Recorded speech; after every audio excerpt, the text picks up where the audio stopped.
Whitehall 1212, quickly. This is Scotland Yard.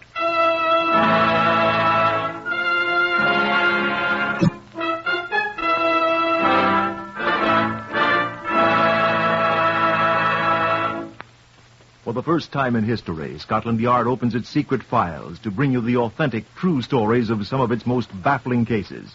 These are the true stories, the unvarnished facts, just as they occurred, reenacted for you by an all-British cast. Only the names of the participants have, for obvious reasons, been changed. The stories are presented with the full cooperation of Scotland Yard. Research on Whitehall 1212 is prepared by Percy Hoskins, chief crime reporter of the London Daily Express. The stories for radio are written and directed by Willis Cooper. Here are the participants in case number 604MR530 from the official files of Scotland Yard. Leo M. Stefanovich, former member of the Polish Navy. Yes, I deserted the Navy. Marian Koniecki, who'd fought in Spain. What I am interested in is money. Kazimir Kashuba, who was found dead. Albert Stevens, the copper's narc. It's a living. Superintendent Alistair Watkins of Scotland Yard. I must warn you that if you expect high adventure in Limehouse or sinister Orientals lurking in dark byways, you'd best turn off your wireless now. We're quite ordinary people at Scotland Yard. Professional policemen, catchers of criminals, and we don't go in much for the picturesque, the way we're sometimes pictured. However, if you'd like to see how we proceed upon a case, I'll ask you to step inside our Black Museum and meet the man in charge of it. Come in. This is Chief Inspector John Davidson, who's in charge here. How do you do? I'm afraid that the so-called Black Museum is neither black nor a museum, nor is it the Grand Guignol. We have here a large number of guns, knives, other weapons which have been used in crimes. We have also disguises, clothing, exhibits of all sorts that have helped in solving many of these crimes. I think you ought to explain, John, why we keep these gruesome relics. Yes, indeed. They're here for a purpose quite removed from idle curiosity. They're principally for the use of the men of Scotland Yard in studying crime techniques and exemplars of crime methods. They bring to life the cold words contained in our files, and the most useful as well as graphic. For example, in this case, Superintendent Watkins is reenacting for you. Now, this is a bullet that killed a man. It was fired from this gun, 32 caliber Waltham automatic pistol. And it was Scotland Yard's job to prove that. And this, the top of an ordinary mechanical pencil. This is a very important bit of evidence. Just a cheap little metal pencil. It wasn't cheap for the man who lost it, John. Well, it cost him his life, you see.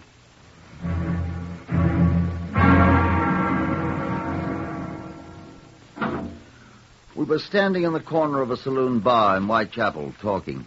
Albert Stevens, the copper's narc, and me. I expect you don't know what a narc is. N-A-R-K. In America, I think you call him a stool pigeon. Every detective in the world has his pet narc, and Albert Stevens was mine. It was an insignificant place we were in, and Albert Stevens' 2 mild and bitters had set him talking 16 to the dozen. I don't suppose you'd know him by sight, sir, but I could tell you how to find him. That is, I've seen him about here and there.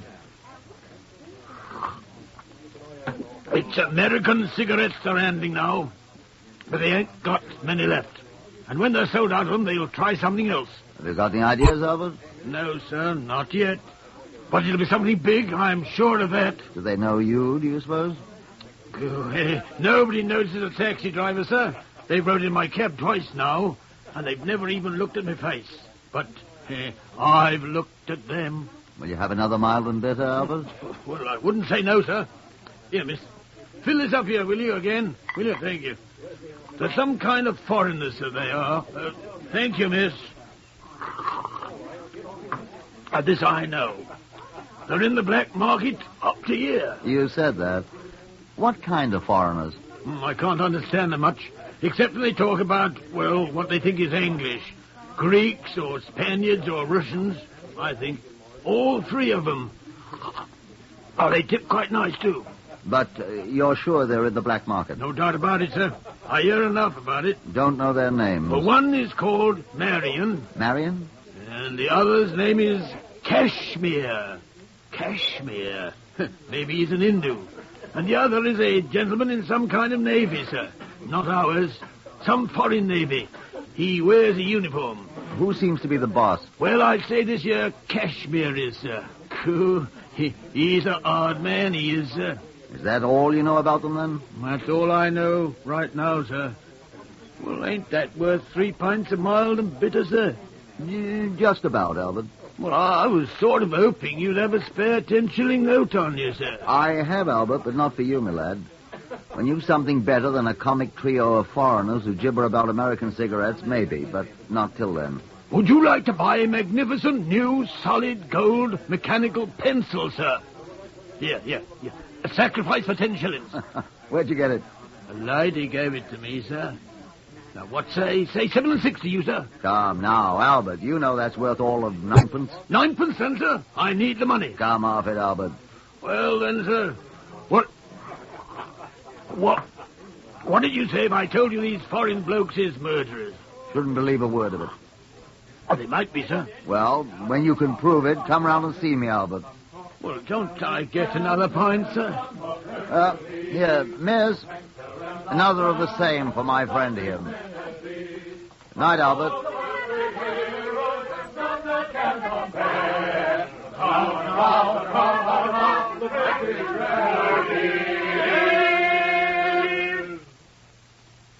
Scotland Yard next morning, I walked leisurely down the long corridor on the second floor that leads to my office. A voice hailed me as I opened the door to my office, and I looked back. It was Detective Sergeant Llewellyn, a Welshman who had been a constable at the Wardour Street Police Station when I was a sergeant.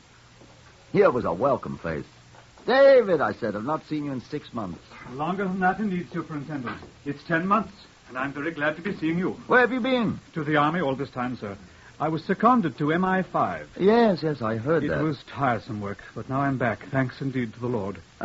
Taking a well-earned rest, I expect. Oh, indeed, goodness, no. There's no rest for the wicked. I'm on a case already. Can we have dinner this evening, then? I'm not so sure, sir. What have they given you? Oh, a murder. Good bloody one? I've just seen the man. He's bloody enough, indeed. They found him shot to death in his car early this morning. Where? Chepstow Place, Notting Hill. The constable who found him in his car parked beside the curb thought he was taken with drink and sound asleep. But it was a .32 caliber bullet in the back of his neck and out the front of his head. Very gory. Know who he was? A foreigner, it seems, with the name of Kashmir Kasuba. Oh. Whatever's the matter, then? Do you know him? Come on in my room here. I don't know the chap, but I have an idea I know someone who does. Well, indeed, to goodness. Come on in while I telephone. I've got his number in my book here. At least a number where I can reach him. Ah, here it is.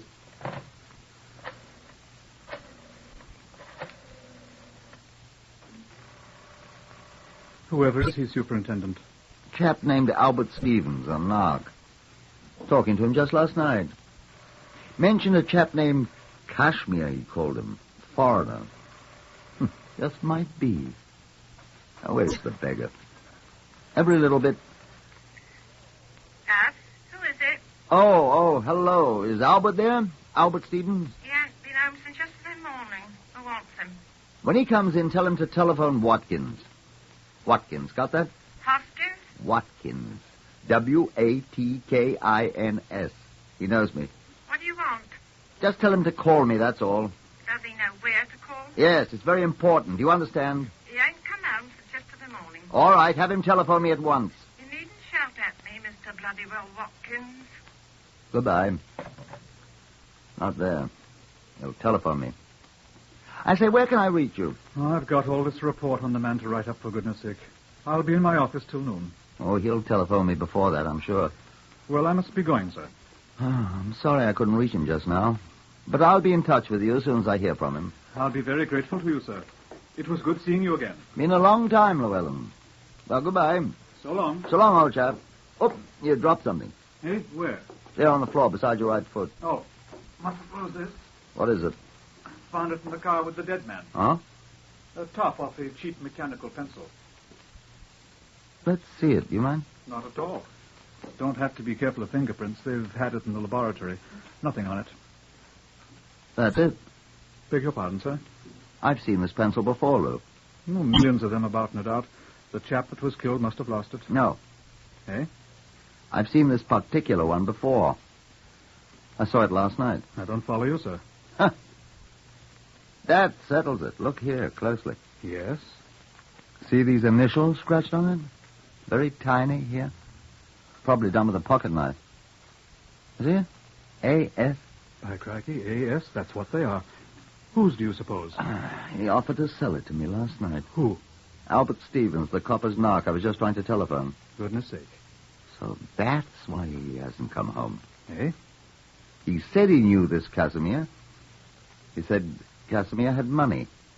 And money was what he needed. Well, Casimir was robbed, we know that. But I never knew a copper's narc to have the courage to commit murder, sir. Why, I bought him the courage, old boy. 4 pints of mild and bitter. Suppose that makes me an accessory to murder?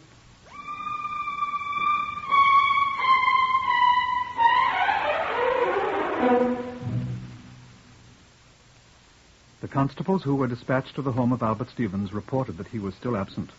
At 11 next morning, he had not yet come home. His wife knew nothing of his whereabouts, nor did the garage people, where he usually kept his cab. At noon, a teletype signal was sent to all metropolitan police stations giving a description of the man and the number of his cab, GLP 301. The same information was published next day in Metropolitan Informations, which goes to all police officers. There was no immediate response. Neither the man nor the cab could be found. By now, Superintendent Watkins had been officially assigned to the case, and on the morning of the 4th day, we held a strategy meeting in his office. He had some new information for me. They found the gun. Indeed, sir. They've been taking the car to pieces down at Hendon for us, you know. They found a .32 caliber Walther automatic pistol hidden in the lining of the top. Good. Our friend Casimir was killed by a .32 caliber bullet, you know.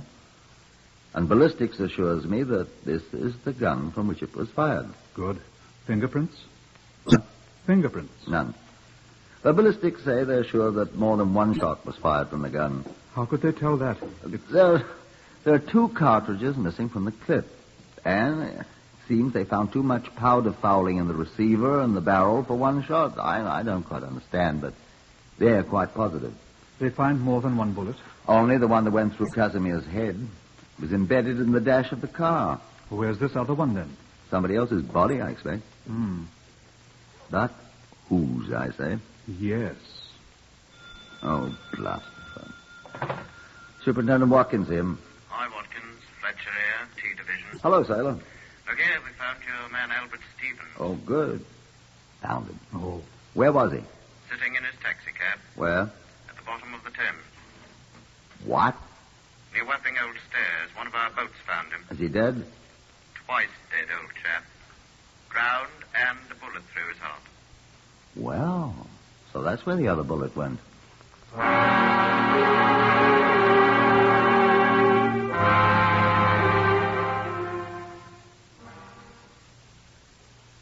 I admit I'd more or less dropped a brick in pinning all my hopes of a quick solution of the case on Albert Stevens.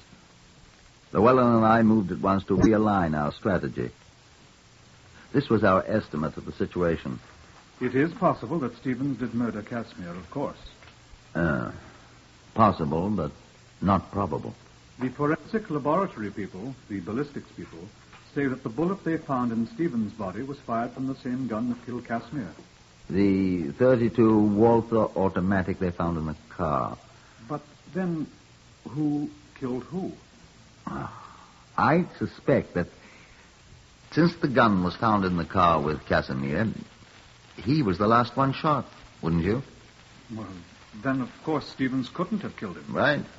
Stevens must have been dead and at the bottom of the Thames when Casimir was shot. Then who killed Casimir? Obviously not Stevens. The forensic laboratory can tell us who died first, I hope. We know. How? The gun. It was with Casimir, remember? Unless someone shot him, then took the gun and killed Stevens with it, pushed him into the Thames, and then brought the gun back. Sounds silly. Indeed. Then who shot Casimir? One of Stephen's friends might have if he knew Casimir killed Stevens. Revenge. How do we know Casimir shot Stevens? Well, Besides, Stevens didn't have any friends. Except me. And I don't think I did it. His wife, perhaps? Yeah. Perhaps. Well, besides, how could she get that gun? No friends. None I know of. I knew Albert rather well. What? Casimir had friends, though. Albert told me about them. Who? A man named, woman's name, Marion. I don't know him. And a man who wears a foreign Navy uniform. Polish? Casimir was Polish, and a deserter. I suspect our man's a deserter, too. They were all mixed up in the black market, Albert said. What sort of black market, sir? Oh, all sorts, it appears. Why should they kill Casimir? Or Albert Stevens? Well, Albert, that's simple. They found out he was an informer, a narc. Why Casimir? Oh, people had been murdered for money before. Perhaps Casimir was cheating them. He was apparently the boss. Well, a crook who cheats a fellow crook is asking for it. Let's get on to Marion and the Navy officer. All we have to do is find them.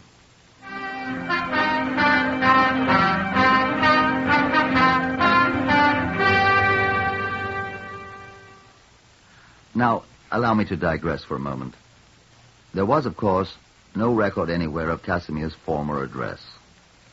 We put people on that at once, suspecting that Marion and the Navy officer might live close to Casimir's home. But another day dragged by without tangible result. I was sitting gloomily in my office, trying to think of a more tenable theory than the one we had tentatively adopted. Oh, blast the phone. Yes, Watkins here. Glad to see you, sir. Inspector. What's her name? Name, please. Miss Dottie Telfer. Spell it, please. Taliaferrol. You've heard of me. I'm the actress. Miss Dottie Telfer, sir.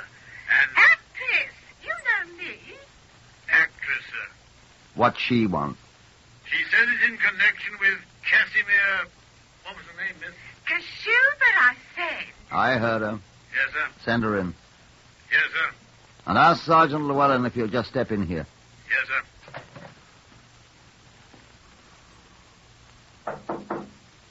Come in. Good afternoon, madam. Are you Superintendent Watkins? I am. Sit down, madam. I thank you. You said you knew something about Casimir Kashuba. Yeah, I saw in the Express that he's dead. Extremely. And good enough for him, I'd say. You knew him? Yes. He was a crook. I'm afraid you're rather late in telling us that, madam. Well, I mean to say, What sort of dealings did you have with him? Why, I never had any. Well, I mean, he cheated me, and now he's dead. How am I going to get back the £17 I gave him? That's what I want to know. Why did you give him £17? Oh, excuse me, sir. Oh, come on in, Llewellyn. This is Miss Dottie... Telfer. I'm a music hall star at the Shepherd's Bush Empire. How do you do, madam? Sit down, Llewellyn. Seems Miss Telfer has given Casimir £17. Whatever for, miss? Well, I expect it was rather silly of me, but I couldn't resist it. Resist what? Well, I was having a late supper after the show last Tuesday, and there was a man, Kashmir Kashuba it turned out to be, sitting 2 tables away from me. That the first time you met him? Of course. Do you think that... On the table before him was the most magnificent handbag. Handbag? A woman's handbag, the kind I hadn't seen for simply years. I couldn't resist doing what I did. What did you do, madam? Oh, I know it's breaking the law, but isn't everyone in the black market? Not everyone exactly. Oh? Oh, well, I just stepped over to the table and introduced myself, and he gave me his name, and I said, would you mind terribly telling me where you got that adorable bag? I wanted one myself, you know. Black market. So, he said he manufactured them and that I could have one if I liked. All I had to do was to give him £17 so that he could buy the special leather it was made of. And in a day or two, I could call at his flat and it would be ready for me, do you see? And you fell for that old one? You called at his flat? Would you believe it? When I called, he professed never having seen me. He said he was not a manufacturer. He wasn't. And nothing I could say would make him give me back my £17 or the bag. And did you kill him then? I did not. Later, perhaps. I never killed anyone in my life. I'm a law-abiding... Will you give us the address, my dear law-abiding young woman? No, it's in Maida Vale somewhere. I think I have it here, in my shabby old handbag. Thank you very much, Miss... Telfer. An actress, I think you said, yeah. Well, that'll be all, Miss Telfer, and thank you very much. Come along, Llewellyn. Right. Yes, but how am I going to get my £17 back? The man's dead You're now. not going to get it back, Miss Telfer. What? You're very fortunate. The black markets cost you only £17. It cost Casimir his life. Ready, Llewellyn? Within 20 minutes, a Scotland Yard car dropped us at the address in Maida Vale Miss Telfer, actress, had supplied us. We interviewed the proprietor of that dismal place, a cross-eyed young man in an unusually dirty waistcoat in the Red Mingus tartan. His name, he informed us, was Ian Kalbfleisch, and he had a cold. No, he ain't here. We're quite aware of that, my good man. He's dead. Did you murder him? No. Are you in the black market, too?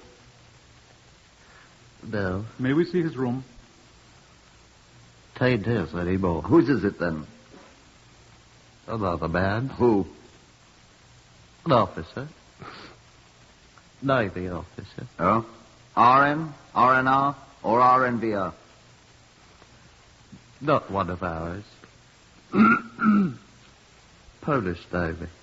When did this Polish naval officer take the room, Mr. Kalbfleisch? Day after the murder. Oh, you know the day of the murder, then? I can read. Was it all the papers? Is this man here now? No. Will he return? He always has. Was this naval officer a friend of Casimir's? I don't know. May we see the room? Got a warrant? Yes. All right. Second door on the left. Come on, Lou. All right. It's unlocked. Come on. No, leave the door open, Lou. Our friend with a runny nose might just warn him that we're here. Right. I'll keep watch. While Llewellyn kept watch from the open door, I made a quick search of the place. I found nothing at all of any apparent importance until I went for the pockets of the navy greatcoat in the closet. I was about to exhibit my findings to Llewellyn when he hissed sharply at me from the doorway. What's up? Chap coming in, wearing a navy uniform.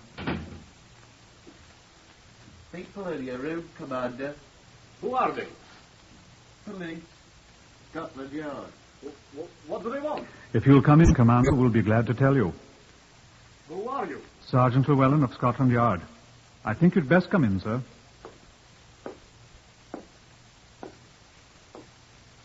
Come in, sir. What is the meaning of this, may I ask? What is your name, please? Leo M. Stefanowicz, Commander, Polish Navy. What do you want? I should like to ask you a question. Well? May I ask you where you got this mechanical pencil, sir? I will tell you. I got it, Well, where did you get it? I didn't kill him. Kill whom, Commander? Why, Casimir Kashuba. This was Albert Stevens' pencil, Commander. I didn't kill Albert. The top of this pencil was found in the car with Casimir Kashuba's body, Commander. I didn't do it. Perhaps you can explain, then. Yes, I... Well? Marion did the killing. Oh, indeed, Marion. Yes, I told him not...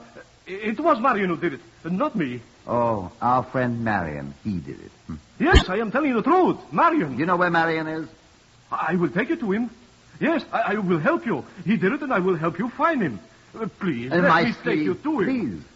Will you please? Casimir was my friend. I'm just wondering something, Inspector. Huh? I am wondering if Albert Stevens was also his friend. Let's go and find your friend Marion, shall we, Commander? It was a quiet little hotel we drove to in the West End. Inspector Watkins and me and the commander all jammed in the police car together. The clerk nodded in a familiar way to Stefanovitz when we entered. Is my friend in? Yes, sir. Oh, don't announce us, please. We will work the lift ourselves. Get in, gentlemen. All right. Now, we shall see justice done. Indeed. The first floor, gentlemen. The door directly opposite. Here. Who is he? Leo, Marion. Who is with you? No one. Got in. Leo, my boy, I am glad. We are from Scotland Yard, sir. I warn you, both of you, that anything you say will be taken down in writing and may be used in evidence. What is the meaning of you murderer? What? Yes, these gentlemen have come to arrest you for the murder of Casimir. Sacre, you traitor! You coward! Arrest him, gentlemen. He is the murderer. You look, this man. He's the one who fired shot.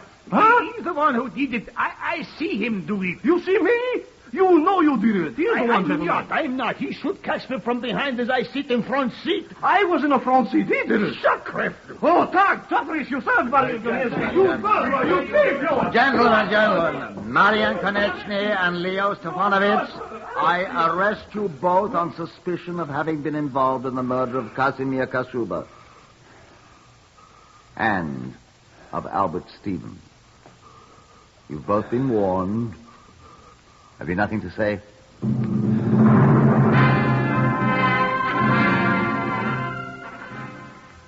At the trial, the two men admitted all the details of the two murders.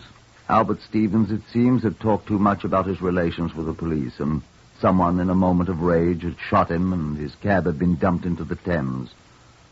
Walking away from there together, they'd stolen a motor car. Casimir Kashuba, who had been drinking heavily, twitted his companions about the new hold he had on them as murderers. He boasted that he'd had no part in the crime, and one of the two men had shot him in the back of the neck with a Walther automatic pistol. Each man blamed the other. The jury took 25 minutes to decide who was guilty. Mr. Justice McConaughey placed the black cap on his head. Marian Konechny and Leo Stefanovitch, the jury have found you and each of you guilty of the murder of Casimir Kashuba. It is the sentence of the court that you and each of you be taken to a lawful prison and fetched to a place of execution, that you be there, each of you, hanged by the neck until you are dead, and that your honors respectfully... The two men appealed the verdict and won. They were immediately tried for the murder of Albert Stevens and again heard the fatal words, that you there, each of you, be hanged by the neck until you are dead. The latter sentence was carried out.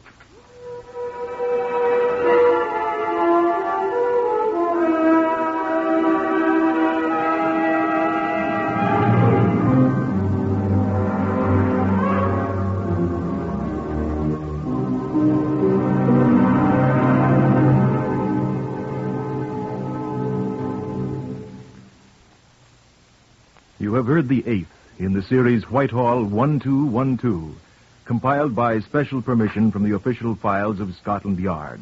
Only the names have been changed. Otherwise, the story is true.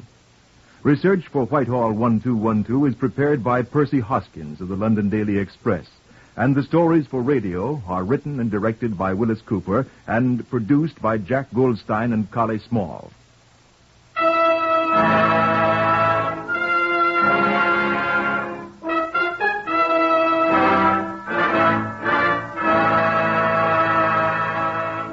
Three chimes mean good times on NBC. There's adventure zooming your way today with Joel McRae featured in another authentic story based on the files of the Texas...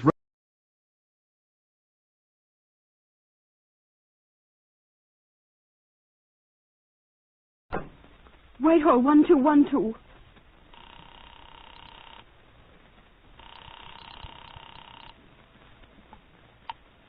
This is Scotland Yard.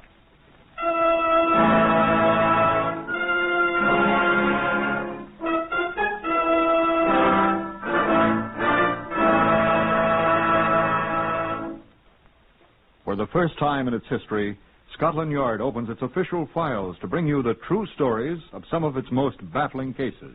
These are the true stories, the plain, unvarnished facts, just as they occurred, reenacted for you by an all-British cast.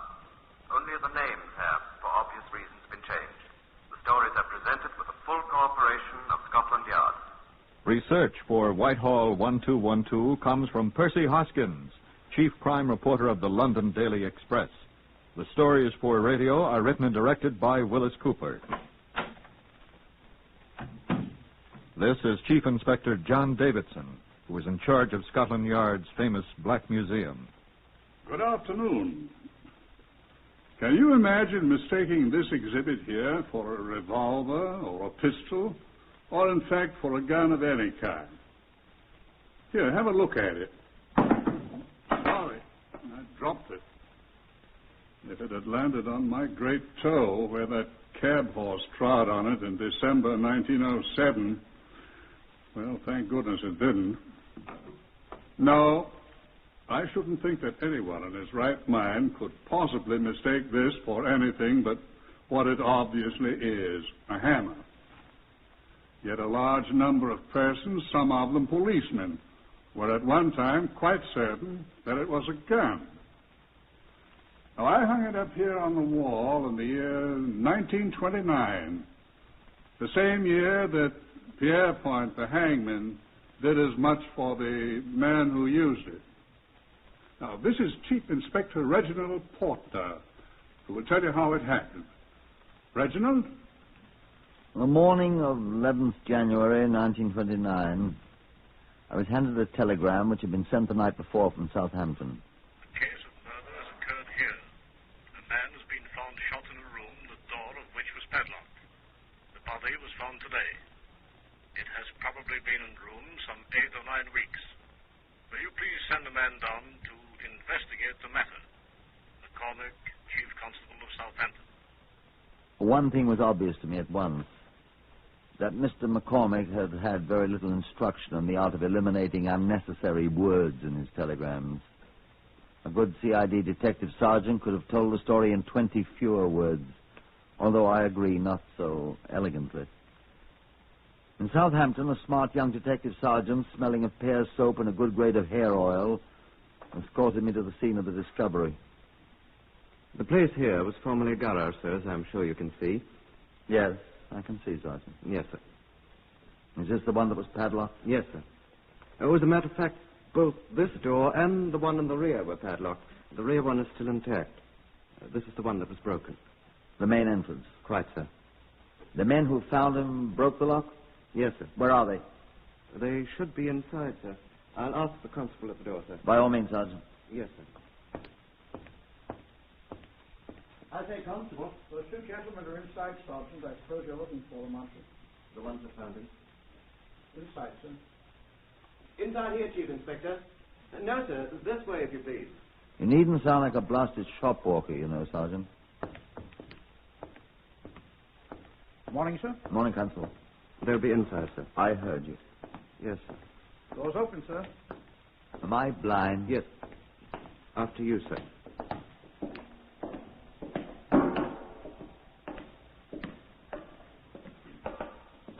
Where are they? Mr. Remington? Mr. Finn? Where do they go? Mr. Finn, are you here? Over here, Sergeant. Over here. Over there, sir. What are they doing in heaven's name? I don't know, sir. Here, Sergeant. Where? I don't... Behind the oil drum, Sergeant. I see them. Good morning, gentlemen. Good morning, sir. Morning, sir. We got here, Sergeant. Gentlemen, this is Chief Inspector Portner of the Yard. Scotland Yard. Where'd you find him? Right down there, sir. He was crumpled up against them oil drums. Dead, sir. I can see the blood. That is blood, isn't it? I'm afraid so, sir. There's quite a lot of it, isn't there? Yes, sir, for one man, sir. Find the gun? No, sir, not yet. We're starting to look again this morning. You did find the body, though, didn't you? Oh, yes, sir. Rather, these gentlemen did. How'd you happen to find them? You're the ones that broke the lock? How'd you get in here? I haven't been briefed in this thing yet. Don't even know the murdered man's name yet. Oh, his name... His name was Rafe Street, sir. He was our agent. Your agent? Our company's, Chief Inspector. Lion Oil Limited. He sold oil and petrol, sir. All these drums are ours, Chief Inspector, you see. Mr. Street was not actually our employee, you see. Just an agent. You see, we hadn't heard from him for several months. Several months? October 28th, to be precise, Finn. I hope you don't mind being precise, gentlemen. This is a murder, you understand. Sergeant. Sir? Had this man been reported missing before his body was found? Not to my knowledge, sir. I'll want to know why his disappearance wasn't investigated, if he was reported missing, you know. I'll check, sir. Now, gentlemen, I am to understand that your agent had not been heard from for something over 2 months. And you people up to now made no effort to find out why. Is that true? Well, sir... I can explain that, Chief Inspector. Do so, please. Well, in the first place, the late Mr. Street was a man of no known relatives, according to our records. That's right, sir. He had sleeping and living quarters in the back of this building. And I suspect there was nobody to notice his absence. Wouldn't you people notice him? Well, the company had written to him several times regarding his failure to send in his reports of November the 1st and December the 1st. Isn't that unusual with you people? Not necessarily, sir. Our agents are often late in rendering their reports. Oh, yes. We did become concerned, Chief Inspector, when we'd heard nothing at all from Mr. Street for so long. He owed us 3 consecutive monthly reports. November 1st, December 1st, and January 1st. That's right. So the company sent us down from London to investigate, you see. That was when you found his body? We found the garage door padlocked front and rear, and... We had no keys, of course. These So premises were Mr. Street's. So I got a tire lever on my toolkit. Together we ripped the padlock off the front door. We have that padlock, sir. Be quiet, Sergeant. And then you entered and found the body? Precisely. We could have them both for breaking and entering. Sergeant, will you please put a sock in it? Well, sir. Sergeant. Yes, sir. You didn't use a hammer to break that padlock, gentlemen? No, sir. No, sir. Tire lever. From, Well, then will you tell me what that bloody hammer's doing? Sir, is it necessary to use such language? Sergeant, you have an evil mind. Will you look at that hammer there beside the Lion Mane SAE-30 oil drum? How'd that blood get all over the hammerhead if that man was shot?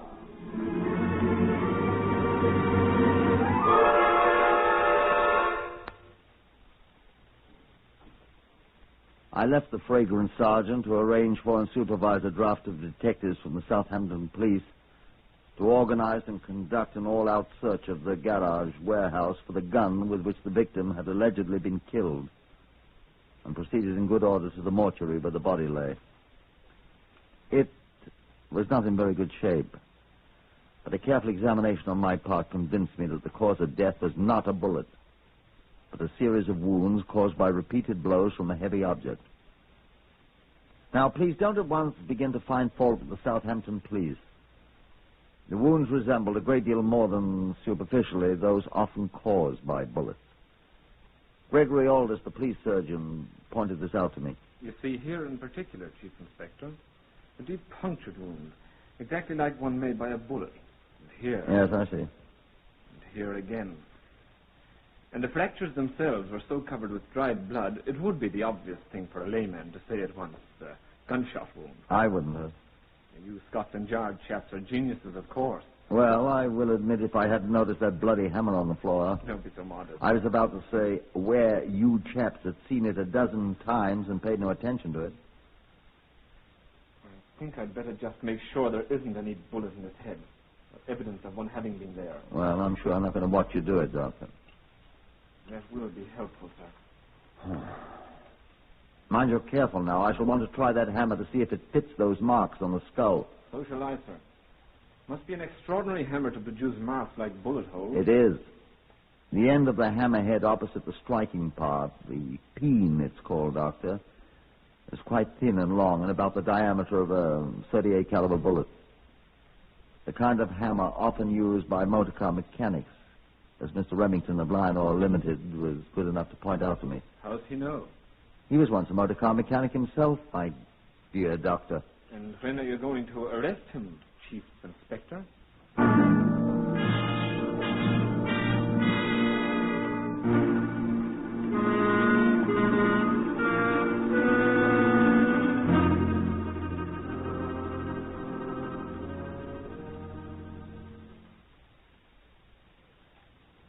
It had occurred to me at the very moment I was saying it to Gregory Aldous. I went back to the garage to find him. He had gone back to London to report to his firm's officials, but Finn was still there, helping assiduously but ineffectually in the search for the alleged murder gun. I sat him down in a corner of the place, which rang to the voices and the noises they made as they overset racks of oil drums.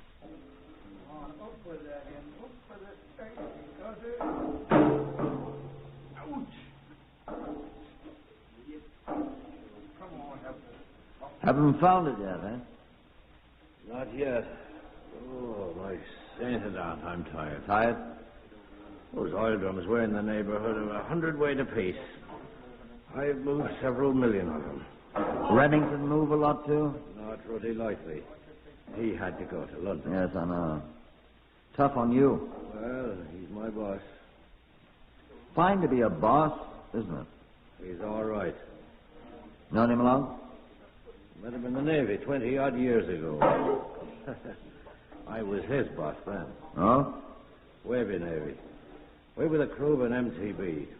I was skipper, full lieutenant. Remington was just a sub. I hadn't a job when we were demobbed, and he was going back with Lion Oil.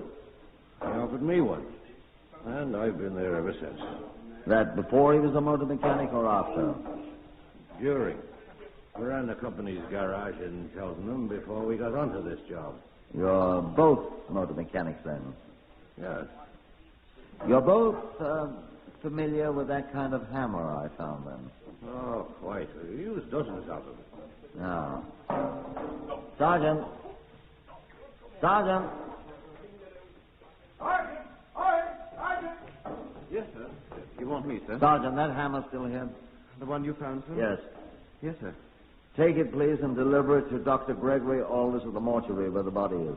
Dr. Gregory Aldous of the police surgeon? Yes, sir, I know him. Right, but be very careful with it. Oh, I will, sir. I had Geordie Tucker photograph it, sir, before I moved it and wrapped it up in paper and put it in a biscuit tin I found. I'll send it right away. Take it, I said. Yes, sir. Wait there for me. Yes, sir. Yes, sir. Nice chap, that. Oh, yes, quite. So you've known Remington a long time? Oh, yes. How long have you known this dead chap, Street? I never saw him till now. The first time I've ever been in Southampton, even. Oh? Remington know him long? He'd never seen him either. Oh, hadn't he? I don't think so. He'd tell you if he had, wouldn't he? I expect so. Oh, why? Just wondered. You think Rem killed him? My dear man, how do I know you didn't? Why on earth should we kill him? That's what I'm going to find out. Come along, I want to see this fellow's books and papers. Now then, you chaps get going there and see if you can find me that gun, which I doubt. Come along with me, Finn. All right.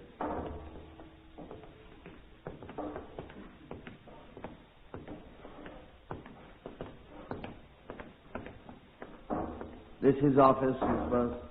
That must be. It's the only door in the place. Open it. You've got keys, haven't you? I've got no keys. Then I'll open it. Stand clear. Some use for regulation police boots, after all. This must be where he slept. Oh, fair frosty in here. It's a pity there isn't a window. Had he any desk? Doesn't seem to have had. Oh, the man do business. He did all right. He was a good customer, even if he did live in a pigsty like this. Wonder where he kept his money. Here, what's this? How is it? I found where he kept it. Kid's money box. Well, it's empty now. Don't touch it and spoil the dabs. What? Fingerprints. Oh. Robbery, eh? Place was locked up. There's a spring lock on the door. Ah. Poor devil must have closed it himself when he came out. Oh, no, the murderer did it after he killed him and broke the money box over. Cool blood, huh? He must have known the place pretty well. What are you looking at me for? Where are you going? Well, I just want to see what's in this coat there. Where? Here. Oh. How did you know it was his? Oh, What's his name? Street? I don't. There must be, though. The murderer wouldn't leave his. Have a look at it. Give it to me. Here. Pockets full of papers. Well, not exactly full. Letter. Here, hold it first. Okay. Ah. What's the matter? How well do you know your friend Remington? What? This letter, Mr. Finn, is attached to one of Street's invoices. This is the letter. It's on the stationery of Messrs. Clive and Buckley of this city. It says, "Dear sir, the amount, £14.11, mentioned in your attached invoice, was paid to your salesman, Mr. Remington." What? Your salesman, Mr. Remington, in cash at the time the goods were delivered. You can't. Remington didn't know the man. We suggest that you consult your Mr. Remington regarding this amount, for which we hold his signed receipt. Yours, etc., Clive and Buckley, per Terence Buckley, Secretary of Treasurer. I'm afraid I must ask you again to come with me. Where? Where are you? We are going to the nearest police station, sir, where I shall telephone London to bring me Mr. Remington. I'm going to consult you both. Come along, if you please.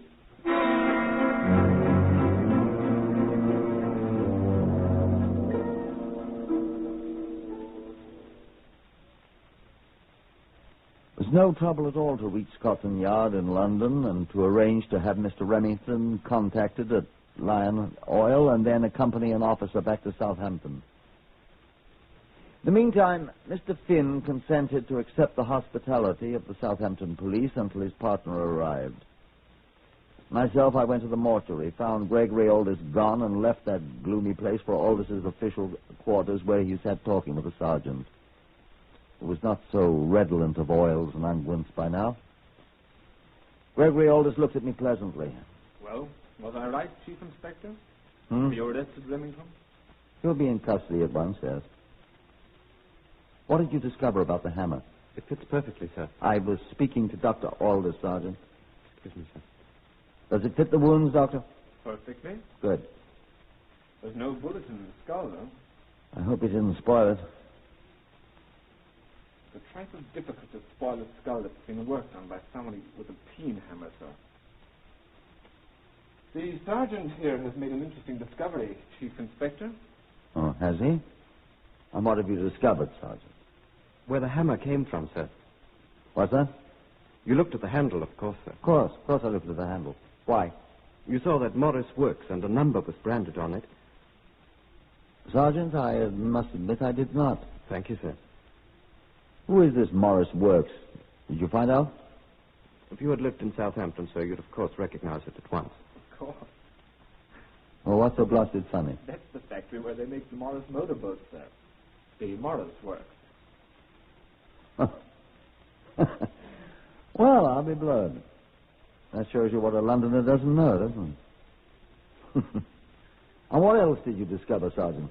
Well, sir, I rang up a chap we know at the Morris Works, and I asked him about that number. Good. And he put me on to the tool issuing department, and a man there recognized it at once. Better and better. It was the number of a chap in the engineering department, a motor mechanic. You see, Aldous? You were right. I was right. Go on, Sergeant. Well, sir, that's the lot. We found this fellow, name of... I wrote it down. I found this at the garage while we were hunting for the gun. There isn't any gun. Nothing but the hammer. Yes, sir. The fellow's name is P. Gallants. No, that's not it. Oh, here, on the other side. Here it is. Teddy Finucane. Go out and arrest him at once, Sergeant. You found him, you make the arrest. Thank you, sir.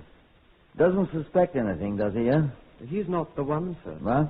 What are you telling me? No, sir. On October 24th last year, Finucane reported that his hammer, a spike peen hammer, he called it. I told you, Aldous. Spike peen? Go on, Sergeant. Well, he'd lent it to a man, a stranger, who never brought it back, and he had to requisition a new one. That's all, sir. Wow. Sergeant, just as soon as they deliver this Remington chap from London, you and I'll hurry him right down there. It would save time if we got this Teddy Finucane to come up here, sir. Right. Then we'll let him identify the fellow. No, by gad. What's the matter? Let him identify whichever one of the two borrowed the hammer. He doesn't know the man's name. He doesn't, sir. Well, that's either Finn or Remington. They're good friends. We'll see which one he identifies. Sergeant, that's extraordinarily good work. Thank you, sir. Tell me, what kind of hair oil is that you use? Oh, it's an excellent taste.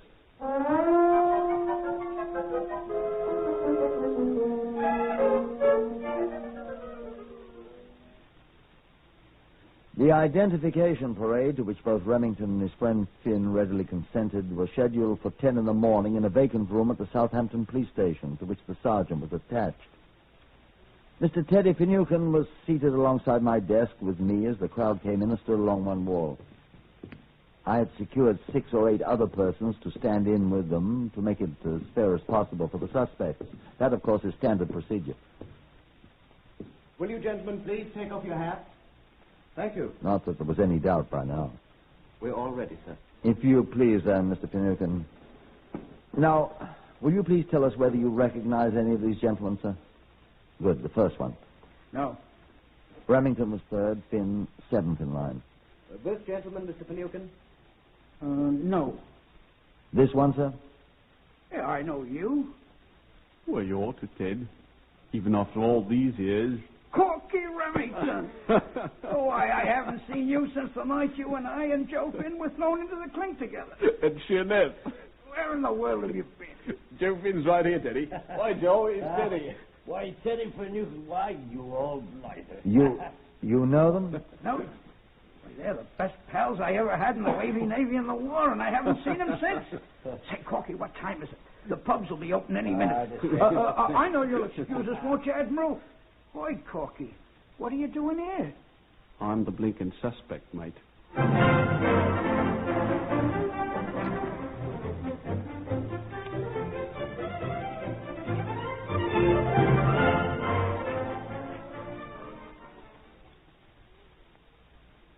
By 9 that night, they were all 3 in jail.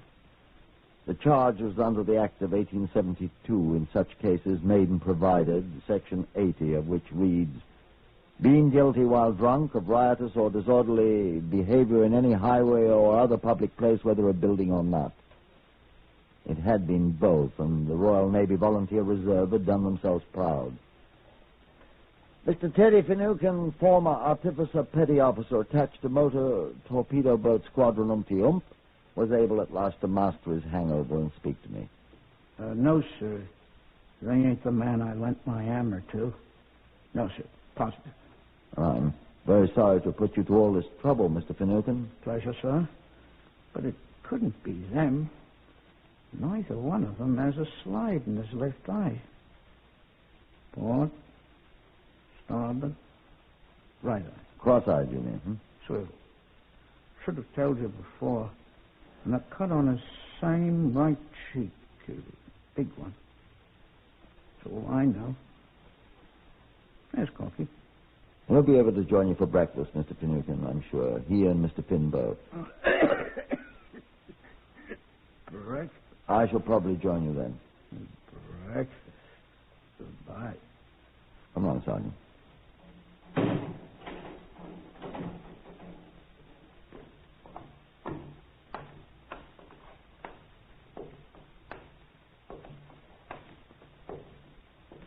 Well? I'm as disappointed as you are, sir. You're not old enough to be, son. Yes. Well, we'll find him someday. Not much use keeping this any longer. What is it? The card I wrote Teddy Finucane's name down on, sir. Picked it up at that garage where the dead man was, stuck in the edge of an oil drum. Anything else on it? Just a name, sir. Oh, well. Name? Gollinson, P. Gollinson. Never heard of him. Why should that card with a name on it be there, though? Gollinson. I don't know, sir. Huh. Did you ever play a hunch, Sergeant? I do all the time, sir. Do they work? Quite often, sir. Come with me. I'm going to play mine.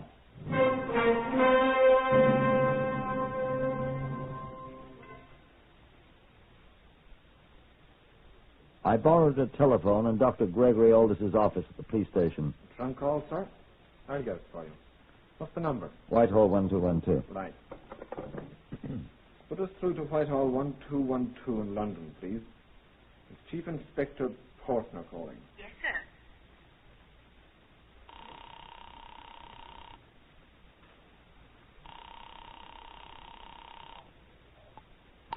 Yes, Chief Inspector. Put me through to the CRO. Criminal Records Office, yes, sir. Criminal Records Office. Look here, this is Chief Inspector Portner. Yes, sir. Here we go, Sergeant. Do you have anything on a man named... Wait a second, let me see the card, Sergeant. Gollinson. Gollinson. Gollanson. P. Gollinson. I'll see, sir. The eye, sir. What did you say, sir? Oh, yes. He has a slide in his right eye. What, sir? A slide, a cast. Yes, sir. And a large scar on his right cheek. Can you check him at once, please? I'll try, sir. Will you wait, please? I'll wait. He's looking, Sergeant. Oh.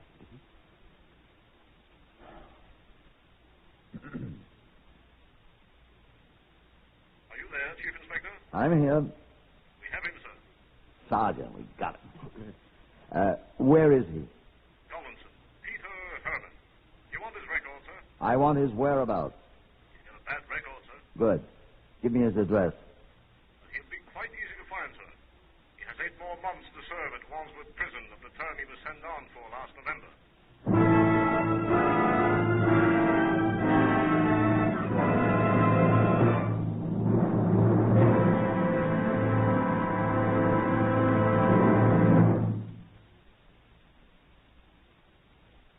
That's all. That's nearly all, anyway. There he was in Wandsworth, calmly sewing mail sacks. He knew what he was doing when he pled guilty to breaking and entering 2 days after he murdered poor Street. Rather, he thought he did. He had worked for Street for a short time and had been stealing from him consistently, using the name Remington, which he had seen in some of Street's correspondence. We took him to Southampton. This time, Finucane identified him at once as the borrower of the hammer with which Street was killed. Street, Gollinson said quite calmly, had accused him of stealing, and he had hit the poor man several times with a borrowed tool. So he stayed in Southampton for the assizes, and when they found him guilty there, Sir Charles Wilson sentenced him to go back to prison, this time at Winchester, where they hanged him.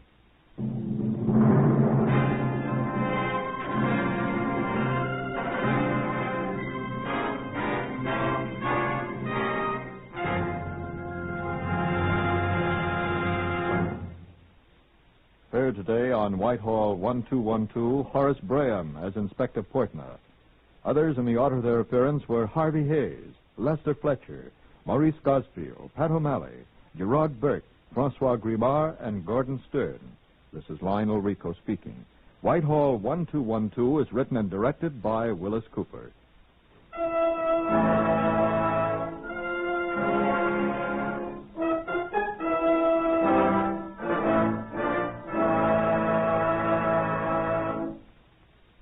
When you're driving your car, remember that speed has its price.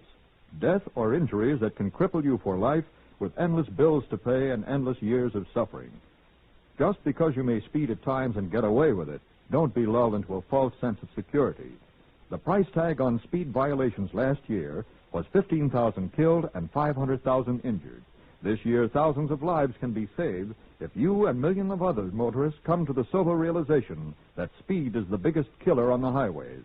Follow the campaign of the next president on NBC.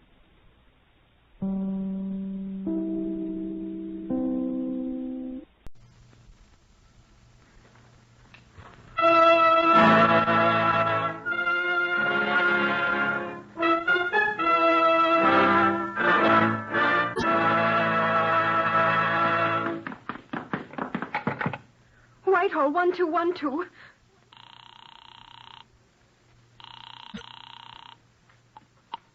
This is Scotland Yard.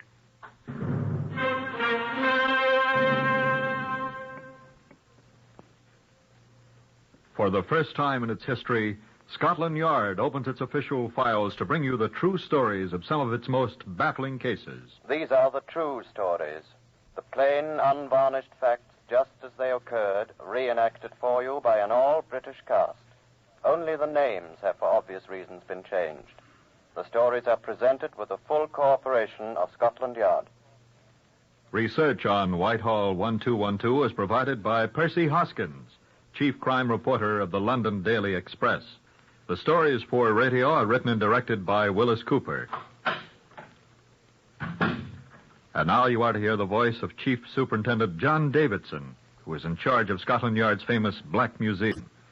Good afternoon. This device is not in the strictest sense a murder weapon. You don't recognize it? Listen, you undoubtedly will. A little out of tune, I'm afraid. It's been here a long time.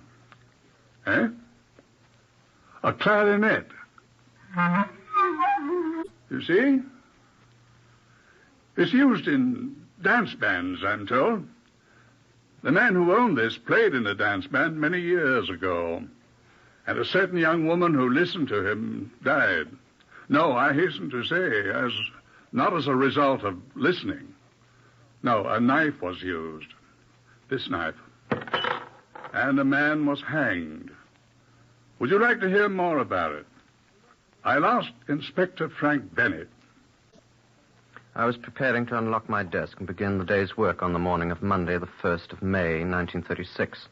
When the door to my office opened suddenly, and I was confronted by a tall, emaciated young man in a blue serge suit and a shock of remarkably rumpled blonde hair. I looked up in pardonable surprise as he spoke. They said there was somebody in here. They must be right. I'm here. Are you an inspector or something? Merely an inspector. My name is Woods. Good morning, Mr. Woods. Slinger Woods. Good morning, Slinger. That's what they call me in the Navy. Everyone named Woods is called Slinger in the Navy. Were you in the Navy? I read it in a book. Huh? His Majesty's Navy, published 2 years ago, paper covers, 6pence. Oh. And what can I do for you, matelot? Who? Matelot, term for a British sailor. From the French, matelot. Page 29, same book. Oh. In other words, what do you want, sir? Oh, I came to tell you I found my clarinet. Well, should we care? Shouldn't you Scotland Yard care? You better care. I should say you jolly well better care, copper.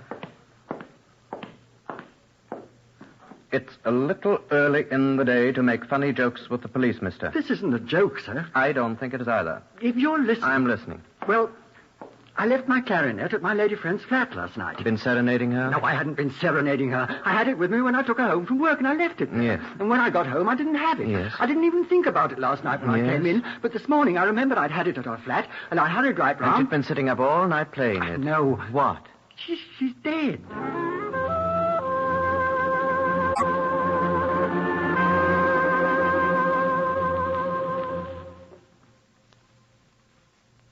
I returned my keys to my pocket, put my hat on, and followed Mr. Slinger Woods, the bereft clarinet player, out into Whitehall.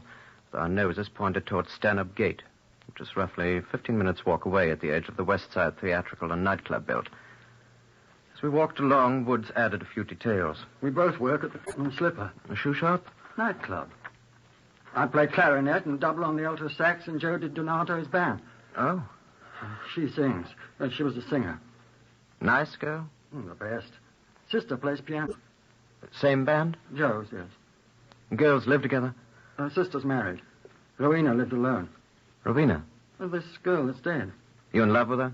Just good friends. Why'd you kill her? I didn't kill her. She was killed, though.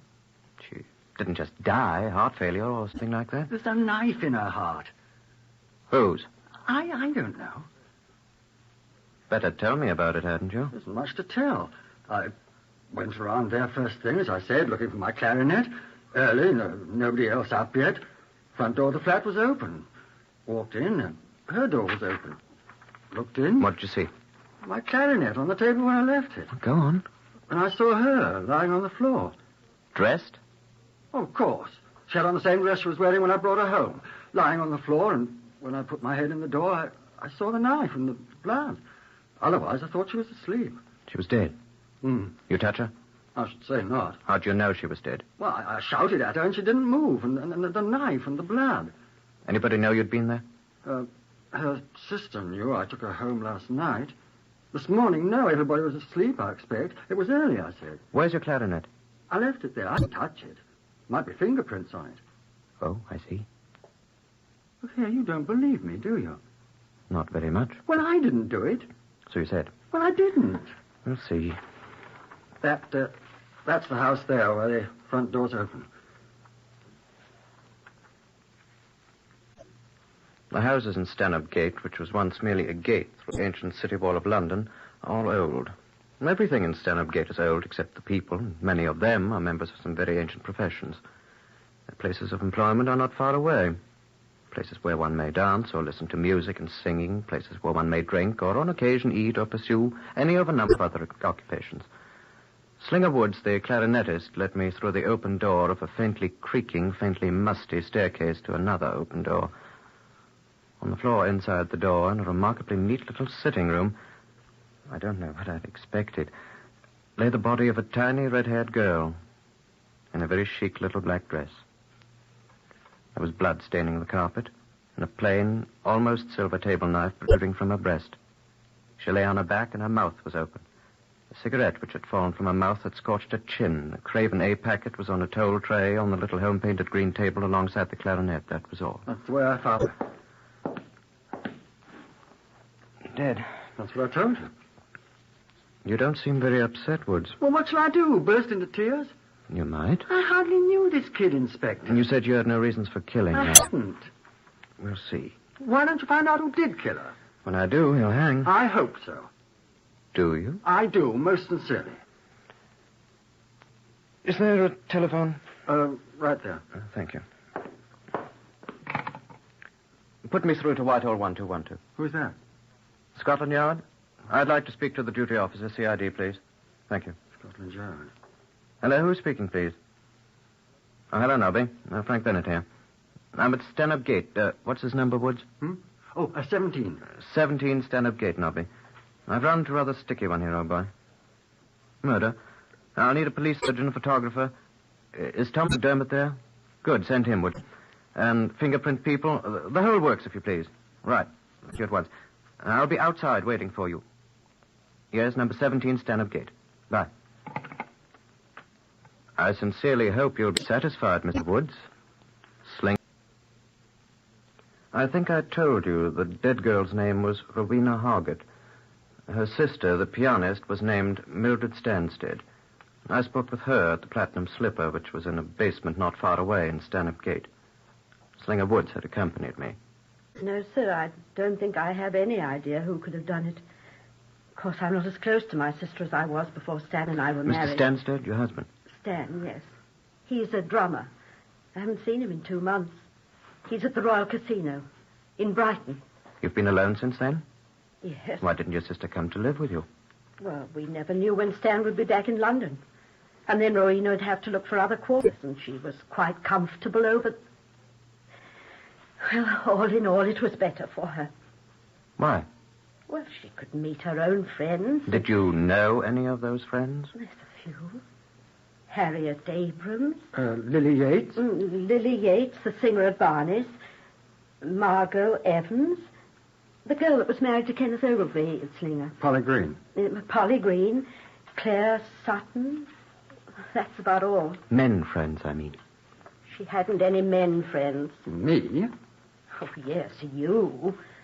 And Herman Forster. Herman always says he's in love with Rowena. You know, Slinger. I wonder if he knows about... How would he know? Rowena hasn't seen him for... He's a big fat man with pimples on his face. Plays trombone. She never sees him. She did see you, though. Me? Yes, occasionally. Well, I was working with her. I used to take her home nights. You're working with me too, Slinger. You never took me home. Afraid of Stan. Stan's 6'1". Too big for me. You're safe, Mildred. Nobody else? Nobody else what? Friends of your sister. She didn't have many friends. No. You were her closest friend, Slinger. We were close friends. Poor Rowena. You were the last one to see her alive, Slinger. No, I wasn't. Why, who was then? Well, the bloke that murdered her, obviously.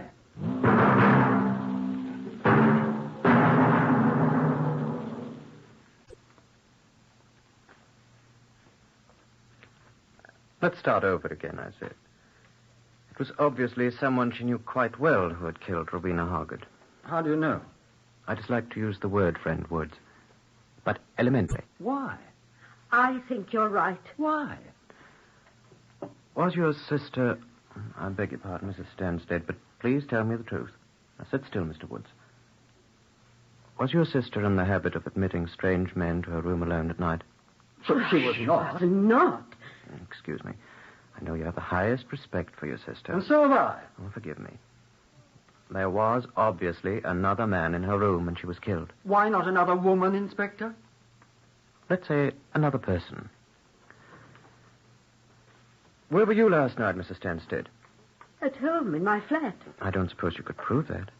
I didn't murder my own sister. Nor did I accuse you, madam. I merely asked if you could prove that you were at home. I was at home. My daughter was there with me. Did anyone else see you? Well, I don't know. How old is your daughter, Mrs. Stanstead? She's 3. Her evidence is inadmissible. Mr. Woods, you admit you were there? She was alive when I left. So you say. Can anyone else testify to that, sir? Well,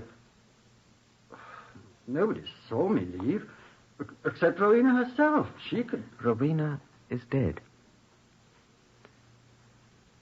Have you been on good terms with your sister, Mrs. Stanstead? Yes, of course. That you can prove. Well, of course I can. Yes. Now, Mr. Woods. Yes, sir? You were on good terms with the deceased? Certainly. I testify to that. You may have to testify on your own behalf, Mrs. Stanstead. Well, I tell you, Excuse me again, please.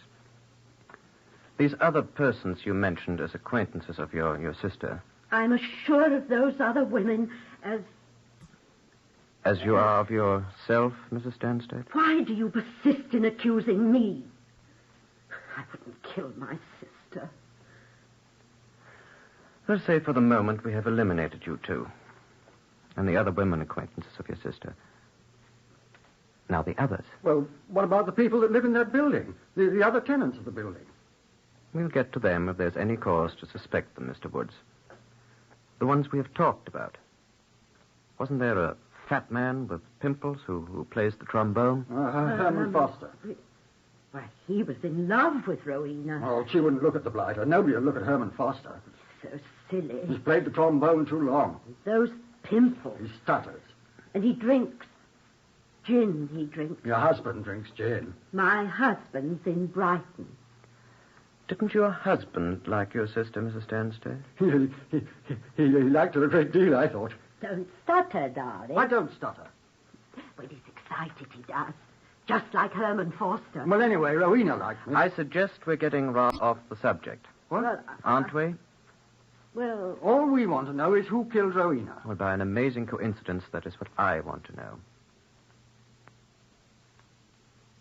And when I find him... You propose to see him hanged. I do, and I shall. Is there somebody in the bar yet, Slinger? Eh? Is the bar open? I want a drink to that. Well, I think Gregory... Hey, what are you going to be drinking, Mildred? I thought you were a teetotaler. Both Rowena and I. As you jolly well know, Slinger. Well, I'm not, by any manner of means. As I jolly well know. Well, I hope you forgive me, but I'm a teetotaler, too. The stuff makes me violently ill.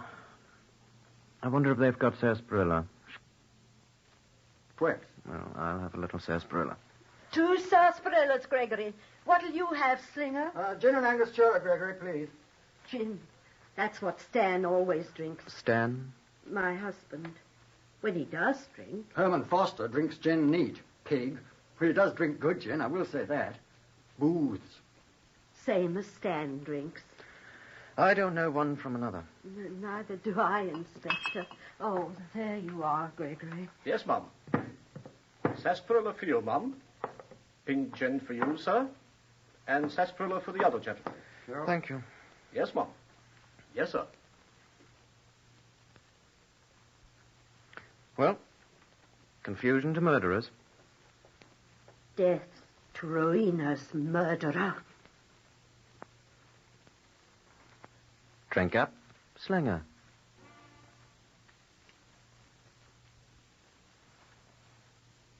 I sloshed a little as I walked down the street to the building where Rowena had lived. The body had been taken to the mortuary on Horseferry Road, and the man who remained, Sergeant Fraser, told me a strange tale. I suppose I'd better begin at the beginning, sir, eh? I know of no better place, Sergeant. Right, sir. There were fingerprints on that clarinet. If there'd been footprints, I would have resigned. No, sir. Fingerprints. Whose? Oh, you wouldn't know, of course. No, sir. Not till we checked with the files or something. But there was only one set of prints. Sure of that? Yes, sir. One set, one person. Then? The knife, sir, that she was stabbed with. Yes? Here it is. I mean, this is the photograph that Tommy McDermott made. A print, I mean. He developed it, and somebody took it back to the laboratory and made a print. I'm familiar with certain photographic processes. Yes, sir. This is the print they brought back here for you. Yes. It's a plain table knife, sir, as you see. Yes. Of a type used by many restaurants, sir. I've seen the knife itself. Yes, sir. But perhaps you might have failed to notice this. What? This inscription stamped on it. I can read. Oh, I can't read Greek. If you'll allow me, sir. Alpha, Rho, Tau, Epsilon, Mu, Iota, Sigma. Artemis. I say, you read Greek, Sergeant. I am a Greek, sir. This is obviously the name of the restaurant. Artemis was a well-known Greek goddess. Goddess of the chase. As the Romans knew her, sir. There are 34 Artemis restaurants in London, sir. Oh. One of them very close to this place, sir, in Stanhope Gate, next door but one to the Platinum Slipper. Where Rowena Hargard worked. Come on, let's go. I've been there, sir. The proprietor is a man I know very well, Mr. Christos Beres. The knife came from there. What does he know about it? Nothing at all, sir. Oh. There are no fingerprints on it.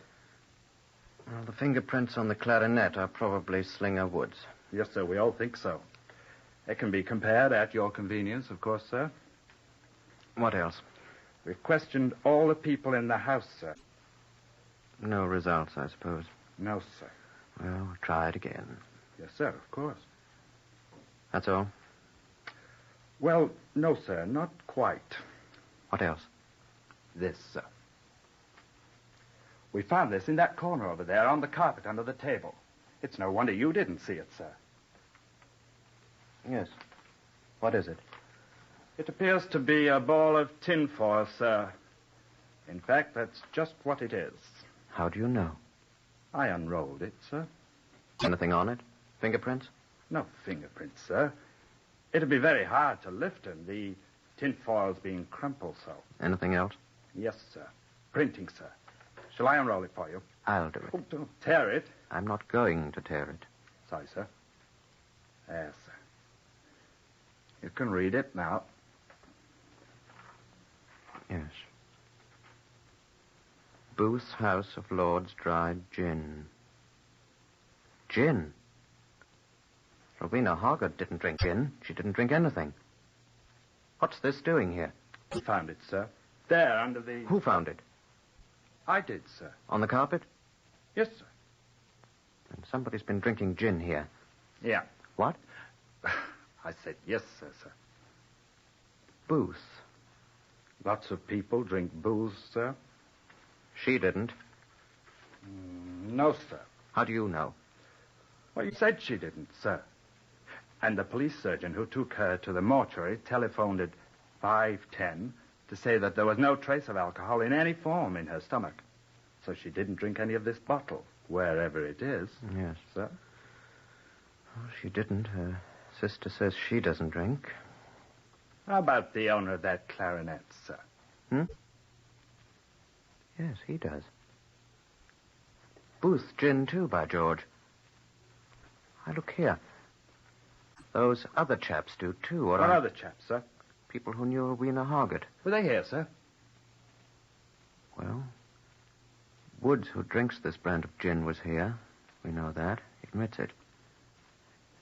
The other two. Do you know what, Sergeant? What, sir? You said there aren't any other fingerprints. There couldn't have been, could there?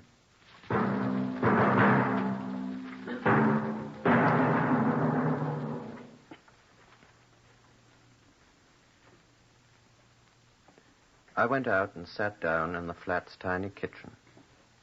There was no gin there. No any indication that gin had ever been there. There was nothing.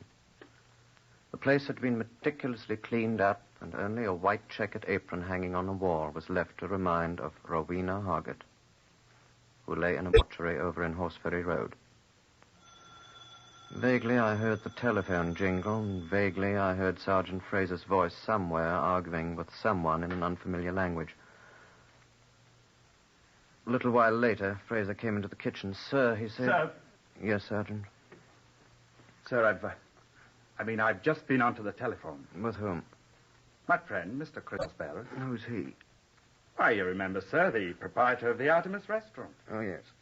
Where the knife came from. A knife. The one the young lady was stabbed with.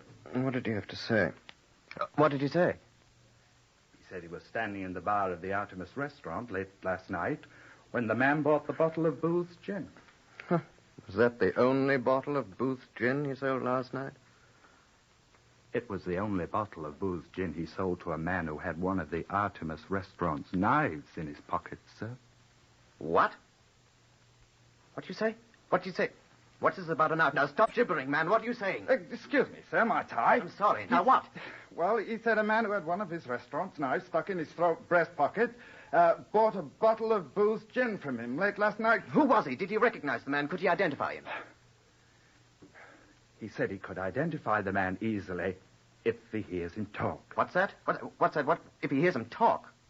Christos said he couldn't be mistaken. The man stuttered. And if he hears... The man stuttered? Did the man... Was he carrying a clarinet? No, sir, he didn't say so. No? Well, of course he wouldn't have the clarinet with him. Be here, he forgot it. He kept on forgetting it. Fraser, quick, you know where Slinger Woods lives? Yes, sir. Go get him. Go get him at once. Now, quick. Yes, sir, yes, sir. And fetch him to this Artemis restaurant. I'll meet you there. We'll get him identified. We'll solve this thing tonight. I should have known nobody could be that clever. Now, get going, man. Get going.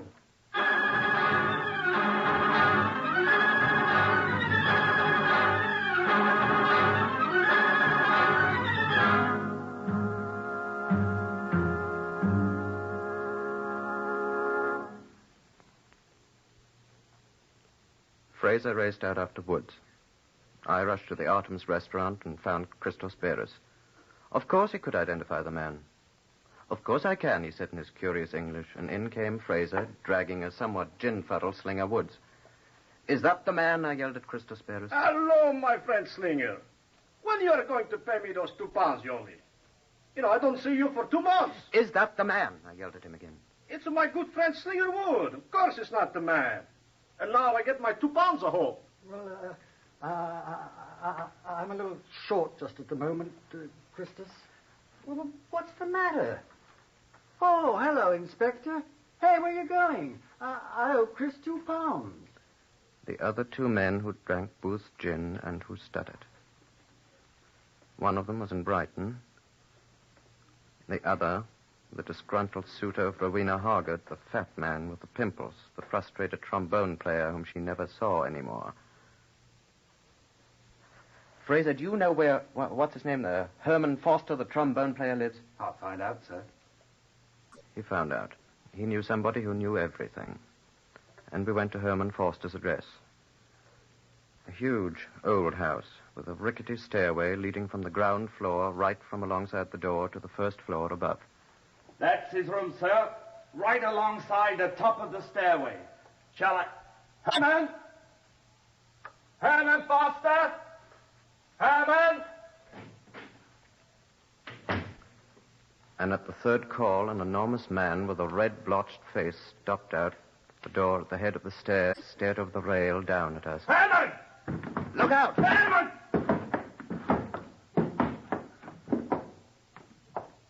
Is he dead?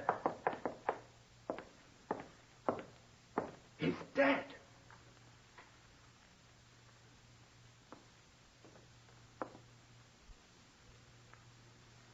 Dead drunk. Gin. Pick him up, Sergeant.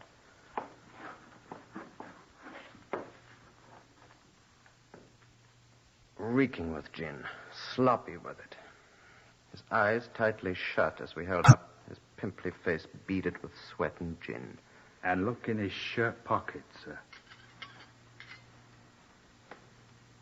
An almost silver table fork. And a spoon. And another bent table knife from the Artemis Cafe still in his pocket. Take him away, Sergeant. He's not dead. But I rather imagine he will be soon enough.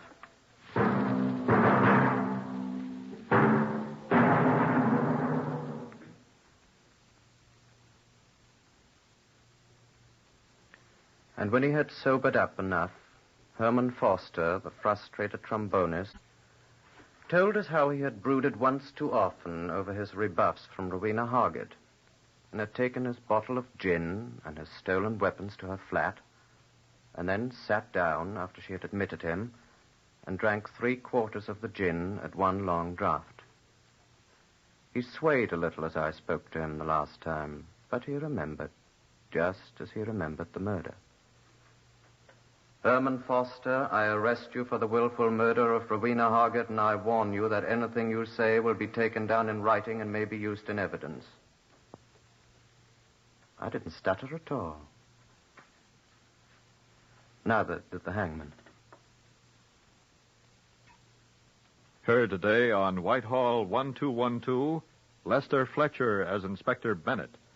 Others in the order of their appearance, Harvey Hayes, Carl Harbord, Isabel Elsom, Francois Grimard, and Glenn Farmer. This is Lionel Rico speaking. Whitehall 1212 is written and directed by Willis Cooper.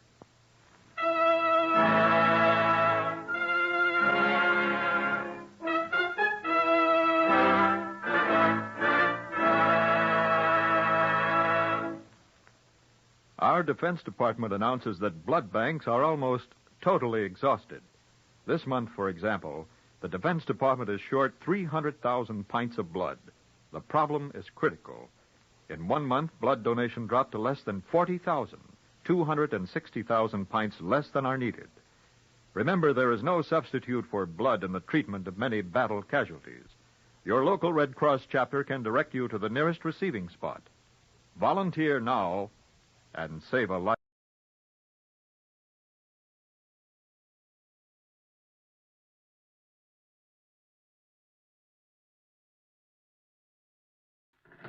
Whitehall 1212.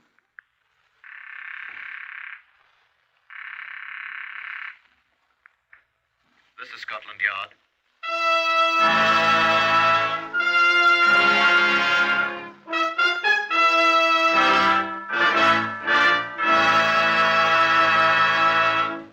For the first time in history, Scotland Yard opens its official files to bring you the authentic, true stories of some of its most baffling cases. These are the true stories, the unvarnished facts, just as they occurred, reenacted for you by an all-British cast.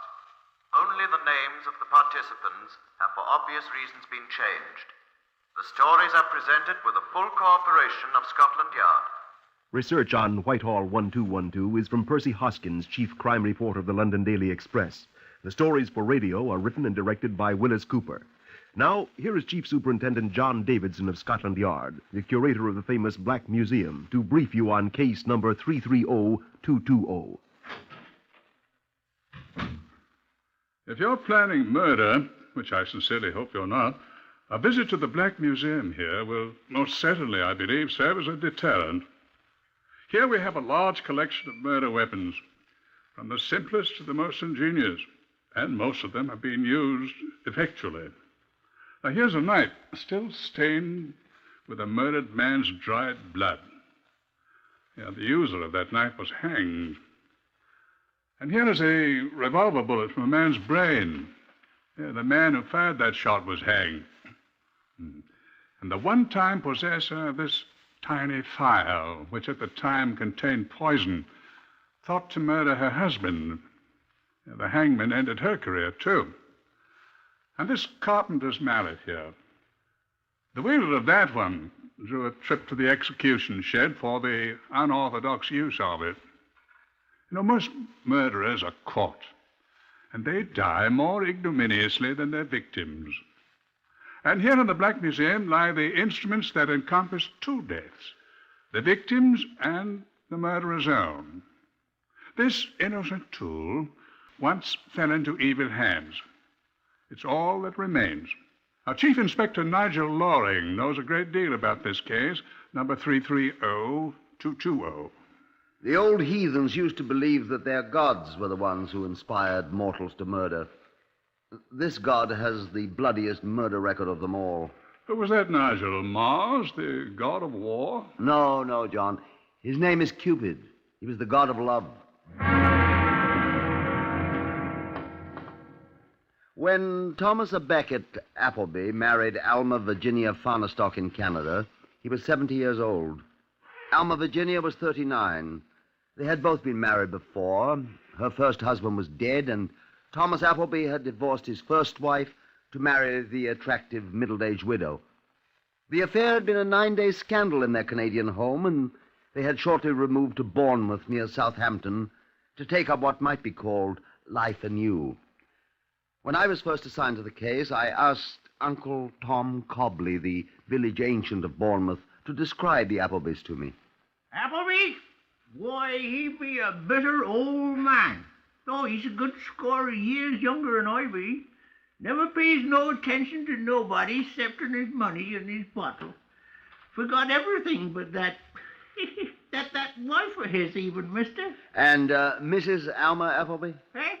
Mrs. Alma Appleby. Oh, she's pretty, even if she ain't no chicken. You don't pay her no mind, even if half of the men in Bournemouth be in love with her, mister, including me. And so, when Thomas A. Becket Appleby died at the age of 75 from the result of a broken skull, there was scant sympathy to be expected for him, and much indeed for Alma Virginia, his wife, until Alma Virginia opened her mouth and spoke to a sergeant of the Bournemouth police station who had been summoned by Dr. Owen Trelawney, the attending physician. I did it. I tell you I did it. Tell the coroner I did it. That's all I have to say. Madam, do you know what you're saying in the presence of witnesses? Certainly I know what I'm saying. I killed him. I hit him on the head with a mallet. Write it down. Madam, you don't know what you're saying. You're drunk.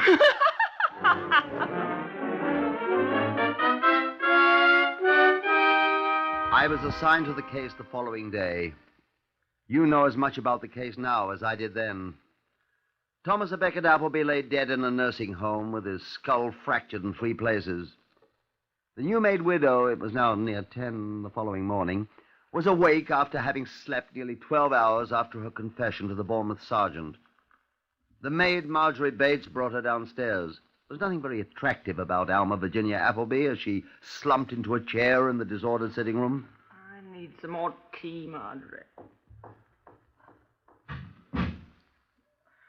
Scotland Yard, eh? Yes, Mrs. Appleby. Well, I was hoping you'd care to amplify the statement you made last night, Mrs. Appleby. statement? About your husband's death, Mrs. Appleby. Marjorie! Oh. How are you ever going to bring that tea? I was hoping you'd care to amplify that statement, Mrs. Appleby. How? We are wondering how your husband was murdered. I don't know. All I know is I heard a noise. I came downstairs and turned on the light. And he was sitting in his easy chair, all bloody. Here's the tea. You better pour the detective some too, Marjorie. Oh, good. Oh, that's good. Thank you. Then I'm to understand, Mrs. Appleby, that you say he had already been struck when you saw him first. All bloody, dreadful. Poor Tom. I might point out that statement hardly accords with the statement you made last night, Mrs. Appleby. Did I make a statement last night? You did, madam. To whom? To Sergeant Milton of the Bournemouth Police. I don't remember it. I wonder... I was so shocked and Shocked by the sight of poor old Tom. He'd been drinking as usual, and I picked up the bottle and just swilled down a great drink myself. I drank a great deal, honestly. I don't remember. Perhaps I said something when I... When you were drunk, madam? What did I say? You said that you had murdered your husband. I said I murdered him. It's in the Sergeant Middleton's report. Well, I said I killed my husband. You did? Why, then... So I did. You come to take me to the jail. Well, I'm quite ready. Marjorie, fetch my cloak. Marjorie, bring my cloak, I said. I'm going to jail. But, look here, Mrs. Appleby. What's going on here? I say, what's going on here? It's quite all right, George. It is not all right. Who is this man?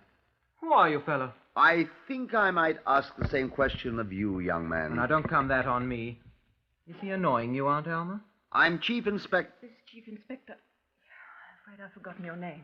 Loring, Scotland Yard. Oh, you are you? And what are you doing here?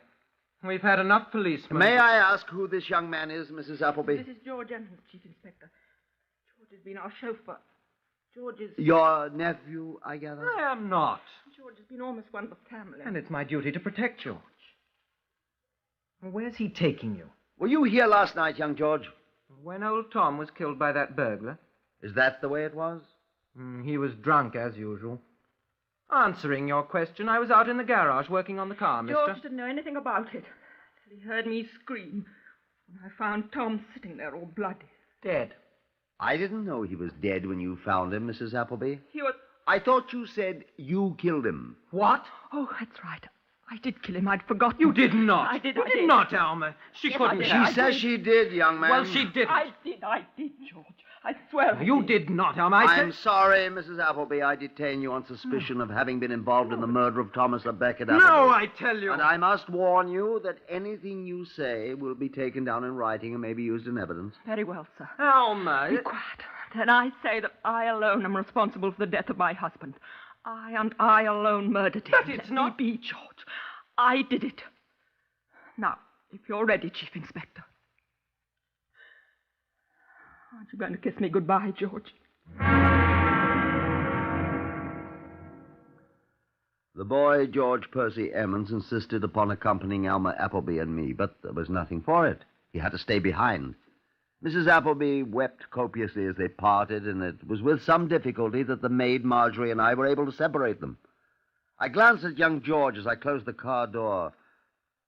I was a little surprised to discover that he, too, was whimpering, like a puppy left behind, and his eyes were overflowing with childish tears.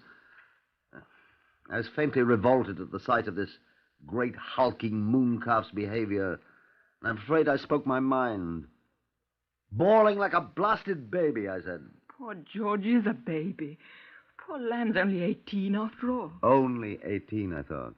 If I'd bawled like that when I was 18, I'd have had my trousers well booted. It had helped this great larrikin, too, I thought. Poor George. So sweet. I glanced at her curiously, I suppose. I've seen a look like that on a woman's face before. Motive. The back of my mind said to me, motive. Inattentive, grumpy, 75-year-old husband, I thought. Handsome, attentive, 18-year-old boy, and then I remembered that unmanly blubbering, that squalling like a spanked baby, and I was ashamed of myself.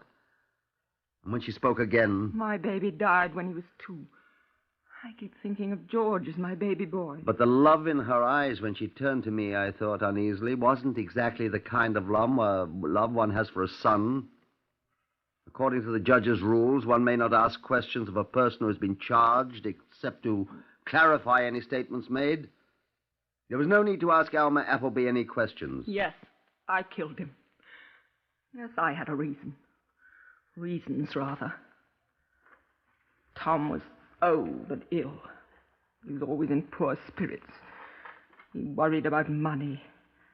He worked hard all his life, and now his savings, he thought, were being spent.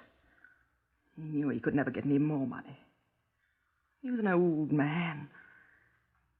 He was afraid of dying, but he constantly talked suicide.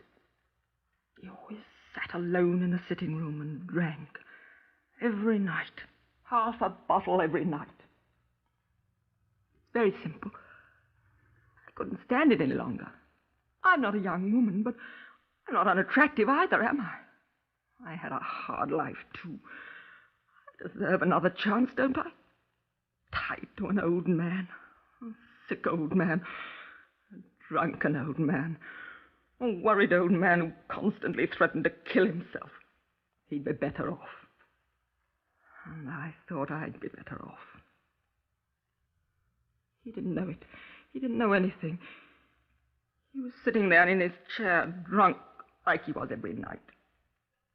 So he wanted to die. I'd grant his wish. I'd be free. People would think a burglar or a tramp did it. So I picked up his bottle. I had to steel myself, didn't I? Yes, I drank. I drank quite a lot. He was sitting there staring at nothing at all as I drank out of his bottle. So I went out and got the mallet. George wasn't there. He didn't know anything about it. He was in the garage working. And I took the mallet and I hit Tom on the head. Just once I hit him. He didn't move or cry out or anything. I just smashed him once and he died. Then I'm afraid I drank the rest of Tom's whiskey. That's all I remember. No, I don't remember telling anyone I'd murdered him. I expect I must have, because I did kill him, you know. I'd been thinking about it a long time, you know, and this time I made up my mind to it. I would do it, and I did do it. He died very easily. Just one smash with the mallet, and it was all over. He didn't even know it. And I feel he died happy. I'm sorry for him. I did rather like him, but... Well, that's the whole story. All of it. I thought I was doing him a favor, and everything would be all right. I could blame it on the burglar or whoever. I should have known I couldn't get away with it. Oh, yes. And be sure to put down that it was all my idea. Nobody at all had anything to do with it but me. Put it all down in writing, just the way I've told you, and I'll sign it. I murdered him. So help me, Alma Virginia Appleby.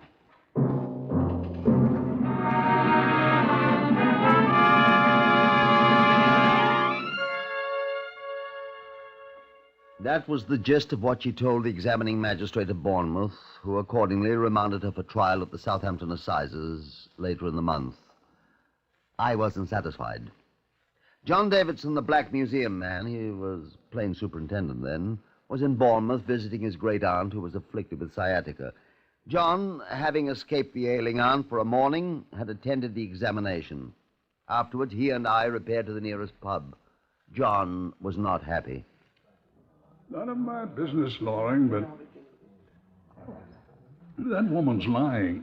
She lied about the number of times old Tom Appleby was tapped on the head with a mallet. The doctor said 3 times. She insisted it was only once. Well, she was pretty drunk.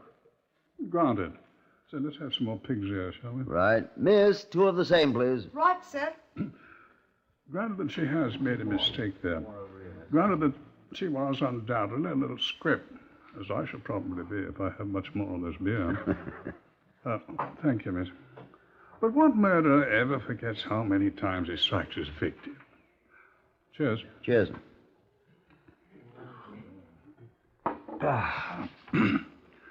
More than meets the eye, say I. Oh, that's the way I feel, too. Call me down here from Scotland Yard. First thing that happens, the woman confesses. Confessed the Bournemouth policeman before, didn't she? While she was drunk. She a drinking woman? Apparently not. Dr. Trelawney told me old Appleby did all the drinking in the family. So at the risk of sounding like a fool, I'd say that circumstances alter cases. Well, murdering one's husband can be said to be something of a circumstance, sir. Well, covering up a murder of a husband by somebody else could also be said to be circumstance, Loring. Ah. Isn't it? Who's she covering up, then? I don't know. Wasn't anybody who hated the old man, apparently? No. Don't you know? Well, after all, I've been here a very short time, sir, and the case is closed. Well, it's the hangman who closes murder cases, Loring. I know that. See, I noticed another thing. What's that, sir? She seemed very anxious to impress on everyone the fact that this murder was her own idea. Yes. See, I know quotation. Yes, sir? Shakespeare, Hamlet. Oh. What is it, sir? The lady doth protest too much, methinks. Yeah, I seem to be full of wise saws and modern instances today, Loring. Yes, sir. You know, French have a saying, sachez la femme, if my pronunciation is right. Well, we've got the woman, sir. We don't have to look for her. Excuse me, I got my genders mixed up. In that case, look for the man, old boy. The man's dead, sir. Is he the only one? The good gray superintendent drank up his beer and left for the bedside of his great aunt. I paid the score and set out for Canary Villa, the place where the tragedy had occurred, thinking to make certain discreet inquiries of the maid Marjorie. The doors were open. Marjorie was absent. I wandered through the silent, dreary house, looking in every room. The place was deserted. And I heard a noise. The garage, I decided. I followed my ears.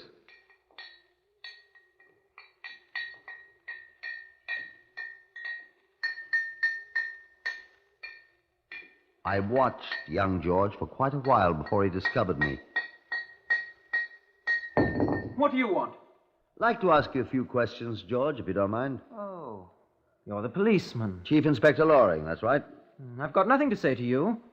You're trying to hang my Aunt Alma. No, I'm not, George. I don't think... She didn't do it. I told you she didn't do it. I know. You got any suspicions, George? Well, of course. Some thief, some tramp or something done it. Really think so? Yes. I don't think a tramp did it. Well, she didn't do it. I'm sure of that. Can you prove that, mister? Frankly, no. Look, George, I have an idea it was someone that didn't like Mr. Appleby. Who? I thought perhaps you could tell me if he had any enemies. I don't know any. Go on with your work, George. We can talk. I'm almost done. Well, I'll help you. I'm a pretty good motor mechanic. Well, I was just straightening this thing. Well, I'll give you a hand. I suppose I should feel sorry for old Tom. You don't? No. I didn't like him. He didn't like me either. You'd know, I suppose, if anybody ever indicated that he hated Mr. Appleby. Of course. I knew them both pretty well. Worked here 6 months. No, 7. She didn't hate him. Alma? Aunt Alma, you mean? No, she certainly didn't. Put up with an awful lot from him, though. It was frightful. Always grousing at her when I drove around the countryside in the car. Always drunk. She drink, too? No. Only that night. When she found him with those 3 holes in his head. Was he struck 3 times? 3 jolly great smashes. And you don't have any idea who did it? This burglar. Burglar? Well, whoever it was. Where did the mallet come from that he was killed with? Well, it was ours. Cops took it away.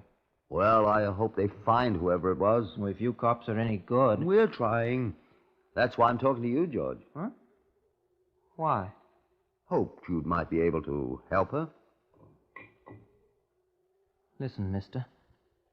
I'd give my life for her. Well... I love her. She's been very nice to you, I understand. I love her.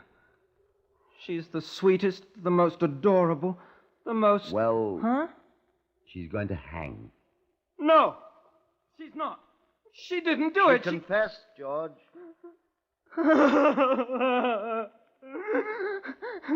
They won't let me see her. Now, George. I've got to see her, I tell you.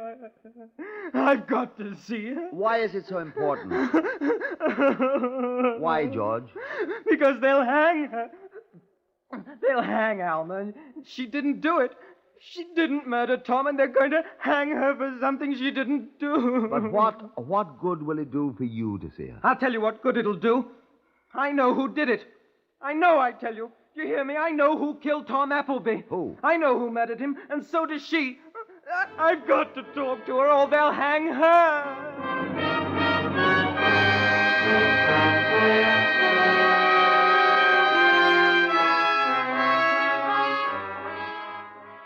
Alma Virginia Appleby's life was in desperate jeopardy.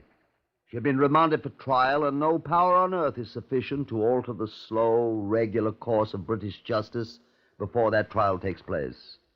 Not even a confession by another person can change her status, that of a prisoner awaiting trial before a jury of her peers. I explained that to George Percy Emmons. "You're coming to the rescue a trifle late, young George," I said. "It might be that you're too late." I've got to save her. I love her, and she loves me. This is George Percy Emmons' statement. I have worked as chauffeur and general handyman for about 7 months for Alma and Tom Appleby. Alma, Mrs. Appleby, has been very good to me. She said I'm like what her dead son might have grown up to be. He did not like me. He didn't like anybody. He was always drunk, and he mistreated Alma, Mrs. Appleby. She tried to keep away from him. She always asked me to drive her to various places so she could be away from him and his tyranny. I love her very much. 3 months ago, I asked her to marry me. First, she laughed at me. And then she cried.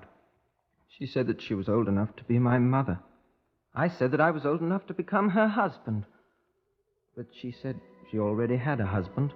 And I said he was a bad husband, and old, and ill-mannered. And she agreed. But she said he was her husband, and she'd sworn to be his wife. I told her I loved her, but she said, no, that is evil. I asked her, if she didn't have Tom for a husband, would she marry me? She cried and said, you must not say that to me. I asked her many more times to marry me when Tom died. 6 times. Tom was old, and he was no good, and he mistreated her. And finally, the 7th time, I asked her if she would marry me if Tom was dead. She cried some more, and I begged her to answer me, and at last she said yes, and she kissed me, and said again she would marry me if I still wanted her to, after Tom was dead. And I thought about it a long time. On the night Tom was killed, on that night, I'd brought her back from a trip in the country, and we were very happy. She kissed me when we came home, and she said she loved me. And my heart was breaking. And then when Tom got drunk that night, he hit her, when she told him he shouldn't drink so much because it was affecting his health. And then I decided. I waited till she and Marjorie, the maid, went upstairs to bed, and then I got the mallet from the garage, and I stole into the house, and Tom was sitting in his chair, and he was in a stupor, and he didn't hear me. And I crept up behind him, and I hit him 3 times on his bald head, very hard, so I heard the bone crack. And he slid down in the chair, and he was dead, I thought. And I thought, now we can be married, Alma and me. But when I went to the staircase to go up and tell her, I looked up, and she was standing there, and she had seen it all. And everything I did, killing him, had come to naught. And I am a murderer, and Alma must not hang, although I surely shall. This is my confession. Write it down, and I will sign it. So help me, George Percy Emmons. George Percy Emmons was remanded for trial by the same magistrate who had examined Alma Virginia Appleby. They were tried together at the Southampton Assizes a little more than a month after Thomas Appleby had died. Both defendants pleaded guilty. Both seemed, as one crime reporter complained, to outdo the other in protestations, not of innocence, but of guilt. Unlike almost every case where a man and a woman had been accused of murder, they did not attempt to fix the guilt on one another, but Each seemed determined to save the other's life at the cost of his own. This was the verdict of the jury. Members of the jury, are you agreed upon your verdict? Yes, sir. Do you find the prisoner, Alma Virginia Appleby, guilty or not guilty of murder? Not guilty. Do you find the prisoner, George Percy Emmons, guilty or not guilty of murder? Guilty. We should like to add a rider to that. We recommend him to mercy. George Percy Emmons, you stand convicted of murder. Have you to say anything why the court should not give you judgment of death according to law? I wish that... Let the prisoner, Alma Virginia Appleby, be discharged. George, take me!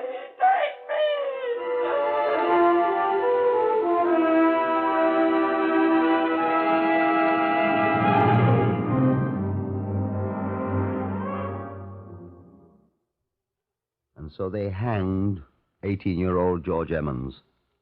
And on the day he was hanged, Alma, the woman who was old enough to be his mother, but young enough to have wanted to be his wife, sat down and wrote a letter. She sealed it, addressed it to the people of England. And standing in the room where Thomas à Becket Appleby had died by her lover's hand, she stabbed herself through the heart. Justice was done.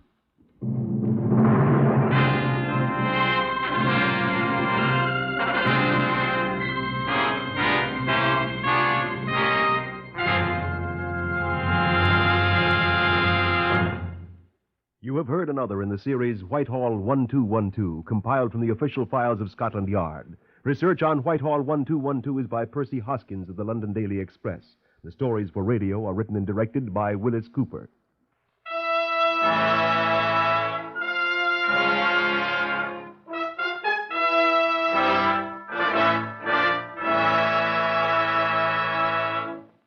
Three chimes mean good times on NBC.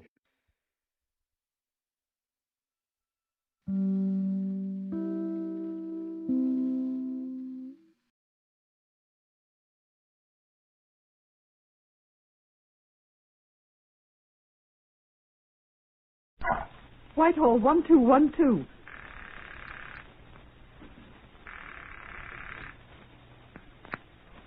This is Scotland Yard.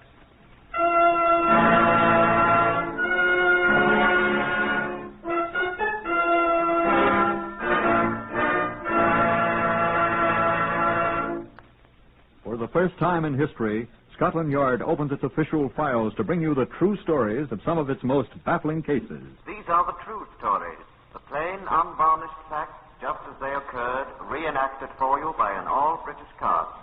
Only the names of the participants have, for obvious reasons, been changed. The broadcasts are presented with the full cooperation of Scotland Yard. Research on Whitehall 1212 is finished by Percy Hoskins of the London Daily Express. The stories for radio are written and directed by Willis Cooper. The voice you will now hear is that of Chief Superintendent John Davidson, custodian of Scotland Yard's famous Black Museum. Good afternoon. Police officials from every part of the civilized world come to see us here at New Scotland Yard. Many of them are old friends of ours, of course. There are few enough police forces with whom Scotland Yard has not been in contact. The Sûreté of France, the American FBI, Canada's famous RCMP. We're all enlisted in the war against crime. And as the Bible says, the 8th chapter of Ecclesiastes, 3rd verse, there is no discharge in that war. We have an interesting visitor with us today. He came to glance at the exhibits here in case number 202131. Here, a doctor's instrument case, and a pair of child's rompers. These, with certain other objects which were later given Christian burial, were important objects in that case. And our visitor is the man who had so much to do with solving the case, Captain Lionel Watt, the former Chief Constable of Lancaster. I must tell you at once that this was a matter for the Lancaster Constabulary and the police of Dumfriesshire in Scotland. Purely, let us say, a local matter. No, Scotland Yard was not engaged in this case at all. Captain Watt and his people solved this most baffling case themselves. Yes, so far as I'm able to discover, we have only one procedure that's precisely like Scotland Yard's, John. And that is? We patronize the same hangman.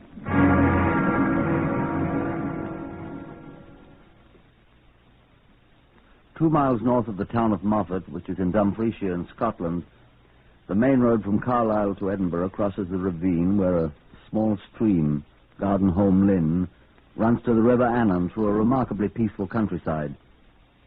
On the morning of the 29th of September, some years ago, several crudely wrapped bundles were observed lying on the banks of the ravine below the road. From one of the bundles protruded a naked human arm. The Dumfriesshire Constabulary naturally investigated. What they found added up to confusion as well as to horror. I was in the Moffat police station when Sergeant Barnes made his first report. 4 bundles. One wrapped in the Daily Herald, the London Labourite newspaper, for 5th August this year. The second wrapped in a pillow slip. The third in a portion of cotton sheeting.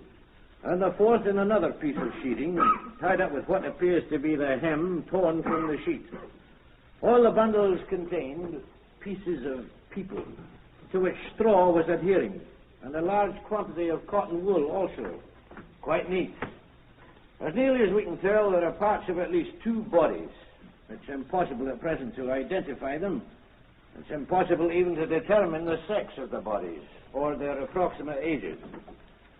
By the appearance of the bodies, the medical officer thinks that they have been dead about 2 weeks, but he doesn't know for certain. He's sorting them out now. During the week, other parcels were discovered along the course of Gardenholme Lynn and along the banks of the River Annan, all on the Scottish side of the border, outside my bailiwick. These parcels, which also contained portions of human bodies, were wrapped in pages of the Sunday Graphic for the 15th of September and in pages of other newspapers, unidentifiable because of bloodstains. I had a telephone call. Sergeant Barnes speaking at Moffat, sir. Oh, hello, Sergeant. What's up? We don't think our friends are Scottish, sir. What's that? Don't think they're Scottish. What friends? What? The dead people, sir. The ones we found. We don't think they're Scottish folk. Well, that's quite a statement, Sergeant, when you can't even tell whether they're male or female. Well, sir, we've been making inquiries ever since the first parcel was found. And according to our records, there hasn't been anybody missing in Dumfriesshire in 11 years who's not accounted for. Well, that doesn't prove that... There was a carnival at Morecambe about 2 weeks before we found the... well, now what's that got to do with it? Well, I telephoned the Herald office in London, sir, and they printed a special edition of slip sheets with pictures of the Morecambe Carnival. Oh, yes, that's right. They printed 5,370 copies, and it was all sold with the Sunday Herald of 15th September, either in Morecambe, which is right alongside you, or in Lancaster, which is where you are, sir.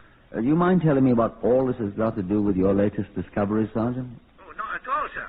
I thought you'd understand. The latest discoveries was wrapped up in those special pages, sir. I at once put our people onto their missing persons list to discover what missing persons had been reported about the 15th of September who had not yet been found.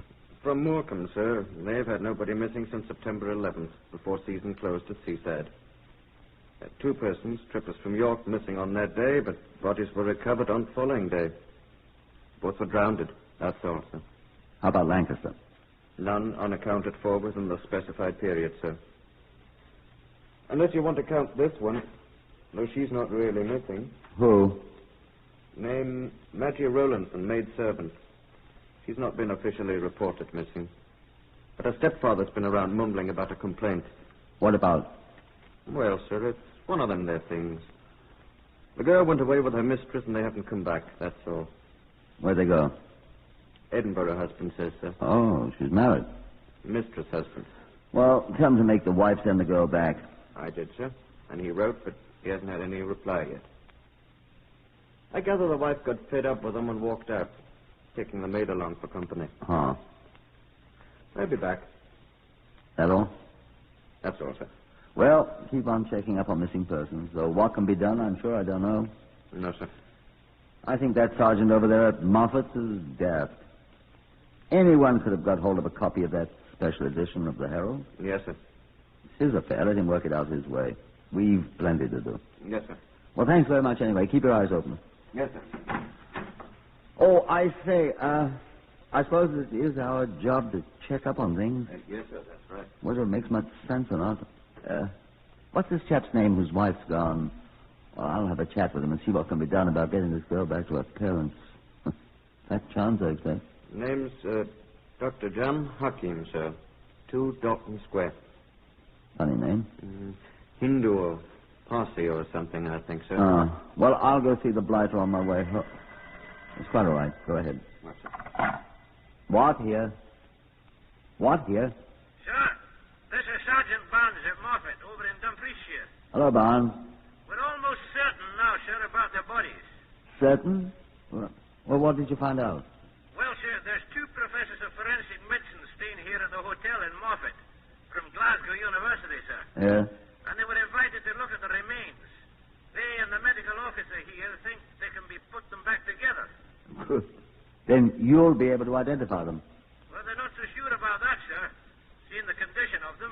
But what I called you about was to tell you can narrow down whatever search you're making there. I was going to tell you I haven't found any persons missing here, so your theory is... Not missing persons, sir. What did you say? It's missing women. Women? Aye. The doctors are certain, sir, they were both women.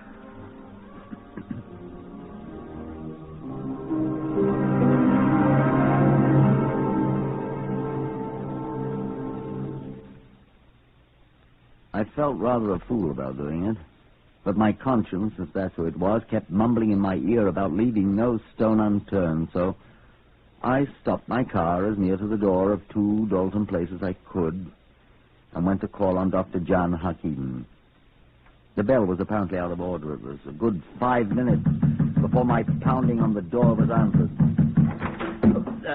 The doctor ain't home, sir. Oh, isn't he? He's committing an operation on an impacted wisdom tooth, sir. Oh? Then he's a dentist. Licentiated Dentistry, University of Bombay, sir. I thought he was a doctor. Bachelor of Medicine, University of Lucknow, sir. He's an Indian. A Parsi, sir. Whatever that is. But he won't be back till quite late, so I'm not to take any appointments for him for the day. Are you the, I'm the charwoman. Well, I'm very anxious to see the doctor. I'm Captain Watt. Mrs. Music. Mrs. Pamela Music. Who? That's my name, sir. Oh. Well, I was quite anxious to see the doctor. Well, I'm in the doctor's confidence, sir. If there was anything... I am Chief Constable of Lancaster, Mrs. Music. Phew. What's he done, sir? Nothing, so far as I know. Well, then, what do you want to see him about? Well, I'm afraid that's my business and his, my dear madam. Madam, be I? You want to ask him about his wife, don't you, sir? I wonder if you could tell me anything about him. I'm afraid that's his business and mine, my dear sir. Will you tell the doctor, please, that I'd be glad if he'd get in touch with me at the town hall, my office? Has Mrs. Iron Mighty Dr. Hakim been making trouble? Why should she make trouble? Well, she's made plenty before. So it's not my affair, I'm sure. What does she want now, sir? I'm afraid I shall have to discuss that with the doctor. If you'll be good enough to tell him that I called, please. Yes, sir. Would you know where Mrs. Hakim is at present? I do not. Does the doctor know? Well, of course he knows. And do you know if Maggie Rowlandson is with her, the maid? Well, I know she should be right here, doing her share of this work, the lazy... Well... How long has she been gone? Oh, since that Sunday the carnival at Morecambe closed. The 15th of September. I think it was. They'd been to Morecambe that Saturday night for the last day of it. Mrs. Hakim and the the maid. doctor told me when I come to work on Monday that Mrs. had walked out on Sunday morning, taking Maggie with her. This is the longest time she's been away. Oh, this has happened before, eh? Where does she usually go? She's got a sister in Edinburgh. She visits. What's her name? Mrs. Alexander MacArthur. Darling Edie. She's a twin of Mrs. Hakim, and I don't like her. Poor dear doctor. I hope she don't never come back this time. She'll be better off. Why? Nag and nag and nag. And that used to be a barmaid right here in town before he met her. Had him eating his heart out for her. Oh, well, you'll excuse me, sir, but I've got to get back to work. I'll tell the doctor you called, but don't you tell him what I've said now, mind you, sir. Here now, give us a hand with this carpet before you go, huh?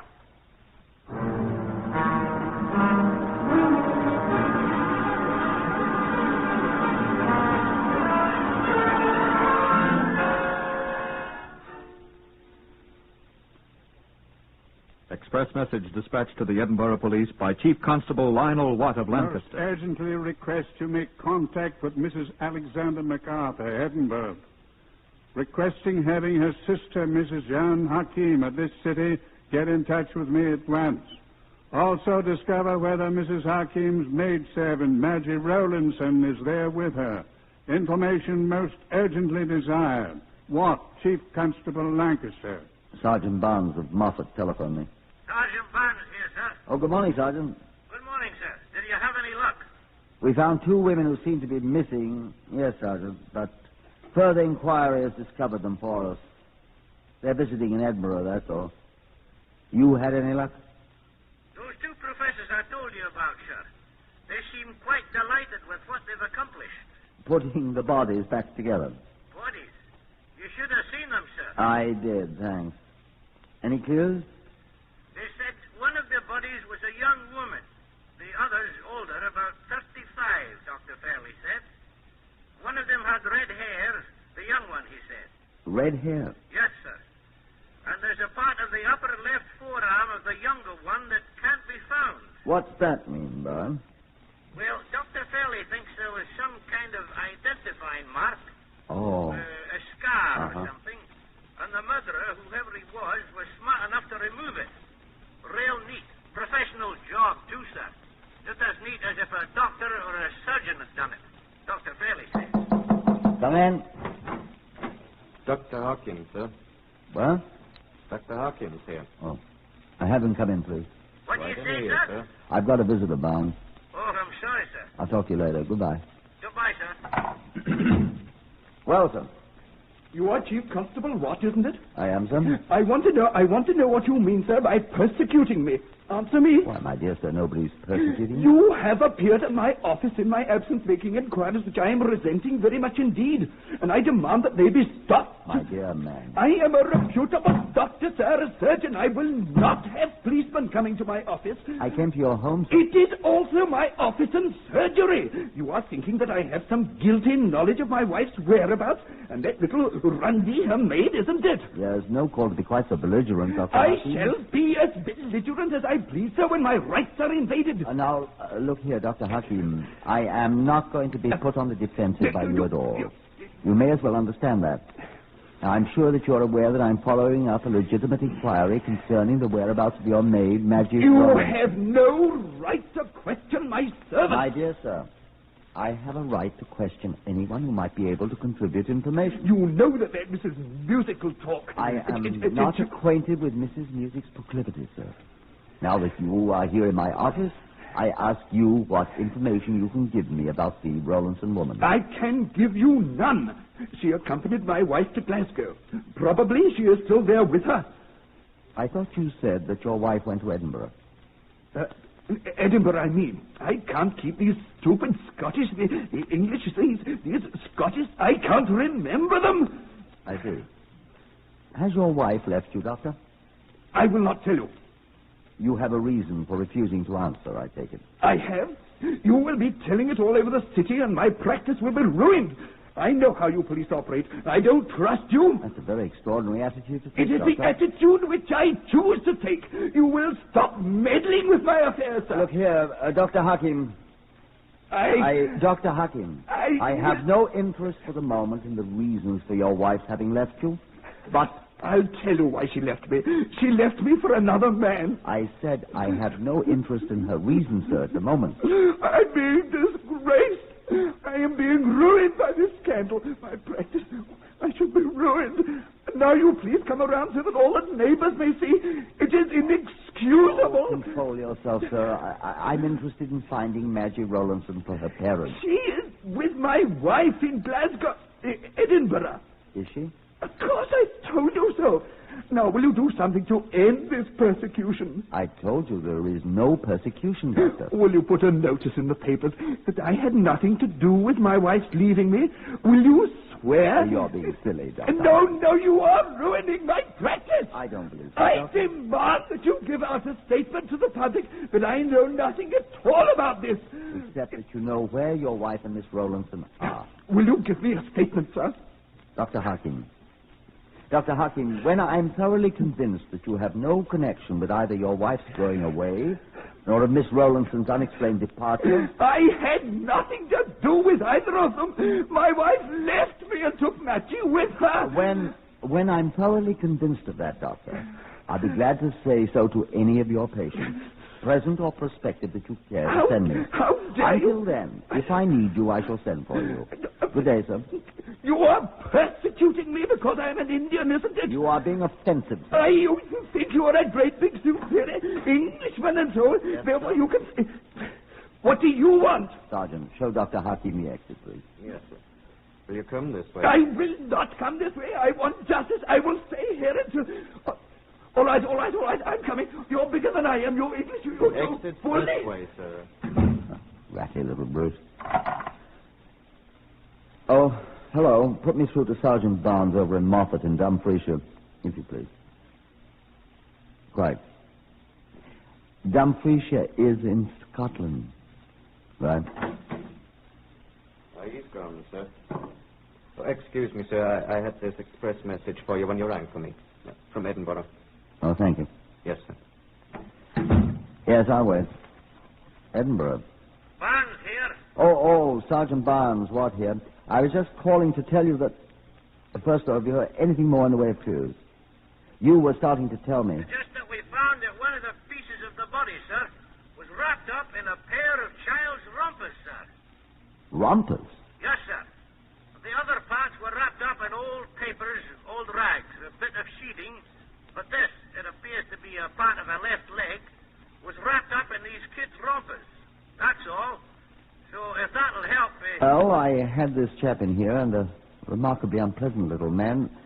He confirms that both of our so-called missing women are safe in Edinburgh. So I'm afraid that your Lancaster theory rather collapses. Oh, that's too bad, sir.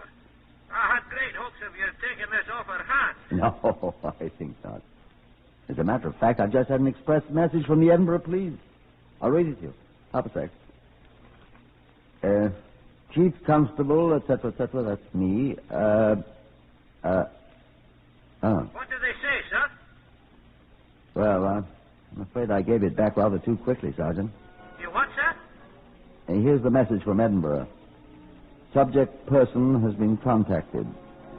Says has not seen subject of inquiry, Mrs. Hakim, since last New Year's Day in Lancaster. Has never seen subject Maggie Rowlandson. Hodgson, Edinburgh Police. What'd you say, Sergeant? I said, I wish you luck, sir.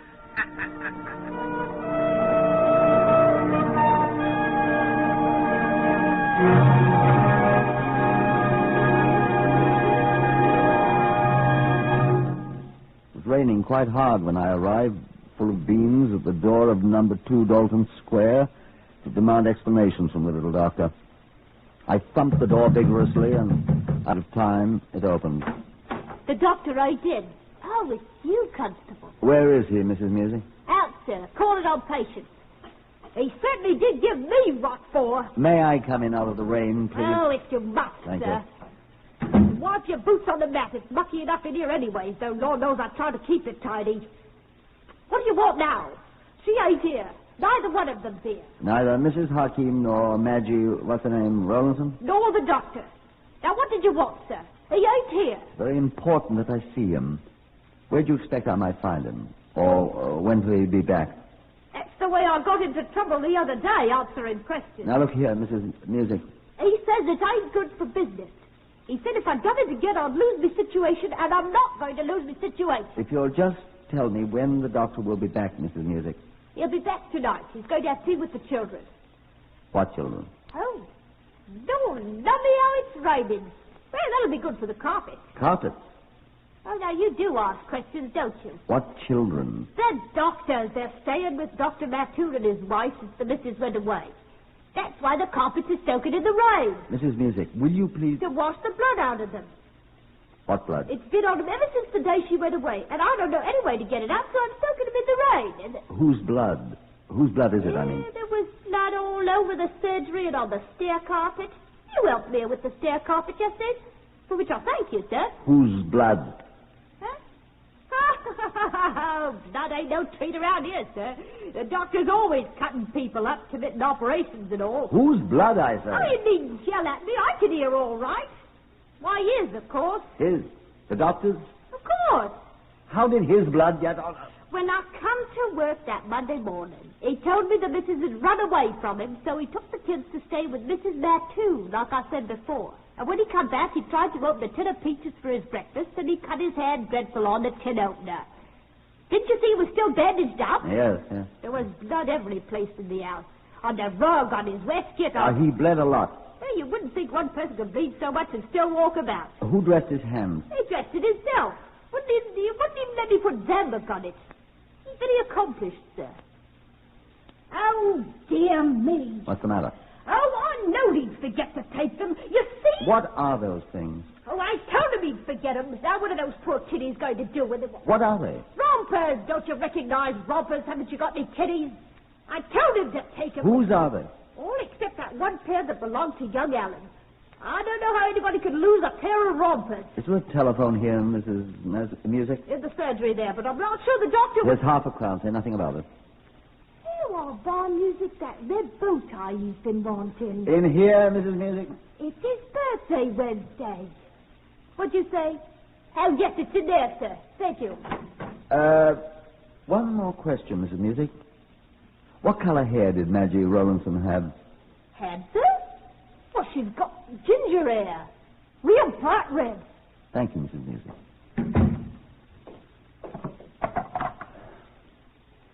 This is Chief Constable Watt. Put me through to Sergeant Barnes at the Moffat Police Station. Quickly, do you hear?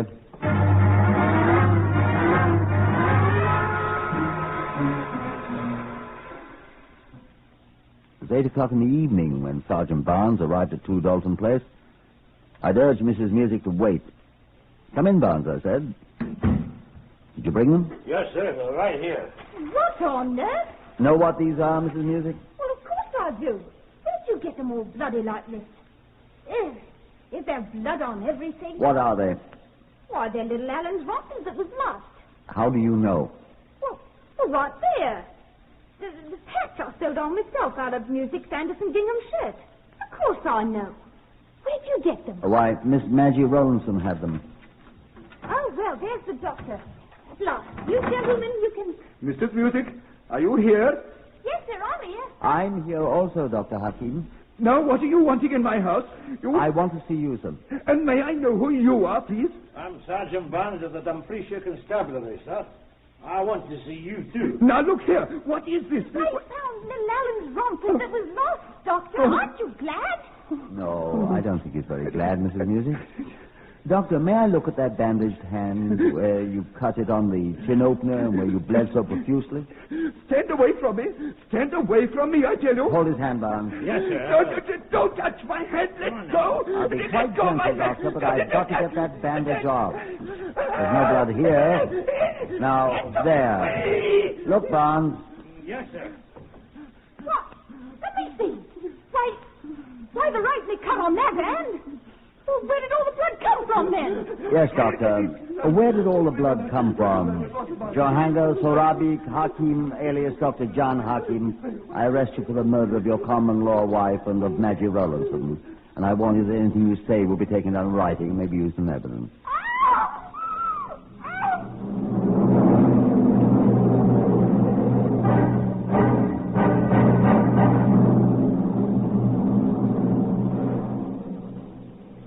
He admitted it, finally.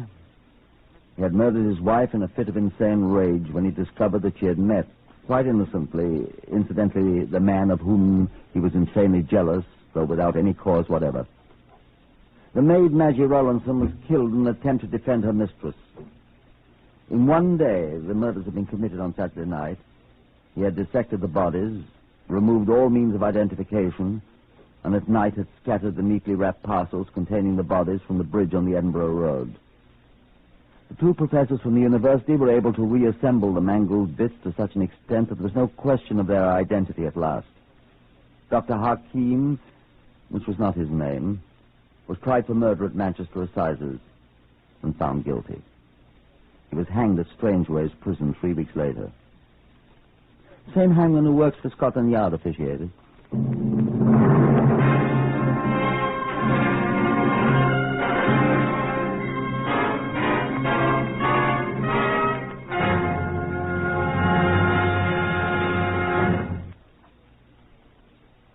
Heard in the honor of their appearance on Whitehall 1212 today were Harvey Hayes, Horace Braham, Pat O'Malley, Lester Fletcher, Patricia Courtley, and Morris Delamore.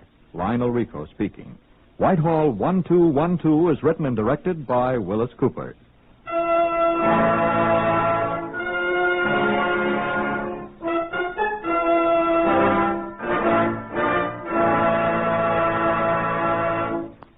As individuals, we can't solve all of the problems of international strife and tension. But as individuals, we can declare ourselves on the side of friendship and goodwill. The best way to express your goodwill is through CARE, C-A-R-E, the non-profit international organization that delivers food and clothing packages to the needy in other lands. For complete information, get it at CARE offices throughout the nation. This is NBC, the National Broadcasting Company.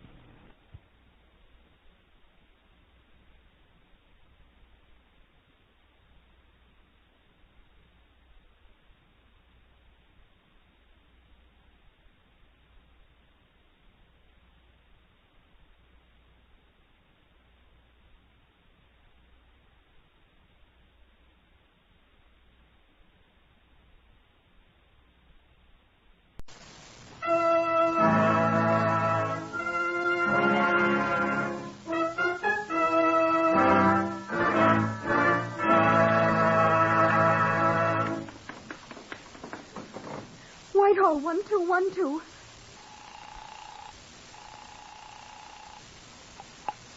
This is Scotland Yard.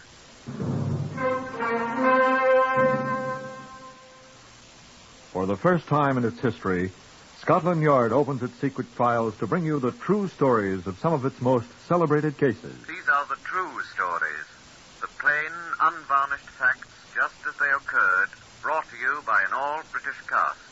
Only the names have, for obvious reasons, been changed. The stories are presented with the full cooperation of Scotland Yard. Research for Whitehall 1212 is from Percy Hoskins, chief crime reporter of the London Daily Express. The stories for radio are written and directed by Willis Cooper. Now, this is the voice of the custodian of Scotland Yard's famous Black Museum, Chief Superintendent John Davidson. Good afternoon. This is a man's handkerchief. I doubt you've ever seen a handkerchief so stained with blood. I don't believe I have. I just like to touch it. They should really wash these things, shouldn't they? If the young man who owned it had washed it, he wouldn't be where he is now. No, I don't know exactly where he is, but I've been led to believe it's an unpleasant place. His body is buried, as Mr. Justice Coburn said, within the precincts of the prison in which he had been confined. That was Pentonville Prison, where a great many murderers are buried. Now, here is Chief Inspector Godfrey Allen Rouse, who had most to do with the case number H42426. Yes, I've been on duty all night. No, I'd had no adventures at all, except an interview with a sad, fat man who accidentally set his bed on fire, and whose landlady was annoyed with him. I don't believe the poor man has smoked cigarettes in bed since. I was shambling sleepily along a certain street in the West End, thinking how nice it is to go to bed at the height of the full, fresh, fragrant morning, when my arm was rudely seized. My thoughts of bed vanished with a minor popping sound as I recognized the features of Mr. Alistair Crumbine, proprietor and chief clerk of the nearby Forensia Hotel. I gathered from Mr. Crumbine's gobbling that someone was violently dead in his hotel. Sighed and followed him.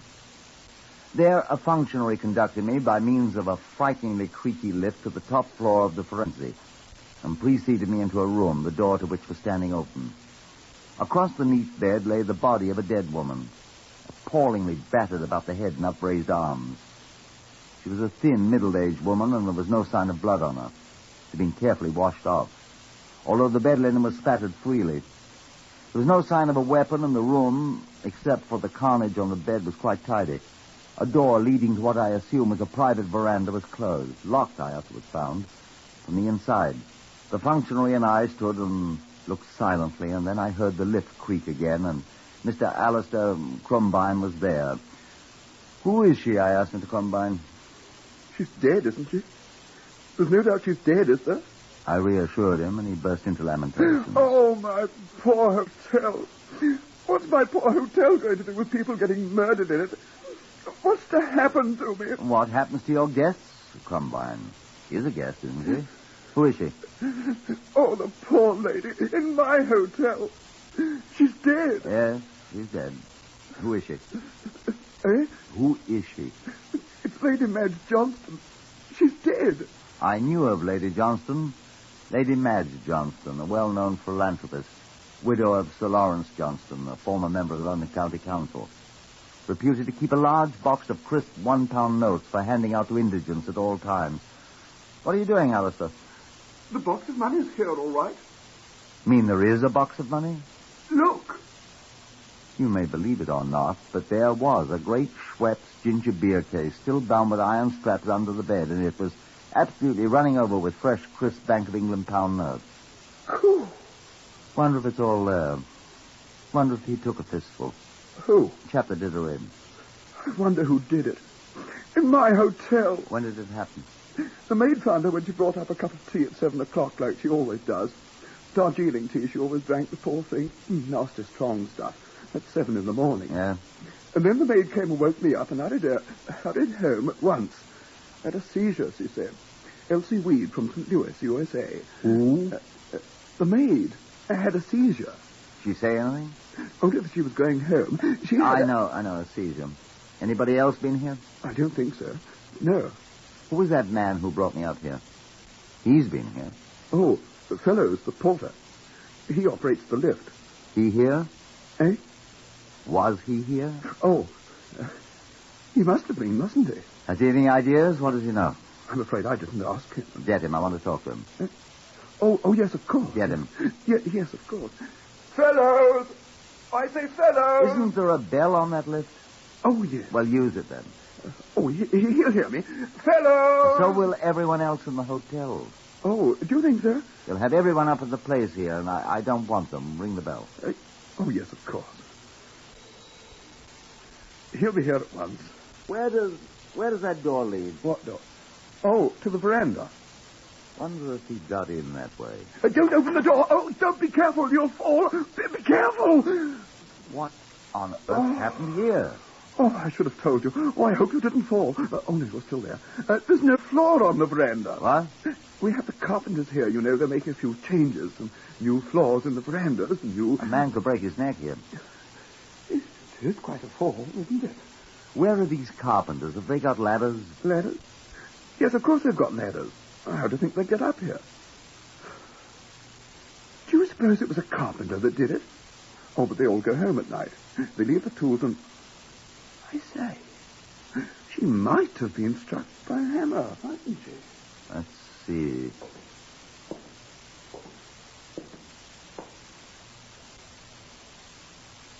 Might very well have been. What about their tools?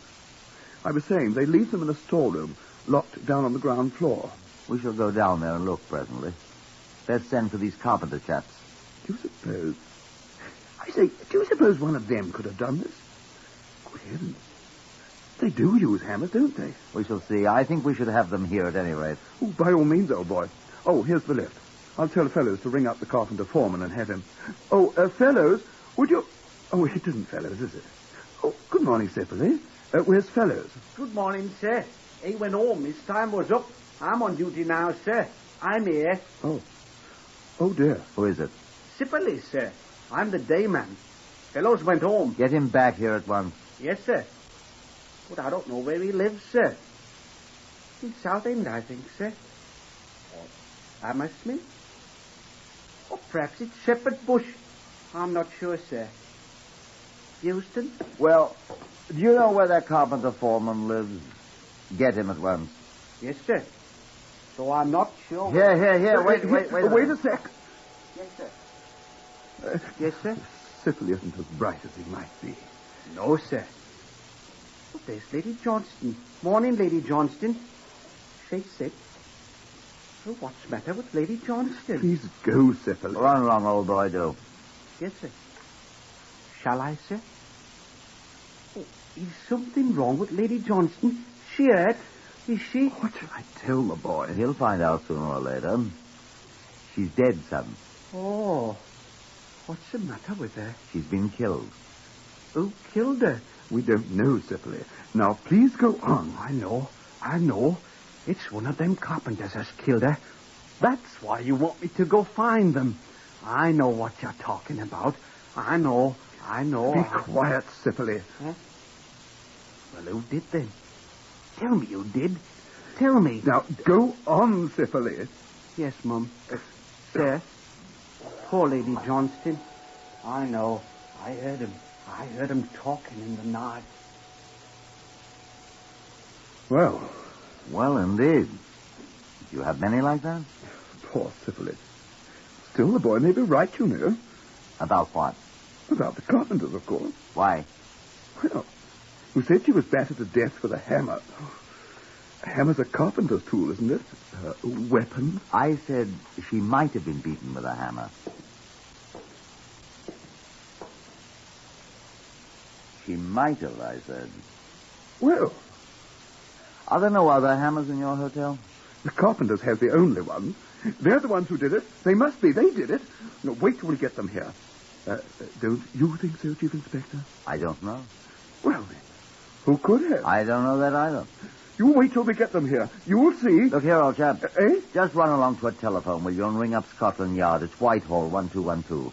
Tell them there's been a killing here and ask them to send some people. Send who? Whom? They'll know whom to send. And tell them I'm here too, will you, and I want someone to relieve me. Yes, sir. What'll I do then, sir? Then I suggest you go talk to Syphil. Perhaps he and you can think up some good ideas together. I'm your man. Oh, poor Lady Johnston. Whilst Crumbine dashed down the stairs, which also creaked abominably, I sat myself down with Lady Johnston's corpse to think. These are the things I thought of. A, the good charitable lady had been killed in the night. Whoever did it had, with the good lady, made a great deal of noise. Note. Who heard the noise? And when? Did they recognize any voices? Someone who was familiar, or had become familiar with arrangements at the Forensic Hotel did it. Else, how had he known about Lady Johnston? How had he got in the room? That door to the outside of the veranda had been locked. And the veranda 5 floors above the street is no floor anyway. How did the intruder get in? Or had he not had to get in? Had he been inside all the time? And what had the night porter been doing? Suddenly, I must have a little talk with that night porter, and I remembered his name, Fellows. The man who had been relieved by the boys Syphil and gone home to Southend or Hammersmith or Shepherd's Bush or perhaps Euston. The night porter would have a lot of questions to answer, I could foresee. Lady Johnston said not a word to me, but grinned horribly. There were a couple of spots on her face the person who had washed her up had missed. "Excuse me, milady," I muttered, and went to look at the outer door. The key which had locked it was still in the lock where I had left it. The inside, mind you. I opened the door. The floorless veranda yawned above those 5 stories to the street. Could a ladder, I wondered? Carpenters use ladders. I must see if that foreman carpenter or his mates had been reached yet. I closed the door, locked it. Went out and ran to the lift. After a moment, it started up. Well, I reflected, that would at least save time. I could ask Syphil some of the questions that plagued me. Perhaps he might know something. I waited as patiently as I could. At last, it hove in sight. "Hello, Syphil," I said. I could see Syphil staring up at me. Hello, Sibley, I said. Why, you remembered my name, sir. Thank you, sir. Hardly anyone remembers my name, sir. Joseph Adoniram Sibley, it is, sir. From Blackpool, way up in Lancashire, sir. I don't know your name, sir, though. Well... Oh, no, don't tell me. I'll find out. Poor Lady Johnson, she didn't remember my name either. She always called me boy. I hate being called boy, don't you, sir? Yes, sir. Do you want to see Mr. Crumbine, sir? He's on telephone. He's calling the foreman carpenter, sir. Mr. Morris, like you said. Only he can't get Mr. Morris on the telephone. And so he called Fellows. Fellows is the night porter, sir. And he lives in Kennington. Not Southend or Hammersmith or Shepherd's Bush. Or Euston. No, Kennington. Mm-hmm. Kennington isn't far away, and Fellows will be right here in a minute, and maybe you'll know who killed poor Lady Johnston. She was so nice. But she always called me boy instead of my right name, Joseph Adoniram. Don't you feel dreadfully sorry about her? I'll take you to the cellar, sir, whilst Mr. Crumbine's on the telephone. This is the cellar, sir. There. Nothing down here. Storeroom, sir, where we keep the guests' trunks and boxes and everything, sir. Excuse me, sir, I beg your pardon, sir. Excuse me, sir. I'm always bothering the guests, sir, Mr. Crumbine tells me, and... Look here, Sibley, you're not bothering me, and besides, I'm not a guest. Minor. Well, sir, I want you to know that I'm really not such a simpleton that Mr. Crumbine thinks I am. Now, look here, Sibley. He thinks I'm not quite bright, sir. But I'm bright, all right. And I have the equivalent of a high school education, sir. Oh, really? Oh, yes, sir. I know algebra, sir, up to binomial theorem, sir. And I'd wager Mr. Crumbine doesn't know that much about algebra. And I know Latin. Quousque tandem abutera Catilina patientia nostra. That means, how long, O Catiline, are you going to continue to try our patience? And I know Kipling quite well. My father was a great student of Kipling. Excuse me, sir. There's a widow in sleepy Chester who weeps for her only son. There's a grave on the Parbeng River, a grave that the Burmans shun, and there's Super da Prag Tivori to tell how the deed was done. That's the grave of the 100 Head. I know it all, but excuse me, sir, I forget so much. I think that's why Mr. Crumbine thinks I'm not quite bright. I can't remember things. I tried for me trade test in the war, sir, but right in the middle of the examination, I forgot. I've forgotten what I forgot. But they made me go away. That's the room there where the carpenters keep their tools. Wouldn't you like to look at it, sir, while Mr. Crumbine's on the telephone? Well, goodbye, sir. I wonder if he heard anything last night. Or has the poor beggar forgotten it? Well, I suppose we'll never know. Poor kid. Hello, Chief Inspector. How did you get down here? The lift. Oh. Simply take you to the wrong place. I'm going to sack that, sir. Oh, no. This is quite the right place. Did you get your people? The carpenters? No. But they'll be coming in. The fellows? Yes, he's on his way. Turns out he lives in Kennington. No distance at all. What do you mean about the right place? Want something down here? I thought I'd have a look at this place where the carpenters store their tools. You do think it was a carpenter, did it? Where's this place? Just a step.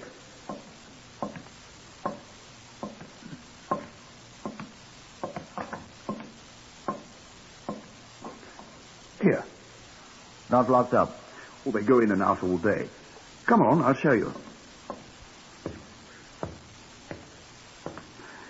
Here they are.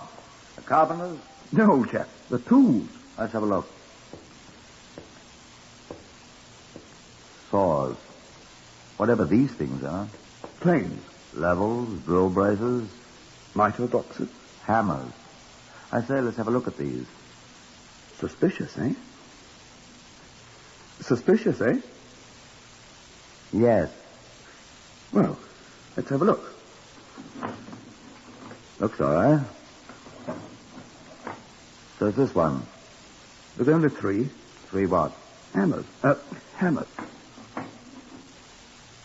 Matter. This one's clean. Beautiful. These carpenter chaps... I mean it's clean. Oh. You mean... Like the old lady was. Carpenters don't usually wash their hammers, do they? Well, I don't know. I'll tell you, they don't. Look at the others. See? Sawdust, rust here, paint. I see, but I know. Maybe it's new. I don't know. but I don't think so. Well, have you found the murder weapon, gentlemen?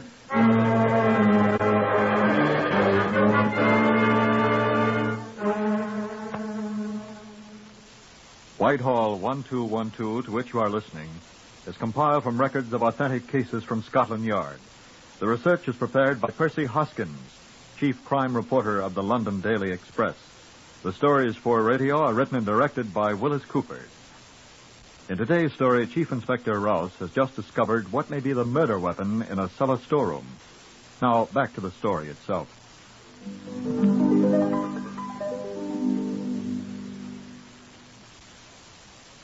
The people from Scotland Yard for whom I had asked, photographers, fingerprint men, all the rest, including a relief for me, had now arrived, and I sent an earnest young constable back to the yard with the extraordinarily clean hammer, with instructions to take it to the forensic laboratory people for a thorough examination. I sat down in the corner of the cellar with Alistair Crombine and Fellows, the night porter, and held grave discussion. Good thing you got me before I got into bed, sir. Why is that, fellows? Once I got my eyes shut, sir, you'd never have woken me up till Monday, sir. Good heavens. Is today Sunday? As ever was, sir. We all ought to be in church singing hymns or praying or going on like they do, sir. As I say, sir, it's a good thing you found me sitting there eating the last of my liver and onions and my Sunday night shirt, or I should never have waked up until 8 o'clock Tuesday night and Monday being my night off, sir. At which time you'd have been sacked, because you're due on the job at 6:30, my dear fellows. I'm sorry, sir. That's why we weren't able to reach those carpenters. I'm all at Nonconformist Chapel, sir. Well, you can arrest them Monday, Chief Inspector. Why should I arrest? Well, it was their hammer that Lady Johnston was murdered with, wasn't it? We don't know that yet, you know. Wait till I hear from the I have laboratory. to be certain you know, sir. You know what Sybil has been saying, sir? Oh, that nonsense. What's Sipley been saying? If you listen to everything Syphilis been saying... What's Sipley been saying? He says he recognized them, sir. At least 3 or 4 times he told me, sir. What's Sipley been saying? Oh, a lot of nonsense. What, fellows? Well, sir, excuse me, Mr. Crombine. He's been hearing voices. Voices? Voices? What kind of voices, fellows? Well, may I tell him, sir, what Sybil has been saying? If you want to make a fool of yourself. I believe him, sir. That lad wouldn't tell a lie. Hasn't brains enough to tell a lie. Well, what's he been saying about voices? He's been hearing him, sir, nearly every night for a week. What sort of voices, fellows? Sibylle, let's have him in here and ask him. He's gone, sir. I met him when I came in. I sent him out for some coffee for all these Scotland Yard fellows. Oh, thank you, sir. We're all very grateful. Wonder where all my men are. All over the place. Well, sir, Sybil has been telling me he sleeps here at night, sir, the other end of the cellar. That 3 times, I think it is, he's been waked up and by strange men and voices whispering. He's balmy. Now, wait, sir. I thought I heard them myself. And Sybil and me we've gone hunting for them all over the hotel. Find them? Well, no, sir, but I believe they're the ones stole that hammer, if they did, and killed poor Lady Johnston with it. Sybil swears he's heard them. Unless it's an hallucination. Might be, you know. He's been waking me up every night, practically. You don't believe it. Well, clues sometimes come from the strangest places. Well, there might have been somebody planning to. Yeah. Still, we never found anybody. It'd be extraordinary if you did, fellows. Beg your pardon, sir? It isn't that simple. But, sir... But it's interesting enough to make me want to know more, I can assure you of You that. see, sir... Nonsense. The man's daft. Well, we'll see. And at that moment, the earnest young constable I'd sent to the laboratory with the 2 clean hammer arrived. Well, Constable, I said? Yes, sir. They've examined it. There's a preliminary report, sir. I was being a little too Sherlock Holmes. No, sir. Eh? No, sir. What? Well, should I be for these gentlemen, sir? Eh? Oh, Crombine. Well, it's your hotel, and fellows. Perhaps we may find your whisperer. Sybil, sir. Speak up, Constable. Well, sir, first the laboratory said the hammer looked too clean to be true. Huh. It was. It had been wiped clean. Exactly what I said. Yes, sir. Well, when they started to examine it under a low-power microscope, sir... What did they find? A drop of blood. A blood stain, sir. Well. Yes, sir. Under one of the claws, here, where the cleaning rag missed it. The type? AB, sir. Wonder what type Lady Johnston's is. We got a sample, sir. That's what took me so long. What type? They're identical, sir. This is the weapon she was killed with. Constable... There's something else, sir. What's that, Constable? Well, sir... Will you gentlemen excuse me for a moment, please? Oh, yes, of course. Well, Constable? I stopped by the CRO, sir. The Criminal Records Office, Well, that's quite right. There should be a check made of every person concerned and every crime investigated, of course. I had them checked, sir. Good. Here. Both these people? Yes, sir. Let's see.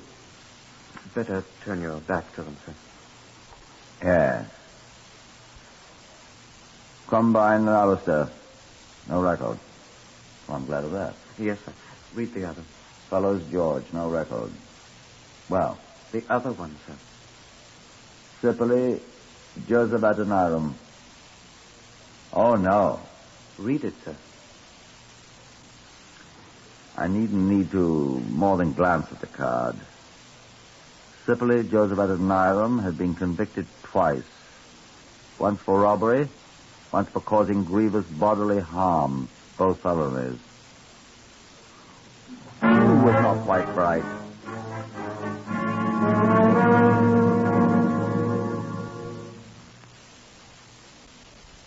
And when Sipperley returned with the coffee for the Scotland Yard men, the earnest young constable and I called him aside.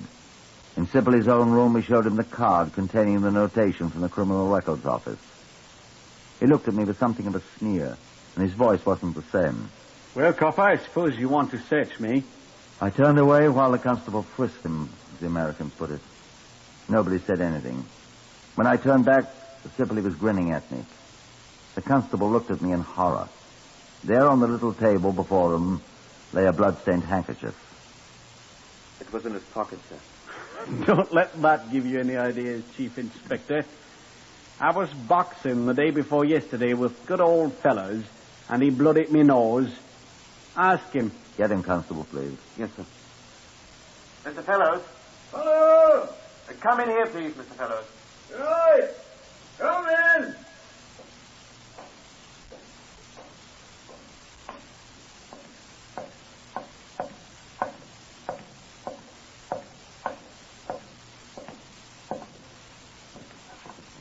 Ask him.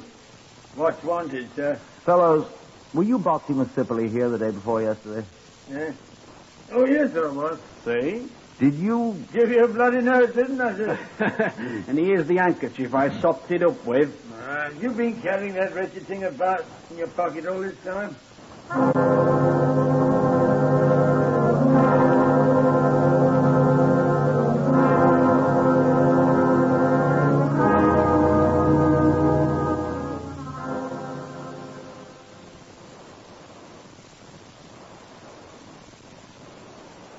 But when we sent the blood-stained handkerchief to the laboratory, they found the blood on it was not type A, Sipperley's own, but type AB, which was Lady Johnston's. Confronted with this anomaly, Sipperley made a statement. Yes, it's her blood. Yes, I killed her. I'm sorry I didn't get all of the blood off the hammer. I made up the story of the people whispering, so if I couldn't blame it on the carpenters, there'd be somebody else. You'll find the handkerchief I used for my bloody nose on floor of my room under the rug by my bed. I just pocketed the wrong one. They both looked alike. It's no good, I give up. I murdered the old fool. Why? I'll tell you why. Because everyone said I wasn't quite bright. Because nobody would bother to learn my name, Joseph Adoniram Sipperley. They called me boy. Just like the old lady did. Boy. so I killed her. I wish I could kill all of you. I didn't get any of the money, though. Fellows came along too soon, looking for the people that whispered. So I went along with him. We didn't find anybody. Boy indeed. Not quite bright indeed. Well, I almost got away with it, didn't I? Almost.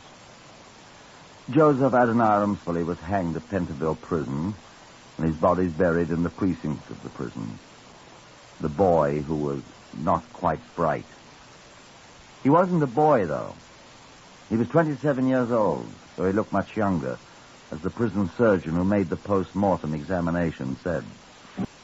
Heard today on Whitehall 1212 was Horace Braham as Inspector Rouse.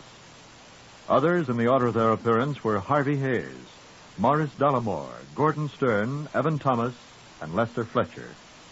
This is Lionel Rico speaking. Whitehall 1212 is written and directed by Willis Cooper.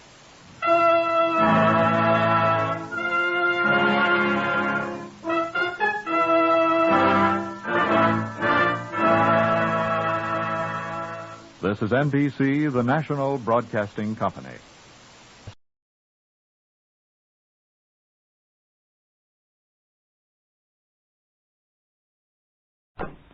Whitehall 1212.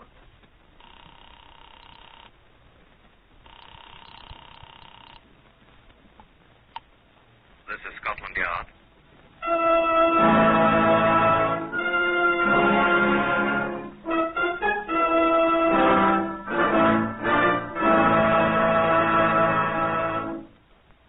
For the first time in its history, Scotland Yard opens its official files to bring you the true stories of some of its most baffling cases. These are the true stories, the plain, unvarnished facts, just as they occurred, reenacted for you by an all-British cast. Only the names have, for obvious reasons, been changed. The stories are presented with the full cooperation of Scotland Yard. Research for Whitehall 1212 comes from Percy Hoskins, chief crime reporter of the London Daily Express. The stories for radio are written and directed by Willis Cooper. This is Chief Inspector John Davidson, who is in charge of Scotland Yard's famous Black Museum. Good afternoon. Can you imagine mistaking this exhibit here for a revolver or a pistol, or in fact for a gun of any kind? Here, have a look at it. Sorry, I dropped it. If it had landed on my great toe where that cab horse trod on it in December 1907, well, thank goodness it didn't. No, I shouldn't think that anyone in his right mind could possibly mistake this for anything but what it obviously is, a hammer. Yet a large number of persons, some of them policemen, were at one time quite certain that it was a gun. Now, I hung it up here on the wall in the year 1929, the same year that Pierrepoint, the hangman, did as much for the man who used it. Now, this is Chief Inspector Reginald Porter, who will tell you how it happened. Reginald? The morning of 11th January 1929, I was handed a telegram which had been sent the night before from Southampton. A case of murder has occurred here. A man has been found shot in a room, the door of which was padlocked. The body was found today. It has probably been in the room some 8 or 9 weeks. Will you please send a man down to investigate the matter? McCormick, Chief Constable of Southampton. One thing was obvious to me at once. That Mr. McCormick had had very little instruction on the art of eliminating unnecessary words in his telegrams. A good CID detective sergeant could have told the story in 20 fewer words, although I agree not so elegantly. In Southampton, a smart young detective sergeant, smelling of pear soap and a good grade of hair oil, escorted me to the scene of the discovery. The place here was formerly a garage, sir, as I'm sure you can see. Yes, I can see, Sergeant. Yes, sir. Is this the one that was padlocked? Yes, sir. Oh, as a matter of fact, Both this door and the one in the rear were padlocked. The rear one is still intact. This is the one that was broken. The main entrance? Quite, sir. The men who found him broke the lock? Yes, sir. Where are they? They should be inside, sir. I'll ask the constable at the door, sir. By all means, Sergeant. Yes, sir. I say, Constable, those two gentlemen are inside, Sergeant. I suppose you're looking for them, aren't you? The ones that found him? Inside, sir. Inside here, Chief Inspector. No, sir. This way, if you please. You needn't sound like a blasted shop walker, you know, Sergeant. Morning, sir. Morning, Constable. They'll be inside, sir. I heard you. Yes, sir. Door's open, sir. Am I blind? Yes. After you, sir.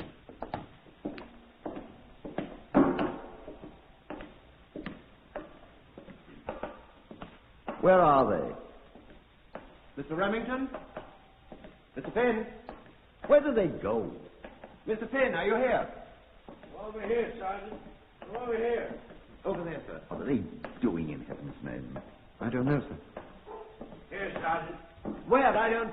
Behind the oil drum, Sergeant. I see them. Good morning, gentlemen. Good morning, sir. Morning, sir. We got here, Sergeant.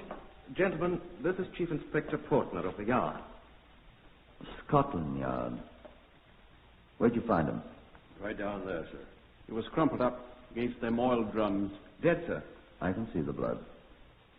That is blood, isn't it? I'm afraid so, sir. There's quite a lot of it, isn't there? Yes, sir, for one man, sir. Find the gun? No, sir, not yet. We're starting to look again this morning. You did find the body, though, didn't you? Oh, yes, sir. Rather, these gentlemen did. How'd you happen to find them? You're the ones that broke the lock? How'd you get in here? I haven't been briefed in this thing yet. Don't even know the murdered man's name yet. Oh, his name... His name was Rafe Street, sir. He was our agent. Your agent? Our company's chief inspector. Lion Oil Limited. He sold oil and petrol, sir. All these drums are ours, Chief Inspector, you see. Mr. Street was not actually our employee, you see. Just an agent. You see, we hadn't heard from him for several months. Several months?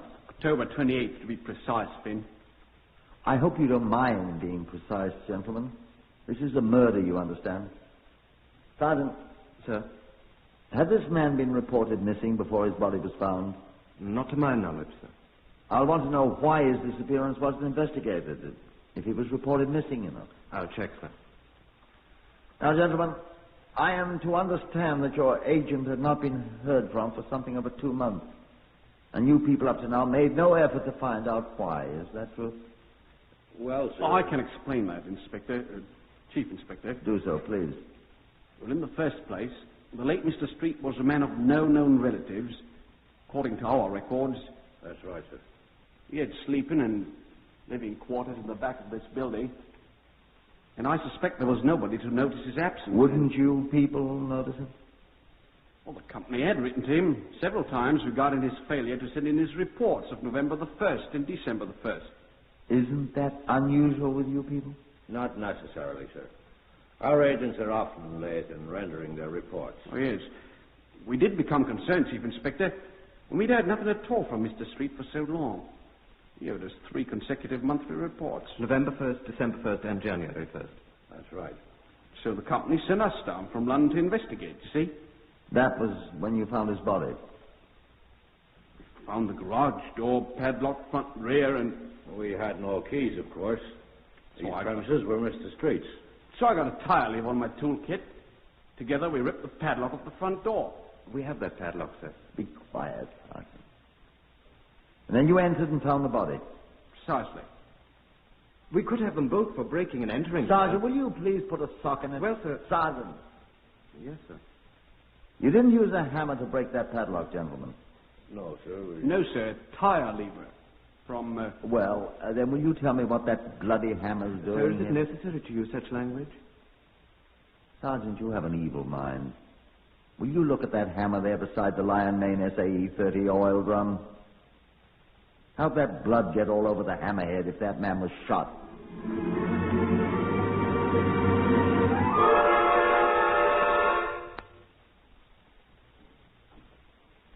I left the fragrant sergeant to arrange for and supervise a draft of detectives from the Southampton police to organize and conduct an all-out search of the garage warehouse for the gun with which the victim had allegedly been killed, and proceeded in good order to the mortuary where the body lay.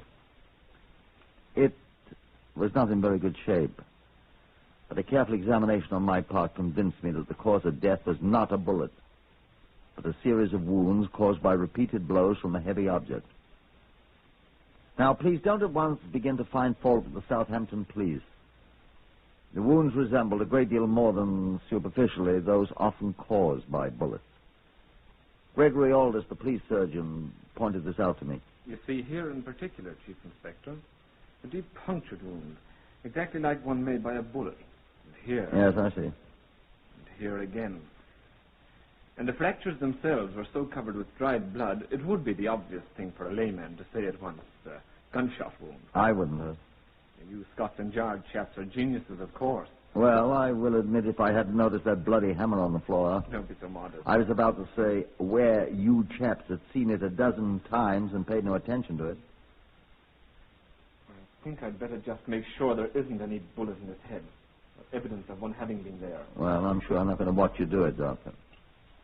That will be helpful, sir.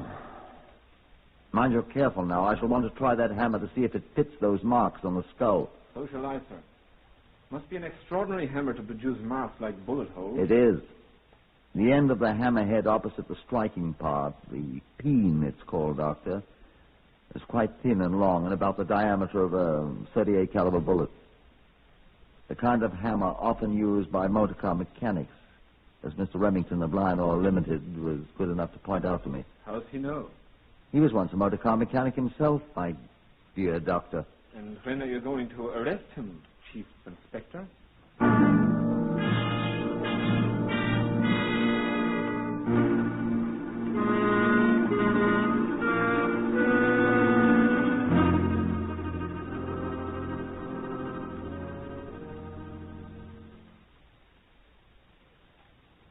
It had occurred to me at the very moment I was saying it to Gregory Aldous. I went back to the garage to find him. He had gone back to London to report to his firm's officials, but Finn was still there, helping assiduously but ineffectually in the search for the alleged murder gun. I sat him down in a corner of the place which rang to the voices and the noises they made as they overset racks of oil drums.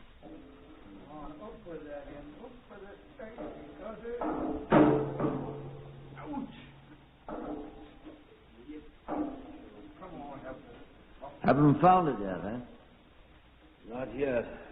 Oh, my sainted aunt, I'm tired. Tired? Those oil drums were in the neighborhood of 100 weight apiece. I've moved several million of them. Remington move a lot, too? Not really likely. He had to go to London. Yes, I know. Tough on you. Well, he's my boss. Fine to be a boss, isn't it? He's all right. Known him long? Met him in the Navy 20-odd years ago. I was his boss then. Oh? Wavy Navy.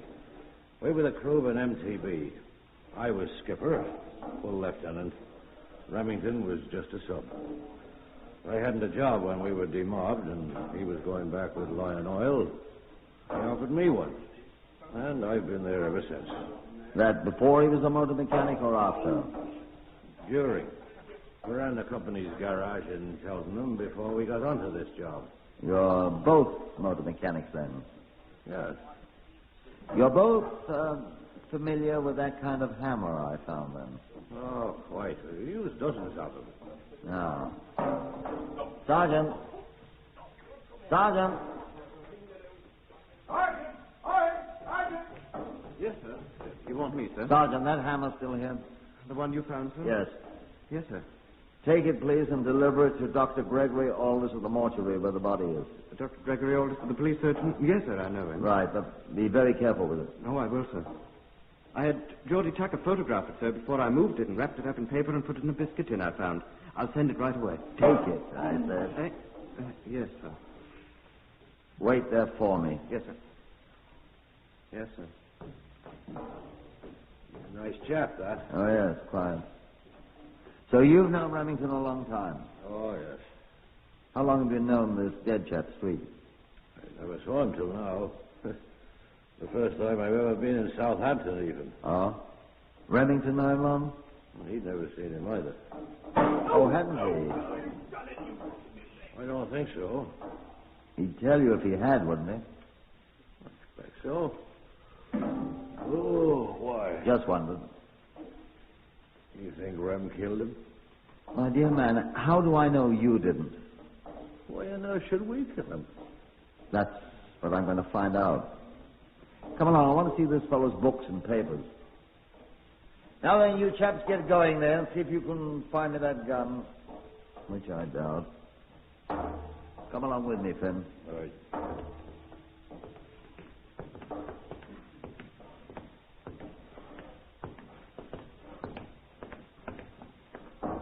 This his office, you suppose? That must be. It's the only door in the place. Open it. You've got keys, haven't you? I've got no keys. Then I'll open it. Stand clear. Some use for regulation police boots, after all. This must be where he slept. Oh, fair frosty in here. It's a pity there isn't a window. Had he any desk? Doesn't seem to have had. Well, the man do business. He did all right. He was a good customer, even if he did live in a pigsty like this. Wonder where he kept his money. Here, what's this? How is it? I found where he kept it. Kid's money box. Well, it's empty now. Don't touch it and spoil the dabs. What? Fingerprints. Oh. Robbery, eh? Place was locked up. There's a spring lock on the door. Ah. Poor devil must have closed it himself when he came out. Oh, no, the murderer did it after he killed him and broke the money box open. Cool blood, huh? He must have known the place pretty well. What are you looking at me for? Where are you going? Well, I just want to see what's in his coat there. Where? Here. Oh. How did you know it was his? Oh. What's his name? Street? I don't. There must be, though. The murderer wouldn't leave his. Have a look at it. Give it to me. Here. Pockets full of papers. Well, not exactly full. Letter. Here, hold it first. Okay. Ah. What's the matter? How well do you know your friend Remington? What? This letter, Mr. Finn, is attached to one of Street's invoices. This is the letter. It's on the stationery of Messrs. Clive and Buckley of this city. It says, "Dear sir, the amount, £14.11, mentioned in your attached invoice was paid to your salesman, Mr. Remington." What? Your salesman, Mr. Remington, in cash at the time the goods were delivered. You can't. Remington didn't know the man. We suggest that you consult your Mr. Remington regarding this amount, for which we hold his signed receipt. Yours is set for Clyde and Buckley, per Terence Buckley, Secretary of Treasurer. I'm afraid I must ask you again to come with me. Where? Where are you? We are going to the nearest police station, sir, where I shall telephone London to bring me Mr. Remington. I'm going to consult you both. Come along, if you please.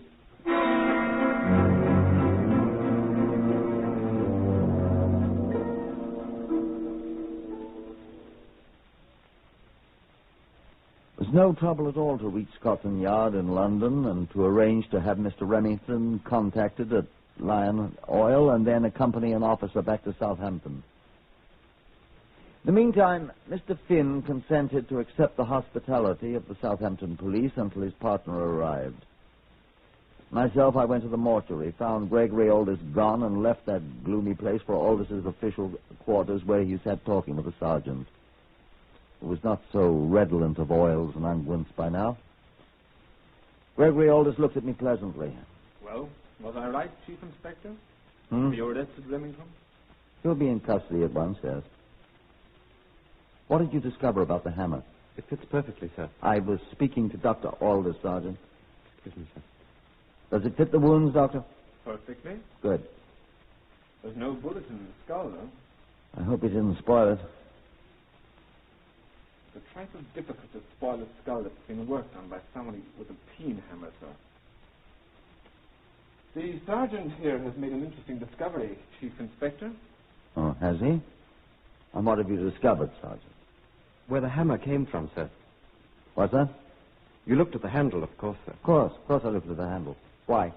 You saw that Morris Works and a number was branded on it. Sergeant, I must admit I did not. Thank you, sir. Who is this Morris Works? Did you find out? If you had lived in Southampton, sir, you'd of course recognize it at once. Of course. Well, what's so blasted funny? That's the factory where they make the Morris motorboats, sir. The Morris Works. Well, I'll be blowed. That shows you what a Londoner doesn't know, doesn't it? And what else did you discover, Sergeant? Well, sir, I rang up a chap we know at the Morris Works, and I asked him about that number. Good. And he put me on to the tool issuing department, and a man there recognized it at once. Better and better. It was the number of a chap in the engineering department, a motor mechanic. You see, Elders? You were right. I was right. Go on, Sergeant. Well, sir, that's the lot. We found this fellow, name of... I wrote it down. I found this at the garage while we were hunting for the gun. There isn't any gun.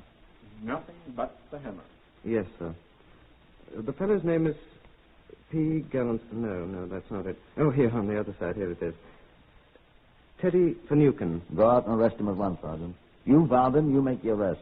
Thank you, sir. Doesn't suspect anything, does he, eh? He's not the one, sir. What?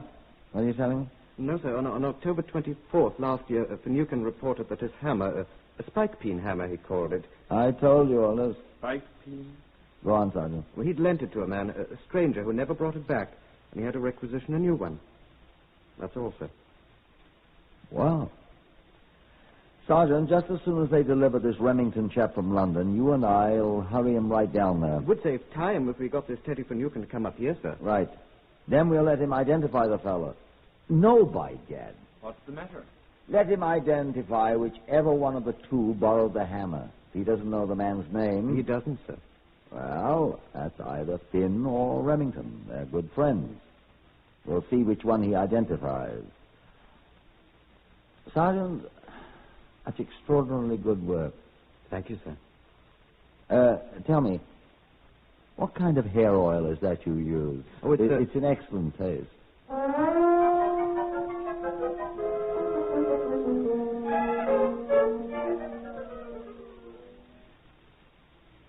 The identification parade, to which both Remington and his friend Finn readily consented, was scheduled for 10 in the morning in a vacant room at the Southampton police station, to which the sergeant was attached. Mr. Teddy Finucane was seated alongside my desk with me as the crowd came in and stood along one wall. I had secured 6 or 8 other persons to stand in with them to make it as fair as possible for the suspects. That, of course, is standard procedure. Will you gentlemen please take off your hats? Thank you. Not that there was any doubt by now. We're all ready, sir. If you please, Mr. Finucane. Now, will you please tell us whether you recognize any of these gentlemen, sir? Good, the first one. No.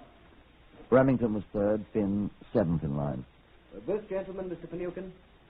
No. This one, sir? Yeah, I know you. Well, you ought to, Ted. Even after all these years. Corky Remington! Oh, I haven't seen you since the night you and I and Joe Finn were thrown into the clink together. And Sheerness. Where in the world have you been? Joe Finn's right here, Teddy. Why, Joe, it's Teddy. Why, Teddy Finucane, why, you old blighter. You know them? No. Well, they're the best pals I ever had in the Wavy Navy in the war, and I haven't seen them since. Say, Corky, what time is it? The pubs will be open any minute. I know you'll excuse us, won't you, Admiral? Boy, Corky, what are you doing here? I'm the blinking suspect, mate.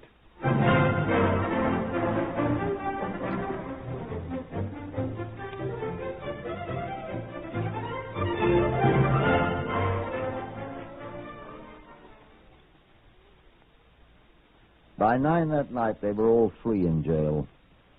The charge was under the Act of 1872, in such cases made and provided, Section 80 of which reads, Being guilty while drunk of riotous or disorderly behavior in any highway or other public place, whether a building or not. It had been both, and the Royal Navy Volunteer Reserve had done themselves proud.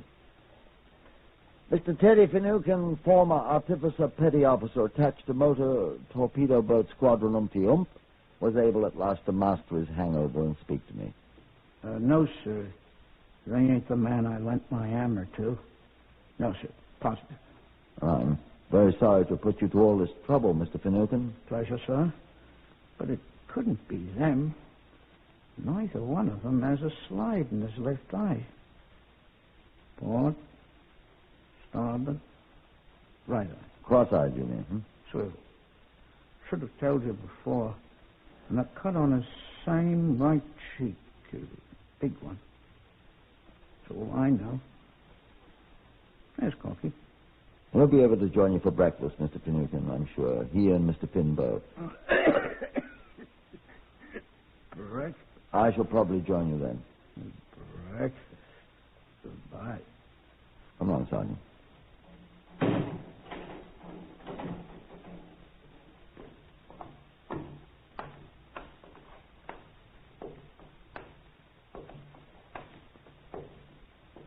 Well?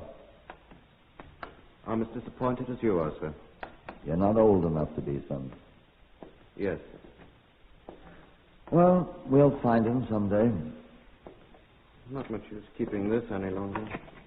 What is it? The card I wrote Teddy Finucane's name down on, sir. Picked it up at that garage where the dead man was, stuck in the edge of an oil drum. Anything else on it? Just the name, sir. Oh, well. Name? Gollinson, P. Gollinson. Never heard of him. Why should that card with a name on it be there, though? Gollinson. I don't know, sir. Huh.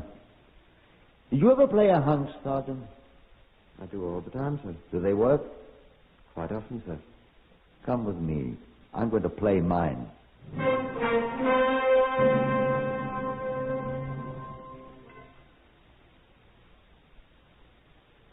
I borrowed a telephone in Dr. Gregory Aldis's office at the police station. Trunk call, sir?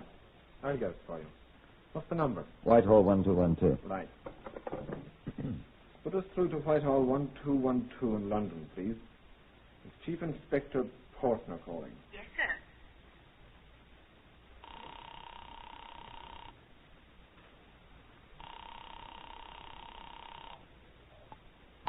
Yes, Chief Inspector. Put me through to the CRO.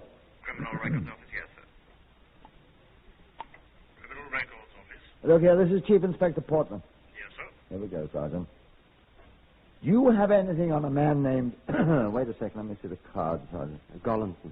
Gollinson. Gollanson. P. Gollinson. I'll see, sir. The eye, sir. What did you say, sir? Oh, yes. He has a slide in his right eye. What, sir? A slide, a cast. Yes, sir. And a large scar on his right cheek. Can you check him at once, please? I'll try, sir. Will you wait, please? I'll wait. He's looking, Sergeant. Oh.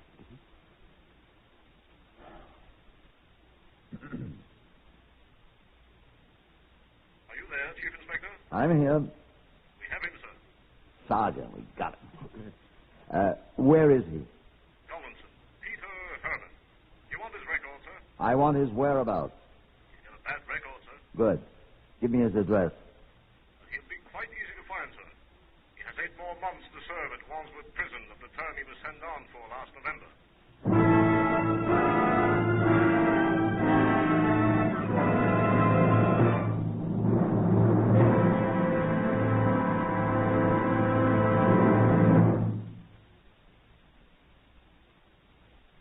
That's all. That's nearly all, anyway. There he was in Wandsworth, calmly sewing mail sacks.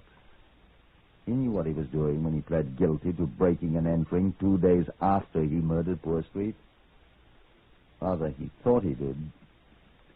He had worked for Street for a short time and had been stealing from him consistently, using the name Remington, which he had seen in some of Street's correspondence. We took him to Southampton. This time, Finucane identified him at once as the borrower of the hammer with which Street was killed. street, Gullinson said quite calmly, had accused him of stealing. And he had hit the poor man several times with a borrowed tool. So he stayed in Southampton for the assizes, and when they found him guilty there, Sir Charles Wilson sentenced him to go back to prison, this time at Winchester, where they hanged him.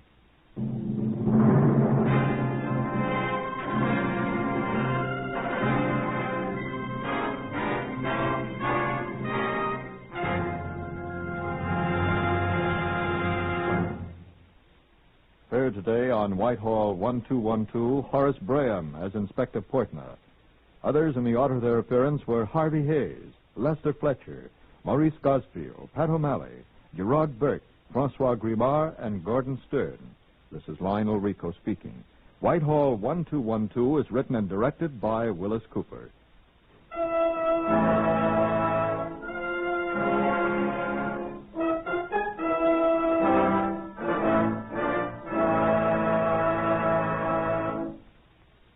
When you're driving your car, remember that speed has its price. Death or injuries that can cripple you for life with endless bills to pay and endless years of suffering. Just because you may speed at times and get away with it, don't be lulled into a false sense of security. The price tag on speed violations last year was 15,000 killed and 500,000 injured. This year, thousands of lives can be saved if you and millions of other motorists come to the sober realization that speed is the biggest killer on the highways. Follow the campaign of the next president on NBC.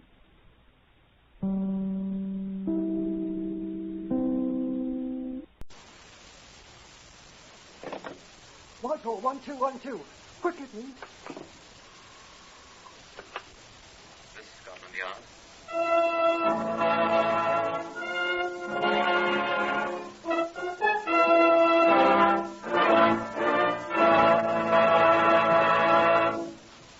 For the first time, Scotland Yard opens its secret files to bring you the authentic, true stories of some of its most baffling cases. These accurate records are drawn from the Scotland Yard file by special permission of Commissioner Sir Harold Scott. They're true in every respect, except for the names of the participants, which, for obvious reasons, have been changed. The research has been done by Mr. Percy Hoskins, chief crime reporter for the London Daily Express, and the stories for radio are written and directed by Mr. Willis Cooper. Here are the principal participants in case number 201-MR340. Sidney Patterson, builder. Mr. Patterson is absent, sir. Detective Inspector Edmund Whittaker of Scotland Yard. It was quite obvious why Mr. Patterson was absent. There are other participants in our case number 201-MR340, but not of the same importance as Mr. Patterson. We shall run across them as we go on. We shall run across a great many interesting things as we reenact case 201-MR340. And I should like to warn you, if you have the slightest trace of murder in your heart, that a murdered person's teeth are almost impossible to destroy, and that nothing is ever lost, and will certainly be found sometime, somewhere, by someone. Now, will you come with me? This is Scotland Yard's Black Museum. Yes? It's Inspector Whittaker, sir, with a friend. Oh, do come in, Whittaker. Thank you, sir. Come along. This is Chief Superintendent John Davidson, the curator of the Black Museum. Well, how do you do? I'm afraid this place is a little like a chamber of horrors, although our exhibits taken by themselves are not so startling. But they are souvenirs of the lawbreaker's art, particularly of the unlovely art of murder. Now, this human bone here brought one man to the hangman's expert hands. And these dried bloodstains on this cloth are from a once-loving husband's throat. And this revolver... Oh, but you wanted to see the exhibits in our case 201-MR340, didn't you, Whittaker? Yes, if you please, sir. Well, these are the only ones we had. Man's tooth, and this badly charred top of an ordinary office stool. That's all we have here of case 201-MR340. The rest is elsewhere. Detective Sergeant Alexander McMurphy and I, we were the murder squad next on call, were sitting peacefully chatting in my office at Scotland Yard that evening of the 16th May, waiting for our relief, who were due in less than half an hour. Oh, you're early, Anson. No such luck, Mark. Oh, hello, Boots. What's up, Boots? Investigation, sir. Why couldn't they wait another half hour? Sorry, sir. It just came in. We don't live right. Camden Town, sir. Mm-hmm. There's a fire. What? They want someone from the yard. What are we, a bleeding auxiliary fire brigade, do they think? They seem to have come across someone sitting in the middle of it, sir. What? Sitting in it? Grilled to a turn. What? Here's the address, sir. Your car's waiting. We hastened at once, of course, to the Camden Town location, about 20 miles away. The fire was a small one. It had partially destroyed an old shed which had been used as an office by a local builder, Mr. Sidney Patterson. It was only a smouldering ruin when we arrived and identified ourselves to the magnificently moustached section leader in charge. We followed him into the soggy ruins of the shed. Right here, gentlemen. We wetted him down with the fire hoses as soon as we saw him, but it was much too late. Hot fire? Oh, ruddy inferno. Mm-hmm. He had paints and oil stored in here. Not my idea of a way to commit suicide. Suicide? Note on the table there. What was a table? Pinned to the top with a drawing pin. See? Yes. Hold up your torch here a sec, will you, section leader? Yeah. Goodbye, all. No work, no money. Sidney R. Patterson. That was the poor sod's name. See the sign? I'll telephone the laboratory to pick up the remains, shall I, sir? Best use the two-way wireless on the car, I think. All right, sir. What's he leaning against? Looks like a stool or something. That's what it is, sir. A office stool. See these buckets all round him? He must have surrounded himself with buckets of paint and whatnot. And flipped a match into one of them. You ever hear of a chap committing suicide by setting himself on fire before? No, I wouldn't want to. It'd hurt awful. Well, don't touch him. Well, I was only trying to pull him away from the stool here. Part of him ain't burned, see? Where he's stuck to it. Don't. The laboratory chap will see it. Blimey. Setting himself on fire didn't hurt him. What do you mean? He shot himself first. Did you see the bullet hole in his back where it ain't burned? When it was against the stool? In his back? Oh, was the man a contortionist? No, sir. He was a builder, sir.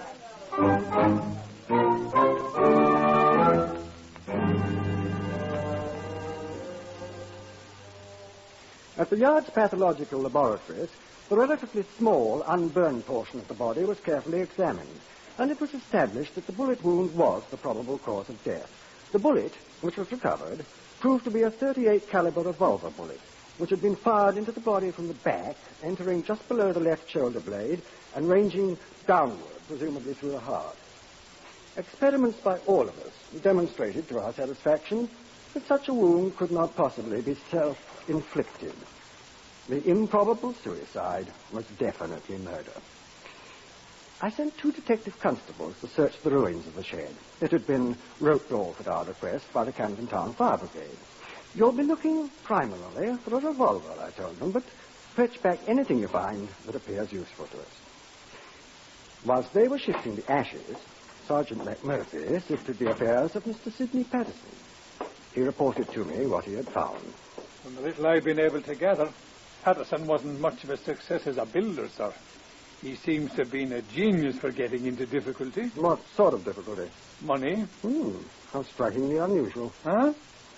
Oh, he had one time been a ship's carpenter on one of the P&O liners, but was discharged when he was unable to account for tools to the value of £8 11 shillings. It was strongly suspected that he sold them, but the charges couldn't be proved. He served in the Royal Marine Light Infantry as a Lance Corporal. His record is, shall I say, dubious. How dubious? He was accused of a number of times by his shipmates of cheating, specifically at the game of Crown and Anchor. He was extremely unpopular in the Royal Marines, it seems, and was finally discharged. I shall have a more detailed report from his former commanding officer tomorrow. Hadn't he any friends at all? I've been able to discover only one with whom he could be said to be reasonably friendly, a man named Duncan Fraser, a rent collector in the city with whom he frequently played billiards. I hope he didn't make the mistake of trying to cheat a Scotsman. I'm not so sure, sir. Eh? Duncan Fraser has been missing since the night of the fire.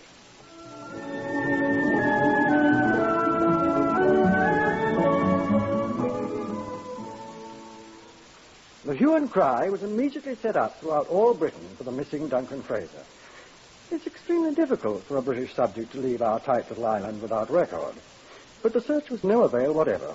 It apparently dropped off the earth. The constables applied to the ash sifting at the scene of the fire found only one thing of note: the twisted remains of an ornate red and black fountain pen, which was identified by his wife as Sidney Patterson's property.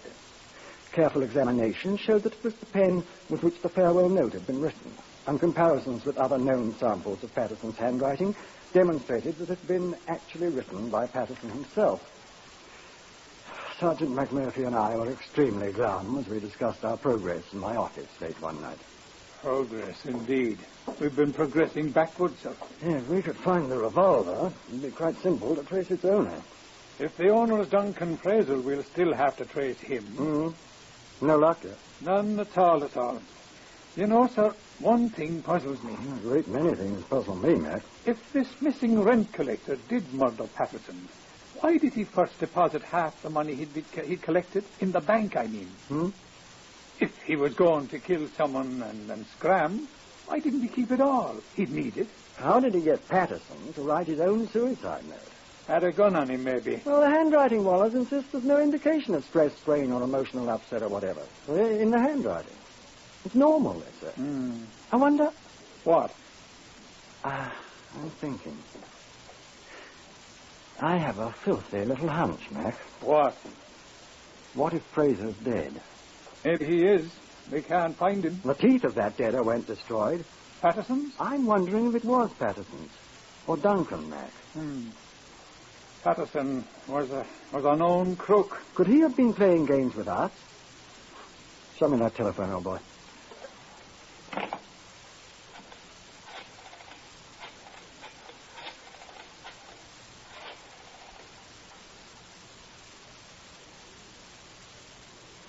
Good evening, Mrs. Patterson.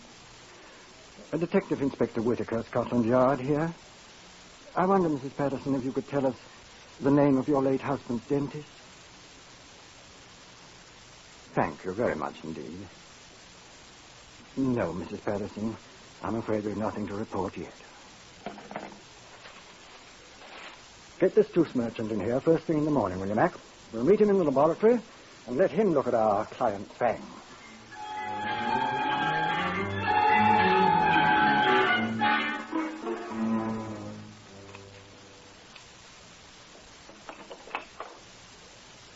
Well?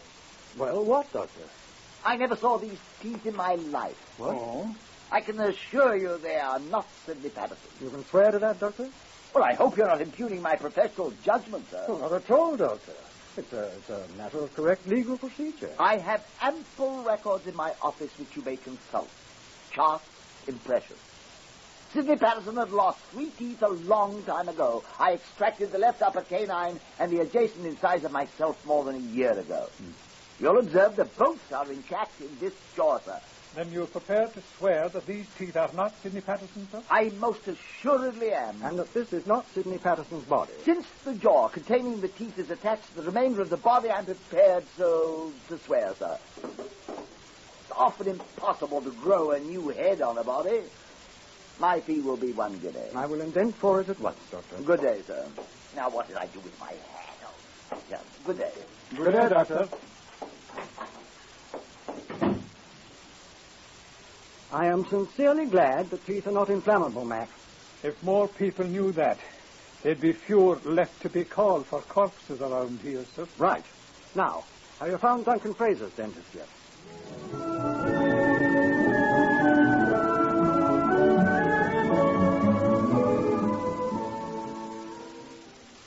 I at once caused a thorough investigation to be made throughout London and the vicinity of Perth in Scotland, where Fraser came from, to discover a dentist who had been employed professionally by him. The search was most thorough, although the combined efforts of Scotland Yard and the provincial police were not sufficient to find the person. In the meantime, we were able to lay our hands on some 13 or 15 persons who had known either Patterson or Fraser. Each individually viewed the grisly remains in the Scotland Yard mortuary, and the result Ivor Young, Esquire, former employer of Duncan Fraser. Oh, it's hard to say, but I believe this to be the body of Fraser. Michael Fish, a former neighbor of Fraser. No, that ain't him. I knowed him well. Edgar Stone, brother-in-law of Patterson. I'm quite sure this is Sidney Patterson's body. And so it's the fountain pen I gave him.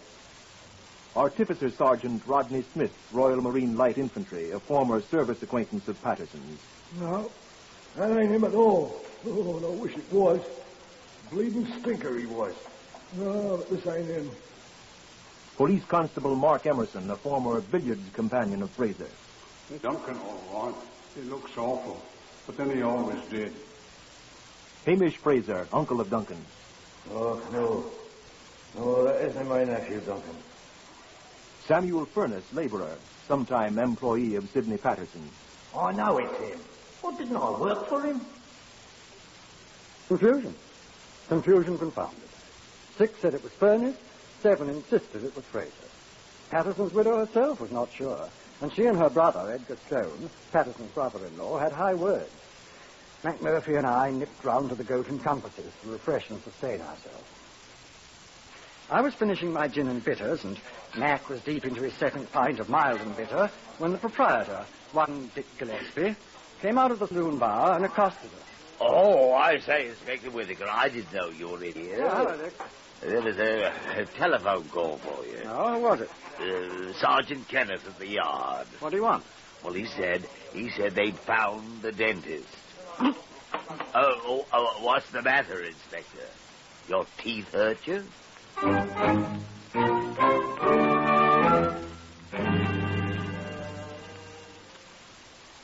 It was a dentist from Perth. The Scottish police had found him. We brought him at once to Scotland Yard, where he immediately identified the charred remains as those of Duncan Fraser. One of his molars was curiously malformed. It corresponded exactly with the one shown in the clinical photograph of Fraser's mouth the doctor had made a year ago. There was no mistaking it, he said. We returned to my office to marshal the facts that we had accumulated. The labourer, Samuel Furness, who had been so certain of his identification of the body as that of Patterson, was waiting. Mac and I listened. I knew that was Mr. Patterson what burned up to a skeleton, sir. Why are you so sure, Furness? Because I was the last man to see him alive, sir. When? Well, in the afternoon of the day he was burned up, sir. Go on. Well, it was like this here, you see, sir. Go on. Well, I come into his office, sir. You know, the shed, what was all burned up. I was after the 7 and 6 he'd owed me for 2 months. Oh, he was always putting me off, sir, but... Why? Well, he always seemed to be stony, sir. Never seemed to have a shilling. He was always putting me off. Go on. Did you get your money? Oh, that I did, sir. Before you could say knife, he had out his purse and he pulled out a great wad of notes. Then he counted me out me 7 and 6. And then he handed me half a crown. And he says, here, buy yourself half a pint, Sammy. Cool, I was fair took aback at old Sidney giving anybody anything for nothing. He seemed to have plenty of money, did he? Well, his wallet was fair stuffed. You know, it's the first time I ever known him to have more than threepence in my life. Oh? Well, I was so took back, I tried to get up and I fell right on my apple and plum, yes. I kicked my foot against a couple of bags of cement he had under his desk and I fell right down. Did you see the bags of cement? Well, they was under the desk, sir. Did you see them? Well, well, no, sir, I didn't, but I know I kicked them.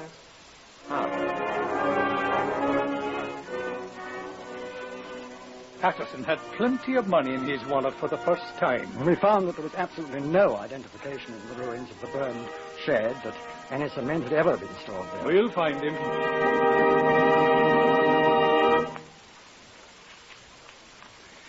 I said that nothing is ever lost. No thing, no person. I will admit, however, that it is sometimes extremely difficult to find a missing thing or a missing person, especially when the objects of the search have few distinguishing characteristics. Sidney Patterson was such a man. Description of Sidney Patterson, broadcast by Scotland Yard. Age, 43. Height, 5 feet, 9 inches. Weight, 11 stone 4. Medium brown hair and straggling moustache, same color, which he may have shaved off. Eyes, blue. When last seen, was dressed in grey tweed, single-breasted suit. White shirt, dark red tie, black, low-cut shoes. How many men answering that description do you see in a day? We had reports from every corner of the United Kingdom. 2 slightly addled gentlemen, neither of whom resembled Patterson in the slightest, marched, one at Torquay and one at Llanfair in Wales, into police stations, announcing themselves as the wanted man. Each was promptly committed. Lodging housekeepers by the 100 were interviewed. The manhunt dragged on for 8 days before we had our first glimmer of success. Let McMurphy tell it. He was there. There was a lodging house in Regent's Park, a very obscure one which smelt of Brussels sprouts. The proprietress was in the hospital having another baby, and her husband, a very harassed man, was in charge. Yes, he said, they'd had a lodger who seemed to answer to the broadcast description. Had, I said. Well, he ain't here anymore, I mean. What became of him? Well, he opted. He opted the very day that the piper come out with the description. Where? I don't know. He just sent us his telegram. Brother ill. Must leave. We'll get in touch later. Rogers. Rogers, eh? That the name he gave? Right here it is in the register book. Here. Sidney Rogers, see? Sidney, eh? That his own writing? Yes. I'd like to have that page, if you please. Oh, I'll return it. You're sure it's his handwriting? Oh, I seen him. I seen him write it. May I have the page? Well, my old lady likes to keep things neat and tidy. Well, I'll return it as soon as we've checked it against a sample of his handwriting. Now, when did he come here? 16th of May. It says right here. And when did he leave? Well, the day his description first come up in the paper.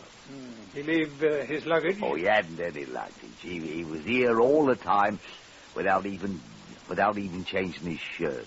That room of his, fair piggish. Must be. Well, we're rid of him, and he's paid up till the end of the week. Anyway, so we don't lose nothing. You suppose it was him? It'll be in the papers.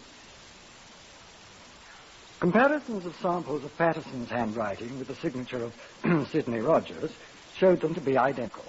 Peterson's full name was Sidney Roger Patterson. The telegram had been sent from Southend. We turned our attention to that muddy little place. He was not to be found, although our search was scrupulous and thorough. We put a postal stamp on all letters addressed to his former home, expecting that sooner or later he'd attempt to write to his wife. Thus, all letters addressed to that house would be held out and delivered to us first. We would open and read them, reseal, and allow them to be delivered to the addressee without the wife's knowledge that we had read them. No letters appeared. We waited. Time was on our side, and the searchers at Southend plodded along, making no apparent progress. And then, after a week had passed, the post office people sent us a letter. It was addressed to his brother-in-law, Edgar Stone, who had a room there. Letter addressed to Edgar Stone. Dear Edgar, just a line to you in the hope that I shall be able to see a friend before I end it all. Will you come to see me at Southend Sunday, please? Take the 10:35 train. It arrives at Southend at 12:08.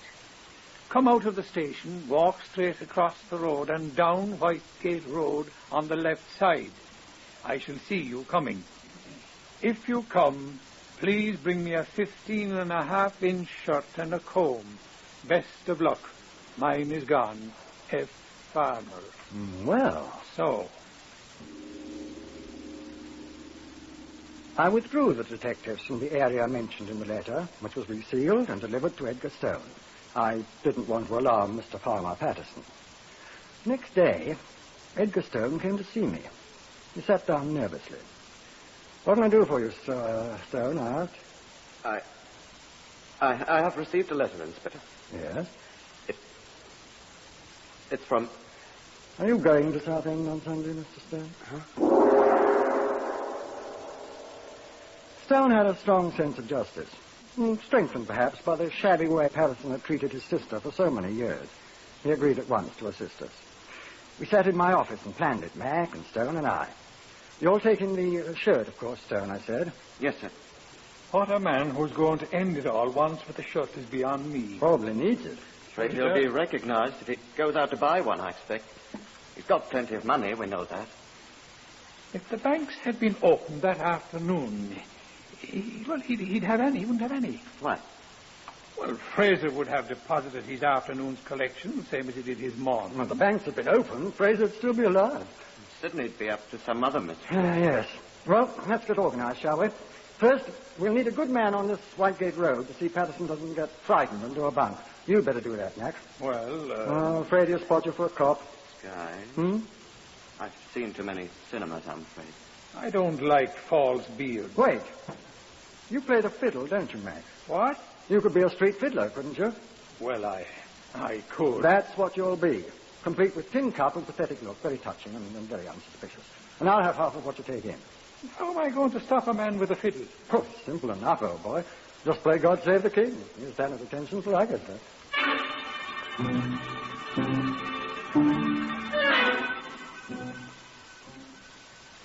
We planned it as carefully as we could. This was to be the definitive last act.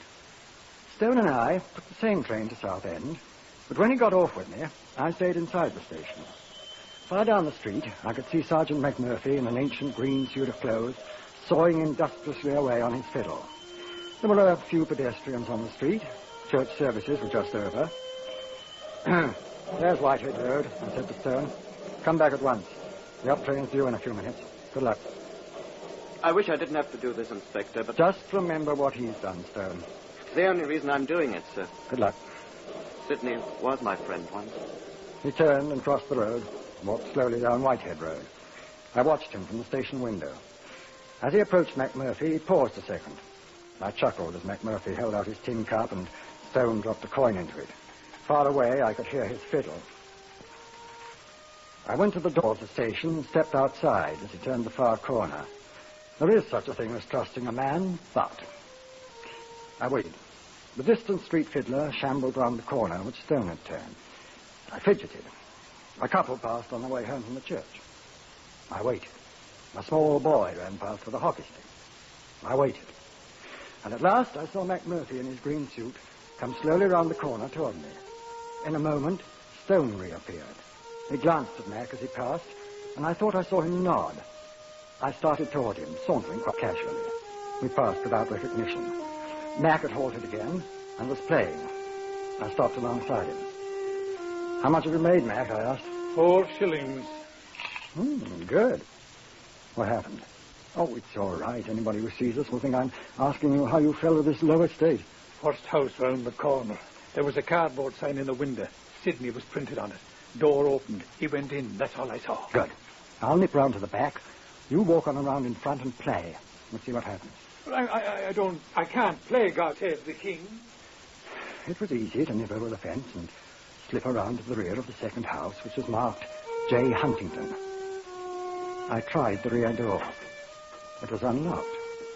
I opened it cautiously and stepped inside. It was empty, apparently. I stepped down the narrow hall. Is that you, Mr. Huntington? I walked toward the voice. Mr. Huntington, is that you? I walked to the door on the left. Mr. Huntington.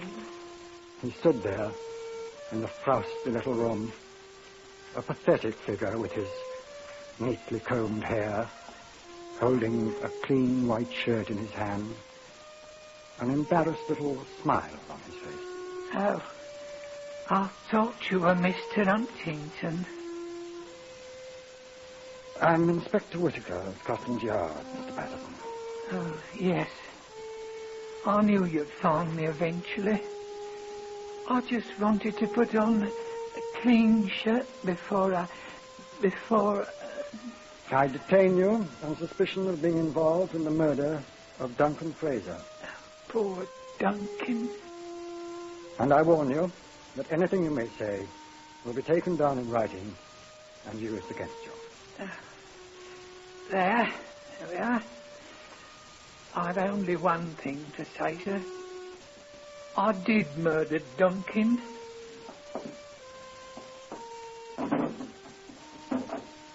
This is the revolver I shot him with. Give it here. The one you couldn't find, sir. Give it here. It wasn't lost, sir. Give it here. Oh, no, sir. Patterson!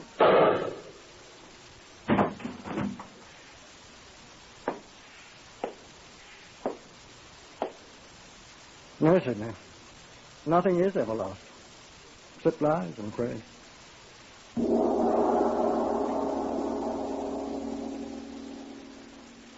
You have just heard the story of case number 201 MR340 from the official files of Scotland Yard. All of the facts related are true, with the single exception of the names of the participants, which, for obvious reasons, have been changed. The research prepared by Mr. Percy Hoskins of the London Daily Express, and the story for radio was written and directed by Mr. Willis Cooper.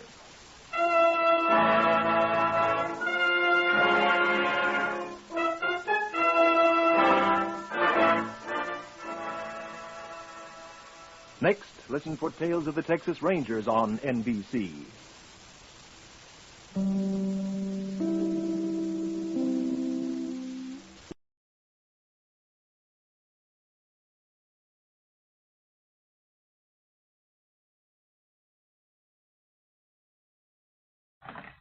Whitehall 1212, quickly. This is Scotland Yard.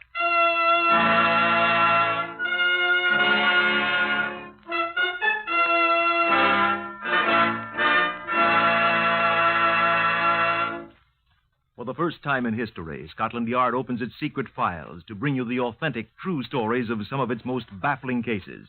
These are the true stories, the unvarnished facts, just as they occurred, reenacted for you by an all-British cast.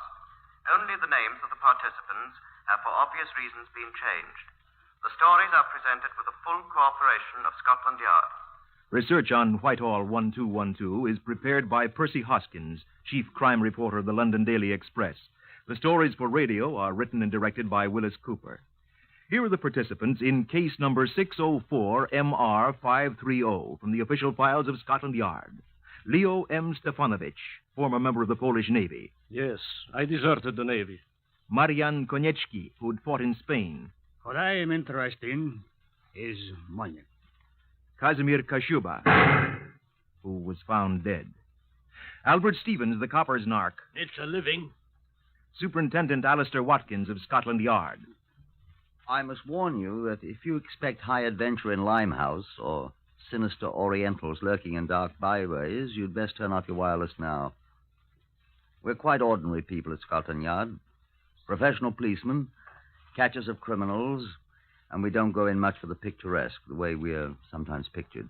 However, if you'd like to see how we proceed upon a case, I'll ask you to step inside our Black Museum and meet the man in charge of it. Come in. This is Chief Inspector John Davidson, who's in charge here. Well, how do you do? I'm afraid that the so-called Black Museum is neither black nor a museum, nor is it the Grand Guignol. We have here a large number of guns, knives, other weapons which have been used in crimes. We have also disguises, clothing, exhibits of all sorts that have helped in solving many of these crimes. I think you ought to explain, John, why we keep these gruesome relics. Yes, indeed. They're here for a purpose quite removed from idle curiosity. They're principally for the use of the men of Scotland Yard in studying crime techniques and exemplars of crime methods. They bring to life the cold words contained in our files, and the most useful as well as graphic. For example, in this case, Superintendent Watkins is reenacting for you. Now, this is a bullet that killed a man. It was fired from this gun, 32 caliber Waltham automatic pistol. And it was Scotland Yard's job to prove that. And this, the top of an ordinary mechanical pencil. This is a very important bit of evidence. Just a cheap little metal pencil. It wasn't cheap for the man who lost it, John. Well, it cost him his life, you see.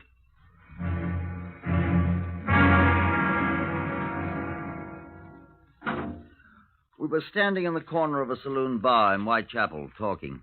Albert Stevens, the copper's narc, and me. I expect you don't know what a narc is. N-A-R-K. Okay. In America, I think you call him a stool pigeon. Every detective in the world has his pet narc, and Albert Stevens was mine. It was an insignificant place we were in, and Albert Stevens' 2 mild and bitters had set him talking 16 to the dozen. I don't suppose you'd know him by sight, sir, but I could tell you how to find him. That is, I've seen him about here and there. It's American cigarettes they're handing now, but they ain't got many left. And when they're sold out of them, they'll try something else. Have you got any ideas, Albert? No, sir, not yet.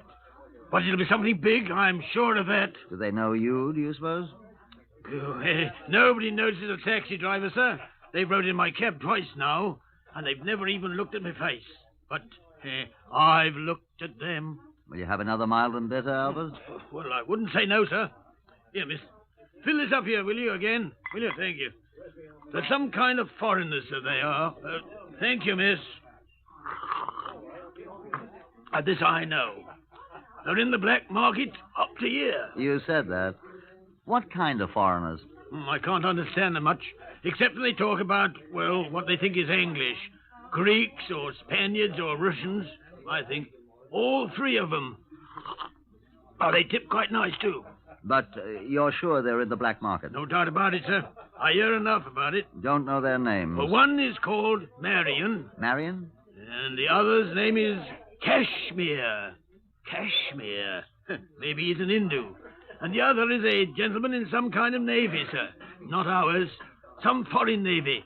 He wears a uniform. Who seems to be the boss? Well, I'd say this year Kashmir is, sir. He's an odd man, he is, sir. Is that all you know about them, then? That's all I know right now, sir. Well, ain't that worth 3 pints of mild and bitter, sir? Yeah, just about, Albert. Well, I was sort of hoping you'd have a spare 10-shilling note on you, sir. I have, Albert, but not for you, my lad. When you've something better than a comic trio of foreigners who gibber about American cigarettes, maybe, but not till then. Would you like to buy a magnificent new solid gold mechanical pencil, sir? Here. A sacrifice for 10 shillings. Where'd you get it? A lady gave it to me, sir. Now, what say 7 and 6 to you, sir? Come now, Albert. You know that's worth all of 9 pence. 9 pence, then, sir? I need the money. Come off it, Albert. Well, then, sir, What did you say if I told you these foreign blokes is murderers? Shouldn't believe a word of it. Oh, they might be, sir. Well, when you can prove it, come round and see me, Albert. Well, don't I get another pint, sir? Here, miss. Another of the same for my friend here. Night, Albert.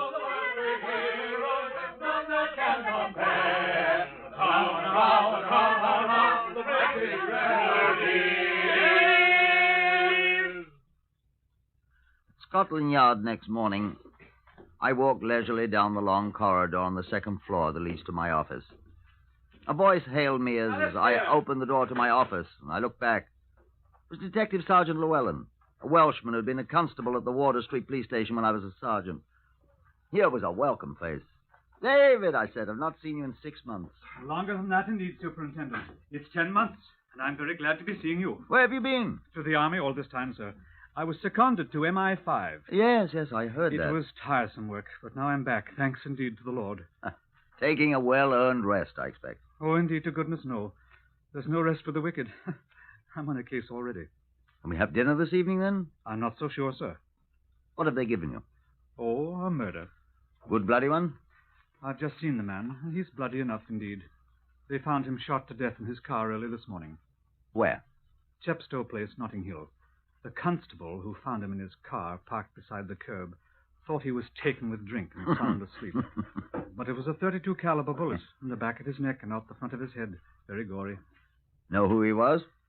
A foreigner, it seems, with the name of Kashmir Kasuba. Oh.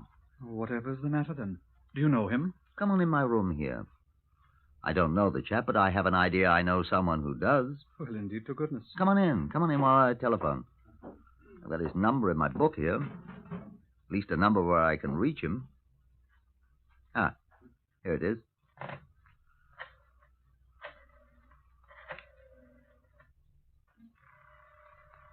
Whoever is he, Superintendent? Chap named Albert Stevens, a narc. Talking to him just last night.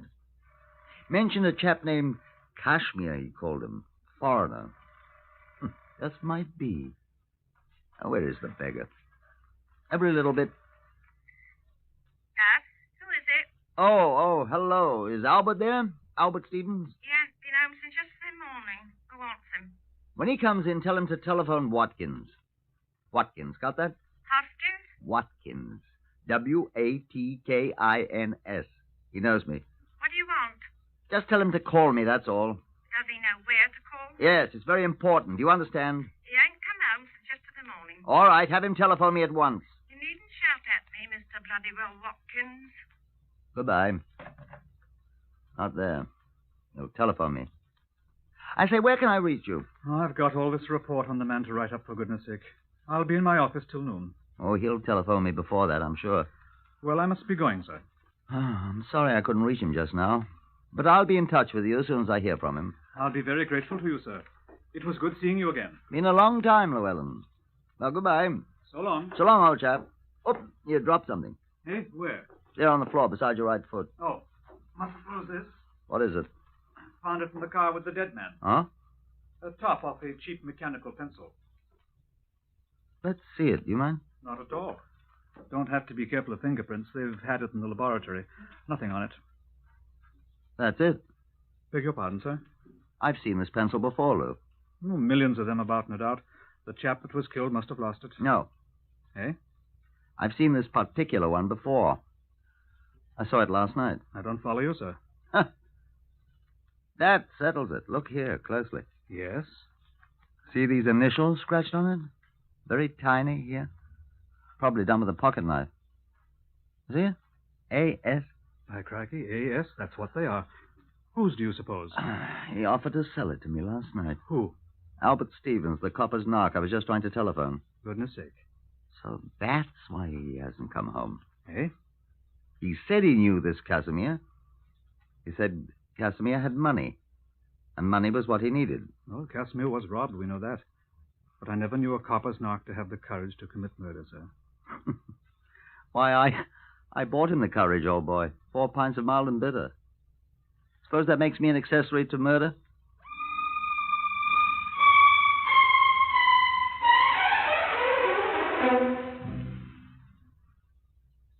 The constables who were dispatched to the home of Albert Stevens reported that he was still absent.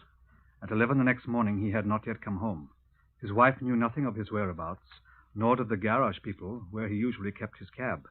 At noon, a teletype signal was sent to all metropolitan police stations giving a description of the man and the number of his cab, GLP 301. The same information was published next day in Metropolitan Informations, which goes to all police officers.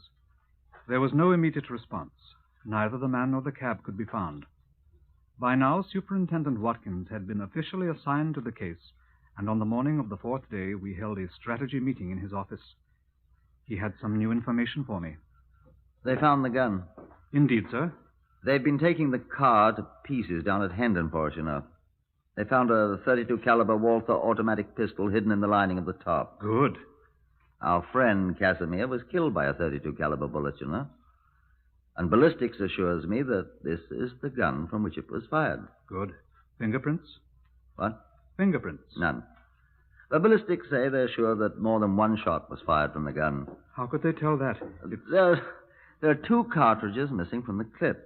And it seems they found too much powder fouling in the receiver and the barrel for one shot. I don't quite understand, but they're quite positive. They find more than one bullet?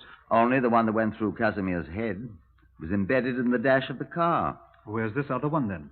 Somebody else's body, I expect. That? Whose, I say? Yes. Oh, blast the fun. Superintendent Watkins here. Hi, Watkins. Fletcher here, T Division. Hello, sailor. Okay, we found your man Albert Stevens. Oh, good.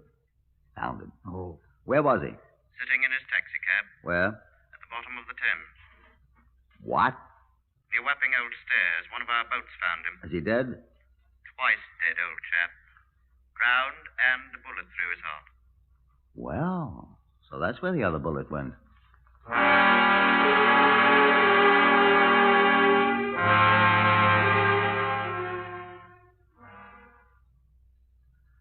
I admit I'd more or less dropped a brick in pinning all my hopes of a quick solution of the case on Albert Stevens.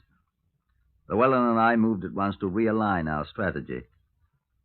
This was our estimate of the situation. It is possible that Stevens did murder Casimir, of course. Possible, but not probable. The forensic laboratory people, the ballistics people, say that the bullet they found in Stevens' body was fired from the same gun that killed Casimir. The .32 Walther automatic they found in the car. But then, who killed who? I'd suspect that since the gun was found in the car with Casimir, he was the last one shot, wouldn't you? Well, then, of course, Stevens couldn't have killed him. Right. Stevens must have been dead and at the bottom of the Thames when Casimir was shot. Then who killed Casimir? Obviously not Stevens. The forensic laboratory can tell us who died first, I hope. We know. How? The gun. It was with Casimir, remember? Unless someone shot him, then took the gun and killed Stevens with it, pushed him into the Thames, and then brought the gun back. Sounds silly. Indeed. Then who shot Casimir? One of Stevens' friends might have if he knew Casimir killed Stevens. Revenge. How do we know Casimir shot Stevens? Well, Besides, Stevens didn't have any friends. Except me. And I don't think I did it. His wife, perhaps? Yeah. Perhaps. Well, besides, how could she get that gun? No friends. None I know of. I knew Albert rather well. What? Casimir had friends, though. Albert told me about them. Who? A man named, woman's name, Marion. I don't know. Him. And a man who wears a foreign Navy uniform. Polish? Casimir was Polish, and a deserter. I suspect our man's a deserter, too. They were all mixed up in the black market, Albert said. What sort of black market, sir? Oh, all sorts, it appears. Why should they kill Casimir? Or Albert Stevens? Well, Albert, that's simple. They found out he was an informer, a narc. Why Casimir? Oh, people had been murdered for money before. Perhaps Casimir was cheating them. He was apparently the boss. Well, a crook who cheats a fellow crook is asking for it. Let's get on to Marion and the Navy officer. All we have to do is find them.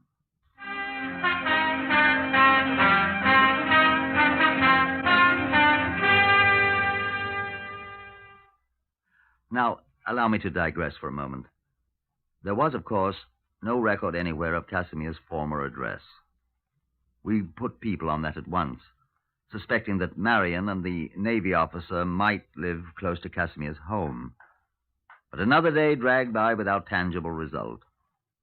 I was sitting gloomily in my office, trying to think of a more tenable theory than the one we had tentatively adopted. Oh, blast the phone. Yes, Watkins here. Delighted to see you, sir. Inspector. What's her name? Name, please. Miss Dottie Telfer. Spell it, please. Taliaferro. You've heard of me. I'm the actress. Miss Dottie Telfer, sir. And... Actress. You know me. Actress, sir. What's she want? She says it's in connection with Casimir... What was the name, miss?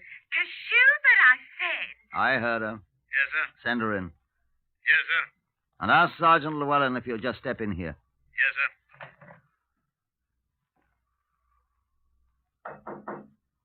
Come in. Good afternoon, madam.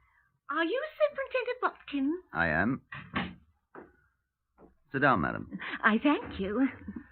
You said you knew something about Casimir Kashuba. Yeah, I saw in the Express that he's dead. Extremely. And good enough for him, I'd say. You knew him? Yes, he was a crook. I'm afraid you're rather late in telling us that, madam. Well, I mean to say, What sort of dealings did you have with him?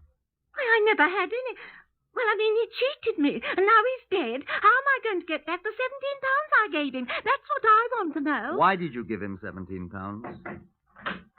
Oh, excuse me, sir. Oh, come on in, Llewellyn. This is Miss Dottie... Telfer. I'm a music hall star at the Shepherd's Bush Empire. How do you do, madam? Sit down, Llewellyn. Seems Miss Telfer has given Casimir £17. Whatever for, miss? Well, I expect it's rather silly of me, but I couldn't resist it. Resist what? Well, I was having a late supper after the show last Tuesday, and there was a man, Kashmir Kashuba it turned out to be, sitting 2 tables away from me. That's the first time you met him? Of course. Do you think that... On the table before him was the most magnificent handbag. Handbag? A woman's handbag, the kind I hadn't seen for simply years. I couldn't resist doing what I did. What did you do, madam? Oh, I know it's breaking the law, but isn't everyone in the black market? Not everyone exactly. Oh? Oh, well, I just stepped over to the table and introduced myself, and he gave me his name, and I said, would you mind terribly telling me where you got that adorable bag? I wanted one myself, you know. Black market.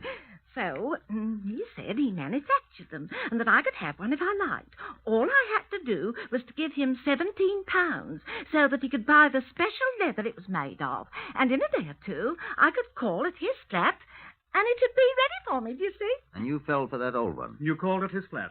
Would you believe it? When I called, he professed never having seen me. He said he was not a manufacturer. He wasn't. And nothing I could say would make him give me back my £17 or the bag. And did you kill him then? I did not. Later, perhaps. I never killed anyone in my life. I'm a law-abiding... Will you give us the address, my dear law-abiding young woman? Oh, it's in Maida Vale somewhere. I think I have it here, in my shabby old handbag. Thank you very much, Miss... Telfer. An actress, I think you said, yes. Well, that'll be all, Miss Telfer, and thank you very much. Come along, Llewellyn. Right. Yes, but how am I going to get my £17 back? The man's dead You're now. not going to get it back, Miss Telfer. What? You're very fortunate. The black market's cost you only £17. It cost Casimir his life. Ready, Llewellyn? Within 20 minutes, a Scotland Yard car dropped us at the address in Maida Vale Miss Telfer, actress, had supplied us. We interviewed the proprietor of that dismal place, a cross-eyed young man in an unusually dirty waistcoat in the red Mingus tartan. His name, he informed us, was Ian Kalbfleisch, and he had a cold. No, he ain't here. We're quite aware of that, my good man. He's dead. Did you murder him? No. Are you in the black market, too? No. May we see his room? Tain't his anymore. Whose is it, then? Another man. Who? An officer. Navy officer. Oh? RN, RNR, or RNVR? Not one of ours. Polish Navy. When did this Polish naval officer take the room, Mr. Kalbfleisch? Day after the murder. Oh, you know the day of the murder, then? I can read. Was in all the papers. Is this man here now? No. Will he return? He always has. Was this naval officer a friend of Casimir's? I don't know. May we see the room? Got a warrant? Yes. All right. Second door on the left. Come on, Lou. All right. It's unlocked. Come on. No, leave the door open, Lou. Our friend with a runny nose might just warn him that we're here. Right. I'll keep watch. While Llewellyn kept watch from the open door, I made a quick search of the place. I found nothing at all of any apparent importance until I went through the pockets of the navy greatcoat in the closet. I was about to exhibit my findings to Llewellyn when he hissed sharply at me from the doorway. What's up? Chap coming in, wearing a navy uniform. People in your room, Commander. Who are they? Police.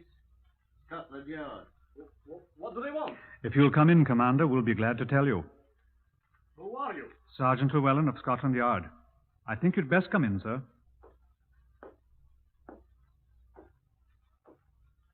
Come in, sir. What is the meaning of this, may I ask? What is your name, please? Leo M. Stefanowitz, Commander, Polish Navy. What do you want? I should like to ask you a question. Well? May I ask you where you got this mechanical pencil, sir? I will tell you. I got it, Well, where did you get it? I didn't kill him.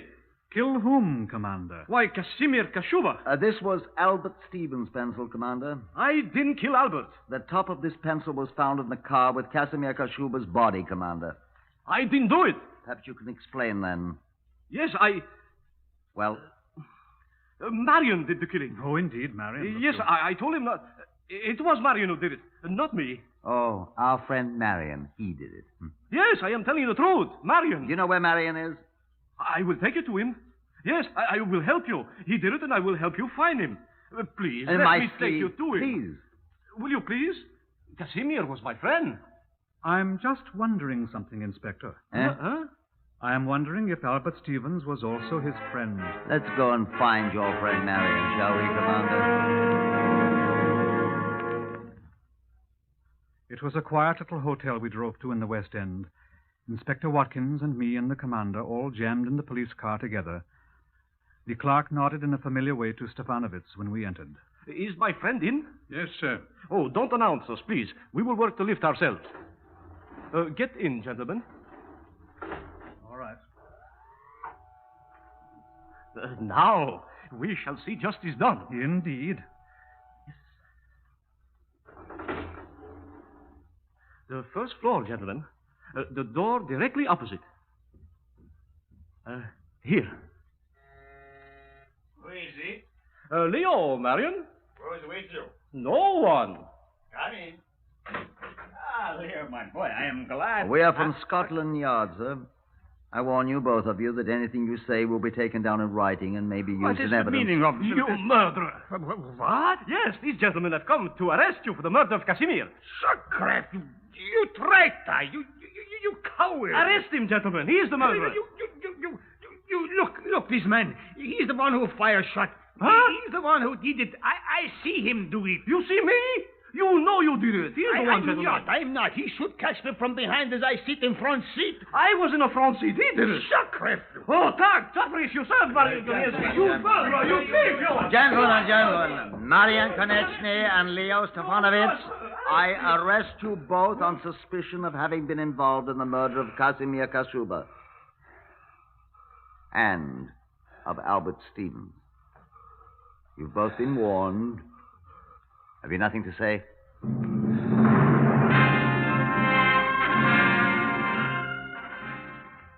At the trial, the two men admitted all the details of the two murders. Albert Stevens, it seems, had talked too much about his relations with the police, and someone in a moment of rage had shot him, and his cab had been dumped into the Thames. Walking away from there together, they'd stolen a motor car. Casimir Kashuba, who had been drinking heavily, twitted his companions about the new hold he had on them as murderers. He boasted that he'd had no part in the crime, and one of the two men had shot him in the back of the neck with a Walther automatic pistol. Each man blamed the other. The jury took 25 minutes to decide who was guilty. Mr. Justice McConaughey placed the black cap on his head. Marian Konechny, Leo Stefanovitch, the jury have found you and each of you guilty of the murder of Casimir Kashuba. It is the sentence of the court that you and each of you be taken to a lawful prison and thence to a place of execution, that you be there, each of you, hanged by the neck until you are dead, and that your honors respectfully... The two men appealed the verdict and won. They were immediately tried for the murder of Albert Stevens and again heard the fatal words, that you there, each of you, be hanged by the neck until you are dead. The latter sentence was carried out.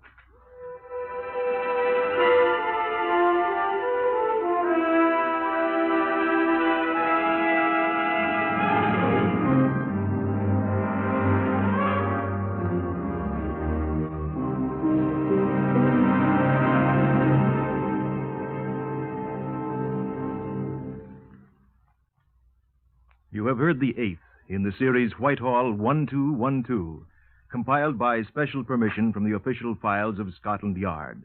Only the names have been changed. Otherwise, the story is true. Research for Whitehall 1212 is prepared by Percy Hoskins of the London Daily Express And the stories for radio are written and directed by Willis Cooper and produced by Jack Goldstein and Collie Small.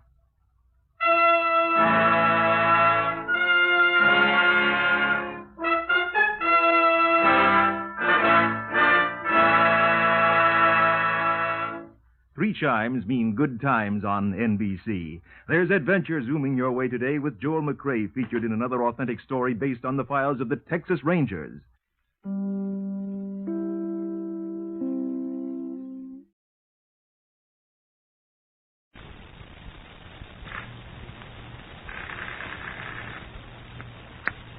This is Scotland Yard.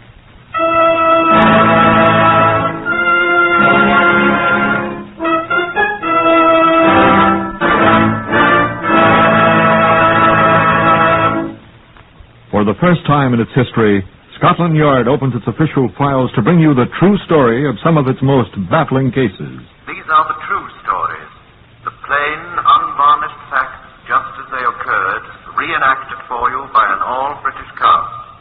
Only the names have for obvious reasons been changed. The broadcasts are presented with the full cooperation of Scotland Yard. Research is from Percy Hoskins of the London Daily Express. Whitehall 1212 is written and directed by Willis Cooper. Now the voice of Chief Superintendent John Davidson, the caretaker of Scotland Yard's famous Black Museum. Good afternoon.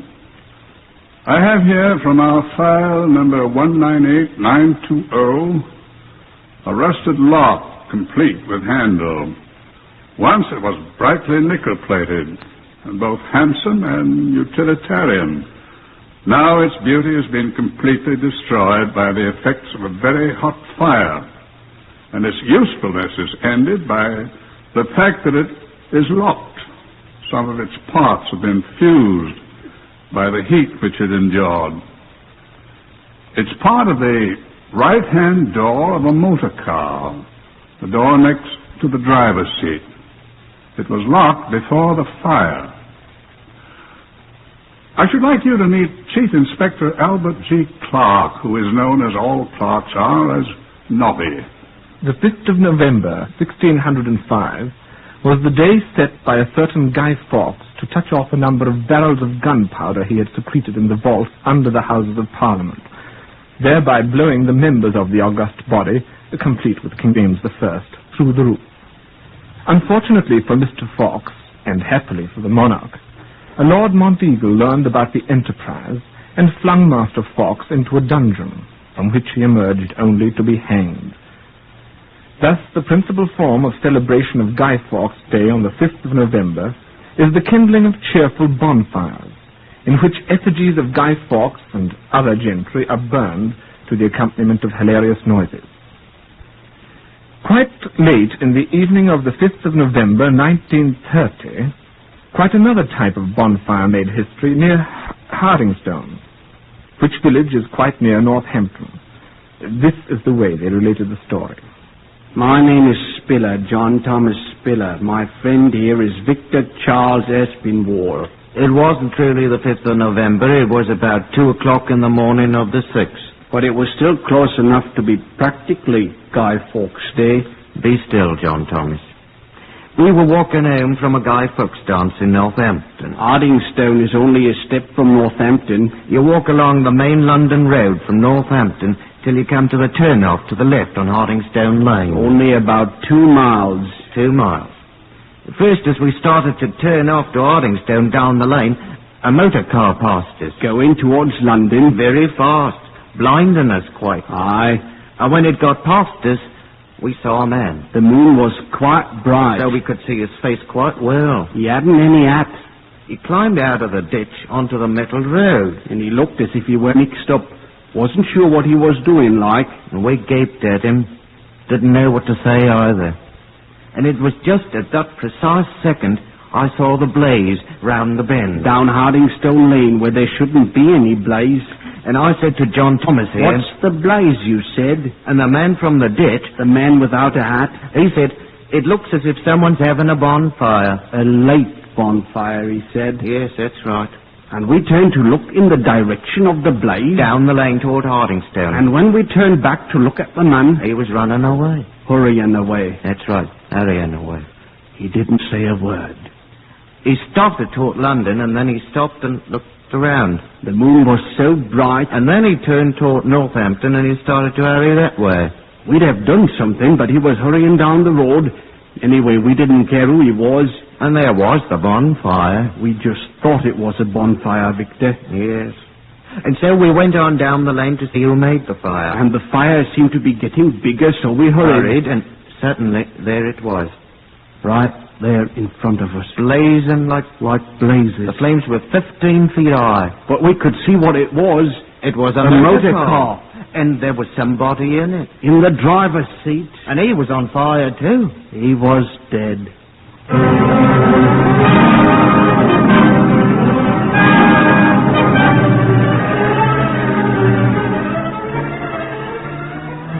The boys had forgotten about the hapless stranger who climbed out of the ditch and ran away. They went for a policeman. Quite a number of men arrived. The fire was clearly visible in the village, of course. And presently it was put out and only sizzled. The unfortunate occupant of the driver's seat was carried away in several sacks and put away to cool in the cellar of the local hospital. Then the two boys remembered the man without a hat, and they told Sergeant Moody about it. Sergeant Moody was the bald-headed one from Northampton. He wasn't very old, was he, Victor? About 35. 36, I was thinking. 35. He looked like a commercial traveller. He had no hat. Victor, we said that. He seemed confused, I think I'd say. Wouldn't you, John Thomas? Bewildered, I'd say. He finally went off toward Northampton. You started the other direction first, though. Toward London. But you went down the road toward Northampton. A dark man. Needed a haircut. Wore a checkered waistcoat. And a dark red tie. He had a tiny black moustache. And a wart on the left side of his neck. A cut on his right hand. Limped. His right foot. Bulgy eyes. Pop eyes. Tall. Weighed about 11 stone. Would you know him again, Victor? Certainly I'd know him, John Thomas. It was all very suspicious, Sergeant. Him running away like that. From the fire? I think he had something to do with it. I think you ought to find him, Sergeant.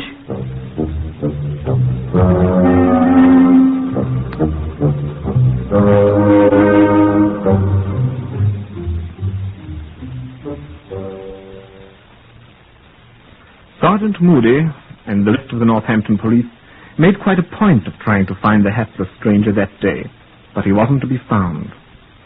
By mid-morning, both the burned car and the burned victim had cooled off enough for a closer examination.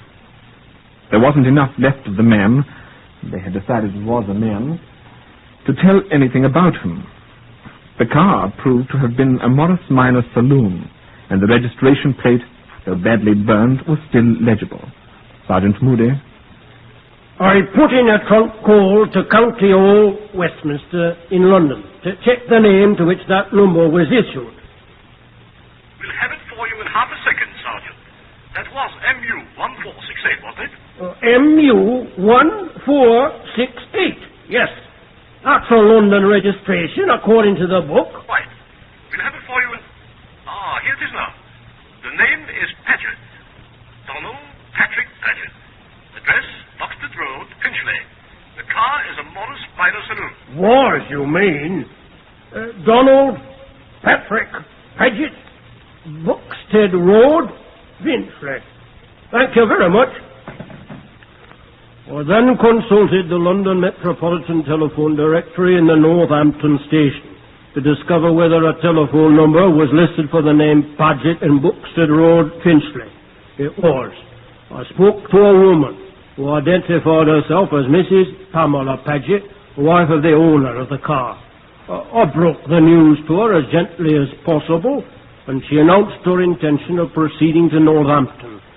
She arrived the same day, the 6th of September. I came as quickly as I could, Sergeant.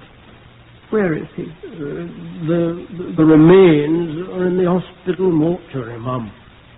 I suppose I couldn't see him. Well, I'm afraid I must advise strongly against it, Mrs. Paget. I'm afraid he'll be a trifle difficult to identify. I'm not easily shocked, Sergeant. Oh, well, yes, ma'am, but perhaps it would be better to wait until you're rested. I could have a nice cup of tea sent in for you. No, thank you, Sergeant. Good hot tea. Thank you. Perhaps you could tell me how this thing happened. Well, we don't know a great deal about it ourselves as yet. It happened only this morning, and we've only completed our preliminary examinations. We thought perhaps you might shed some light on the matter. I'm sure I can't. You and the late Mr. Paget were on good terms, of course. We were. Of course. What was Mr. Paget's occupation? He was a commercial traveler. Commercial traveler. I must notify the people he represents. And the insurance companies? Yes. Yes. I suppose Mr. Paget was alone when this happened? Well, there was nobody else in the car when, at the time of the fire, Ma'am, but there was a curious circumstance I meant to ask you about at once. Yes? The two young men who discovered the fire report that there was another person. A man or a woman? Oh, a man? What would a woman be doing there? Oh. A man. He was proceeding along a ditch beside the road. There were, of course, not certain that this man had any connection with the case, of course. But, what did this man look like? Did he give his name? Oh, no, there was practically no conversation with him, and he hurried away. He's not been seen since. Do you have his description? Yes, I have the description given by the young men who saw him. It was quite a bright moonlight night, as you remember. If indeed the moon does shine in London. The description, please. Age about 35 or 6. He wore no hat. That could be anyone. A dark man, weighing about 11 stone, wearing a checkered waistcoat. Huh? My husband was wearing a checkered waistcoat. A dark red tie. And he wore a dark red tie. I'd best call these young men to see if they can remember any more details about this. Go on with the description, please. Oh, yes. The man had a small black moustache, a wart on the left side of his neck, a cut on his right hand, and bulgy eyes. Popeyes, the young man said, and dark curly hair. And he limped, his right foot. He limped. His left foot, Sergeant. Huh? He limped with his left foot. He was wounded in the war in 1916. He limped with his left foot. Do you mean to say you recognize this man, Mrs. Paget? Of course I do. Who? He's the man you thought was burned to death in the motor car. Who? My husband, Donald Paget. But Mrs. Paget! So Don's added murder to his other sins at last, has he?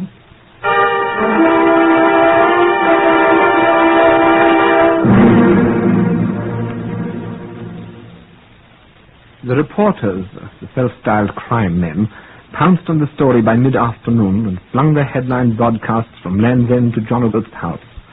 Before nightfall on the 6th of November, a third of the people of England, Scotland, and Wales were peering into the faces of perfect strangers, hoping for a glimpse of Donald Patrick Paget, the proclaimed fugitive.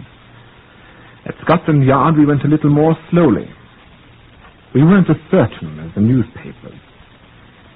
They got me an impression of the dead man's teeth, and when it arrived, I dispatched it to one Clement Walter, who was Paget's dentist of record. Mr. Walter telephoned me at the Yard at 10 minutes after 8, the night of the 6th. Is that Inspector Clark? Yes, Clark speaking. Walter here. Walter? The dentist, ma'am. Paget's dentist. I should think you'd know my voice by now. Oh, sorry, Mr. Walter. Did you have anything to report? That impression of your precious dead man's teeth. Yes? They're nothing at all like Donald Paget's. Really? I've checked exhaustively through all my rather extensive records. It has taken a great deal of time. I'm sorry, sir. It's quite impossible that the dead man's teeth could be those of Paget's. I would be glad to demonstrate to you at your convenience. But if you could have the actual teeth, I could show you more graphically. All right, sir. Thank you very kindly. My fee will be, in view of the fact that this work has been done after hours. I've checked 4 persons so far, sir.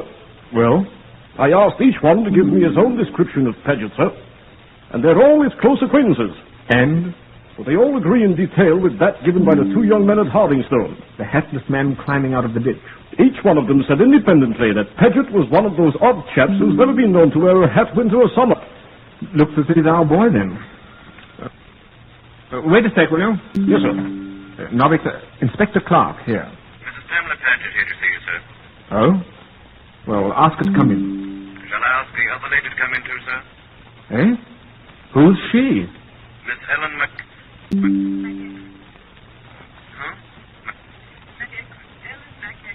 Who's she? Don't know, sir. She is with Mrs. Paget. Oh, all right. Send her in, too. Yes, sir.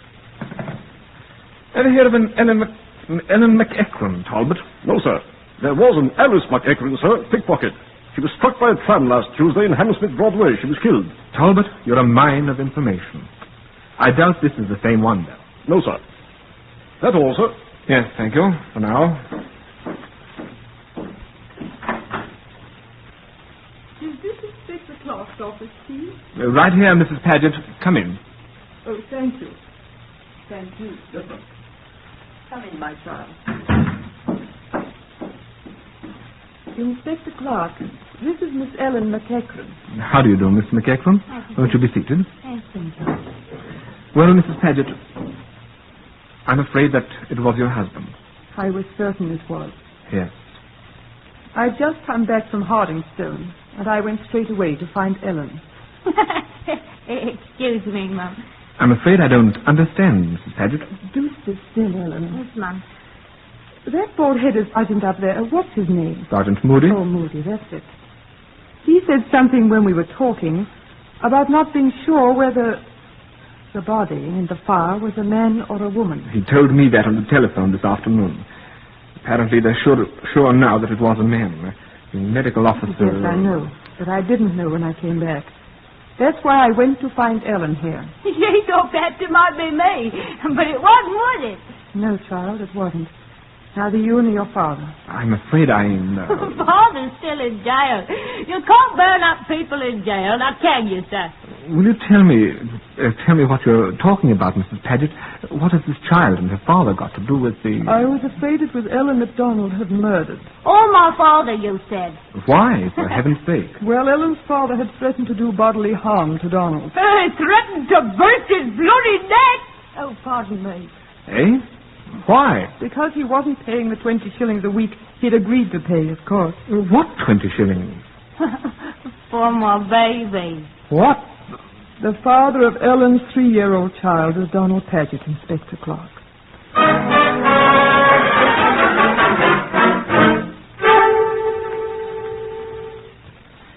John Davidson from the Black Museum shared a pint of mild and bitter with me that night after I finally shut up shop. I don't know, John, I said. About what? People. No accounting for tapes. Yeah, fine original statement there. True, though. You were speaking about the wife. Yes. Married to this fellow. He goes out and contracts bigamous marriage. To a girl who's an obvious idiot, you say. Well, not very clever. Maidservant, you said. What we used to call a slavey. Fortunately, that class is disappearing. Doesn't help the ones that are left, John. The Paget class never does that. I shall do my best to assure this one's dying out.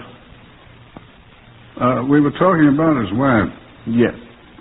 She apparently doesn't have any resentment toward this young, what's her name, Ellen? Ellen. Why should she? It wasn't Ellen's fault that she has the mentality of a mangle-woozle. Any resentment she harbors is towards her husband. The missing Donald Patrick Paget, Esquire, who lit one too many bonfires on Guy Fawkes Day. For which, God willing, he'll hang. Do you have any ideas regarding the unfortunate man in the car? None. Well, I know nothing about it, Nobby. But, knowing nothing about it, I may have an idea. What? The lawful wife may have an idea, too. Mrs. Paget? Aye. Explain, please, John. If a man commits, what shall we call it, an indiscretion like this, marrying bigamously and fathering a child. The law of the land calls it a felony. For the purpose of my argument, let's disregard the legality of the thing, Nobby. Now, we have here the situation of a husband committing a grave offense against his wife. And the law. Disregard the law. Empirically, I mean. He commits this heinous crime. The wife, practicing true Christian forbearance and charity, forgives the man, or at least declines to prosecute him. Well? Now, bear with me. Given that set of circumstances, would not such a man be inclined to repeat the offense? Well, having convinced himself that he'll be allowed, as our American cousins say, allowed to get away with it again. It could be, John. Assuring himself that he need only to satisfy his wife's goodness of soul, her love for him, which she has demonstrated, and the payment to the unfortunate young woman of a sum of money proposed by the court. Well, I don't see where your argument's going, John, but... It's not a bad argument, Nobby. And it follows out the one advanced by Mrs. Paget. Assume that the wrong girl's father threatens unpleasantness to Brother Paget. Oh, you're saying that the dead man may be the father of still another victimized girl. That doesn't sound reasonable. Well, Mrs. Paget was convinced it was reasonable in the case of young Ellen, is it? She's forgiven a lot, but she boggles at the thought of murder. So, for that matter, do I. What do you think? Well, I think if I were doing it, I'd look about and see if the temporarily missing Mr. Paget has made any other excursions into the extramarital. And then I'd discover whether the father of the bride is enjoying good health or has recently been the victim of an all-consuming fire. And then I should order another half pint for poor old John Davidson, who is now extremely thirsty.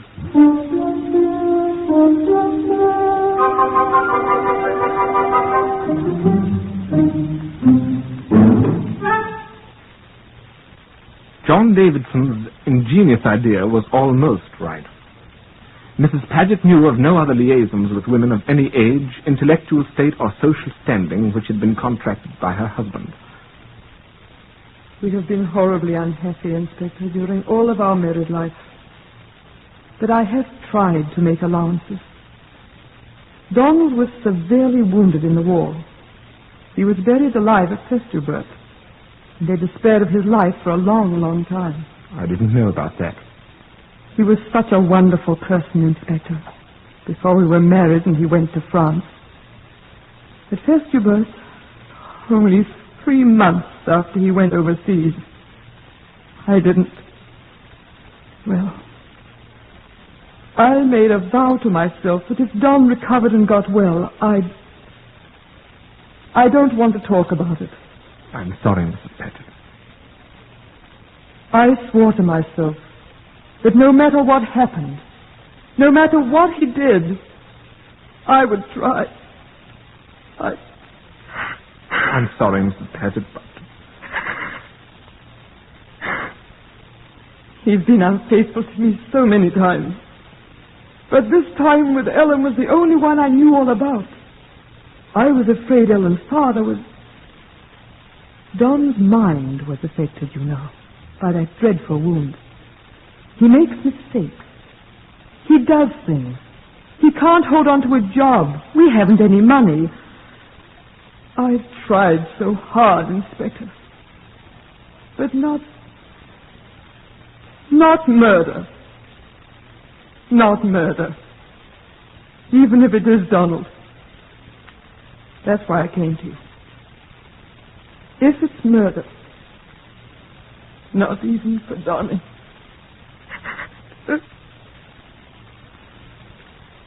I went away from there back to my office. It was the morning of the 7th of November, less than 32 hours since the young men had found the blazing car. There was a telegraph form in its envelope on my desk. I looked at it. From Cardiff, in Wales. Tore open the envelope. Signature, Arthur Llewellyn. I don't know any Arthur Llewellyn. What's the message say? Donald Patrick Paget will arrive at Hammersmith bus terminal at 9:30 p.m. today the 7th. Important you meet him. You will recognize him from his description, Arthur Llewellyn. John Davidson, it appeared, was wrong. I telephoned him to say so. I didn't telephone Mrs. Paget. 9:30 that night, I met Donald Paget as he stepped off the Cardiff bus. It was easy to recognize him. We went in a CID car to my office and talked. I've given up, Inspector, anyhow. It can't be done. I wonder if I could see my wife. She's waiting in the anteroom. You can see her if you want to, and she wants to, after we get this over. All right. I did it. Very well. Donald Patrick Paget, I arrest you on a charge of willful murder and warn you that anything you say will be taken down in writing and may be used in evidence. Sergeant Talbot, do you have your notebook? Yes, sir. I'm ready. I'll make a statement. I had to do it. First, I got rid of nearly every penny of money we had. I spent it on women. It's funny to say that when I love Pamela. I love poor Pamela, and I treated her so badly. Just women. I don't drink, I don't smoke. But women find me attractive, I'm afraid, and I'm their undoing. And mine. And Pamela's. Yes, and that kid of Ellen's. I couldn't pay the building society on the house. They'd have thrown us out in another month. I couldn't pay Ellen. Old McEachran had had me in jail. It was just the end of things for me. And for Pamela. So I picked him up when he asked for a lift. And I poured petrol all over him after I strangled him, and I stuffed him into the driver's seat. Then I got out and poured a trail of petrol down the road to the car and lighted it. And then I remembered I'd locked him in. I tried to run back to the car, but it was too late. I ran back and down the ditch, and that was when those boys saw me. The game's up. I'd intended to run away and be listed as dead in a motor car accident, and Pamela'd get the insurance. But they'd seen me. I did run away. It isn't very clear to me, I'm afraid. I went to Cardiff. Went to see a girl I used to know, Gladys Llewellyn. But she was gone. And her brother Arthur saw me. He hated me for some reason. Did he telegraph you? I knew I was done for. Can I see Pamela now? Please? All right, Sergeant. Oh, wait. There's one more thing. I don't know who he was, the man I murdered. He was a complete stranger. He just happened along at the right time. I don't know his name. I'm sorry about him. But I'm sorry about so many things. Now may I see Pamela? All right, Sergeant.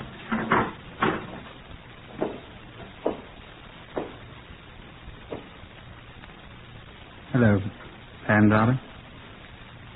Hello, darling. Oh, Pamela. I'm so sorry. I brought you some of the cigarettes you like. Darling.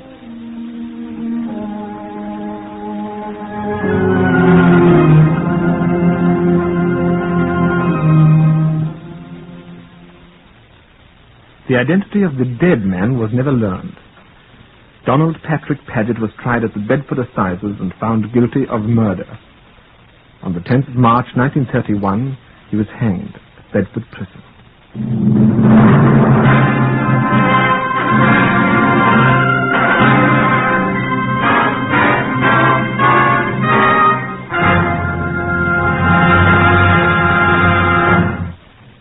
Appeared today on Whitehall 1212 in the order of their appearance, Harvey Hayes, Gerard Burke, Gordon Stern, Lester Fletcher, Basil Langton, Francois Grimard, Eula Garrick, Patricia Courtley, and Victor Chapin.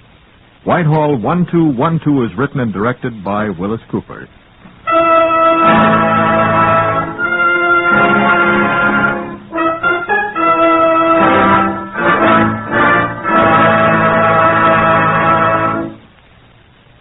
Because blood has been available in Korea until now, many lives have been saved. However, the present rate of donations is far below that needed to build up our reserve supplies.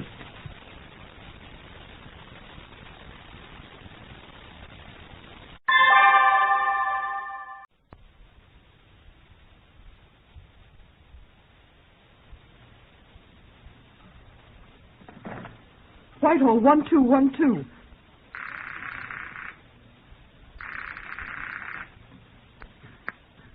This is Scotland Yard.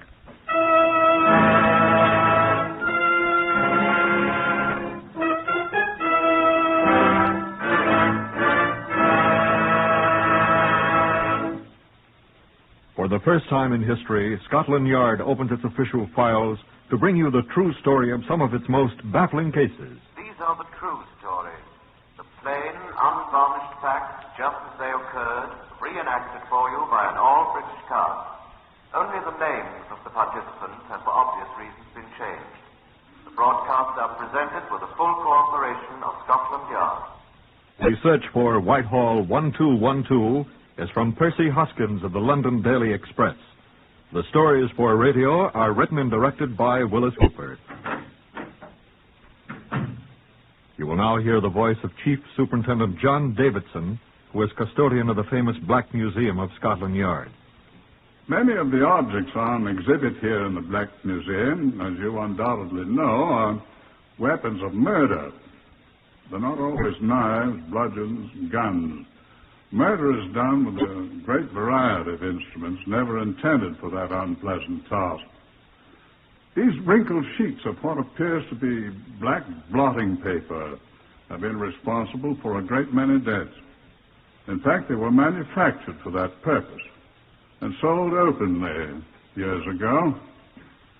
It's true that most of the deaths these papers caused were perfectly legal, in fact, to be desired. But these particular ones figured in a case of most revolting murder. You see, these are old-fashioned flypapers.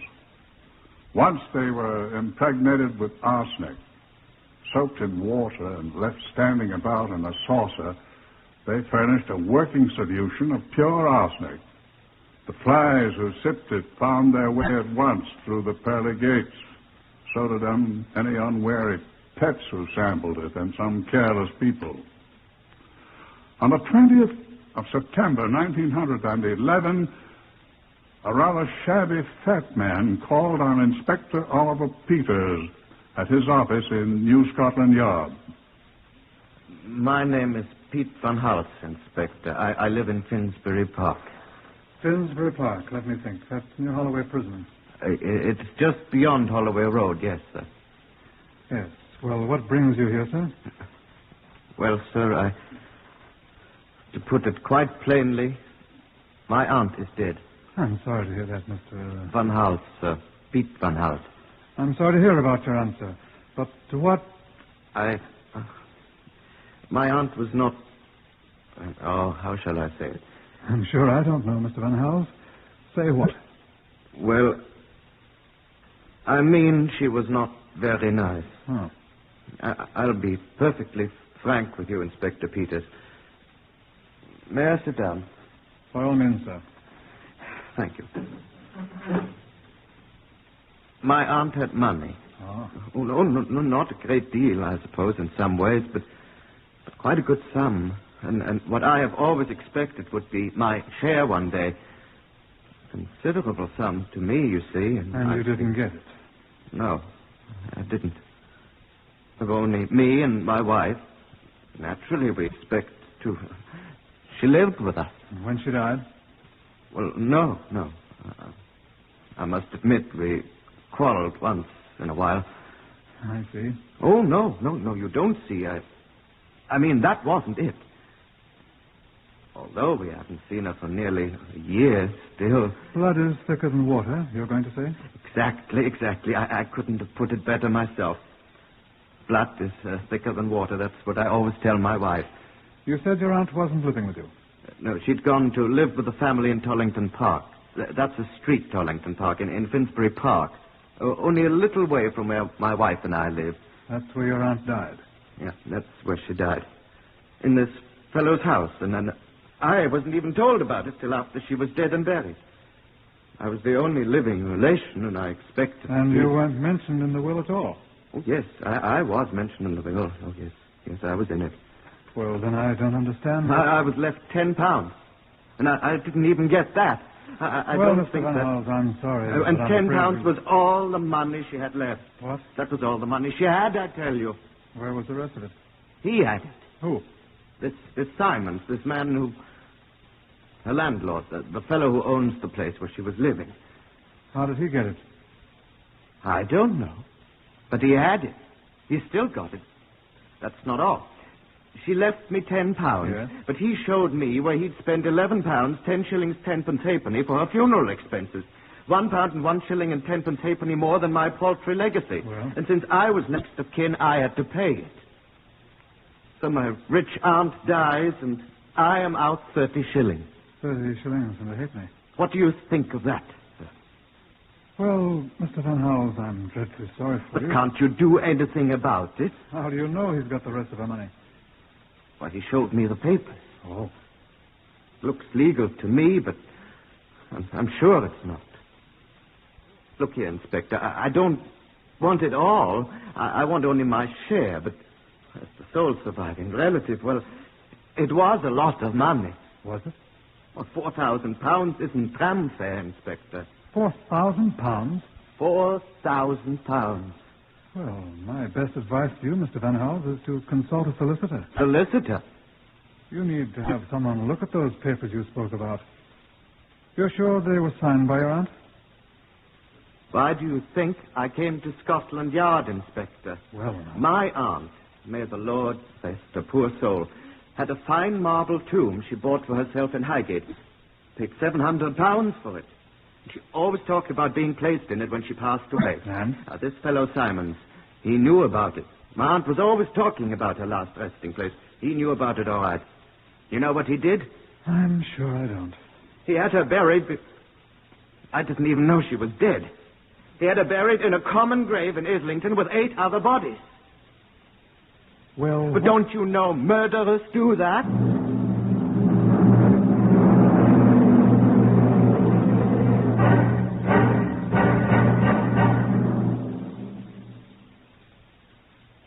That was no basis for an accusation of murder, of course. But the circumstances did warrant an investigation, Inspector Peters thought. So he paid a visit to Bertram Simons, the man who had been Miss Hogg's landlord. That was the aunt's name, Miss Hogg, Miss Winifred Hogg. Mr. Simons, the landlord, was a businessman. Yes, Miss Winifred Hogg rented the second floor of my house here some 11 months ago.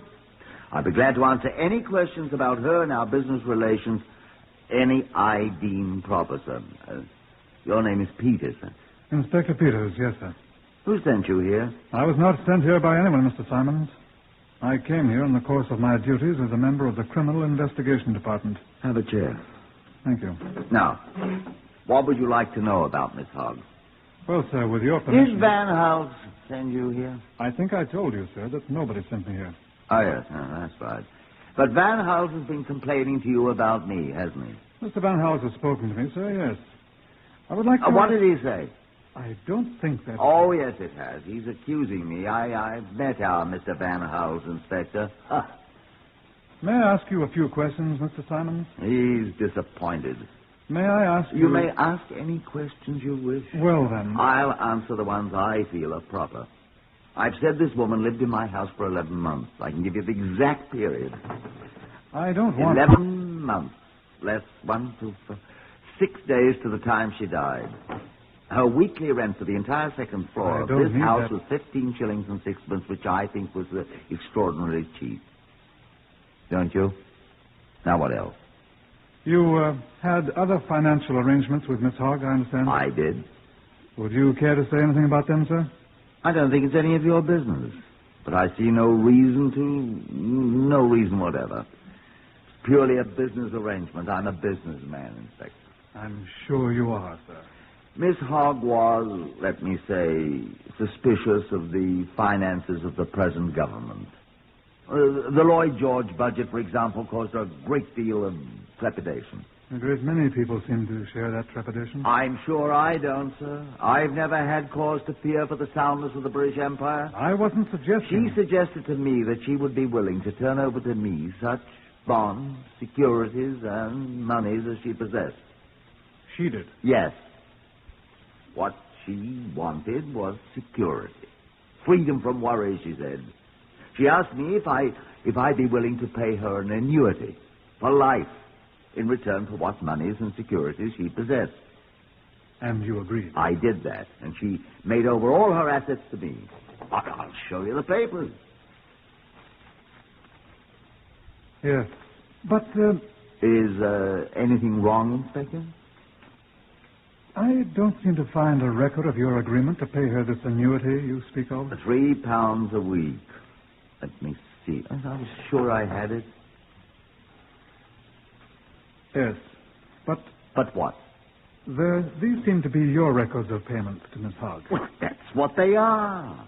10, 15, 20, 30 weeks at £3 per week until the 8th of September, the day she died. I don't see any record of her having received the payments, Mr. Simons. And is there a record of the whole transaction? I mean, a signed agreement between you two? There is not. Miss Hogg didn't wish to have any further agreements in writing, about the matter of the... I think she didn't wish other people to know she was receiving an annuity. This is most extraordinary, Mr. Simons. It is, isn't it? Yes.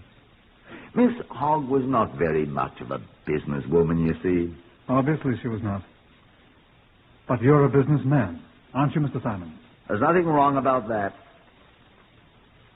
Well, these appear to be in legal form. But I'm not prepared to say what Mr. Van Hals or a court of equity would be likely to say to it. It's legal, all right. What about Miss Hogg's will, then? I had several copies typed up. I was a witness to it. Yes. Yes, here's the will. Yes, it's essentially what Mr. Van Hals said. He was bequeathed the sum of £10 by his aunt. £10, yes. I see. And here's the undertaker's bill. £11, 10 shillings and 10 halfpenny. I advanced this amount to the undertaker. Leaving Mr. Van Hals in your debt in the sum of 31 shillings and a halfpenny. He paid me. Yes. What's this? Oh, that's the undertaker's original bill. Signed paid by him. Yes. That's what I'm looking at. What's this item? Remitted to Mr. Simons, £1, 1 shilling.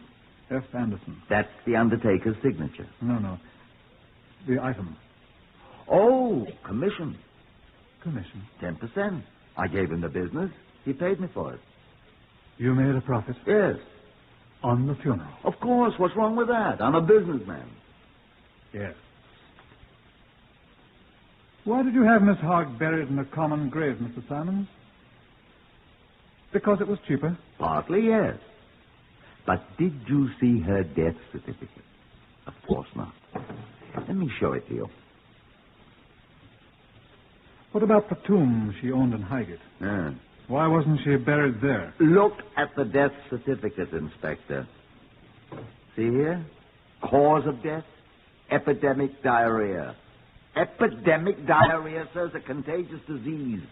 Isn't it better to bury that kind of a corpse in a grave with half a dozen other victims of the same and not risk passing the disease on to healthy people? Answer me that, sir. Well? I'm not a fool, Inspector. You're too squeamish, young man. You think I'm a heartless person because I'm not ashamed to take my profit, don't you? Well, that's your opinion. But I assure you, sir, that I'm not a fool.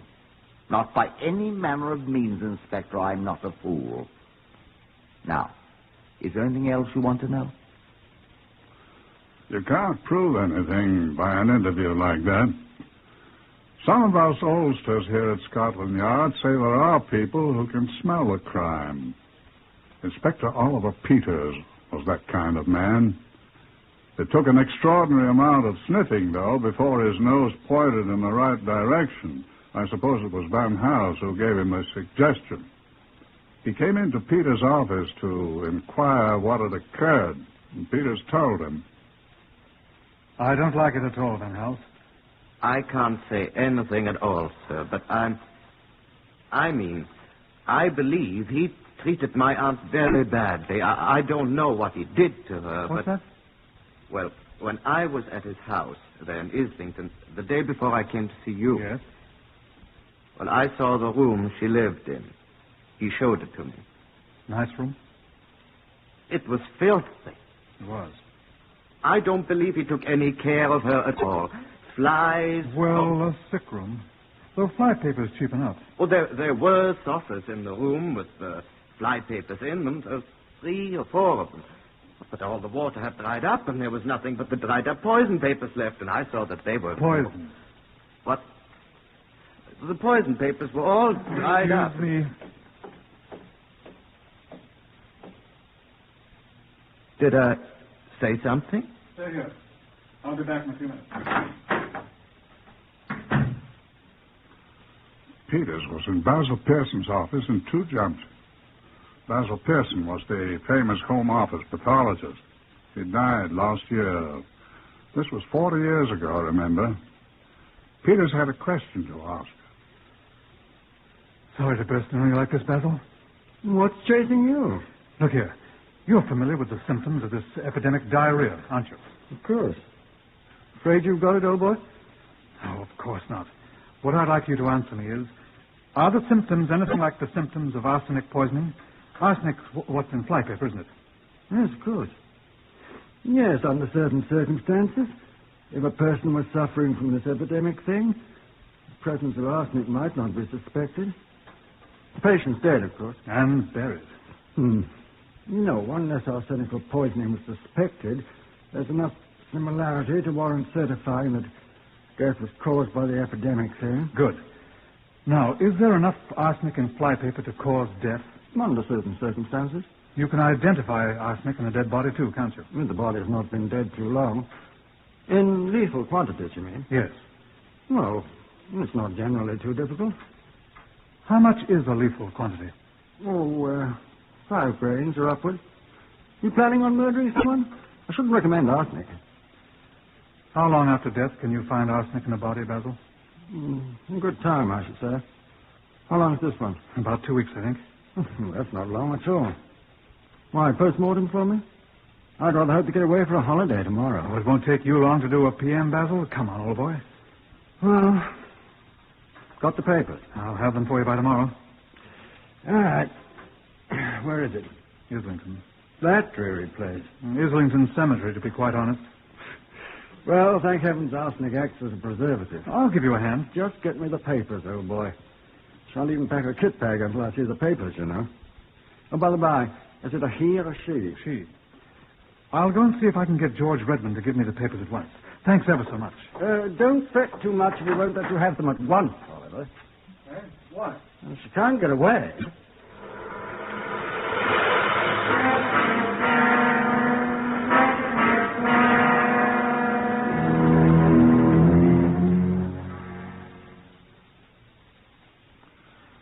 There's a small mortuary near Holloway Prison, which is not far away from Islington Cemetery. There's a laboratory there, too, not a very complete one, but Basil Pearson said it would be satisfactory. They found the arsenic. Offhand, I'd say the body contains a fatal quantity of arsenic. Good. I think so, I said, remember. I had to take these samples of tissue and whatnot and check them quantitatively first, but I think so. But arsenic is present. Soaked in it. How about whatever it was she was supposed to have died of? It doesn't look like it from the inside here. It might have looked that way in an ordinary examination. Obviously arsenical poisoning. Now that we know the arsenic's here.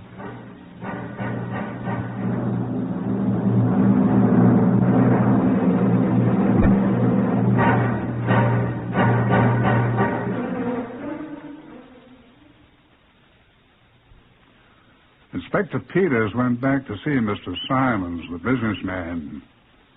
Mr. Simons didn't seem to be very excited, and that rather puzzled Inspector Peters. But he tried not to be obvious about it. What's funny. Oh, do I? Have you been outwitted by a clever criminal, Inspector? I don't think I have, no. Well, pardon me for laughing. But you did look funny. What can I do for you, Inspector? Are you agreeable to answering a few questions, Mr. Simons? Oh, you're a very inquisitive man. I am. Well, I'll give you the same answer I gave you before. I'll answer such questions as I think are proper. Thank you. Go ahead. Very well. Well, begin, Inspector. Very well. Oh, stop saying very well and ask it questions. Very well. Where did the arsenic come from that was found in Miss Hoggs' body? What arsenic? You didn't know that a large quantity of arsenic was found in her body? No, I didn't. It was. How did it get there? I doubt it was an accident, Mr. Simons. Well, how could it get there? Arsenic. Arsenic. I don't believe it. I can assure you it's there. That's what killed her. Where could she have got arsenic? I wonder, too. I don't know. Where can one buy arsenic? At a chemist shop, I fancy. Not without a poison certificate. Are they certain it's arsenic? Basil Pearson says so. I've heard of him, haven't I? Nearly everyone in England has. He's, what do you call him? He's Home Office pathologist. Knows all about poison. Yes. If he says there's poison in her body, he's pretty certain to be right. If he says so, there's no question about it. And he says so. Yes. He says there was enough poison in Miss Hoggs' body to kill her. Yes. Huh. Has Miss Hoggs' sick room been cleaned yet, Mr. Simons? Eh? Oh, I'm sorry to say it hasn't. It has been fumigated, though. Otherwise, nothing's been changed. Oh, no. I was going to sell the bedstead and the mattress. You are a businessman. Yes, that's right. Have you any objections to taking me there? To the sick room? Yes, of course. Why? Why, the germs. The microbes. She died there. She died of arsenical poisoning. Oh, that's right. So you said. Will you take me to her room? Well, if you insist. I'm afraid I do insist, Mr. Simons. Well, I'm not at all sure I want to go in that room, Inspector. Why not? Well... Are you afraid to look at the flypaper, Mr. Simons? Flypaper? The flypaper that the room is full of. The flypaper that contains arsenic. The flypaper that can be bought at any shop without a poison certificate, Mr. Simons. Flypaper. That's it, flypaper. That's what it was. That's right. Why, I bought that flypaper myself. Poor Miss Hoggs, she was so uncomfortable with all the heat, and the flies. There was something awful. Poor woman, she was suffering so. I've no doubt. And she said to me the very day before she died, she said to me, go and fetch me some packets of that black flypaper. You soak in water and the flies drink it and they die. She begged me. Poison. I know it's poison. Arsenic. Arsenic. And she gave me the money. She gave me 6pence, I remember. And when I got to the chemist shop, they had only 1 threepenny packet of the stuff, and I bought that and brought it home. I hope you remembered to give her the change, Mr. Simons. Eh? By Jove. It's too late now. You put the poison flypaper out then? Yes, of course. Do you think I have no bowels of compassion at all?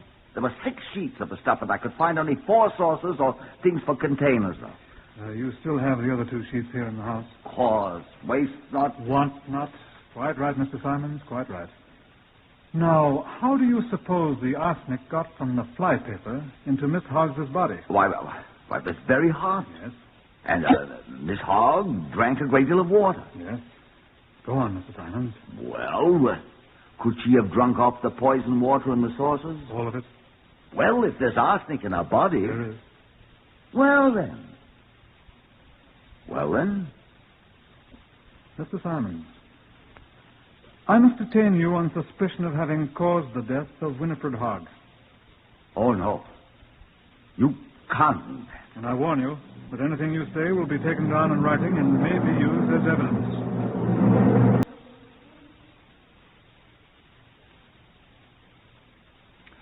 But when Inspector Peters brought the remains of the threepenny packet of arsenical flypapers to Basil Pearson, Pearson shook his head. No good, Oliver. What's no good? The man practically confessed. No good, Oliver. Wasn't it arsenic after all? Oh, of course it's arsenic, no question. That's what killed her. Basil, I don't understand you. You say... I say it wasn't the arsenic from these flypapers. Look here at the envelope that came in. Yes? The label. Read it. Down here, that fine print. I see. Did you read it? Arsenical content, 3/10 of a grain per sheet. That's right. 6 sheets. 6 times 3/10. 1 8/10 grains. A whole packet will kill flies, perhaps, but a human being. Do you know how much arsenic the standard Marsh test indicates was in her body? No. More than 7 grains. 4 times as much as the whole packet of these papers contains. You couldn't be wrong. Did you ever know me to be wrong? I don't think anyone ever knew Basil Pearson to be wrong. His death last year left a great void in the world of Scotland Yard, at least. He was as nearly indispensable as any man has ever been. It looked for a while as if Inspector Oliver Peters had dropped a most frightful brick that might do him irreparable harm in the CID. He had committed an unpardonable sin. He had jumped too quickly. Simons had gambled cleverly, knowing that the story of the flypapers would certainly be disproved in open court. He hoped clearing him completely. But he gambled too confidently. Before the preliminary hearing, I accompanied Oliver Peters to Simon's house in Tollington Park. I well remember what we found. There was nothing of any importance in the sick room where Miss Hoggett died, but in a dustbin in the cellar. I can still hear Oliver Peters' voice when he found them. John, look here. Look what I found. So I hurried to see. They looked like wrinkled sheets of blotting paper to me, but when Basil Pearson saw them... You're right, Oliver. 27, 28, 29. 30 sheets of the same kind of flypapers. See the name stamped on them. They're the same kind, all right. Each one of them contained how much? Let's see the label from the other packet. Let's see it, Oliver. Arsenical content, 3/10 of a grain per sheet. And when all 30 of these sheets have been soaked clean, 30 times 3/10, 90/10, 9 full grains. Enough to kill an elephant, Basil. Well, enough to have killed a hog, at least, old boy. This'll hang him.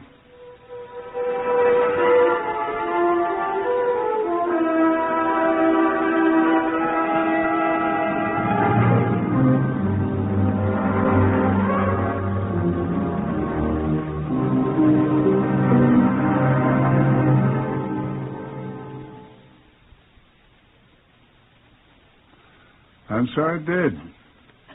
The jury at Simon's trial at Old Bailey believed he'd made the concoction of 30 sheets of flypaper and fed it to Miss Hogg, and so they sentenced him to hang.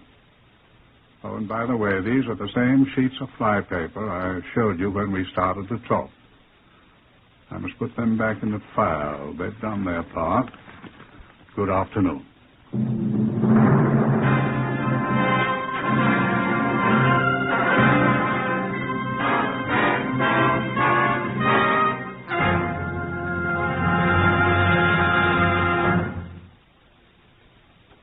Heard today on Whitehall 1212 in the order of their appearance were Harvey Hayes, Lester Fletcher, Winston Ross, Horace Braham, and Carl Harvard. Lionel Rico speaking.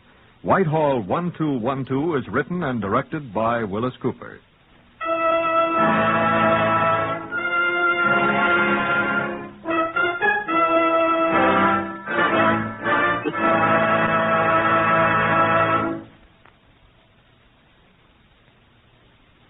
Forest rangers do a good job in protecting the woodlands of our nation.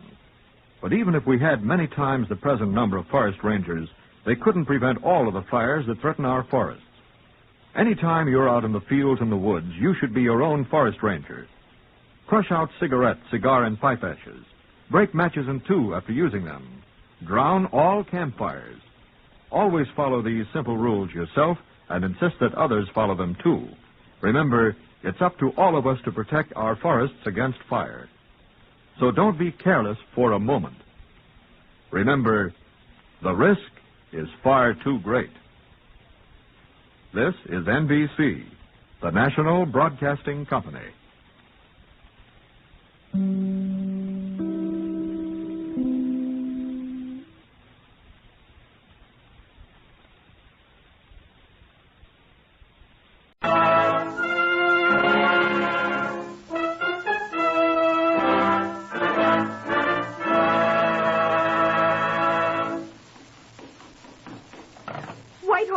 1212.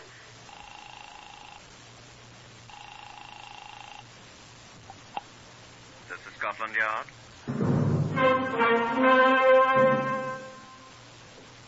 For the first time in its history, Scotland Yard opens its official files to bring you the true stories of some of its most baffling cases. These are the true stories. The plain, unvarnished facts just as they occurred, reenacted for you by an all-British cast. Only the names have for obvious reasons been changed. The broadcasts are presented for the full cooperation of Scotland Yard. Research for Whitehall 1212 is prepared by Percy Hoskins, chief crime reporter of the London Daily Express. The stories for radio are written and directed by Willis Cooper. The next voice you will hear is that of Chief Superintendent John Davidson, who is in charge of Scotland Yard's famous Black Museum. Good afternoon. We keep this document in an ordinary letter-sized filing cabinet, the kind you've surely seen many times. Oh, yes, here it is. It is typed on the official stationery of a London evening... never mind, it's the stationery of a London newspaper. It's titled Confession in big black letters. And it is a confession, the signed and attested confession of a murderer. No, it didn't hang him. Mr. Justice Anderson, who tried the case, castigated the man in the newspaper severely when he halted the trial. But that's not all the story. Here is Chief Inspector Hubert Allen Scott. He'll tell you the whole thing. Will you speak up, Herbert? Yes, it was in September 1931, wasn't it, that this began? September 1931, yes.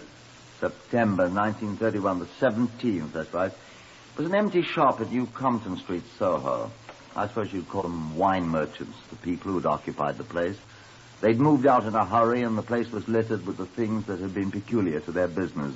Empty wine bottles, broken casks, a few crates that had once contained rather inferior claret. Although the place had stood vacant for some 2 months, it was still appallingly filthy and showed signs of someone having lived in the place during that time.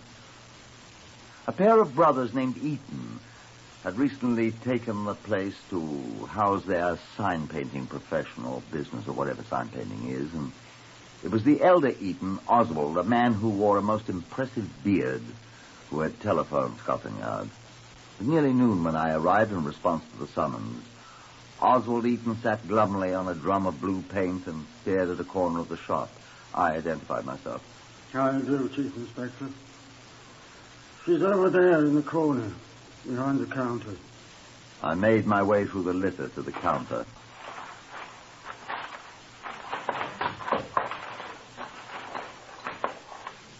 To the little counter in the corner of the room where the cash register had stood. And there she was. She's dead. A youngish woman with black hair, wearing a green woolen suit, crumpled up under the little wooden counter as if she'd fallen asleep there. Lying quite peacefully on the floor, one arm cuddling what had been a Jeroboam of... I glanced at the label, very inferior champagne. Her face... I don't like to think about her face. The woolen belt of her dress was knotted tightly about her throat. Not at all an edifying sight. Who is she, I asked Eaton. Never saw her before. How'd you get in here? Sure, I don't know, Chief Inspector. Horrid, isn't it? How many times have you been in here? Only twice. When? Day before yesterday, when I saw it the first time. Yesterday, when I told the agent I'd rent it from the sign shop. Was the agent here with you? Yesterday, yes. Before, no. Was she here then? Didn't see her. The agent didn't see her yesterday either, I expect. Didn't say anything about seeing her. Well, I must talk with him. Got an office, such as it is, next door but one. What's his name? Harold Turner. What sort of chap is he? Seedy. Oh? Office next door, you said? Next door but one. Poor blighter. Why poor blighter? Poor fellow's Stony Brook. Oh. He used to own this wine shop before he got run out of business. Lost every bean. That's a shame. Happens to a good many people these days. Lost his home, flat, you know. They took that away from him, too. Where's he been living? What's the matter? He's been living in here. Here? I mean, in this shop here? That's right. See? That's where he slept. That's straw over there. Said he'd moved to a new place when I said I wanted to rent the shop. He did. Where, you know? His office, I mentioned. Has a carpet on the floor. Better bed than his straw. Oh, poor beggar. Say he's been staying here up to yesterday, The day before. Moved out at once when I told him I wanted it. Hadn't much to move. Look, what do we do about this new tenant here on the floor? Oh, I've got to get this place cleaned out. I'll have her taken to a mortuary. Someone killed her, you suppose? Looks like it. Somebody strangled her with her own belt. We'll have to let the police surgeon decide that. You don't see any other wounds? And you don't know it? Not I.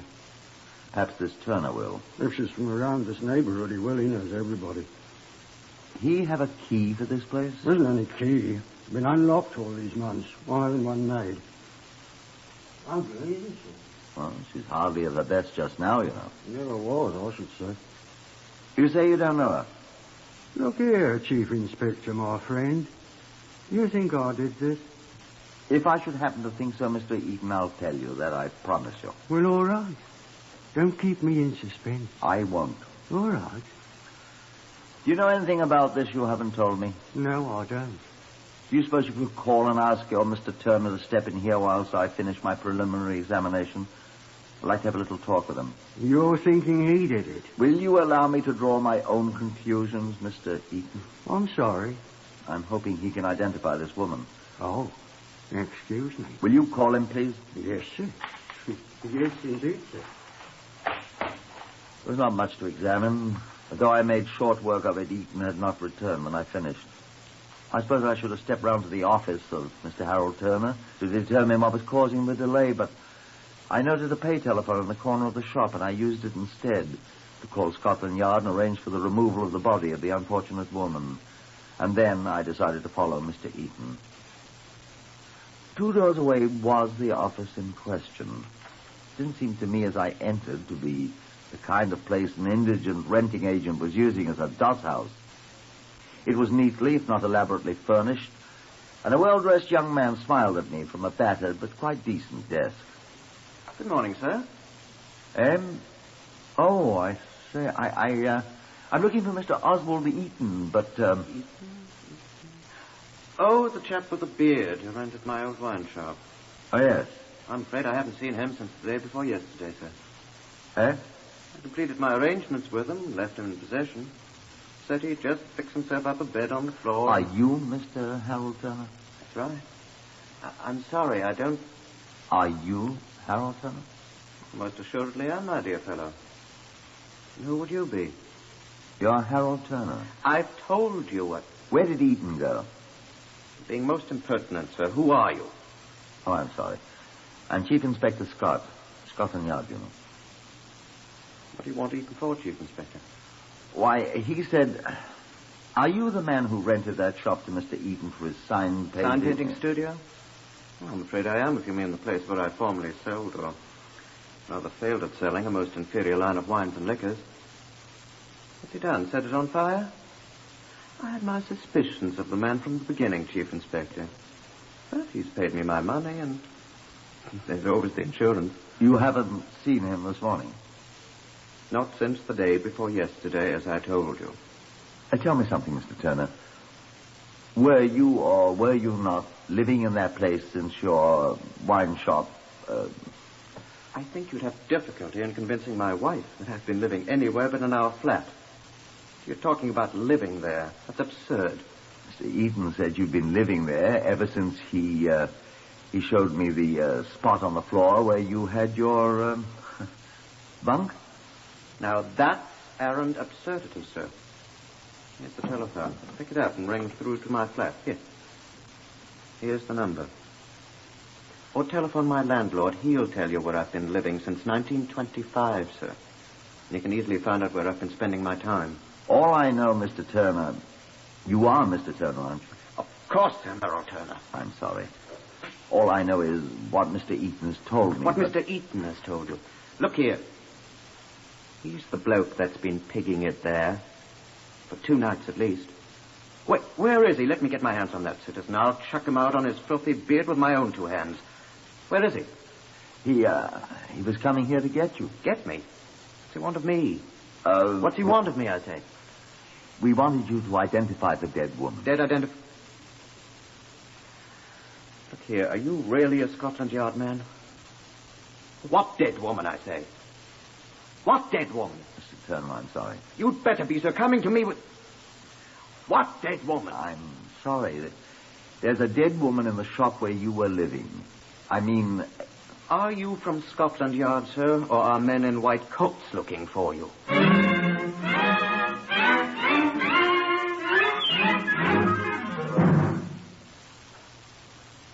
If a man in a white coat had suddenly appeared at that moment, I'm certain that I would have slunk up to him and begged refuge in his butterfly net, pending my removal to the nearest loony bin.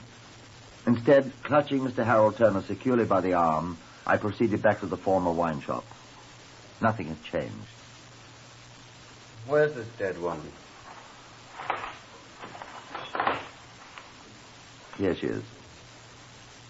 Hmm. Do you know her? It's Marlena. Not Dietrich. Marlena Corcoran. You admit you know her? Of course, everybody in Soho knows Marlena. You know what I mean. She's dead, isn't she? Well, there's not much doubt of that, Mr. Turner. Who killed her, do you suppose? I don't know. I didn't. Eaton? We don't know, sir. No, not Eaton. Frankly, I'm beginning to wonder, sir. But we shall see. Tell me about her, please. Well, Marlena's been a character about Soho for a good many years. Since the war, at least. Everyone knows her. She wasn't very smart. But, poor girl. She must have got in here hoping to find a bottle of wine or something. She apparently did. That bottle she's clutching never had anything in it. It's an advertising thing. Not very good champagne, either. And she was killed. Maybe they're fingerprints. On the bottle, I mean. We shall see. My murder squad will be here any moment. They'll be checking on everything, fingerprints and everything. Poor old Marlena. Wonder where the sign painting maestro is. Ah, here come my people now. Who's there? My reinforcements, the murder squad. What did you say? I said I wondered where Eaton went when he said he was going to look for me. Oh, we'll find him. Never fear about that.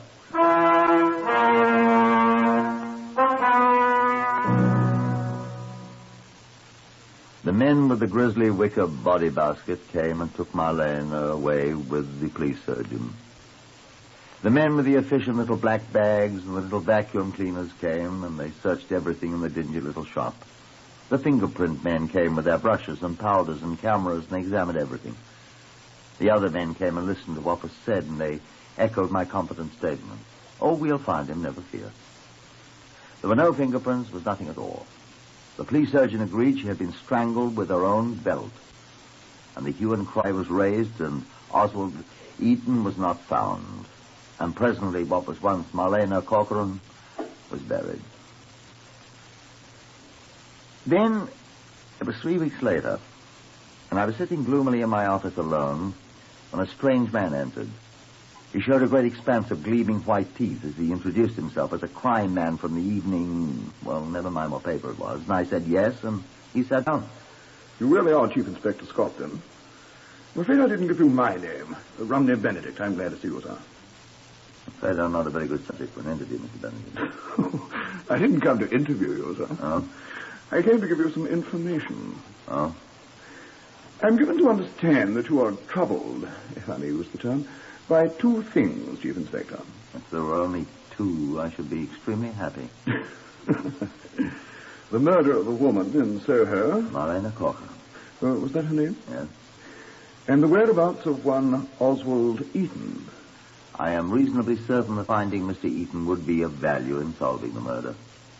We've been searching for him. I can find him for you. I trust this is not a joke, Mr. Benedict? It is not, sir. I can produce Mr. Eaton on comparatively short notice. Where is he? In our office. How long has he been there? For some time. I must warn you, Mr. Benedict, that if you're attempting to interfere with the process... Oh, my dear sir, let me assure you we have no thought of interfering. We're trying to assist justice, on the contrary, as we shall demonstrate to you. You have been holding the man by your own admission, so that we have been unable to find him. I think you'll find it rather embarrassing and, I'm sure, useless to attempt to prosecute us, sir. Explain that. I should be happy to, sir. Well?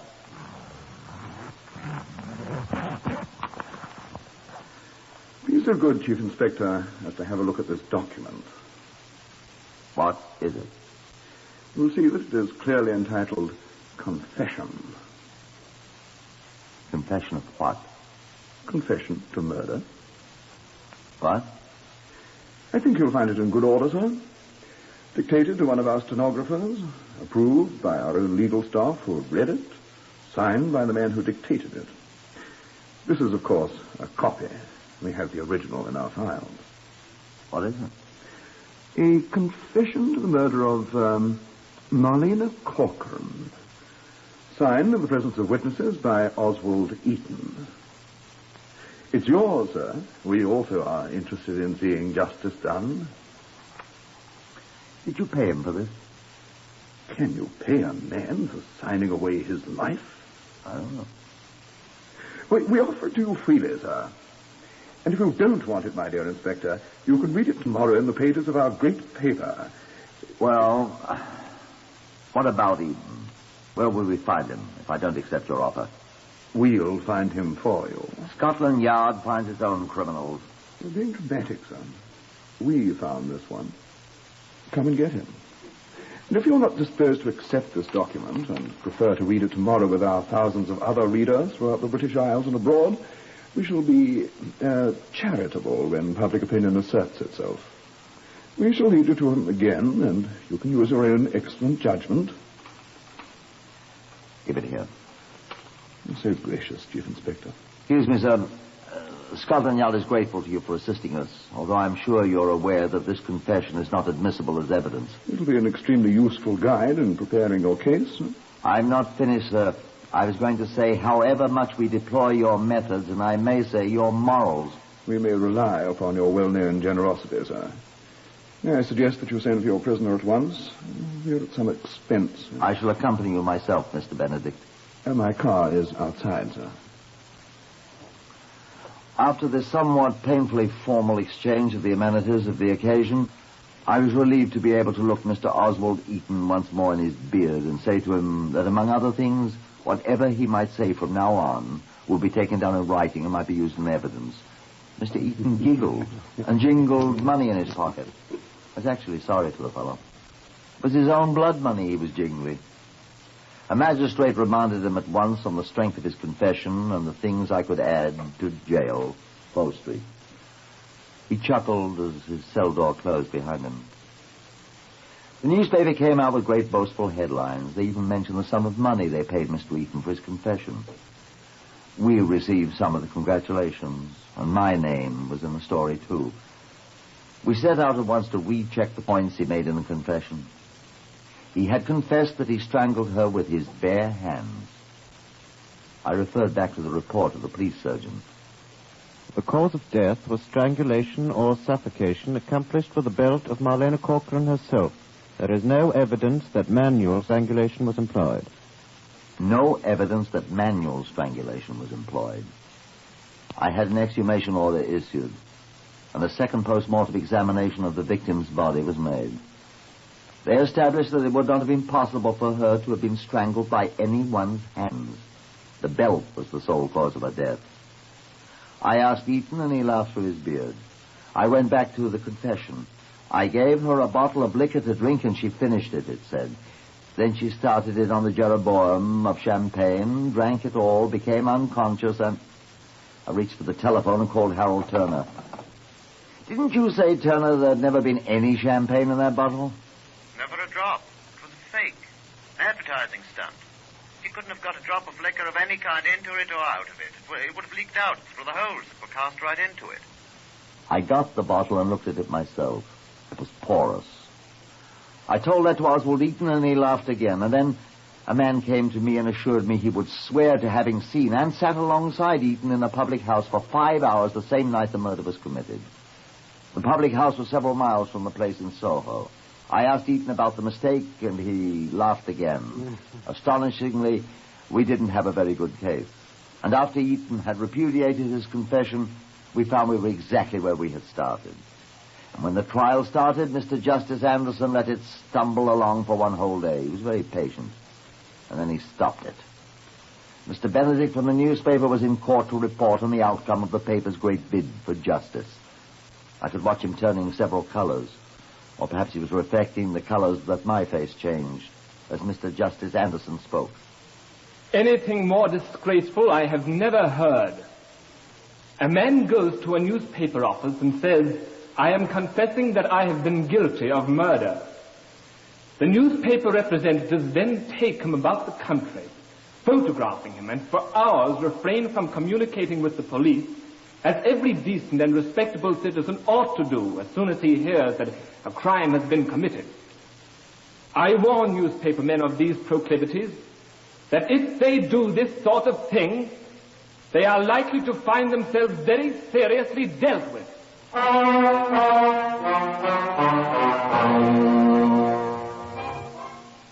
Those are the exact words used by the justice himself at the time. This is another story compiled from Scotland Yard's own official files for Whitehall 1212, to which we're listening. Whitehall 1212 is researched by Percy Hoskins of the London Express. It is written and directed by Willis Cooper. No, this is not the end of the story. Listen for the astonishing and true conclusion now.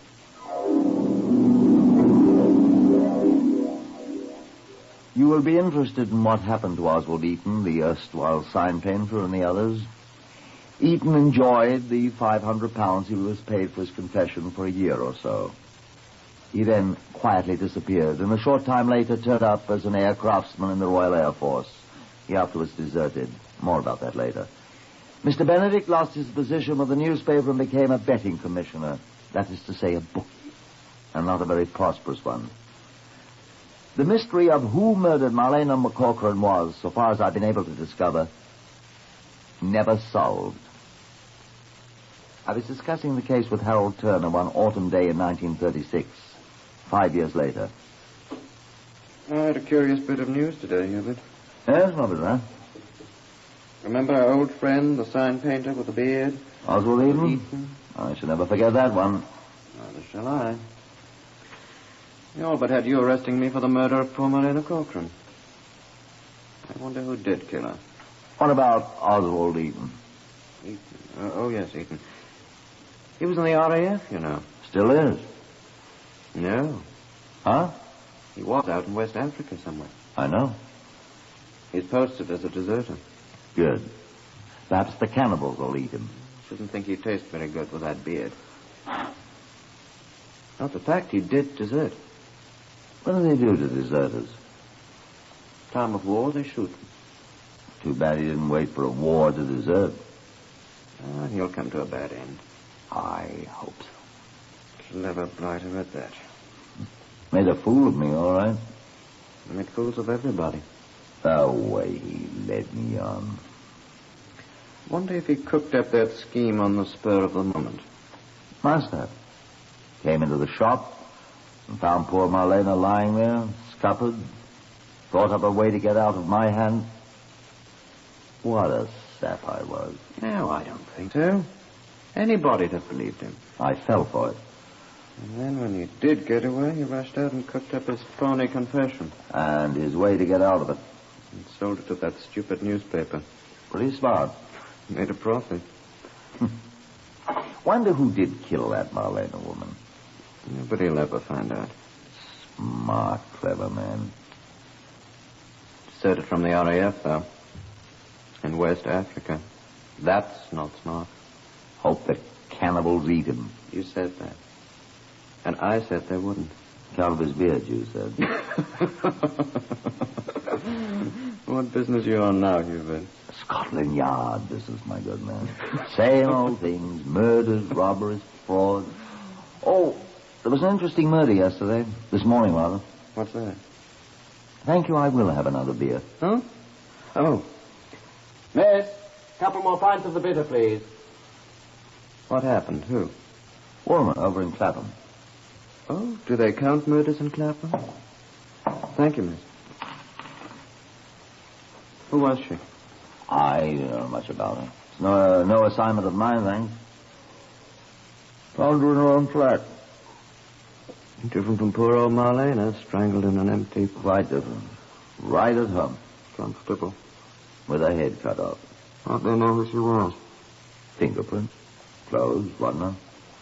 Besides, she was at home. Any idea who did it? Not yet. Be careful, Oswald. Edel'll be confessing to it. From West Africa. None of the wogs get him first. Yeah, it's been a couple of weeks since he's deserted. Time enough for him to get back to Clapham, buy a Snickersnee and go visiting. Watch for aircraftsman Eaton, Chief Inspector.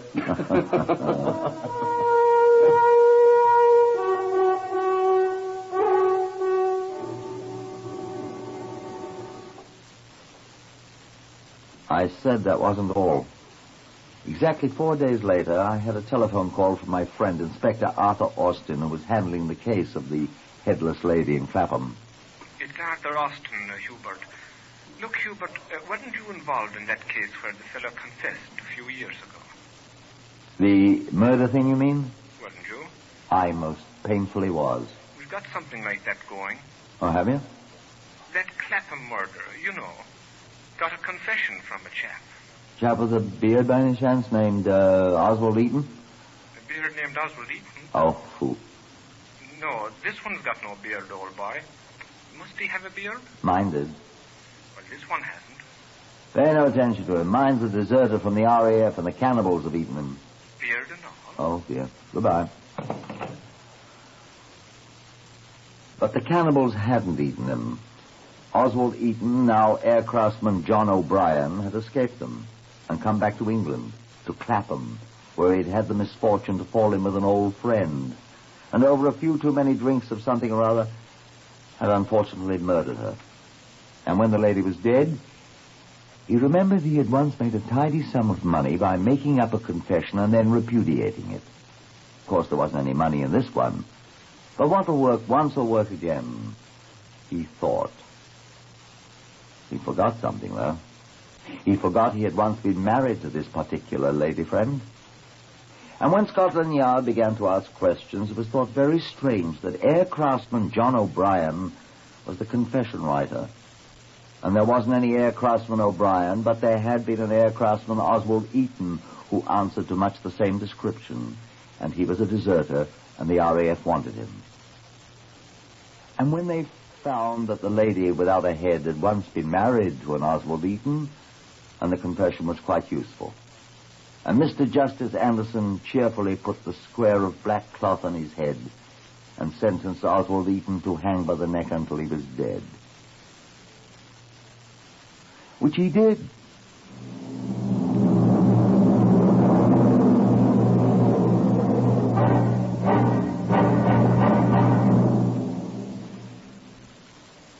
Heard today on Whitehall 1212, Horace Braham as Inspector Scott.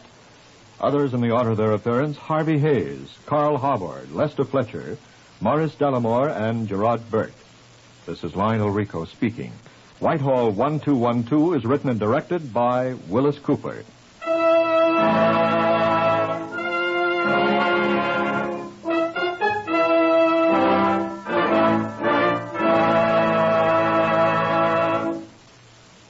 In recent years, there has been a new safety slogan, just one simple word.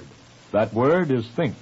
If you're a driver or even a pedestrian, you'll be wise to take the advice of that slogan to heart every day. Think. Always think about doing the safe thing instead of taking a foolish chance on the highway.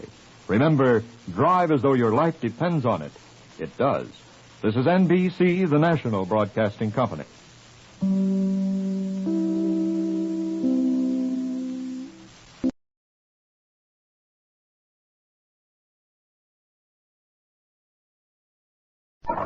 Whitehall 1212, quickly, please.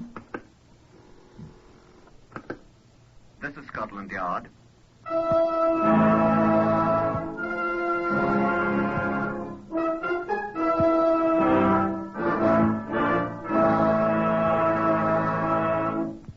first time in history, Scotland Yard opens its secret files to bring you the authentic, true stories of some of its most baffling cases.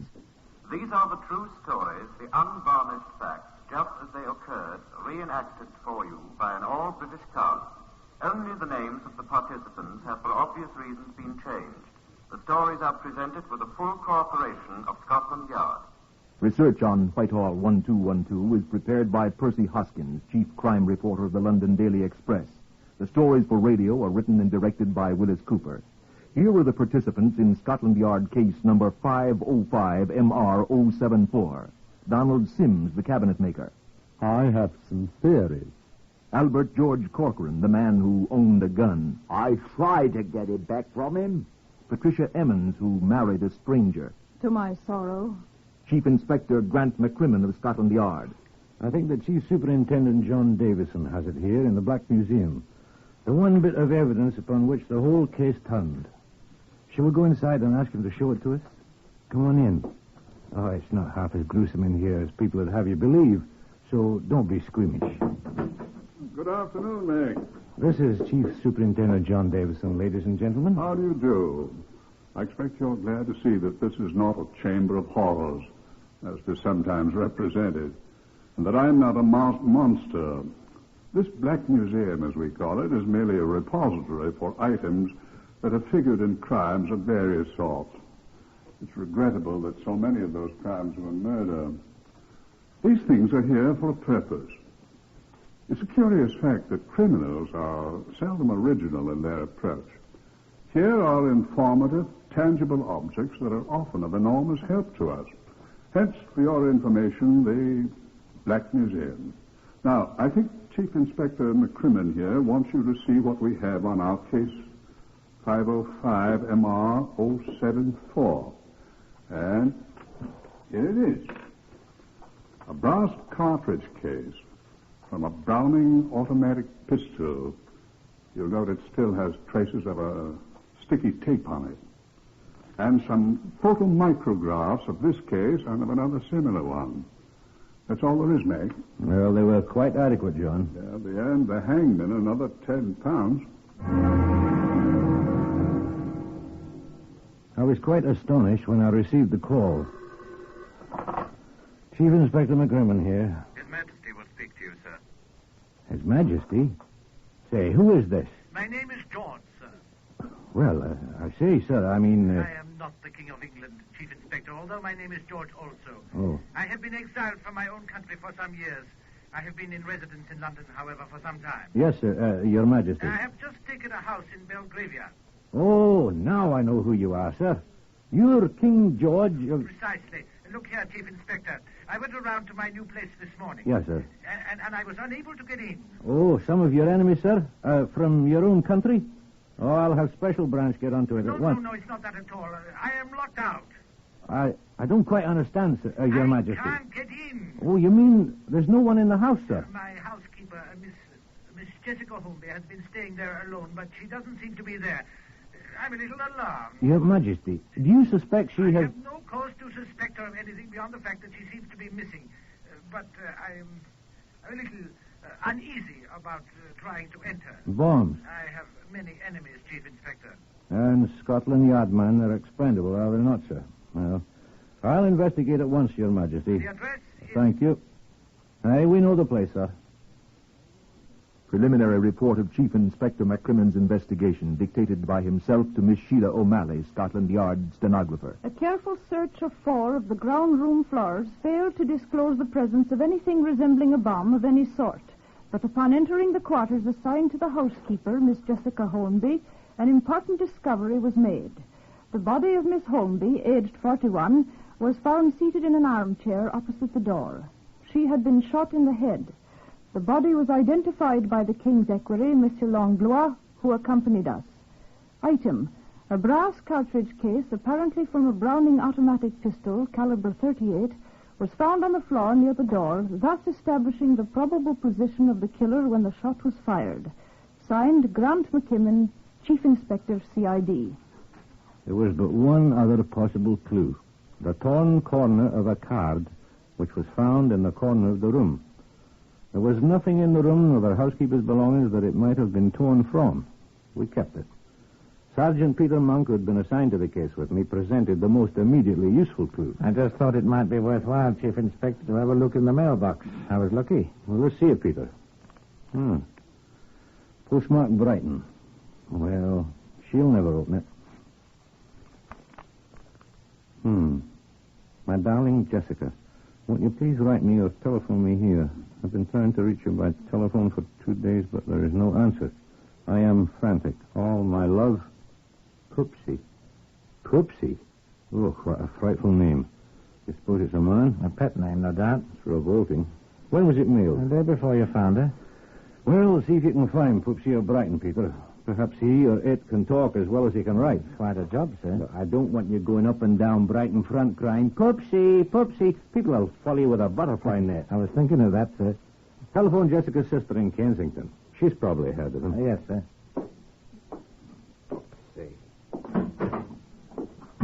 Your sister knew Poopsie fairly well, she said. The man with the revolting pet name was Donald Sims, a cabinet maker, 39 years old, and he worked in a penny peep show in Brighton. She gave us his address, and Peter Monk and I took a trip to that seaside resort. We found the house, and we met Mr. Sims. I will not say that name again. It didn't fit this tall, curly-haired fellow at all. He crushed my hand. How do you do, sir? And this is Sergeant Peter Monk. Won't you sit down? Thanks. I suppose you want to talk to me about the late Miss Holmby. You knew her quite well, did you not? We were to be married in a month. Oh, I'm sorry. I didn't know that. Yes. We kept it a secret. We kept it secret. Not even her sister knew our plans. I suppose it was she who told you about me. Yes. I'm afraid she didn't like me very much. Oh? Why? Oh, I'm sure I don't know. Sisters are often like that. Aye. I was very much opposed to the idea of her becoming housekeeper to the king. Oh? So many odd people about, you know. People with grievances and all that. I thought it was dangerous, being there all alone and whatnot. Dealing with foreigners. I see.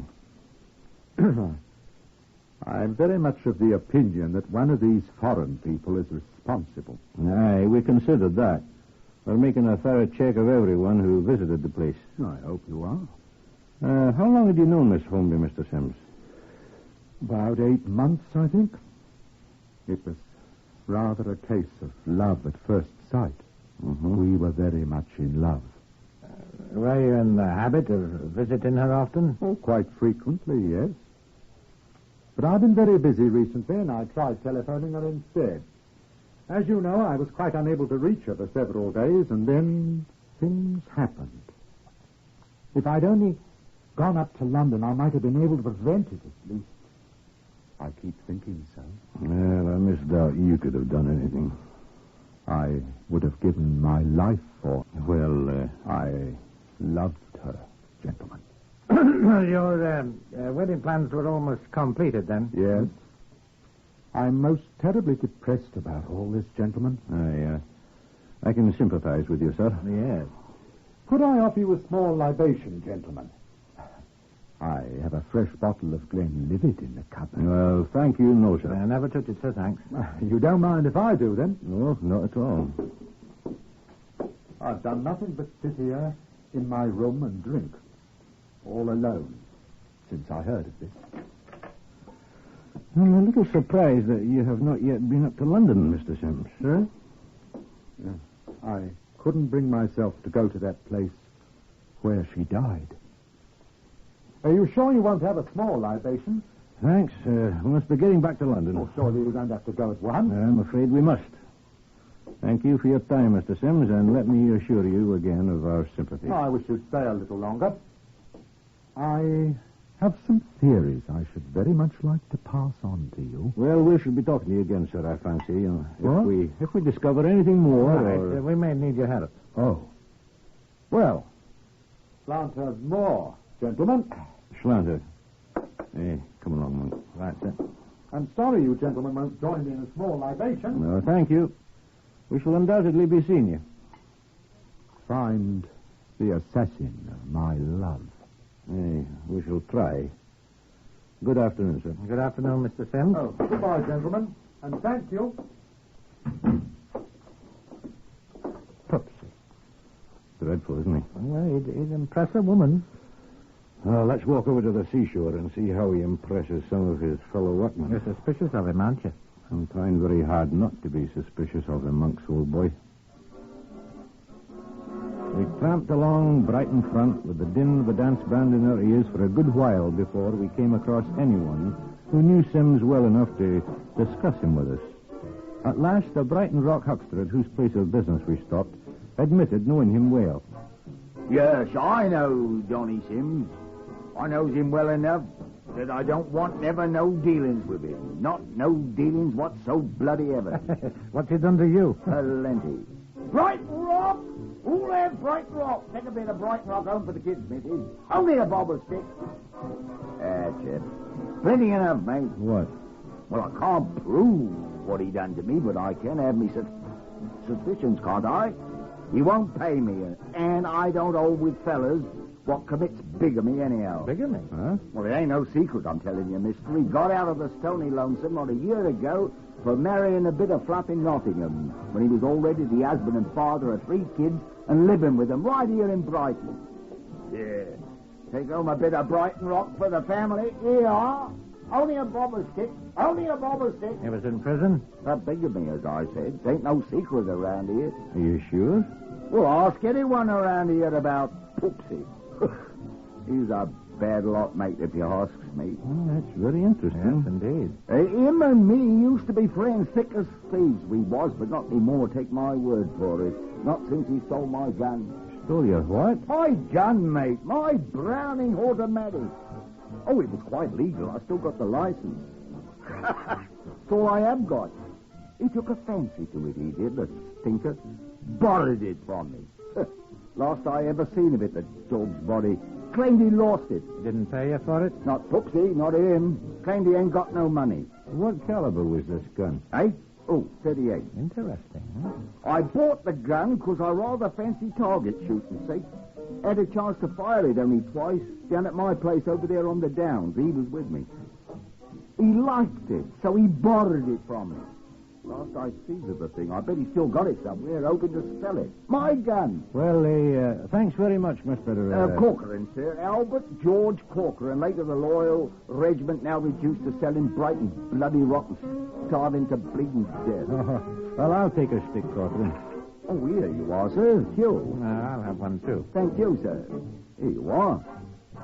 I say, sir, why was you so anxious to know about Poopsie Sims? Does everyone call him by that revolting name? He calls himself that, sir, the hog. Pay attention to your stomach, doesn't it?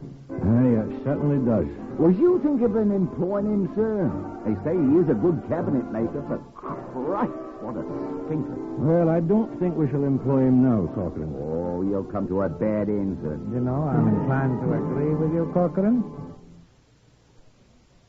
We walked to the nearest telephone box, and I called London, Whitehall 1212.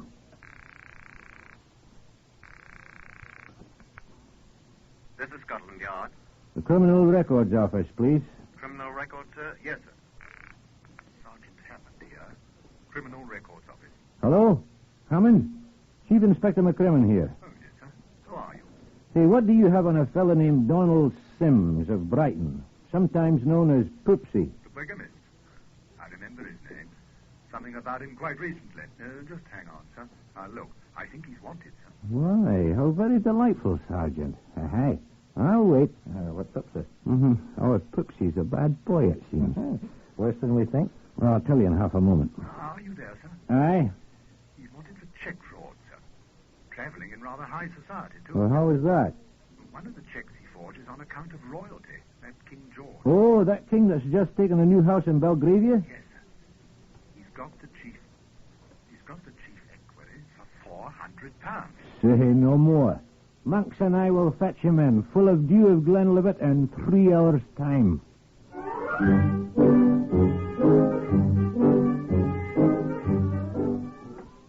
Accompanied by a slightly sozzled Poopsie, Monks and I returned to London and deposited him for safekeeping on a charge of fraud. He promptly went to sleep on the floor of his cell in Bow Street. And Monks and I departed for a well-earned dinner of bubbling squeak, of which I'm inordinately fond. Oh, I also had 2 bottles of Guinness, I remember. Oh, the next morning, our prisoner safely incarcerated on his fraud charge, Monks and I departed again for Brighton. Monks, armed with a search warrant, went on to Sim's rooms, whilst I paid a visit to Corcoran, the Brighton rockman. Well, good morning, sir. I'm most happy to see you again, sir. No, I'm in need of further information this morning, Corcoran. What kind of information, sir? About Poopsie? Oh, don't say that name so early in the morning, Corcoran. It makes me ill. We took him back to London yesterday. You did, sir? Aye, on a charge of defrauding by cheque. Good. Who are you, sir? I'm Chief Inspector McCrimmon of Scotland Yard. Oh, I thought you was Tex. I swear I did. Well, we are. Now, look here, Corcoran. You know, we may be able to get your gun back. No. But it won't be especially easy, you know. I know. It'll be very hard to identify, you see. The number was, I don't remember the number. Oh, that's too bad. I wonder, would you possibly have an empty cartridge case that was fired in the gun? Our ballistics laboratory could probably identify it that way. How? Oh, the firing mechanism always leaves marks on a cartridge case that are quite different from those fired by any other gun. Sort of mechanical fingerprints, eh? Exactly. You see, no 2 guns in the world leave the same marks on the base of a shell. Let me see now. I did have one, I know. I only fired 2 rounds with it before Poopsie borrowed it. I had one. Well, now, what did I do with it? You got it at home, perhaps? No. I had it here. Now, what did I do with it? Oh, come on, man. Think hard. I am thinking, sir. It's in your pocket, perhaps? No, I carried it for a long time, then I had some use for it. Let me see now. Oh, I know where it is. Good. Oh. Found it. Let's see it. Here it is. See, I used it for a spool to wrap this here sticky tape around. It was just the right size. I see the mark she was talking about. Here, where the firing pin struck the primer. Are you sure that's from your gun, then? I swear to it. Hope to die, sir. You may have to swear to it. Well, ain't no doubt about it. I'll match the gun all right. Every little mark it will. Here, sir. Let me take the tape off first. Oh, never mind. It's all right this way. No. I wonder. One more thing. Yes, sir. Could you possibly find one of the bullets you fired with the gun? Well, I don't know, sir. I could find the spot where I fired them. It was in a chalk pit. But whether them bullets are still there and whether I could dig them out... Well, we only need one. Sir. Aye? I know why you want that bullet. You do? I know every gun leaves marks on a bullet so you can prove it comes from that gun and not no other. Aye, that's right. And what you want to do is compare one of my bullets with a bullet you think's been fired from it, too. Well, sir, did Poopsie murder somebody with my gun? I don't know, Corcoran. Oh, no, sir. But you can help us find out.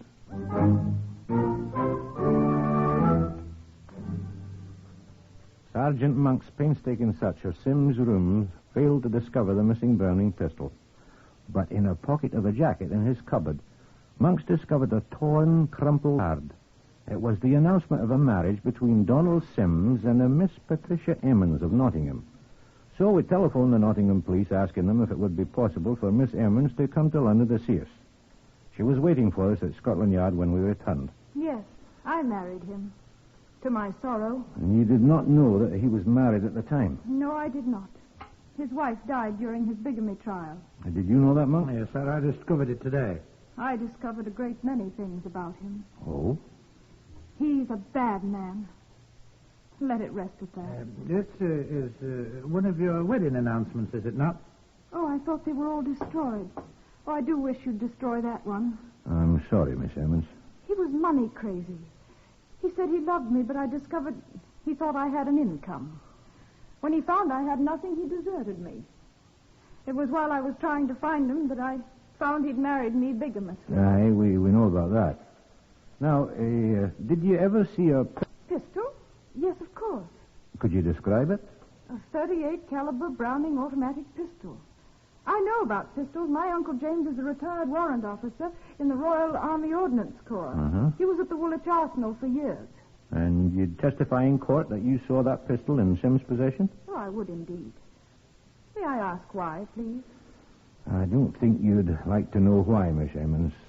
You escaped with your life.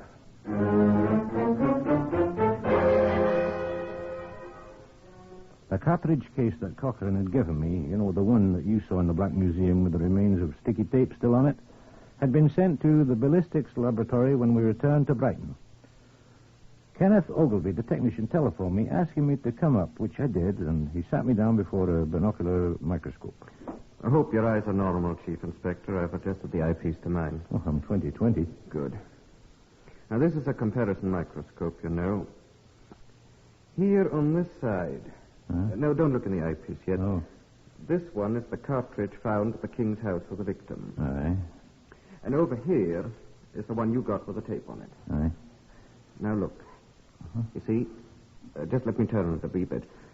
How the mark of the firing pin is exactly the same on both shells. Aye. And the tiny scratches at the upper right. Aye, and these down here at the bottom, too. You know, the ones that look like an H. Yeah, that's right. Yeah.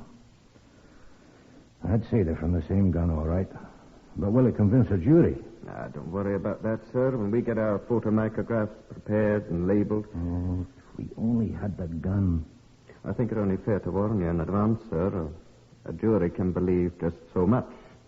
But if they can't see the gun, only the cartridge case and the bullets that match the missing gun. Oh, we're in worse shape than I thought. What can I do?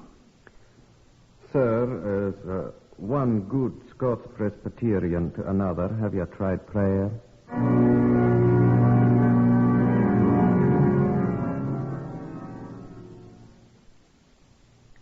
I'll not tell you whether or not I prayed. You can judge for yourself by the results. But on the theory that the greater crime is the more important, Donald Sims was sent to my office at New Scotland Yard instead of the police court where he was to be examined in the forgery case. He sat before me at my desk. Monk was in a chair beside me, and Miss Virginia Emmons sat in a corner of the room. Now, Sims was quite self-confident. You can't cross-examine me. You know better than that, McCrimmon. I'll overlook your rudeness, Mr. Sims. I have no intention of cross-examining you. I have no questions to ask of you. Oh, what about your pal there? You. I don't want to know anything, Sims. Oh, what's she here for, then? Who, Miss Emmons? You've got nothing on me any longer, Virginia.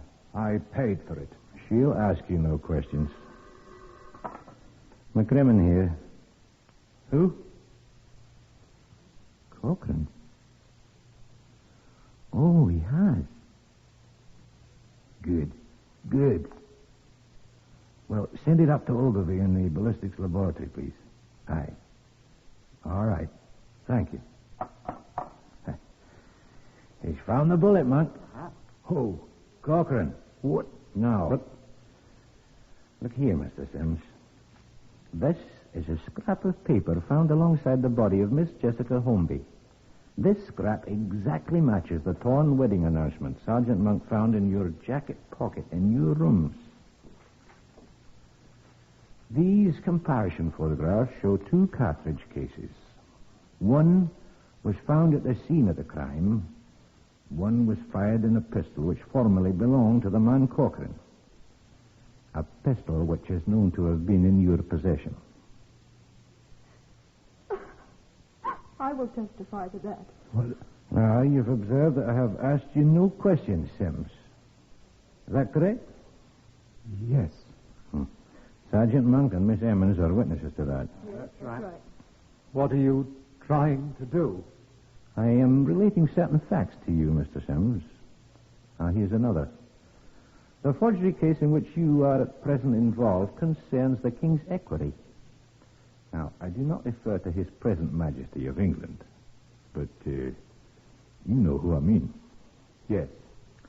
Now, finally, our ballistics laboratory has in its possession a bullet fired from that pistol by the man Cochrane. They have also the bullet with which Miss Jessica Holmby was murdered.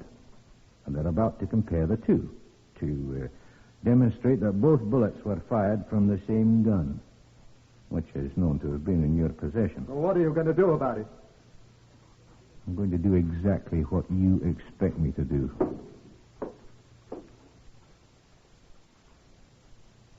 Donald Sims, I arrest you for the willful murder of Jessica Holmby. And I warn you that anything you say will be taken down in writing and may be used in evidence. Now, I'll take the liberty of asking you one question. Do you wish to make a statement? What will happen to me? I don't know. Will they hang me? Will they hang me? You're not required to make a statement of any sort, Mr. Sims. Well, if you have nothing to say... Sergeant Monk? I killed her. You take this down, Sergeant. Yes, sir. I was talking to her at the King's House in Belgravia. She'd heard about the check. What check do you refer to, please, Miss Sims? I signed with the name of the King's equerry. It was for £400. The equerry had shown it to her. When it came back from the bank, marked R.D., and she'd recognized my handwriting at once. She said he'd already lodged a complaint against me, but that she could find forgiveness in her heart because she loved me. She offered me £400 of her own savings to make restitution and said we would forget about it and be married anyway. She loved me, gentlemen. Please, Miss Emmons. We talked for a while, and then, as I took the money from her, the card fell out of my pocket as I took out my wallet. Oh, sorry. I started to pick it up. She'd evidently seen my name on it and asked, "What's that?" Reaching for it at the same time, I snatched it away from her, tearing off the corner you found. That card you mentioned was the announcement of the wedding between you and Miss Emmons? Yes. Well, that's all there is to it. A frightful scene occurred between us. She became angry and I became violently angry. I found myself standing at the door with a pistol in my hand. I don't know how it got there, but she was dead and the pistol was in my hand. It's your opinion, then, that you killed her. I don't know. I don't know. I don't know. Is that the whole of your statement, Mr. Sims? They'll hang me. They'll hang me. I'll die. If you'll read over your statement, Mr. Sims. They'll hang me. You see, they'll hang me. Will you read and sign the statement, sir? There is still plenty of time, Mr. Sims.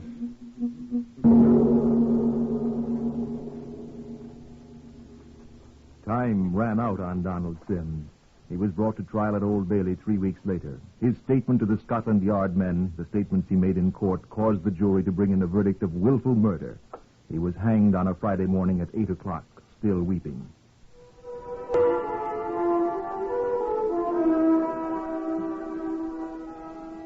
You have heard the ninth in the series Whitehall 1212, adapted from the official files of Scotland Yard. Research is prepared by Percy Hoskins of the London Daily Express. The stories for radio are written and directed by Willis Cooper and produced by Collie Small and Jack Goldstein.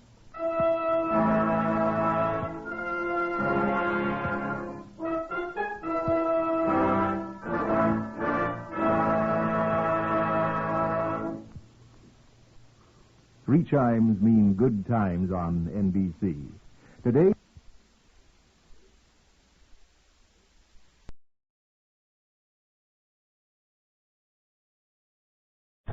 Whitehall 1212.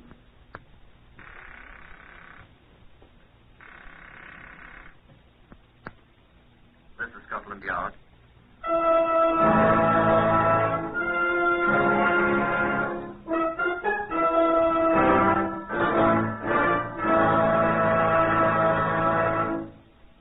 For the first time in history, Scotland Yard opens its official files to bring you the authentic, true stories of some of its most baffling cases. These are the true stories, the plain, unvarnished facts just as they occurred, reenacted for you by an all-British cast.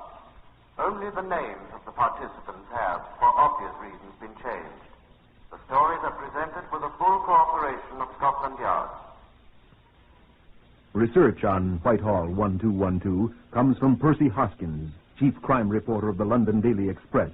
The stories for radio are written and directed by Willis Cooper.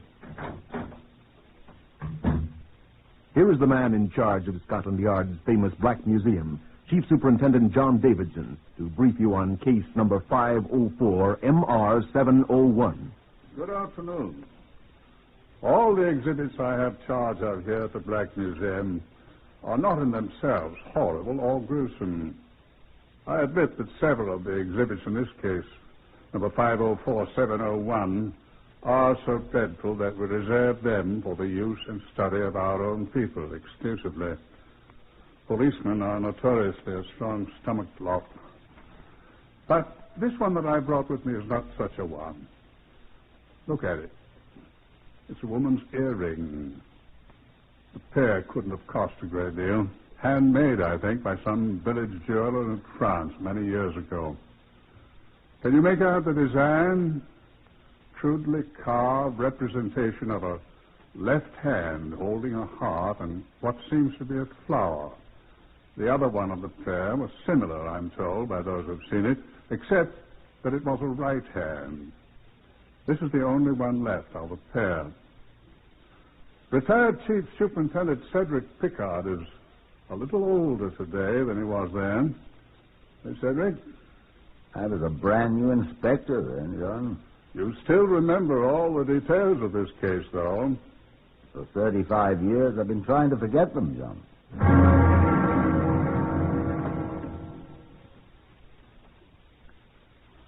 On the 31st of October, 1917, the Zeppelins raided London for the next to last time. About 8 o'clock on the morning of November the 2nd, some 32 hours after the air raid, I received a call from E Division of the Metropolitan Police in Bow Street. I hastened there at once. They had 4 things to show me. 1, a badly blood-stained sheet. 2, a large jute bag labeled Argentine La Plata Cold Storage. 3, a stout cord which had been tied round the bag. 4, torn bit of pasteboard on which was scrawled in pencil the words Bloody Belgium, most curiously misspelled. There was a civilian there, too, a squatty man with a cast in his left eye, wearing a remarkably dirty cap. He stood up and I looked at him.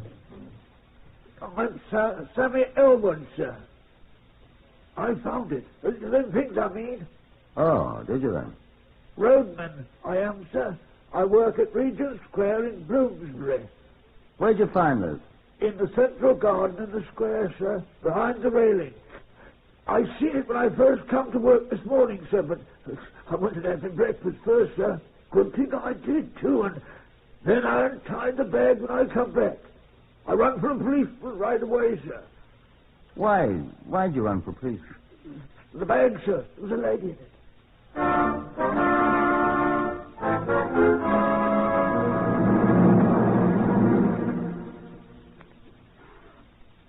The lady, rather the remains of the lady, for she was lacking a head and hands, had been taken to the mortuary. Sam the roadman obviously knew nothing about it except what he discovered when he untied the bag marked cold storage. He went back to work, a faint green tinge still underlying the grime on his face and hands. I examined the evidence. The pasteboard on which was written Bloody Belgium, I hazarded, might indicate that someone who disliked Bloody Belgians had caused the death of this one. The bag, I decided, should go to the laboratory for examination. I looked for laundry marks on the bloodstained sheet. There was one down in one corner. I telephoned it into the Criminal Records Office and started for my office at New Scotland Yard. The telephone was ringing as I came in. Yes? Inspector Pickard here. Sergeant Toland here, sir. We found out about that laundry-mark, sir, the one you phoned in. Good. It belongs to a Mademoiselle Albertine de Rocher. Belgium? Don't know, sir. Address 50 Munster Square. That's over east of Regent's Park, sir. That's very good, Sergeant. I'll run over there at once. Care to come along with me? Why, if I can get permission to leave here, sir. Get your hat. I'll take care of that. Accompanied by Sergeant Monty Toland, he was a much better man on the case than on a CRO telephone, and they knew it.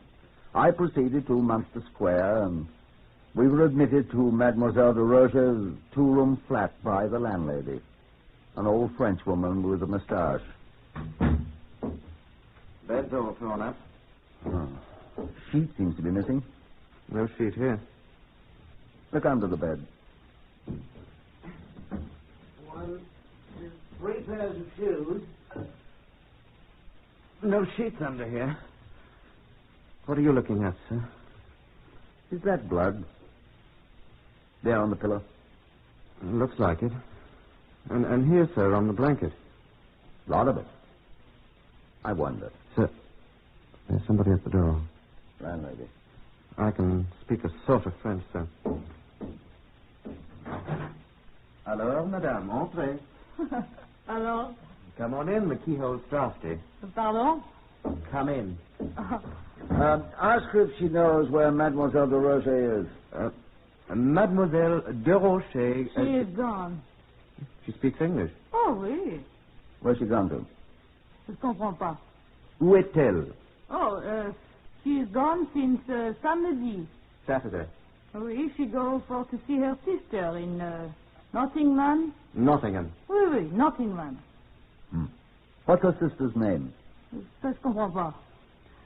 Comment elle s'appelle la sœur? Je sais pas. She doesn't know, sir. She go away to hide in the abri when the Boches come in the air raid. Underground, in the tube, vous savez? Elle ne revient pas. Nottingham. Tu compris? What time does she leave? À quelle heure est-elle partie? Presque minuit. Near midnight. Samedi. Saturday, yes. She didn't come back, huh? No. Nottingham. Nottingham. Oui. Ask her who might know her sister's name in Nottingham. Madame... Il le sait. Cet homme-là, là-bas. What man, madame? The man in the picture there? Oui. Ça, c'est Langlois, son bon ami. Langlois, il sait. It's Langlois, her sweetheart. He might know, she says. Where is he? Je sais pas. Chez lui. Where is his home? Hein? Oh, Charlotte Street, numéro 101. 101. Langlois, Étienne Pierre, Petite Boucherie. Rue Charlotte, numéro 101. What'd she say? She says his name's Langlois and he lives at 101 Charlotte Street. I know that. What else did she say? She says he has a small butcher shop there.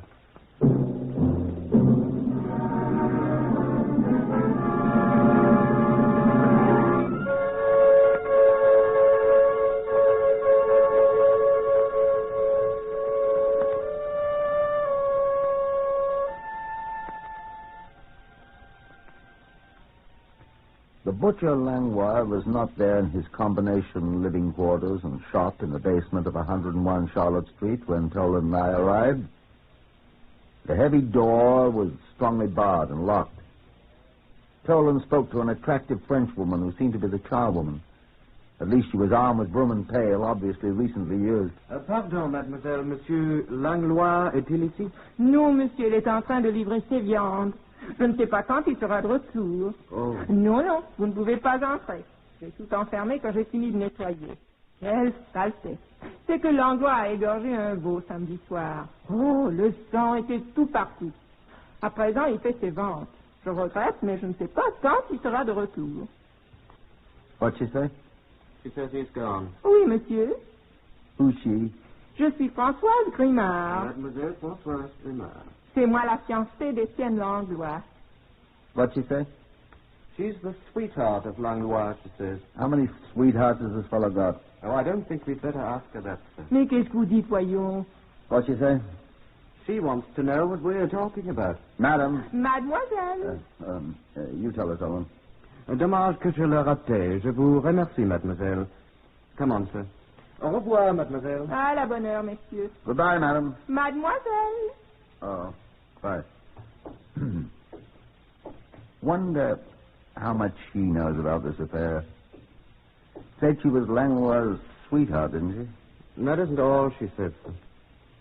I gathered that. Said Langlois had butchered a calf in there Saturday night. She did? That's why she had to clean up the place. I hope she didn't clean it up too well. Why, sir? I'd like a sample of that blood. I don't understand you, sir.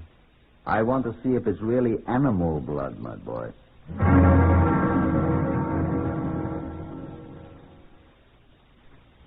I posted 2 detectives at the Charlotte Street location to keep a close but inconspicuous watch on the home butcher shop of Etienne Pierre Langlois to report the butcher's return. Toland and I went back to the Munster Square address where Albertine de Rocha had lived.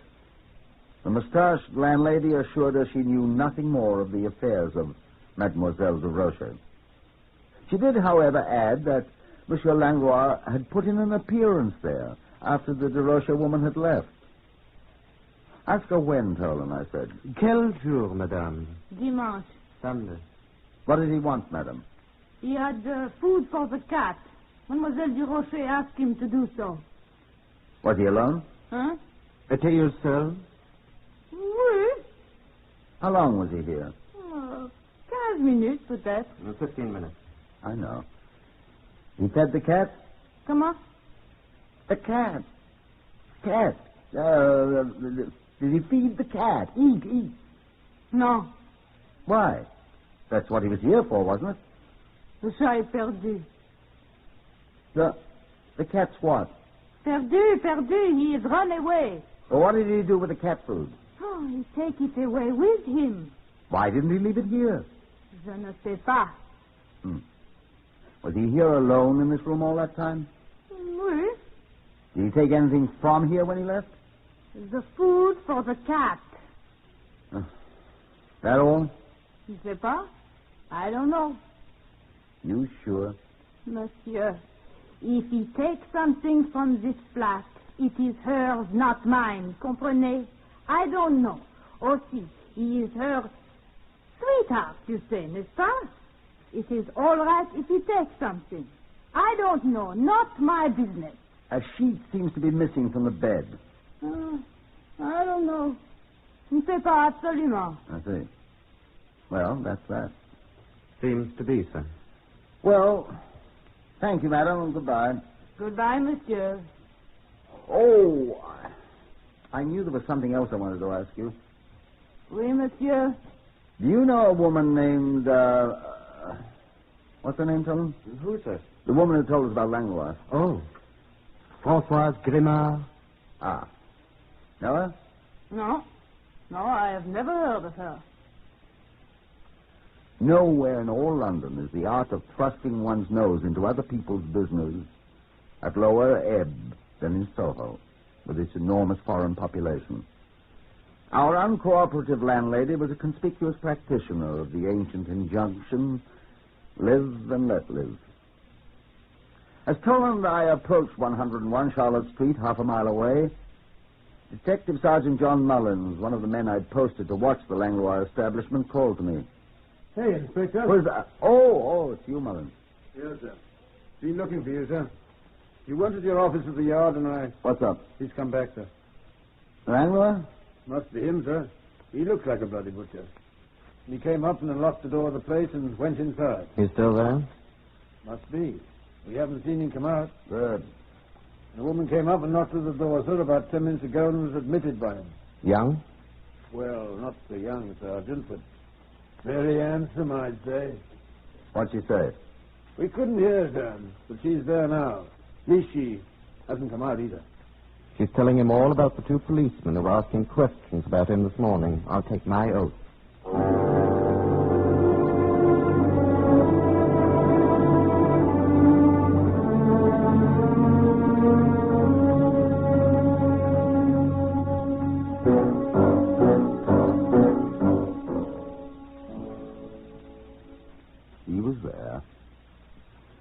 Mademoiselle Francoise Grimard. They had been sharing a bottle of villainous-looking vin rouge, the kind the French soldiers call pinard. Pinard, right? It is said to dissolve the teeth that's taken in quantity by an amateur. Neither Langlois nor Mademoiselle Grimard were amateurs, apparently. They looked at us a trifle owlishly, however. We gratefully declined the drink. Langlois swilled Pinard. What do you want, policeman? Prends garde, Etienne. What'd she say? Be careful what you say, sir. What? That's what she said, sir. Oh. What do you want? We'd like to ask you a few questions, Monsieur Langlois. Ask them.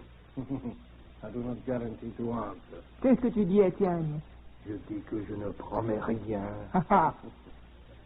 Mademoiselle Grimard told us that she cleaned your place out. He did not clean it well enough, I'm afraid. Oh, fiche-moi le camp. It is so dirty, François. Si au moins tu faisais plus attention quand tu égorges tes bêtes. What did she say? She says I should be more careful when I butcher. C'est vrai, François. You do your butchering in here? Sometimes, monsieur. Mais écoute. Tais-toi, François. This blood on the walls here, on the floor. It's animal blood, then? From the calf I slaughtered. Would you mind if I take a small sample of it? Qu'est-ce qu'il dit? Il veut du sang. Pourquoi pas? Yeah, why not, monsieur? You will find it is calf's blood. N'est-ce pas, François? Bien sûr. Oh, monsieur, take what you like. If you please, Solomon. Yes, sir. Just scrape some of those stains in. Here, take this envelope. Yes, sir. Label it. Thank you. Now, if you'll open the door and hand it to Mullins, ask him to hurry it back. You don't mind, Mr. Langlois? I don't mind. Yes, sir. He's to take it to Sidney Belloc in the laboratory and have him tested at once to see if it is animal blood. It is, monsieur. And rush me a report here at once. I'll wait. Yes, sir. Thank you, Monsieur Langlois. But is that all you wish, monsieur? I should like to ask another question or two, if I may. Hello, monsieur? Prends garde, Etienne. Let me alone. Monsieur. Now, you are not required to answer this question, Monsieur Langlois. I know that. Ask it. You, knew Mademoiselle Albertine de Rocher, did you Albertine du not? Rocher, la vache, cette salope. Oh, Albertine du Rocher, alors oui, la connaissez, moi aussi. Petit-étère. Elle qui voulait m'enlever Étienne, cette cochonne de la rue. Ici, François. Oh, elle ne reviendra plus ici, celle-là. Enfin, c'est toi. Oh, essaye. Elle reviendra plus jamais Enfin, ici. c'est toi. Ferme ta gueule. Eh oui, il la connaissait. Moi aussi. C'est toi, François. Elle nous tracassera plus jamais, celle-là. I take it the lady did know her. She certainly did, sir. What did she say? Well, Albertine du Rocher. Now, excuse me, monsieur. I think it is better you go from here.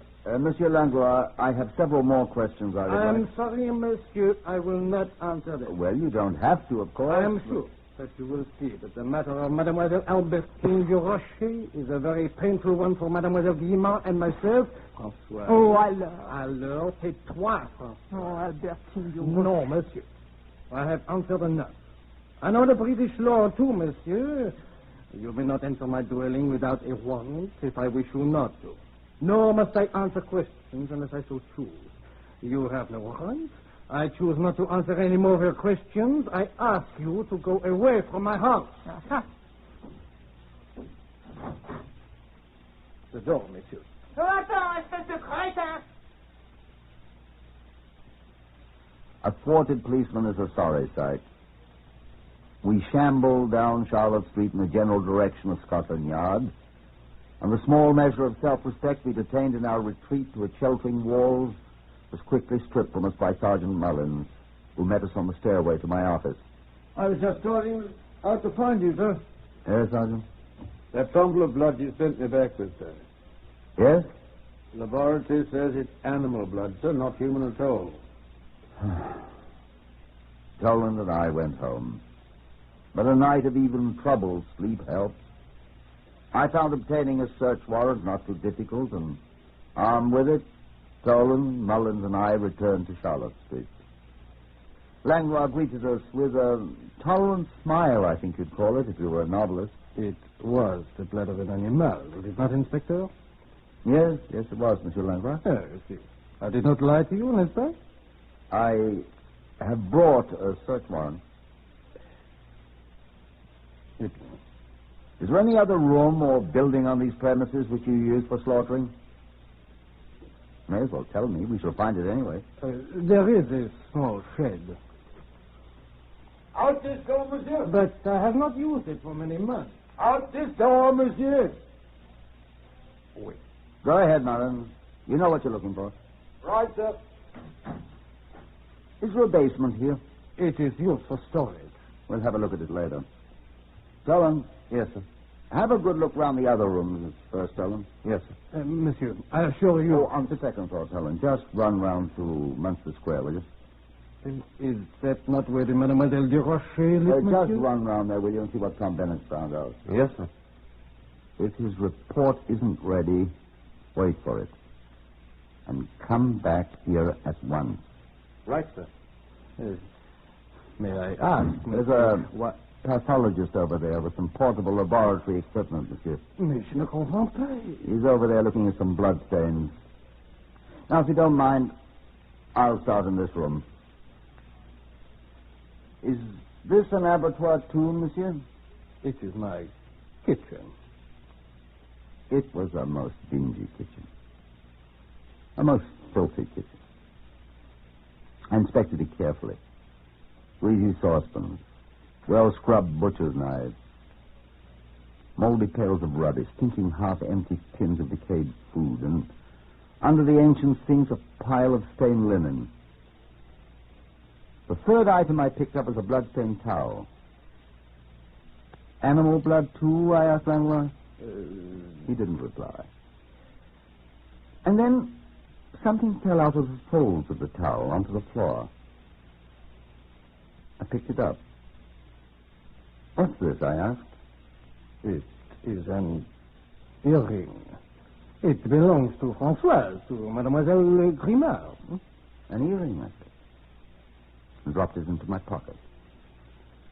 Just ask her about that. I will give it to her, monsieur. Thank you. I'll just ask her to identify it when she comes in. Where is she, by the way? Oh, is it? I don't know. You'll find her. Did you say this is animal blood on this towel, monsieur? From the calf which I slaughtered.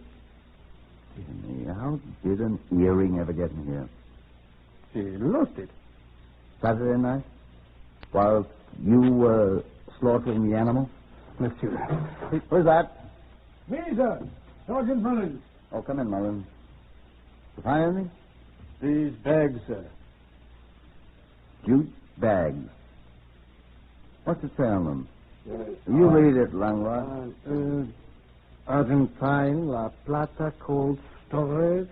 I have dozens of them. Curious. The same kind of sack the body was in. Well, let's keep them, Mullins. Now, who's that? Oh, here you are, sir. Bennett says the stains are animal blood, sir. He's certain. I wonder how animal blood got in Mademoiselle de Roche's room. I wonder. Monsieur, I must speak to you. Eh? Very well. Tolan, you and Mullins go down to the cellar and see what you can find. Got a torch? Yes, sir. So long. Now, monsieur. Wait, monsieur. There's nothing down there. Get along. Monsieur, I confess. Go on. I did not kill her. Oh? I went to feed the cat. I found her dead in her room. She had been attacked. Oh, blood. I'm reliably informed that is animal blood, monsieur. I was frightened. The concierge, the landlady, she knew I was there. I might be accused of murder. It is possible. I brought the body back here. That blood out there in the kitchen, that is human blood. Her blood. I put her in the sack, but I did not kill her. I did not, I tell you. And in the night, I got my horse and trap, and I drove to Regent Square with the body, and... What did you do with the hand and the head? We found the head, sir. Hold on. It's in a cask downstairs, sir, with the hands. Can't identify it, sir, but there's an earring in one ear. The other's been torn out. If we can find it. Who's that now? Come in. Good morning, Mademoiselle Grimard. Qu'est-ce qui se passe ici? Et vous? On vous a mis à la porte hier. Et tiens, réponse, si veux-tu. Mademoiselle, do you recognize this earring? C'est à elle. C'est celui qui s'est accroché au torchon. What'd she say? She says it's the one that got caught on the towel, sir. Why, it's the same as the one down in the cellar, sir. On l'a trouvé. Ils ont découvert sa tête. She says they found it. They found the head. Albertine. Oh, c'est lui qui l'a tué. Arrêtez-le. Sister, she is the one. No, she never done that. My love, mon amour, mon amour. Stop. Helen. So she'll understand it. Huh? Etienne Langlois, I arrest you on a charge of willful murder. François Grimard. I arrest you for the willful murder of Albertine de Rosa. I warn you that anything you say will be taken down in writing and may be used in evidence.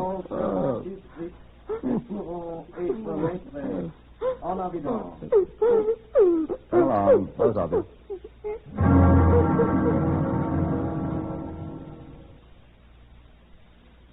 At the trial at Old Bailey, it was proved that Albertine de Rosa, instead of going to the air raid shelter when the alarm was given, had instead gone to the home of her lover, Langlois, who was entertaining Françoise Grimard.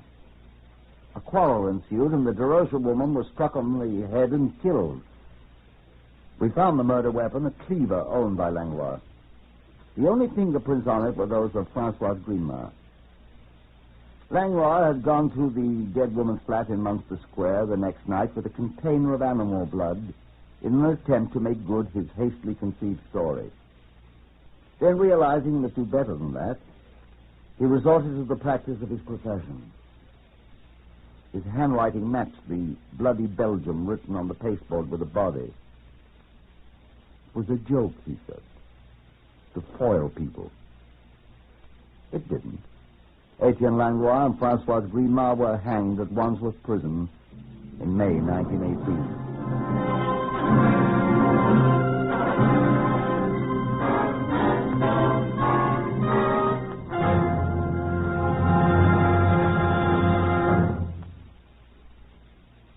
You have heard another in the series Whitehall 1212, compiled from the official files of Scotland Yard. Research is from Percy Hoskins of the London Daily Express. Whitehall 1212 will not be heard next Sunday, giving way to a special broadcast of the Masters Open Golf Tournament from Augusta, Georgia. But we shall return to you at this time 2 weeks from today. Among those heard in this reenactment of a celebrated case were Horace Brame, Harvey Hayes, Lester Fletcher, Evan Thomas, John Dirk, Patricia Courtley, and Elizabeth Eustace. The stories for radio on Whitehall 1212 are written and directed by Willis Cooper.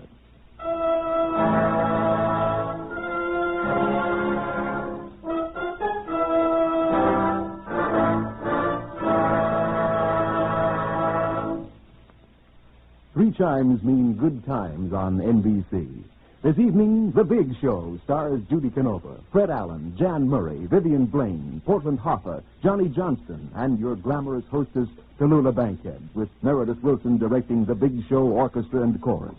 Then, later this evening, Theater Guild on the Air co-stars Lily Palmer and Rex Harrison.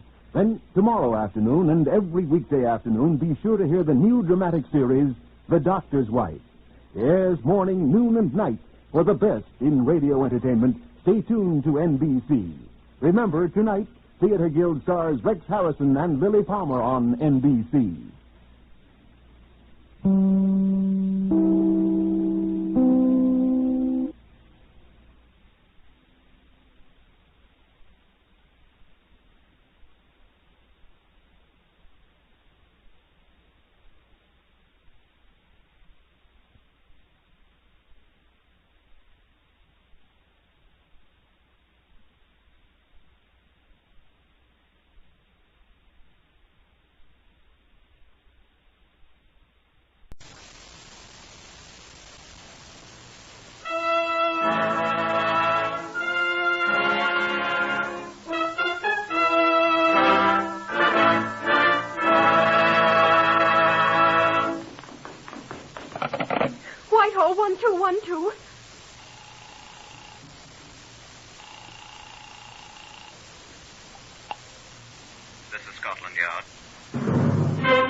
for the first time in its history, Scotland Yard opens its official files to bring you the true stories of some of its most celebrated cases.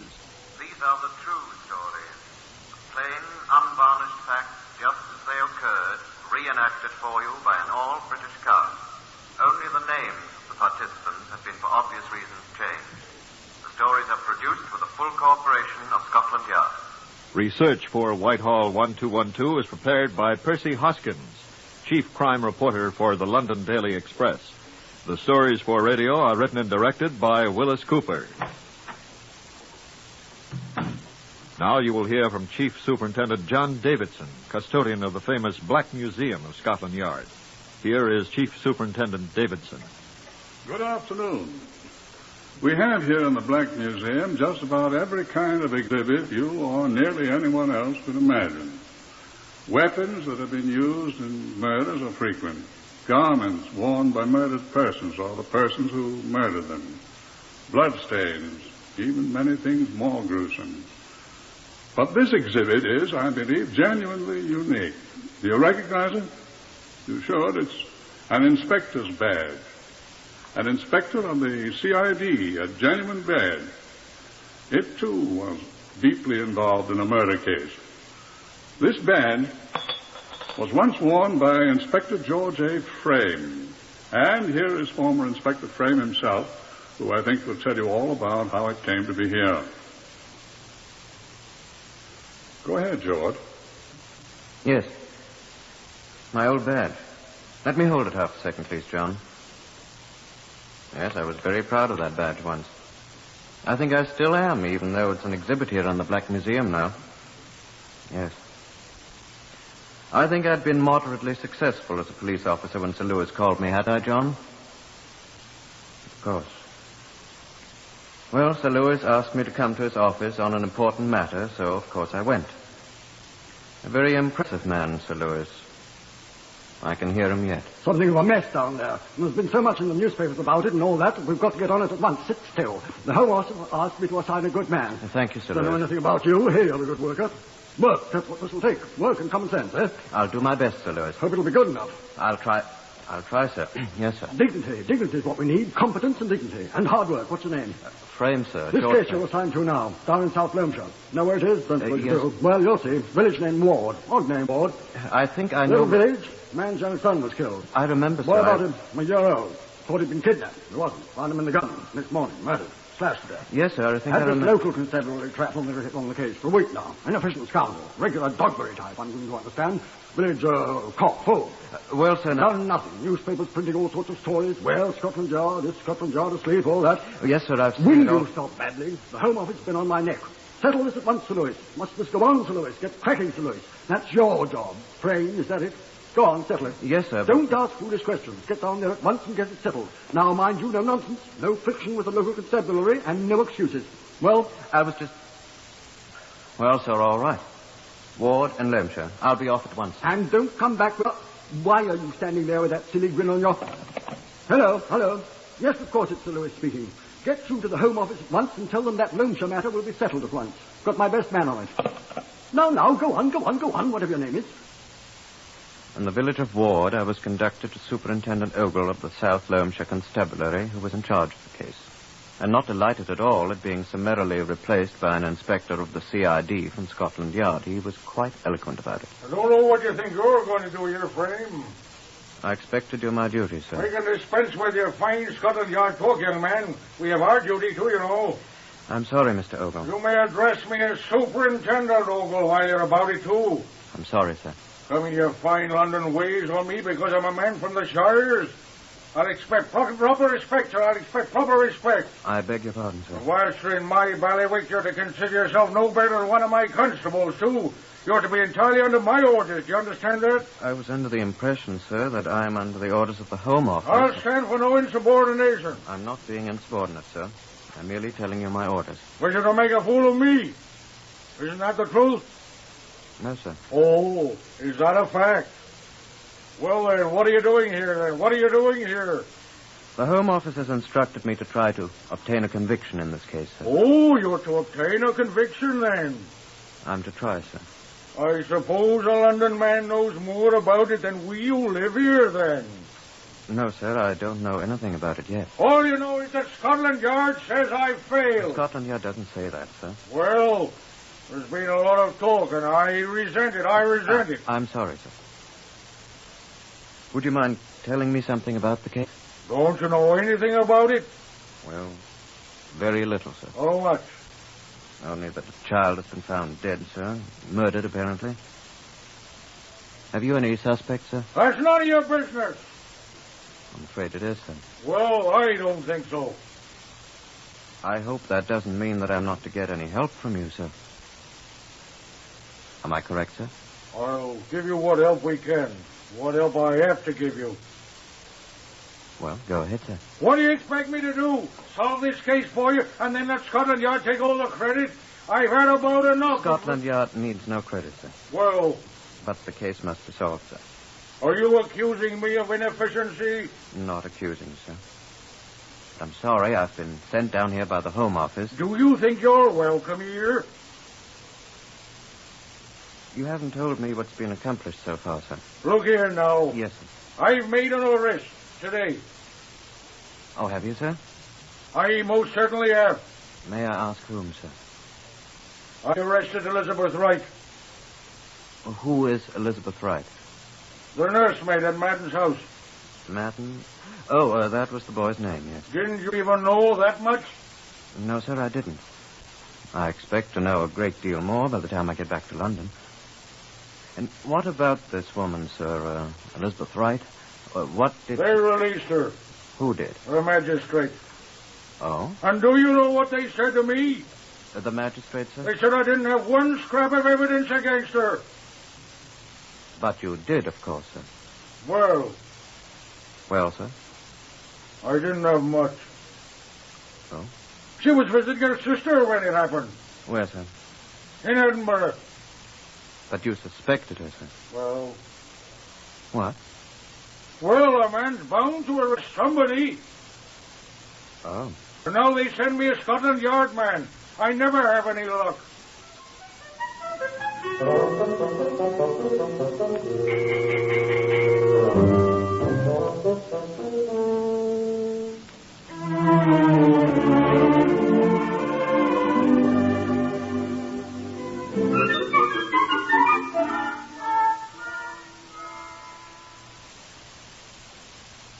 I dislike to comment unfavorably on a member of my profession, but I shall not. It does seem to me, though... Sorry. I never in all my life saw such a... In 2 days going about the village of Ward, I discovered several facts. One, there had been 2 children in the Madden family. The dead boy and a sister. Her name was Bridie Madden, and she was the daughter of Madden's first wife, who was dead. The boy was by his second wife. 2, there were several servants, including the nursemaid who had been arrested, a sweet, gentle, shy girl by all reports. 3, I learned that the father, Jerry Madden, was suspected by some of the villagers of having murdered his little son, although no one advanced any reasons why they thought so. 4th, according to some of the schoolmates of Bridie Madden, she was in considerable fear of her stepmother's uncontrollable temper. 5thly, that somebody unspecified would have to hang for the murder of the little boy, a conclusion with which I was fully in agreement. And 6thly, that I was the most unpopular person in the village of Ward. I was from London, and the villagers were fervent adherents of the happily disappearing maxim, here's a foreigner, let's heave a brick at him. I was not encouraged, especially since Superintendent Ogle made no secret of his antipathy toward me. A little discouraging. I thought of returning to London, but I remembered Sir Lewis was there and stayed on.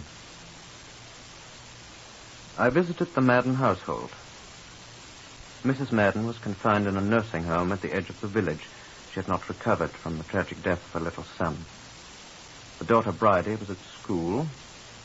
Elizabeth Wright, the maid whom our village policeman had arrested, had gone back to her sister's home in Edinburgh. I was received by Ellen Perry, another servant who was not the happiest of mortals, but who talked freely. Horrible, sir. Just plain horrible. It's all I can say. Poor little fellow. I suppose you have no ideas on the matter, have you, Ellen? Oh, Lord love a duck, no, sir, not I. You never did suspect Elizabeth Wright, I suppose. Oh, that fool. Speak that way of the poor girl, Ellen. I'm speaking of Gumshoe Ogle. Excuse me. I mean... Policeman indeed, the great oaf. He couldn't detect a change in the weather, that one couldn't. No, sir, I don't suspect anybody. Though Lord knows I wish I did. What about Miss Bridie? Oh, not Miss Bridie, sir. Oh, I'm sorry. I hope you don't think I suspect Miss Bridie, Ellen. I meant, what does she think? Oh, well, I'm sure she doesn't suspect anybody, sir. Not Miss Bridie, the poor child.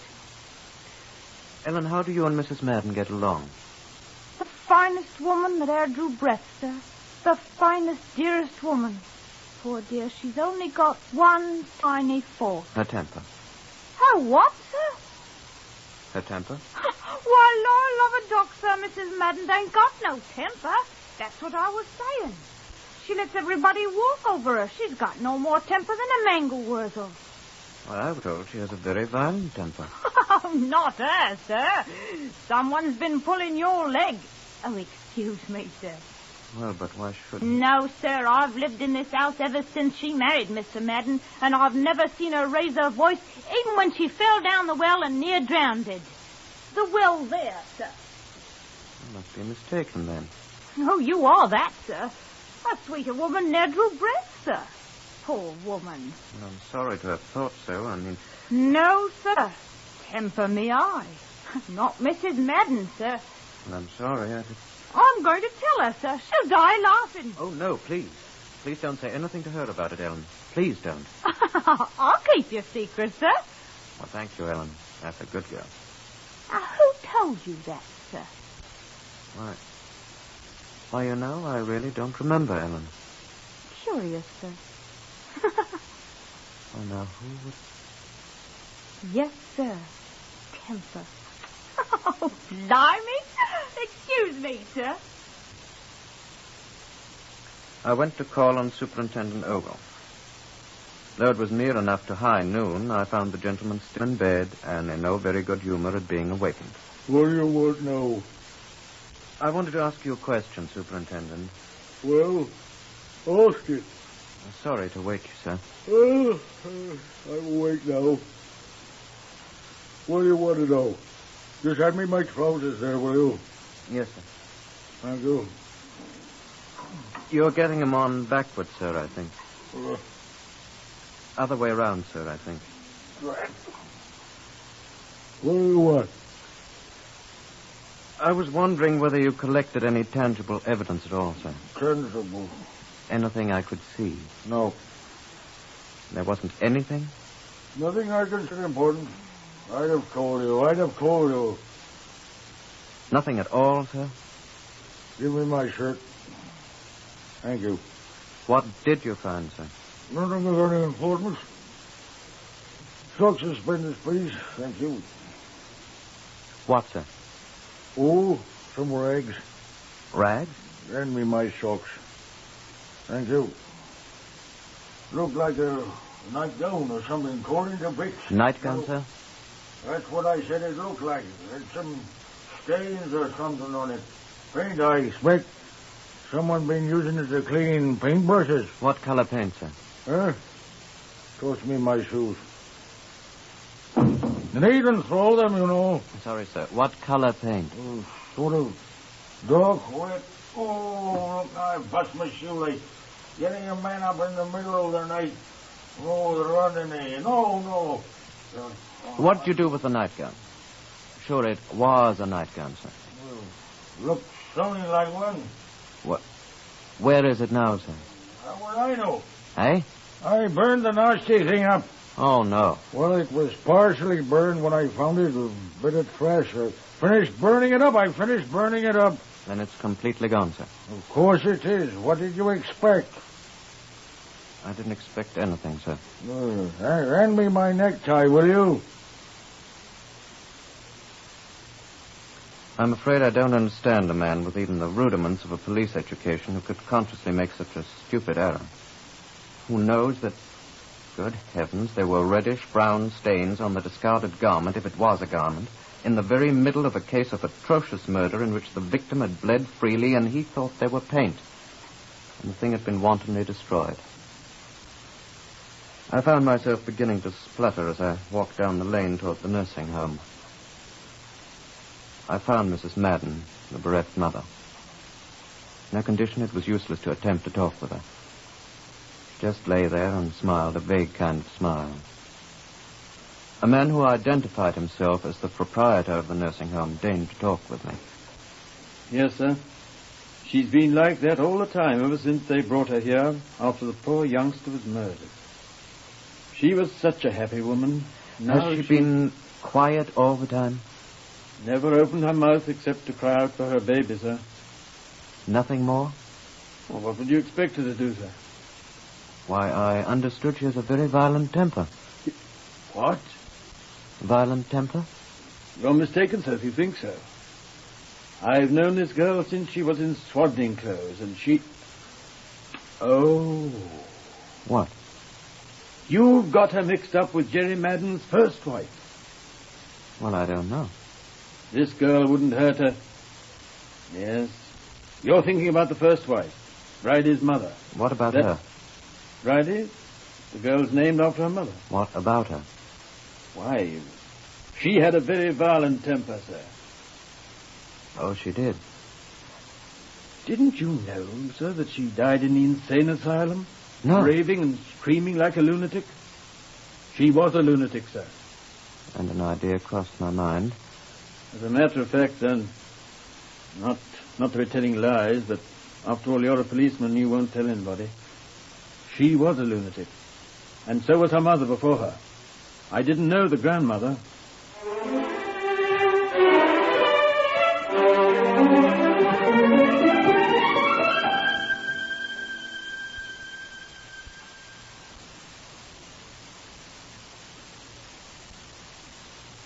Whitehall 1212, to which you are listening, is compiled from actual case records of Scotland Yard. This one is true, as are all the others in this series. Only the names of the participants and the actual location are changed. Research on Whitehall 1212 comes from the chief crime reporter of the London Daily Express, Percy Hoskins. And the stories for radio are written and directed by Willis Cooper. Now, let's go on with the story.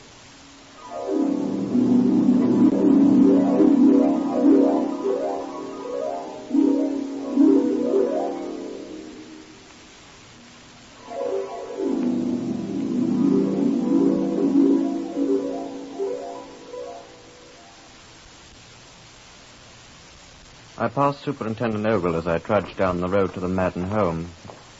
He didn't answer my greeting. I walked on and, deep in thought, presently arrived.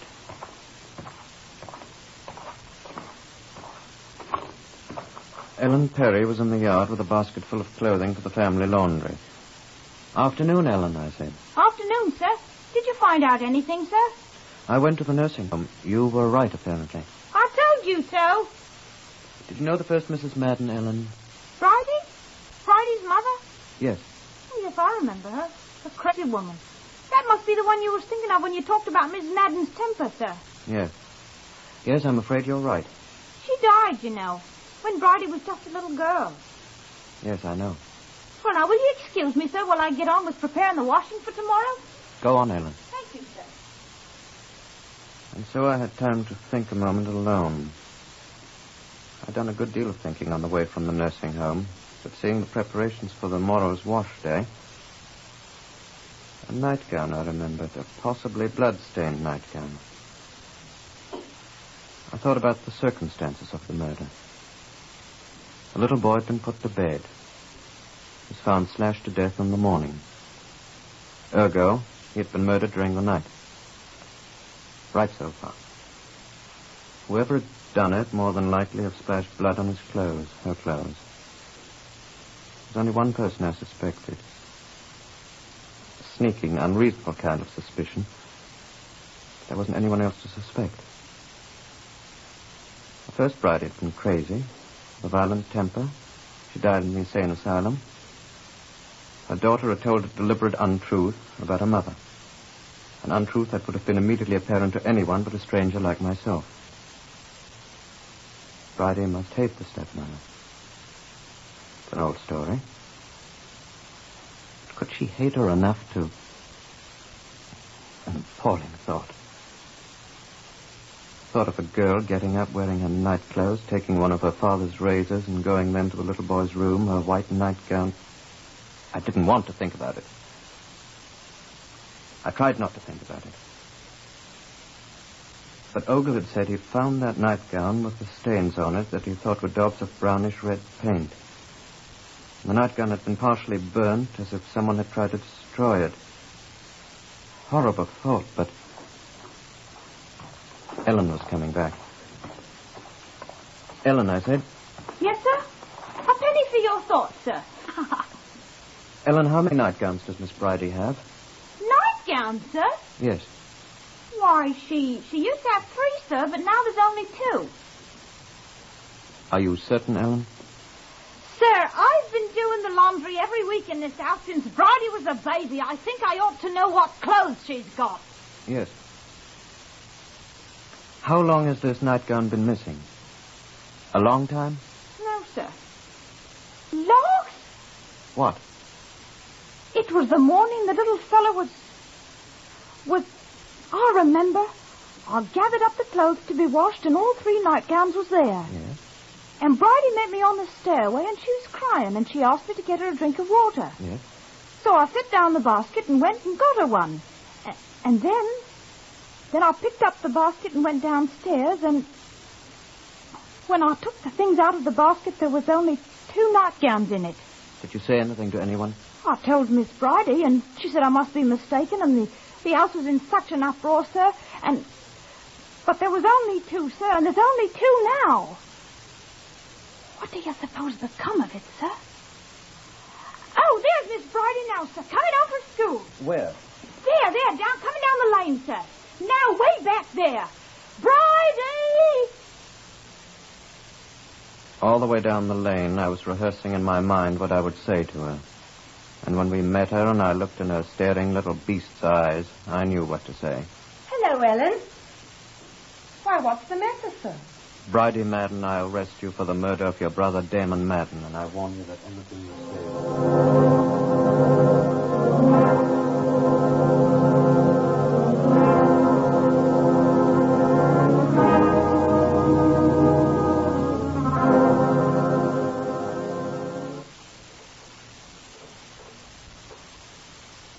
I took her to the magistrates to be heard. From the windows of the village schoolroom where we sat, I could see the townsfolk gathering angrily in the streets. I suppose I was not too surprised when the presiding magistrate told me that I hadn't enough evidence, that it was impossible at that moment to remand her for trial. They were far from convinced that the clown had a case. But, they assured me, we will not close the case now because you have a very interesting theory, but there's not enough evidence, they said. We wouldn't dare to act on such incomplete evidence at this time. We'll not write it off as closed, they told me. If you find any additional evidence, well, we'll keep the case open.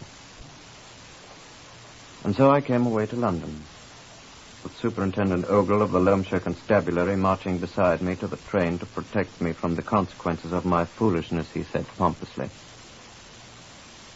I could hear the villagers' boos and catcalls from the train with the compartment window closed. I'd done my best, but I can still see Ogle standing there with upraised hand against the populace, and Bridie Madden standing alone, looking after me as if she'd like to murder me too.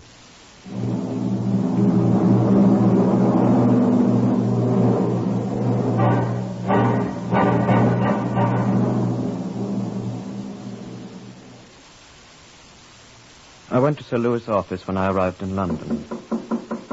Come in. Oh, so you're back. Yes, sir. Come here.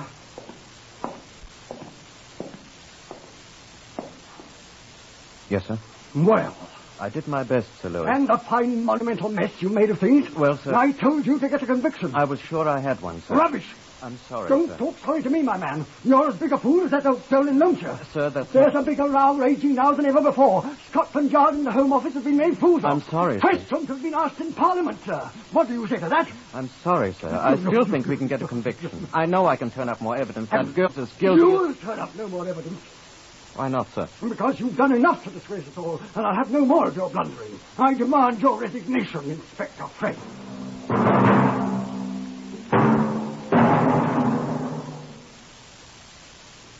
So that's why I'm a greengrocer today. Come and see me if you are needing anything in my line. Goodbye, John. Goodbye, Inspector.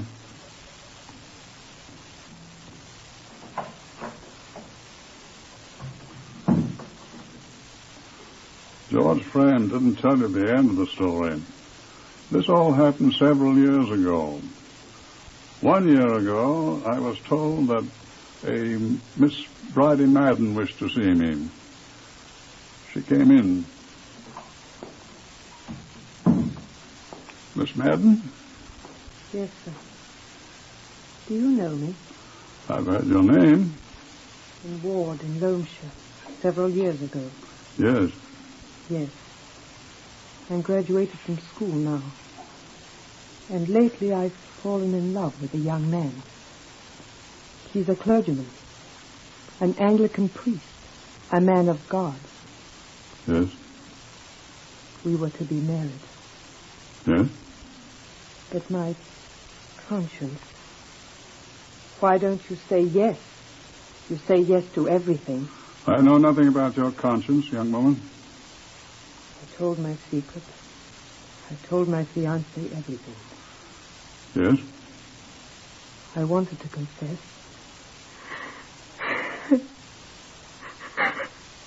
I told a man of God, the man I was going to marry. What did the man of God say? He told me to come to the police with my confession. I murdered my brother.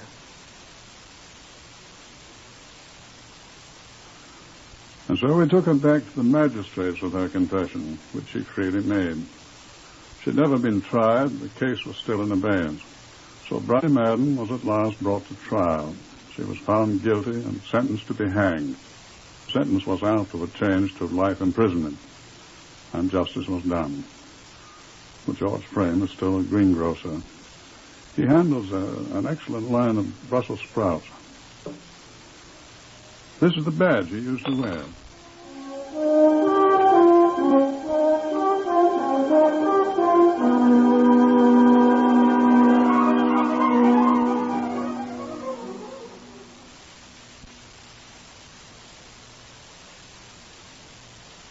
Here today on Whitehall 1212, Lester Fletcher as Inspector Frame. Others in the order of their appearance were Harvey Hayes, Carl Harbord, Guy Spall, Patricia Courtley, Evan Thomas, and Beulah Garrick. Lionel Rico speaking. Whitehall 1212 is written and directed by Willis Cooper.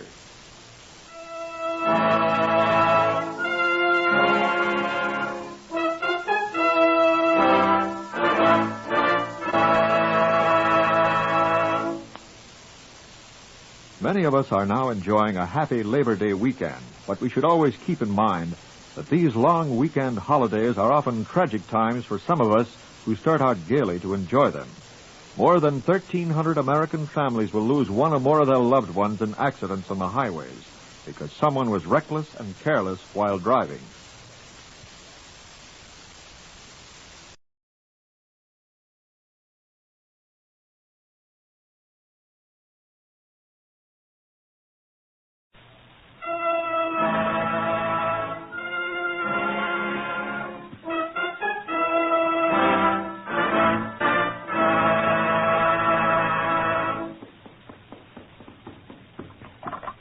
Whitehall 1212.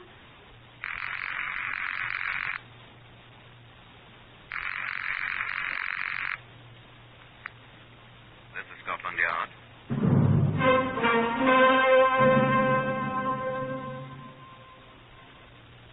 For the first time in its history, Scotland Yard opens its official files to bring you the true stories of some of its most baffling cases. These are the true stories.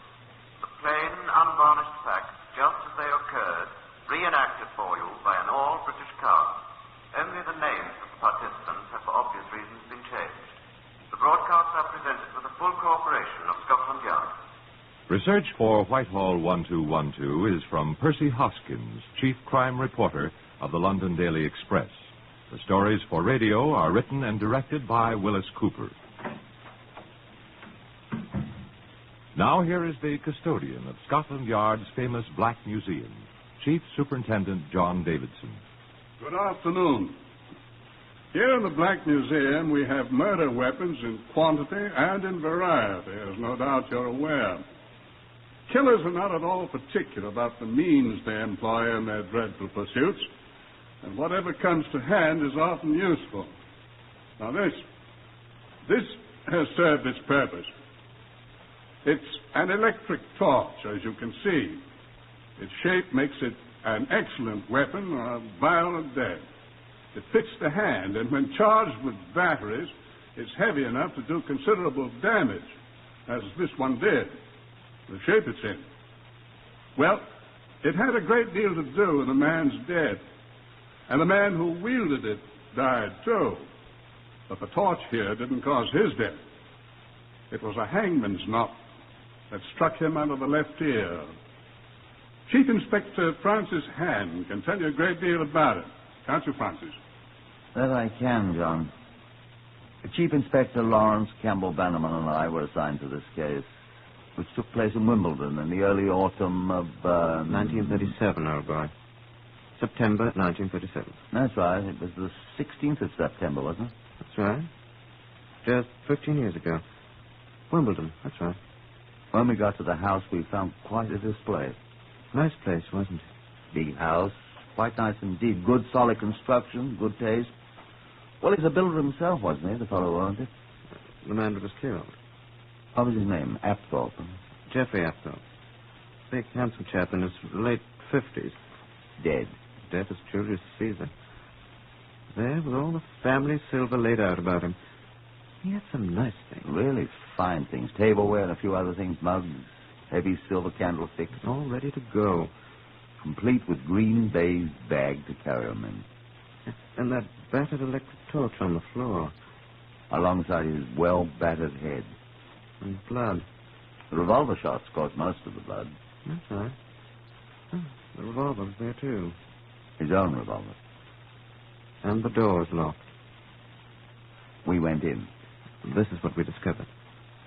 Geoffrey Apthorpe's body was lying in one corner of the dining room, which was quite a large one. 2 or 3 chairs had been knocked over. The dining table itself was scarred in several places, as if a heavy body had bumped against it. 1 or 2 pictures on the wall were crooked. There were muddy footprints on the carpet, and the heavy buffet stood with its doors open and 2 of its drawers pulled out and empty. Around the floor stood the Apthorpe silver, carefully arranged in groups, and looking a little like... like a blasted store window, wasn't it, Francis? Except for the bag, lying in the middle of the display. A green baize bag, very professional appearing, and with half a dozen knives and forks spilling out of it. And some spoons, I remember. As if an experienced burglar had been quietly at work and had suddenly been interrupted. Tell about Apthorpe. Oh, yes, poor. He was lying in a heap, his hands empty, his arms stretched out as if he'd been about to seize someone. Burglar, very likely, we thought. The carpet was quite stained with blood, but first it wasn't apparent how he'd been killed. Oh, he was quite dead.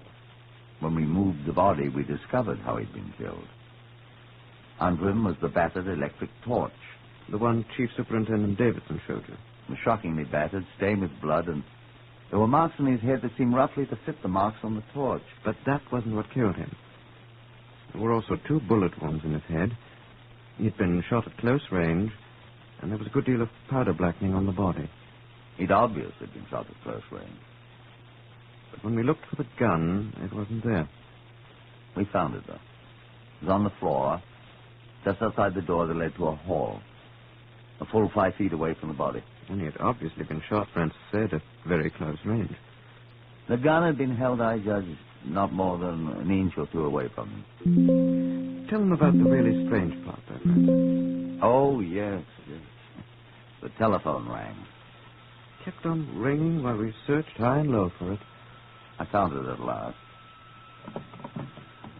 Hello, I said as politely as possible. Hello.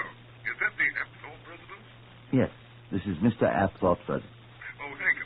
May I speak to Mrs. Apthorpe, please? I beg your pardon? May I speak to Mrs. Apthorpe, please? One moment, please. Who do they want? Someone wants to speak to Mrs. Apthorpe. Mrs. Apthorpe? Is there a Mrs. Apthorpe? Must be. They're calling for her, old boy. Hello? Excuse me just a second, please. What will I do? Huh? Ask who's calling. Good. Excuse me, may I ask who's calling, please? Who are you? I beg your pardon. I'm afraid I'll have to know who's calling Mrs. Apthorpe. Tell her it's Mr. Apthorpe calling. Huh? I said... Mr. Apthorpe. Geoffrey Apthorpe. Mrs. Apthorpe's husband.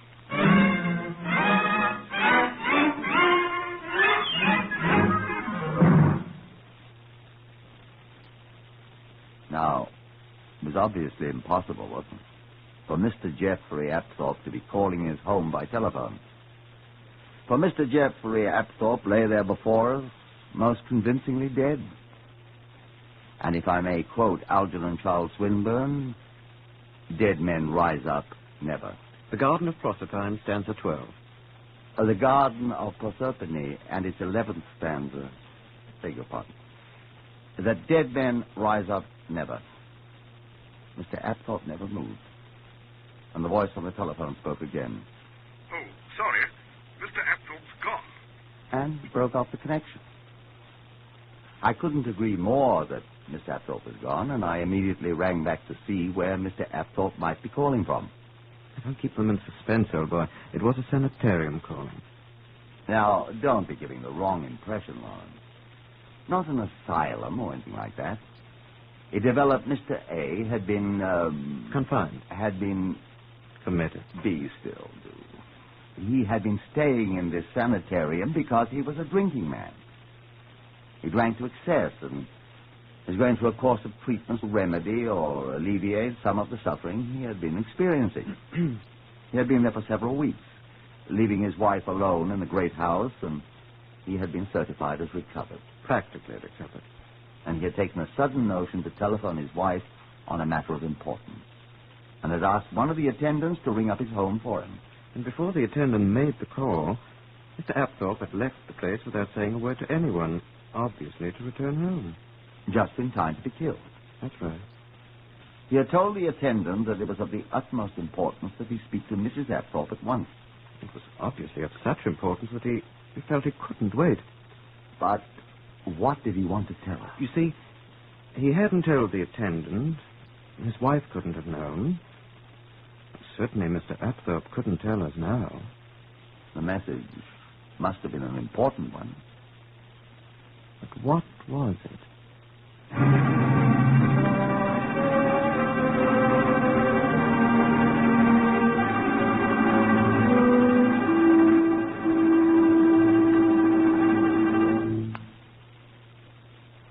Obviously, the next step was to consult the lady in question, Mrs. Apthorpe herself. Mrs. Cornelia Apthorpe. She might possibly have some idea of why her husband had attempted to telephone her and then abandoned the effort to return home, just in time to be murdered. Leaving the body of the deceased to be taken away for an autopsy, Campbell Bannerman and I went looking for her. We had not far to go. She was at the Wimbledon police station in a state of collapse. We found her barely able to speak. I'm sorry I wasn't able to see you gentlemen. We're sorry, too, Mrs. Apthorpe. It's a pity we must disturb you, but... I quite understand. Have you discovered anything that I ought to know? I mean... We've discovered nothing yet, except... Nothing. We were hoping that you could tell us something, Mrs. Apthorpe. Yes, we hope... I'm afraid I've said everything, but... Would you mind telling us? This is the first time we've seen you, you know. All we know is what the officers who were first called were able to tell us. If you don't mind, then, Mrs. Atwood. Perhaps you know that my husband has been away for some time. He's been ill. Ill? Yes, we know that. I've been away from home, too. Where have you been, madam? Well, only the last few days. I was so lonely in that great house, all alone. Where were you, Mrs. Atwood? I was visiting friends. But I became worried about our place tonight. The silver and our other valuables, you know, and I've heard stories about burglars, and so I called a cab and hurried home. I'm sure you can confirm that with the cab people. Where were you, madam? Oh, I was visiting my friends Alice and Eric Shield. And where do they live? Here in Wimbledon. Where, please? Oh, their place is called Portulaca Cottage. It's on Ely Road near the Common. Lawrence? Huh? Alice Shield can tell you. She wanted to come with me, but... Oh, wait then, Lawrence, please. Right. How about this Mr. Shield? He can... No, he wasn't at home when I left their house. Oh? Where was he? I don't know. He often worked late. I assume he was working. That's the impression I got from Alice. I mean, I hardly ever saw Eric. No, he wasn't at home. They know about... I think the people here at the police station telephoned them. Find out, Lawrence, will you, like a good chance? Of course. I suppose Eric must have come home just after I left. Probably. He always does come home. Naturally. You say you didn't know your husband was returning home tonight? No, of course not. He was at the nursing home. Sanitarium. I didn't expect him for another week. And to find him... That is the way you found him. With all the silver there on the floor. He was lying there. Dreadful shock, madam. Why do you suppose he came home? I don't know. I haven't the faintest idea. You had no warning? None whatever. To find him lying there. Did your husband have a revolver? What? A revolver? Yes, he had a revolver. It is possible, then, he was shot with his own revolver. Oh, yes, that is his revolver. Huh? I saw it on the floor. Yes, we saw it. They telephoned Mr. and Mrs. Shield. I talked to them, too. Oh, good. What else? Well, they talked to Mrs. Shield. He wasn't home, but he came in while they were talking. What did he say? They were quite shocked. He wanted to come over here to the police station. Oh, no. But, they said he didn't have to. Thank you, Lawrence. Sit down. Thank you. Mrs. Apthorpe, you said you have no idea why your husband came home at this particular time. No, not the slightest. Excuse me. Excuse me, Lawrence. I was going to ask Mrs. Apthorpe if she knew any reason why her husband should have put in a telephone call for her before he returned. Well, I didn't know anything about any telephone call. He had put in a telephone call for you before he left the sanitarium. Then he apparently changed his mind and came home instead. How on earth did you... The call was put through whilst we were at your home. After your husband had been killed. Well, I haven't the slightest idea. Had he called you before? From the sanitarium? No. I don't remember that he did. Well, this must have been an important matter. One would think so. Wouldn't one? I can't imagine what it was. Was your husband the worrying type, Mrs. Atthorpe? No. Well, he must have been worried about something. I don't know what it could be. Do you suppose Mr. Shield might know? Mr. Shield? Oh, Eric, I don't think so. I don't know how he could know. Really? Well, he hardly knew my husband. I've asked Mr. Shield to come over here. Why, you asked him to come over here? Yes. You don't mind, friend? Of course not. But, I'm afraid I don't quite... Mrs. Apthorpe, what is your theory of your husband's death?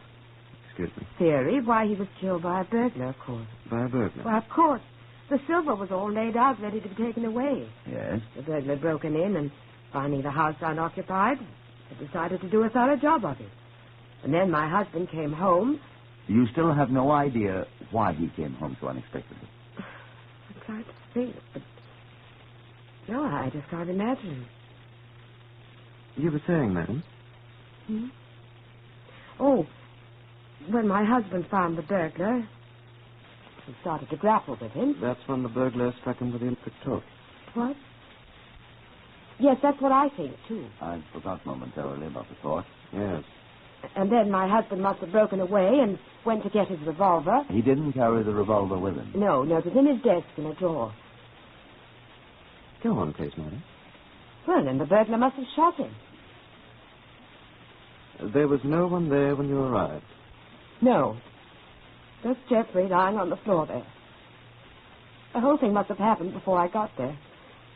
Perhaps he heard me and ran away. Slamming the door and locking it. But the spring lock. Yes, I remember. I had a time opening it. Well, that must have been the way it happened. Poor old Geoffrey. Don't you think so? Don't you think so? Well, that's the way it looks, isn't it? That's the way it looks to me. Mrs. Apthorpe, you were on good terms with your husband, of course, weren't you? Yes? Frankly, Chief Inspector, I was not on the very best of terms with him. Everyone knows we quarreled. My husband drank. And husbands who drink to excess often quarrel with their wives. Well, I didn't want to be under any false pretenses with you. Of course not. You'd find out anyway, but he was my husband. And you loved him? Yes, I loved him. Excuse me. Excuse me. I wish I knew why he telephoned you and why he came home so unexpectedly. I'm sure I have no idea. Perhaps someone at the sanitarium might have an idea. Well, perhaps he was bored and just decided to come home. Perhaps he felt he was cured, and perhaps he was telephoning me to say that he was coming home. Perhaps he meant... he might have changed his mind about telling you and decided to surprise you. That must have been it. Mm-hmm. He arrived at a singularly inopportune time. Poor Geoffrey. Well, at least we'll find the man that killed him, Mrs. Apthorpe. How will you find him? How can you be so sure? There are fingerprints on that electric torch, Mrs. Apthorpe. Oh, I didn't... Are there really? A fingerprint man's been examining it. Oh. How will he know? We'll compare them with the prints in the Criminal Records Office. We've prints of practically every known burglar. But what if what if the prints aren't on file? Oh, it'll be a little tougher on us, but we'll find him eventually. You think you will? We'll find him, Mrs. Apthorpe. Some way. Is my husband... is he still... He's still there? He's been taken to the mortuary, Mrs. Apthorpe. Why? Did you wish to go home? If he's gone... would you take me there, please? We'll have someone take you home, Mrs. Apthorpe. I was hoping you gentlemen... Oh, I'm so sorry. Chief Inspector Hand and I must stay here for a while. We're on duty. Oh, I'm so sorry. Can't be helped, although I really wish... We'll be in touch with you, Mrs. Apthorpe. If you'll excuse us now. Come along, Francis. If you'll just wait here a moment, we'll send someone to drive you home. Thank you. You have our sympathy, Mrs. Apthorpe. Yes, indeed, Mrs. Apthorpe. Goodbye. Goodbye.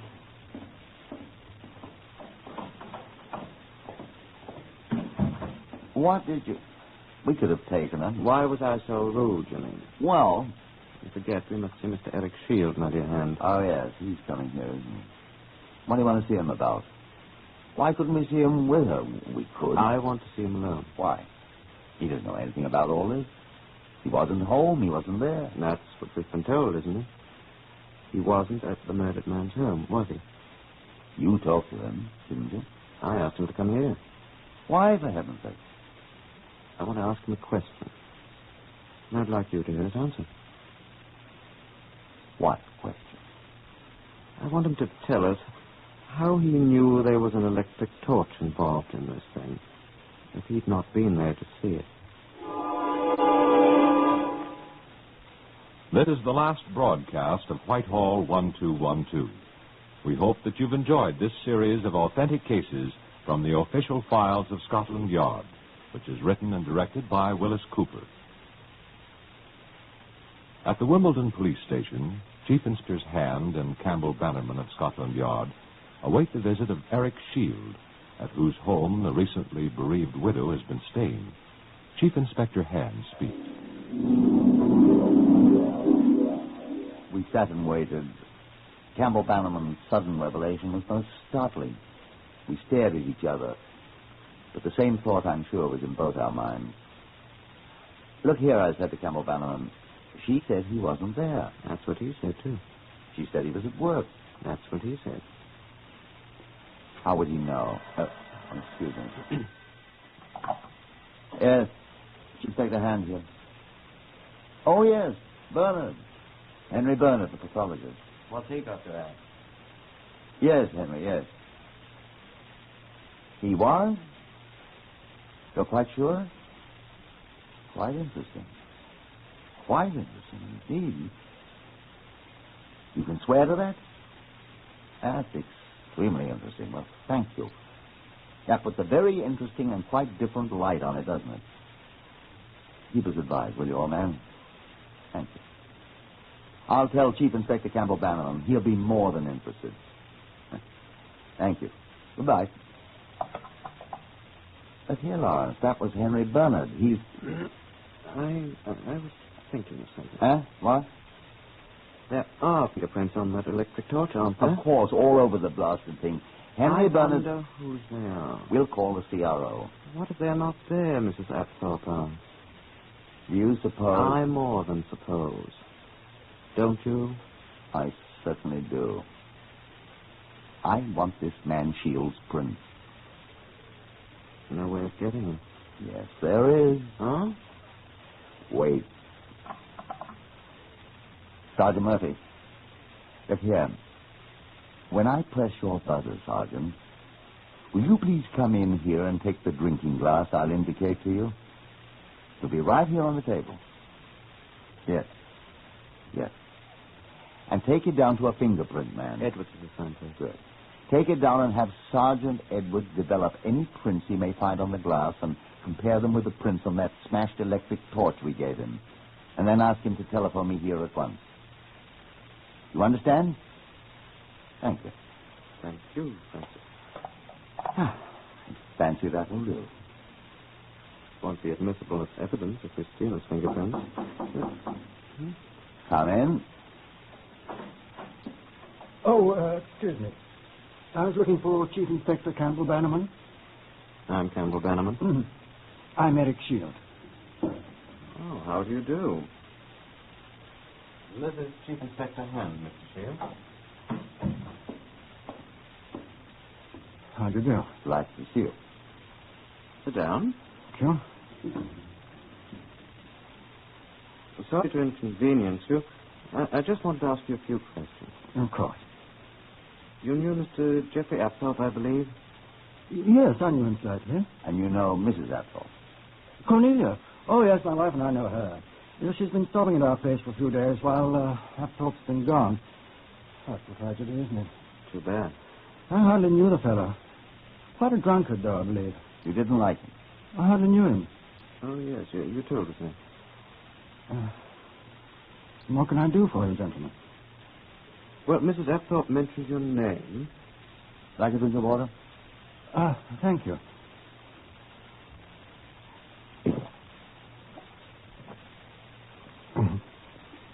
Would you like some more?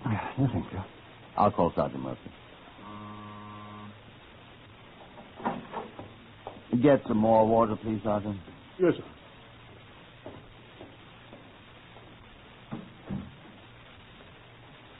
Have you ever been to Mr. Apthorpe's house, Mr. Shield? No, I haven't. I understand it's quite a place. Burglar broke in there tonight. The burglar killed him. That's what it looked like. Yeah. Mm-hmm. That's too bad. I didn't know him very well. That's what you said. He was beaten to death. Oh?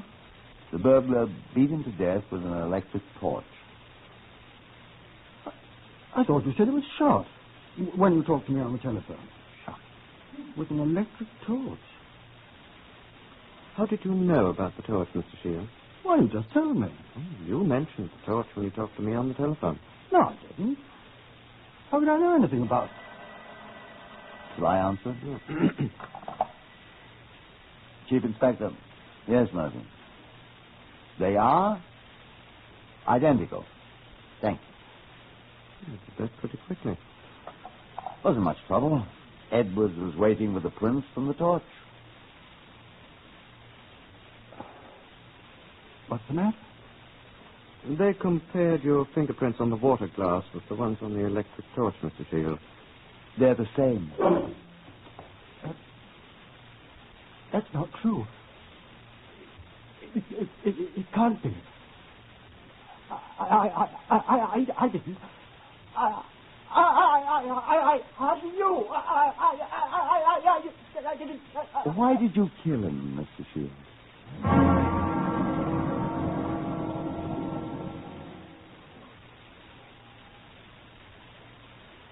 It wasn't admissible evidence, of course, but it was enough to cause the bewildered Shield to blurt out the whole story, and we charged him. Yes, I did it. I've been in love with Cornelia for years. But you're married, Mr. Shield. I love Cornelia. I'm sorry for my wife. I honestly am, but I love Cornelia. How did you do it? Well, I was going away with Cornelia. I was going to get her away from that beast. Marry her? Of course. I loved her, I tell you. Go on. This was our opportunity. He was away, and I went to the house with Cornelia. I took my torch so we wouldn't have to turn on the light. She was picking up her clothes. They were all packed. And she talked, too. And just then the door opened. And there was Jeffrey. He'd heard something about Eric and me, and he screamed at us. He'd run away from the sanitarium, and he was drunk. And he said, I'll kill you both. And he had such dreadful things, and he sprang at Eric. And I lifted my torch. Oh, Eric, it was so horrible. And then you thought you ought to make it look as if a burglar... I took out the silver and arranged it. And then I went away, back home, while Cornelia called the police. How did he get shot? I don't know. I didn't. I did it. Cornelia. I knew it had to look like a burglar. And I knew where the revolver was kept. But he was dead, Cornelia. Yes. But I had to make it look good, darling.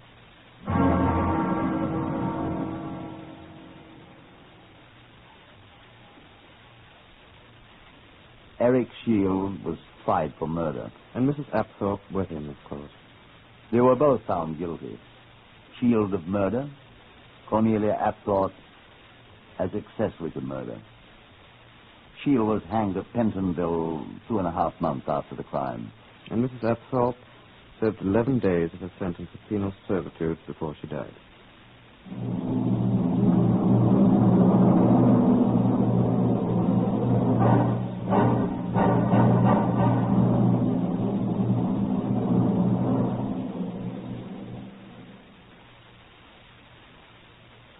You've been listening to Whitehall 1212, which is based on true stories of Scotland Yard cases.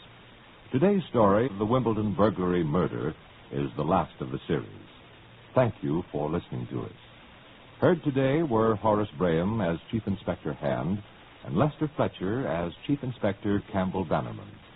Others in the order of their appearance were Harvey Hayes, Morris Dollymore, Kathleen Cordell, Carl Harbord, and Florine Sears. Whitehall 1212 is written and directed by Willis Cooper.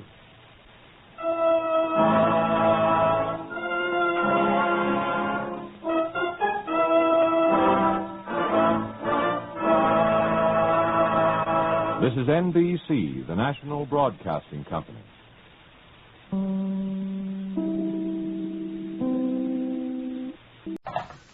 Whitehall 1212, quickly.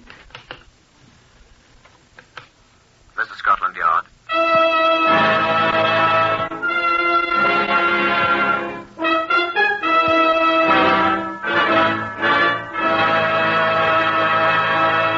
For the first time, Scotland Yard opens its secret files to bring you the authentic stories of some of its most baffling cases.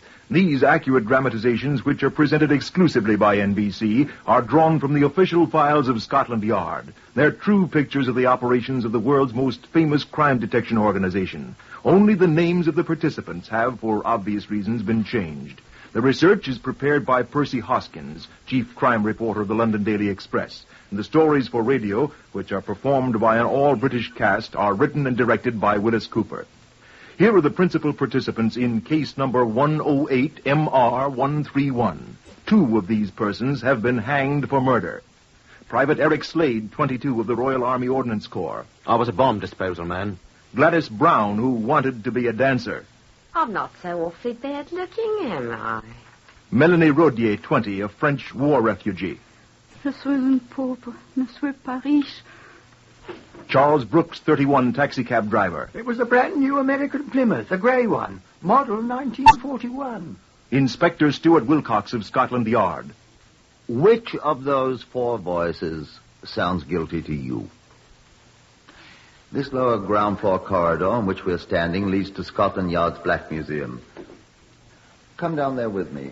I'd like you to see an actual souvenir of an actual murder.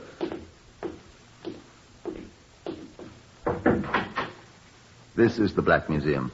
Oh, good afternoon, Wilcox. Good afternoon, sir.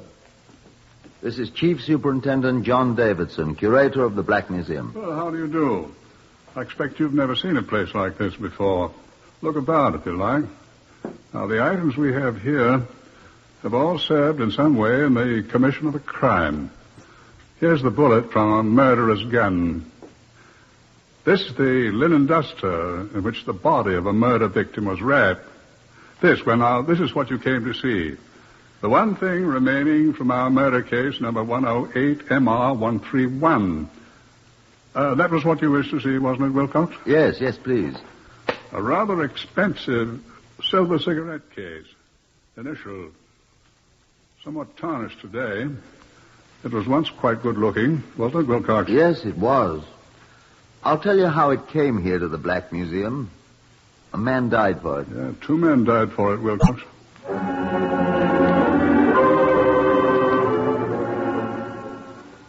Human motives are curious. The compulsion to become a dashing hero that led a simple-minded young shop clerk to join the most dangerous service in the army. The urge to acquire a compelling and seductive personality that led a one-time housemaid into displaying herself as a striptease artiste in a tawdry nightclub in wartime London. Neither of them knew the other's true name. The striptease dancer, Gladys Brown, called herself Regina Montmorency. The absent without leave Army Private Eric Slade introduced himself to the glamour girl as Lieutenant Studs Farrell, erstwhile gangster. He took her for a ride in the huge red-painted bomb disposal squad lorry late one night in 1944. You did like my accent, Lieutenant. Sensational, I thought. Colossal. You sound just like Hollywood. What? Hollywood. I said you sound like Hollywood. No. Well, I was in Hollywood for a little while. Oh, were you really? Over the mob, you know. I've been talking about a Hollywood contract. You have? Oh, yes, of course. Hollywood's always after me. Oh. Such a bore. Well, I like Chicago much better. Were you in Chicago long, Studs? Now, you could bet your bottom dollar on that, sister. Oh, it must have been ever so exciting. I've got a few notches on my gun. Oh, my. Now, you see, I'm no panty waist, my girl. Panty waist? That's what we call a mother's boy in America. Oh, were you an American then, Studs? Oh, I lived there a great deal. Really? All over the Middle West. Chicago, Detroit, Minneapolis, Cicero, Philly, you know, it's Philadelphia. My. I was a cowboy for a while, too, on a ranch in Ohio. I've been around. Did you have a lot of moles? What's that? Moles, you know, gun moles. Have you? Oh, it must be wonderful to be a mole. It's dangerous. I love danger. And you get so rich. Well, I've done all right. I should like being a gun mole, really. Really? No, I sometimes think I should be a very good one. Although I'm a very good dancer, aren't I? Oh, you are. Peachy. I should think you'd miss pulling jobs. I've just pulled one. What? Where do you think I got this lorry? Did you steal it? I reckon I sure did, sister. Studs, darling. Let's pull a job together. I'll be your gun, Moll, and we'll...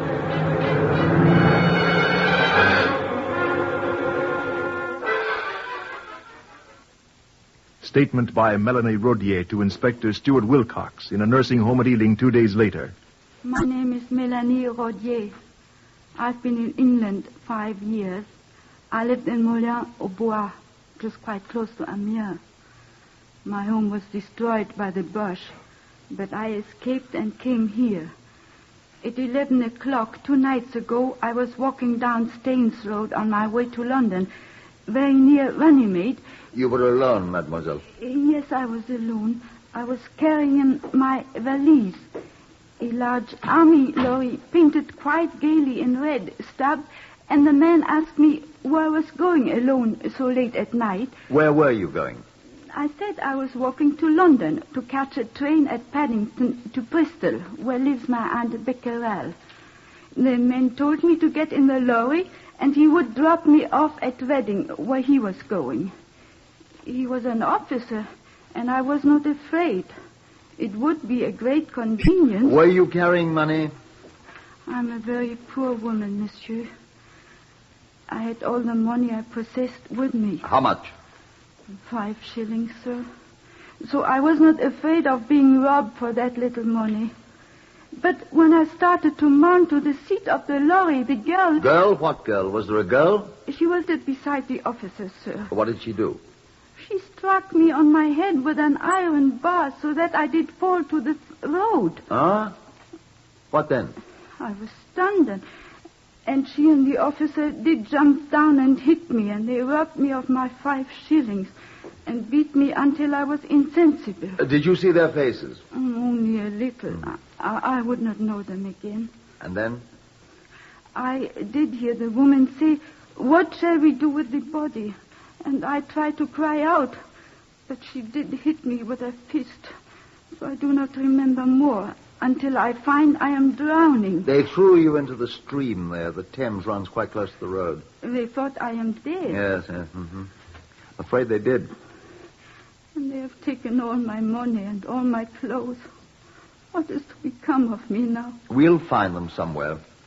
I came to England to escape my enemies.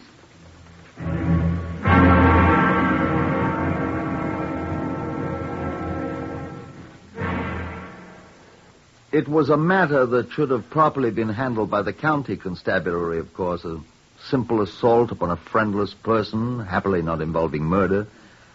But there were other circumstances. First, the fact that the assault had been committed and connived at by a person in the uniform of an officer of His Majesty's forces, driving a motor vehicle which was obviously an official one. Whoever it was had attempted murder once. They might try it again. And I confess I was unable to forget what the poor little French refugee had said. I came to England to escape my enemies. Detective Sergeant Kevin Moore and I discussed it in my office. Well, if it was a red-painted lorry, sir, it could be only one thing. Bomb disposal people, of course.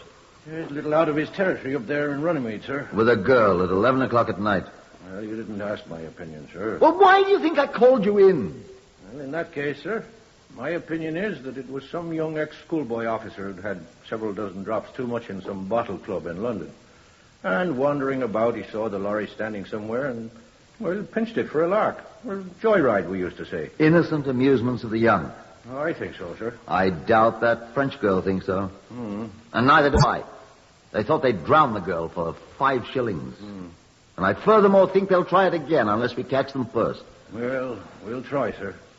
I'll get in touch with the bomb disposal people and find out if any officer of theirs was out with one of their lorries that night. Or if one of their lorries had been stolen. And one of their officers absent without leave. Yes, sir. That's a good idea. Of course it is. If I'm right, which I probably am, teletype the number of the lorry and the description of the officer to all the police in this area. Yes, sir. And warn everyone who knows about this French girl's case to say nothing about it at all. Especially to the newspapers.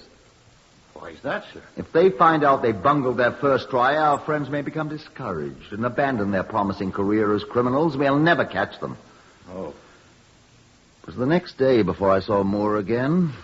When he came in to report what he had accomplished, I had news for him, too. I let him speak first. Well, sir, I've been in touch with the bomb disposal people. And? Oh, I've had to talk to millions of people, sir. Finally, I found the right ones to give me the reliable information. Yes?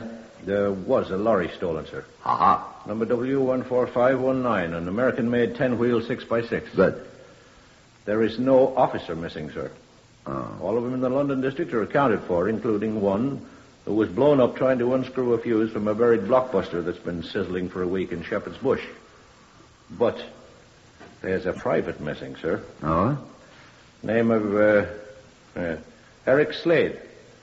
Former shop clerk, 22 years old, wears glasses, described as a mild-mannered little man, very quiet, residence when called up, Clerkenwell, sandy hair. He got a girl. His mates say he was terrified of girls, sir.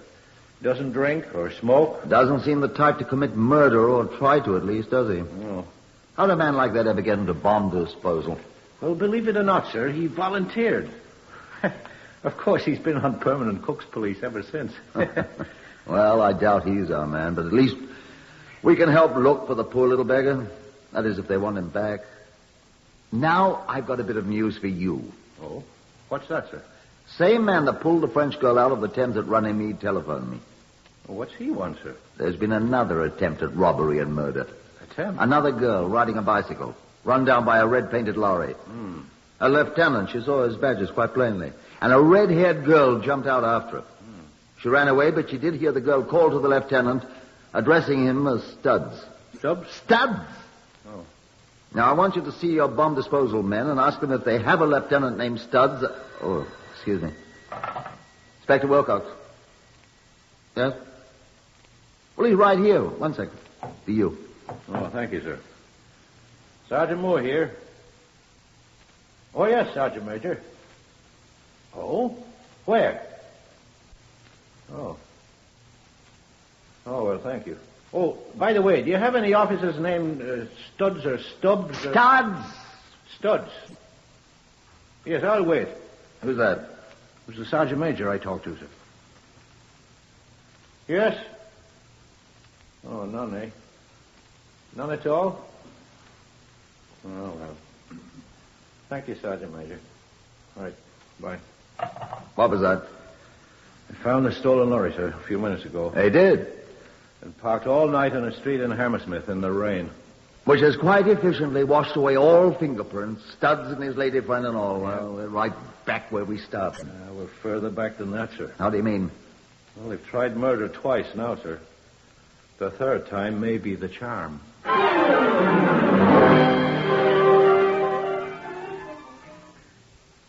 The portion of case number 108MR131 I'm about to play for you now is reconstructed from the statements made by Eric Slade and Gladys Brown at their trial at Old Bailey 3 weeks later.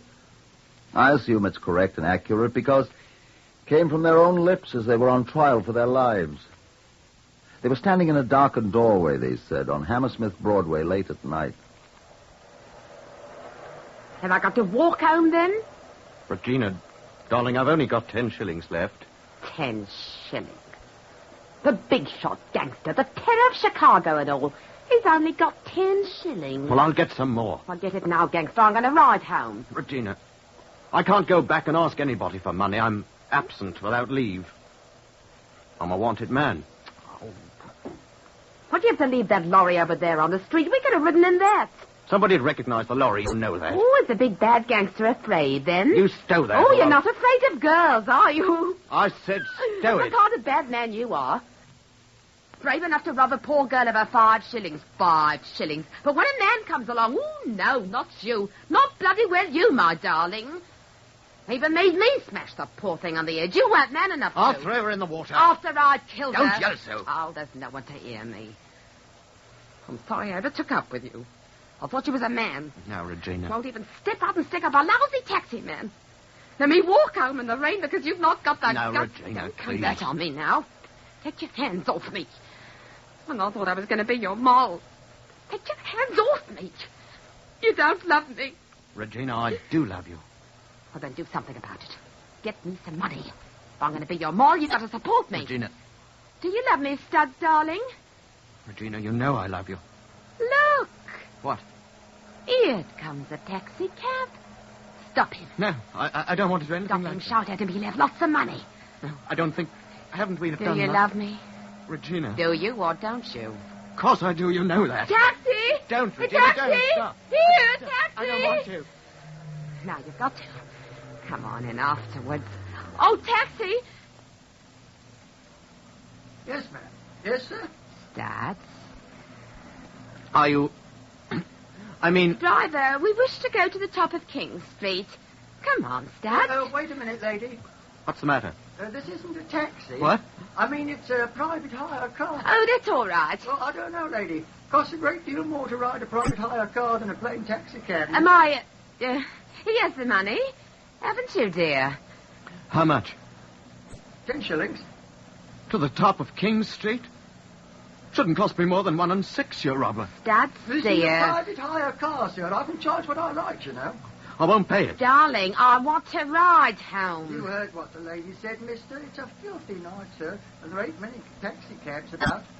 The fare will be 10 shillings. Come on, darling. We can afford it. We'll have lots of money later, you know. Come on. Coming, sir? Of course he's coming. Get in, Studs. Top of King Street, sir? We'll tell you where to stop. You? We'll wait until we're almost there. What say, miss? I was talking to my boyfriend. Oh, sorry. I say, you must make lots of money in this business. Oh, we do all right, miss. Hear that? Mm-hmm. Get your pistol out, darling. I've got it, but I don't want to use it. Bloody bad night, ain't it? It is for you. Pardon? I said yes. Hope you don't mind too much about that 10 shillings fare, sir. A man's got to make a living, ain't he? What's so funny, miss? Oh, we've got a better way of making money than you have. Haven't we, Studs? Yes, we have. We're gangsters. What? Gangsters, we're gangsters. I shouldn't laugh, buddy. He was a gangster in Chicago. Oh, look here now. Keep your eye on the road, Mac. Hey, look here, mate. I'm not in the mood for your practical jokes. This isn't a joke. Stop poking at me. The revolver he's poking in your neck, buddy. What? A pistol. What do you want? All your money. I'll give you my money. Of course you will. Stop the car. All right.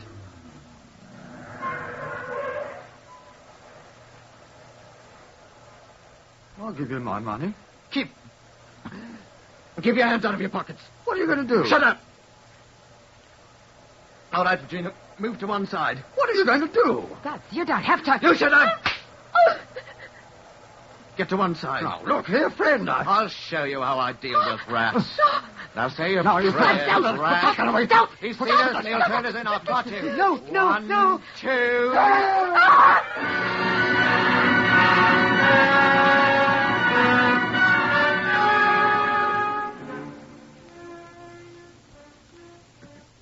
Message from J Division, Metropolitan Police, to Inspector Stuart Wilcox the following morning. Yes, sir. In a ditch alongside the top of King's Road. Shot twice through the head. Apparently dumped in the ditch late last night. Yes, sir. Robbery was apparently the murder. His pockets were all empty.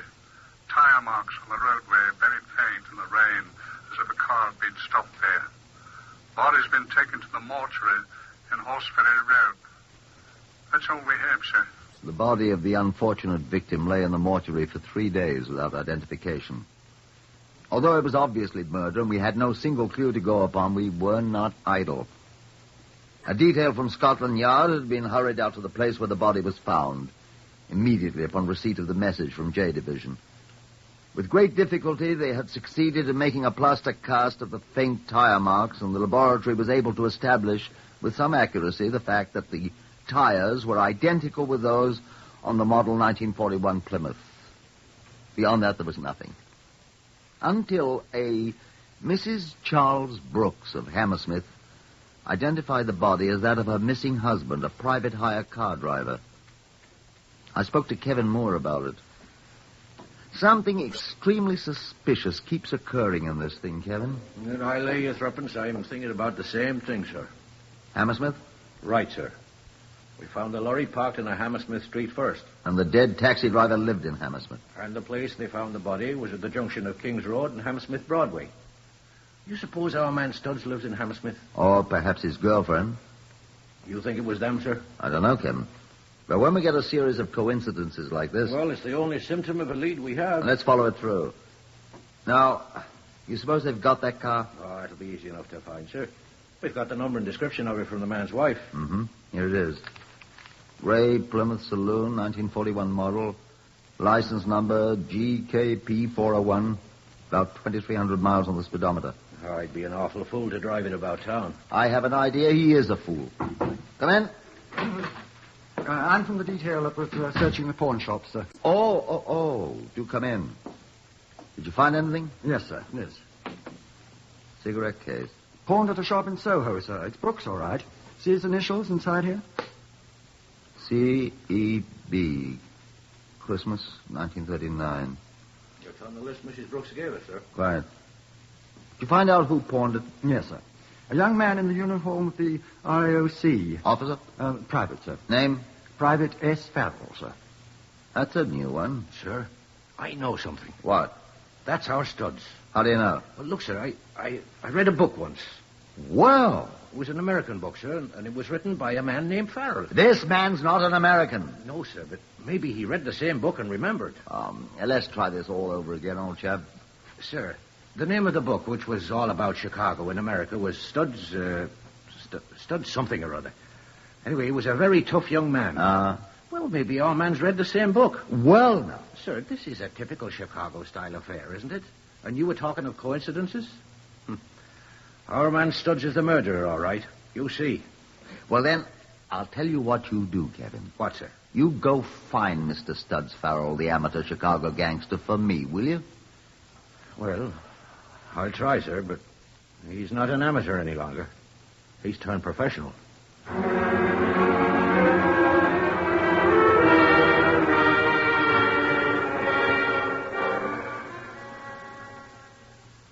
Wireless communication between Scotland Yard's 999 room and a patrol car 2 nights later.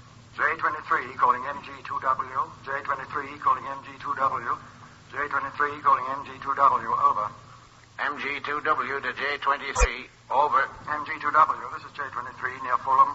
The wanted Plymouth saloon car, license number GKP401, has been located. It's parked in a dead-end road near here. Over. J23, this is MG2W. Keep car under surveillance. Follow it if it leaves, maintaining communication with me at all times. Send constable to nearest road intersection to guide other cars being dispatched now to scene. Notify us where constable guide is stationed at once. Over. J23 to MG2W. Understood. Over and out. A Scotland Yard patrol car with Sergeant Kevin Moore picked me up at my home in less than 10 minutes. We proceeded at a good rate of speed to the Fulham district, where a constable hopped on the running board and directed us quietly to the scene. We ran without light, stopping at the mouth of the cul-de-sac where the grey Plymouth was parked. We blocked the exit of the dead end with our car and waited. It was very quiet. Half an hour later, Kevin Moore spoke. Oh, I'm going to get out and stretch my legs. Go on. Careful, though. Don't make any noise. I think I'll go down and have a look at the car. Be quiet. All right, sir. Moore did not return for several minutes. I called softly to him. Kevin, are you all right? I'm all right, sir. We waited. I was dying for a smoke.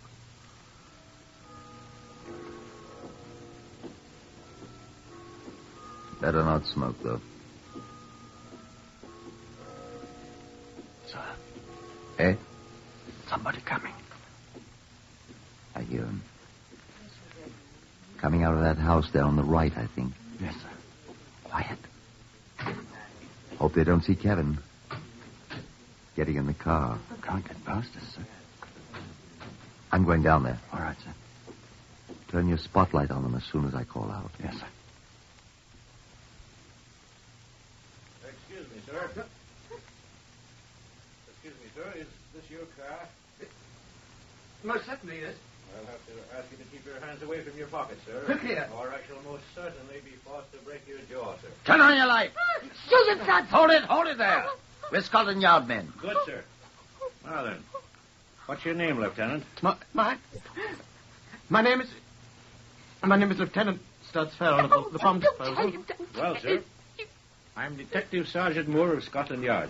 I must detain you on the suspicion of being involved in the murder of Charles. But it was him. I didn't do it. It was him. Madam, we must detain you on the same charge. But I I warn you both that anything you say will be taken down in writing and may be used in evidence. You haven't got anything on me. I take it, sir, that you have not read the third and last volume of the Studs Lonigan books, then? No. What's that one, Kevin? It's called Judgment Day, sir.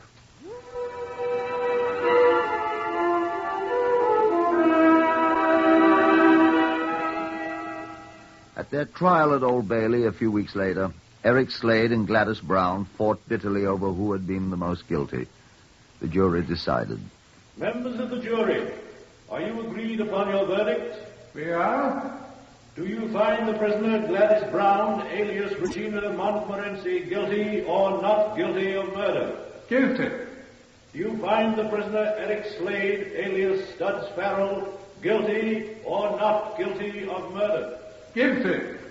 You find both prisoners guilty of murder, and that is the verdict of you all? That is the verdict of us all.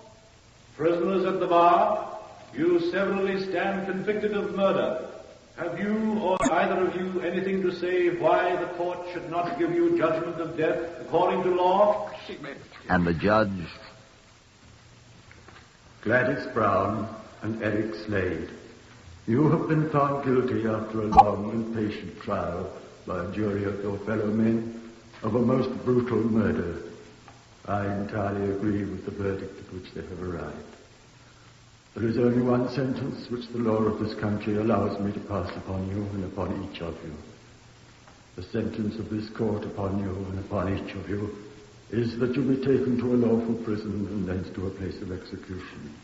That you be there, each of you, hanged by the neck until you are dead, and that your bodies respectively be buried within the precincts of the prison in which you shall have been confined before your execution. And may the Lord have mercy upon your souls. Amen.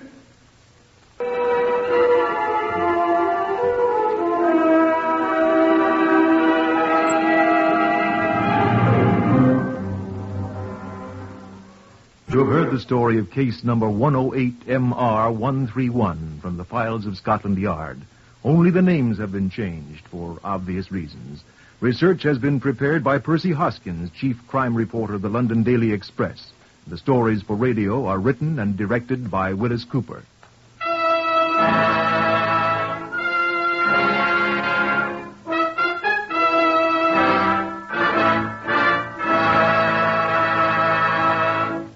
3 chimes mean good times on NBC.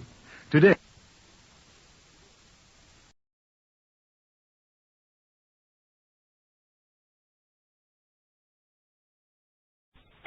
Whitehall 1212.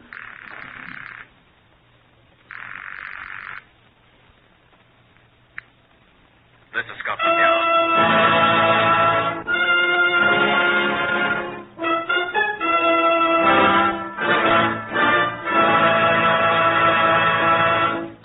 For the first time in history, Scotland Yard opens its official files to bring you the authentic, true stories of some of its most baffling cases. These are the true stories.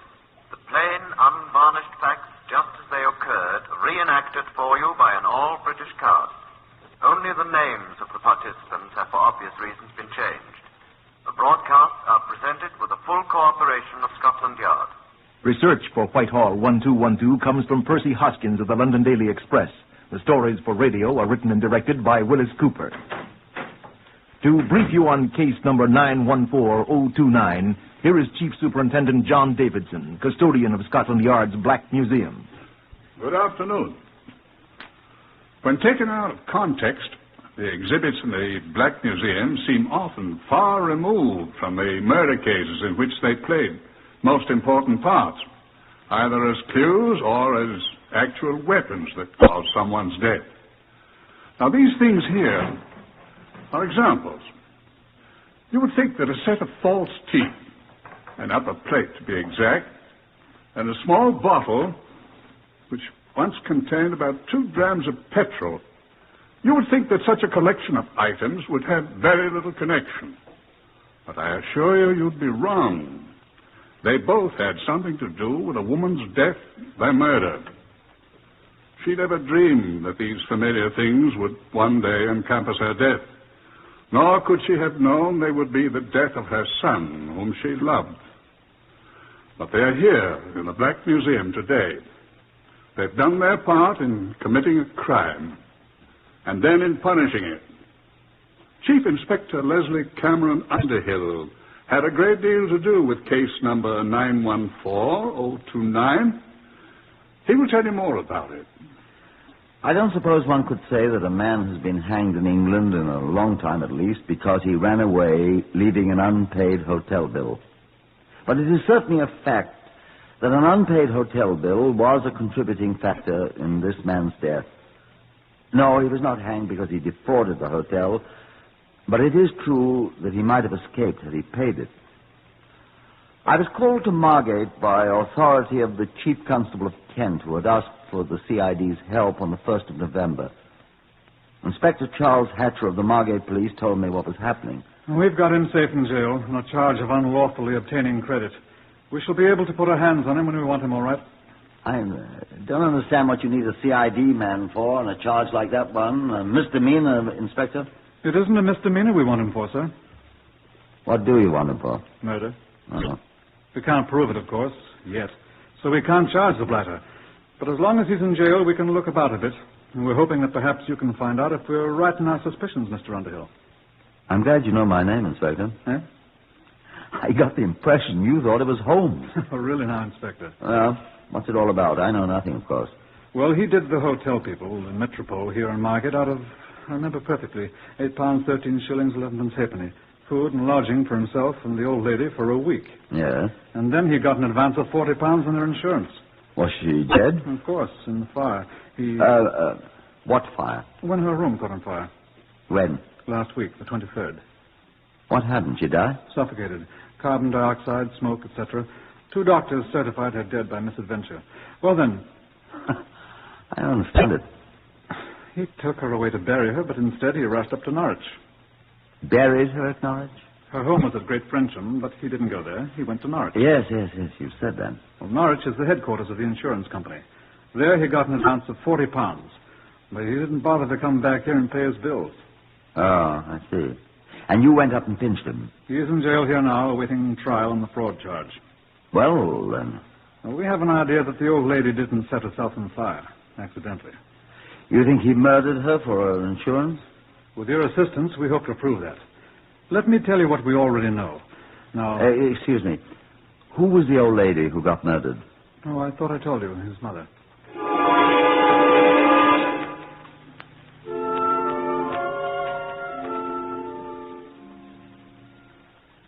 Inspector Hatcher took me over to the jail in which the prisoner, whose name I neglected to tell you, was Sidney Baholo Wolfe, was being held on the fraud charge, and I was permitted to speak to him.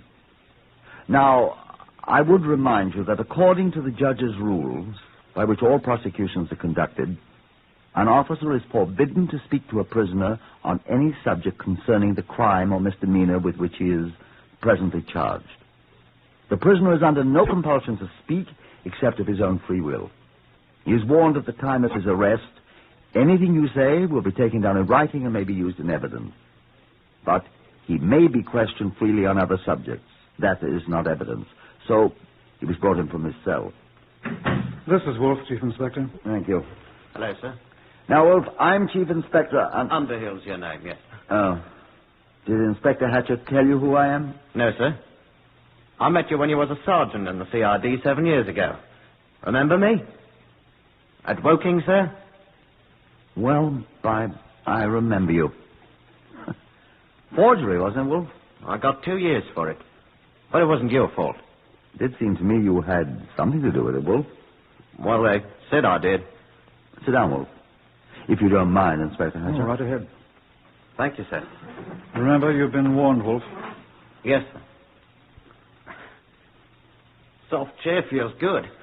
Not very soft, Sid, is it? Well, softer than them back there in the cell, sir.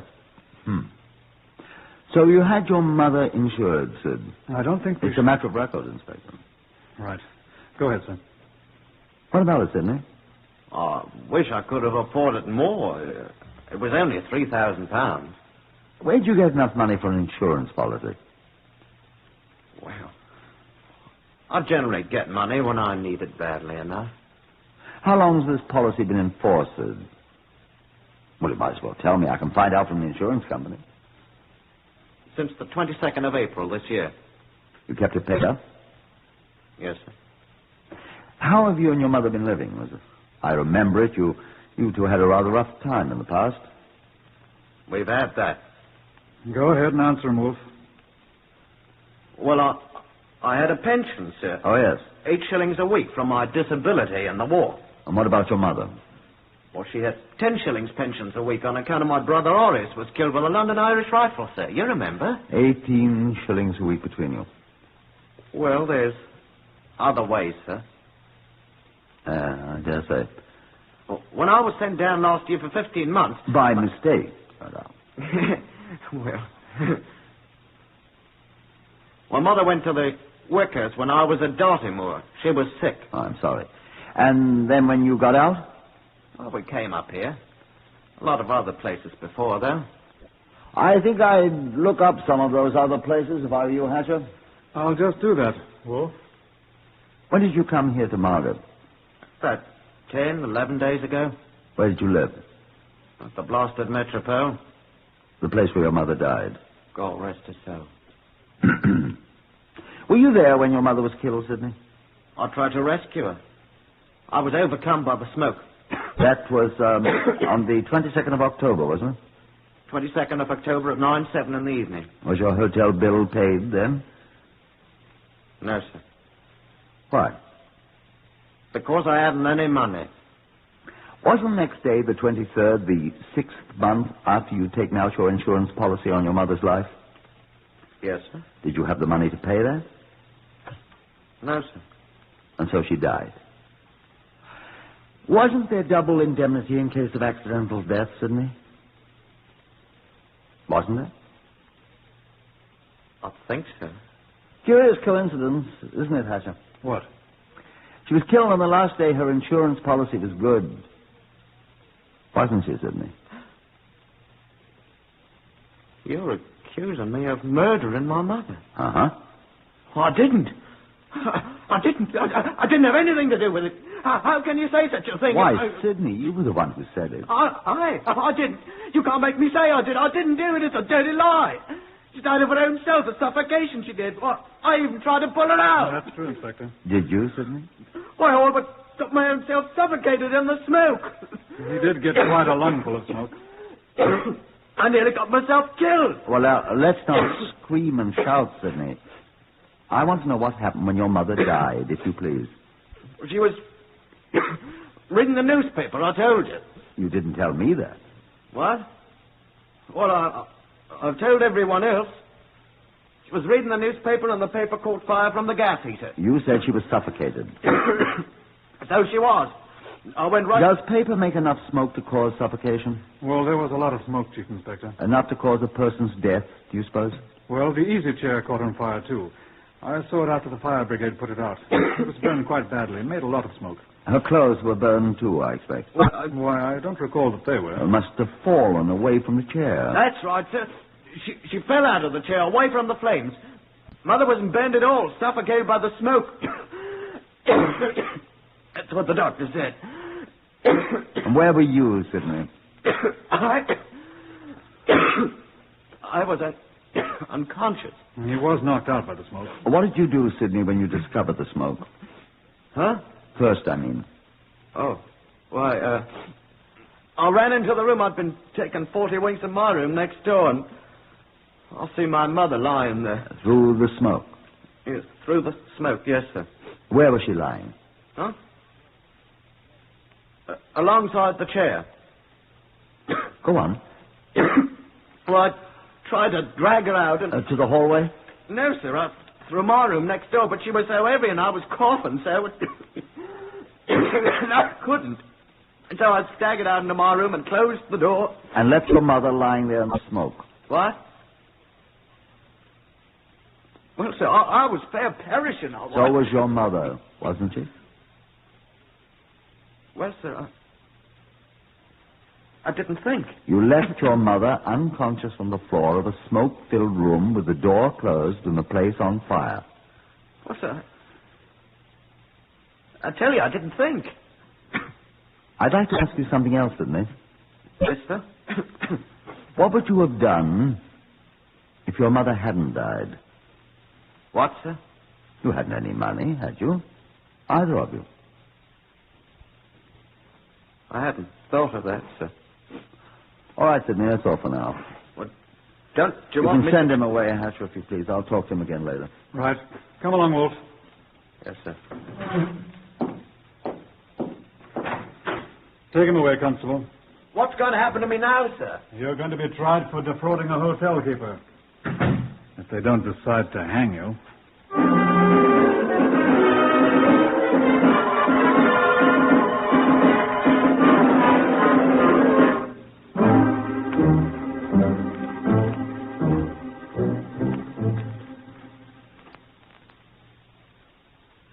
The crime of matricide is probably the most atrocious one I can think of. Because of its enormity, it's even more important that a man suspected of it be protected from guesses and inferences. Guilt or innocence must be established within a reasonable doubt before a man can be accused. It behooves those who pursue crime and criminals to walk softly. I talked to the man, a Mr. Adam Gunn, who carried Mrs. Wolf's body out of the hotel room the night of the fire. Adam Gunn, that's the name, sir. For Dunedin. Mr. Gunn, you're a guest at the Metropole Hotel. Aye. I understand you carried the body of that Mrs. Wolf out of the fire the night... Aye, sir. I am that man. Was she dead then? I think she was, sir. At least when the doctor examined her after I laid her body on the pavement, he said she was. Of suffocation? So he said, sir. Was she burned? Her clothing or anything? Well, she didn't appear to be, sir. She was lying on the bed when I came in. I thought she was lying on the floor. I was the one that went in the room, Inspector. She was lying on the bed, a good 6 or 7 feet away from where the fire was smoldering and... Smoldering? Aye. What was burning? Well, the bottom of the chair appeared to be, sir. And some papers beneath it. And the carpet? Oh, I don't know about that, sir. The room was quite full of smoke. Oh, it's no wonder she was suffocated. I nearly was. You had to open the door to get in? Aye. You saw no signs of her having been burned? No. She was unconscious, though? Aye. Where was Mrs. Wolf's son? Oh, him. Oh, he was yammering and hewering out in the hallway. I gathered the smoke had overcome him. He did say his mother was inside. With the doors closed? Aye, the one to the hall was locked, but the one to her son's room was only just shut. And you are sure she was unconscious at the time you found her? Okay. She was unconscious enough. What's funny? Well, I wouldn't say anything ill of the dead. But I think the old lady died happy. Well, what do you mean, Mr. Gunn? She was lying on an empty whiskey bottle, sir. She was drunk.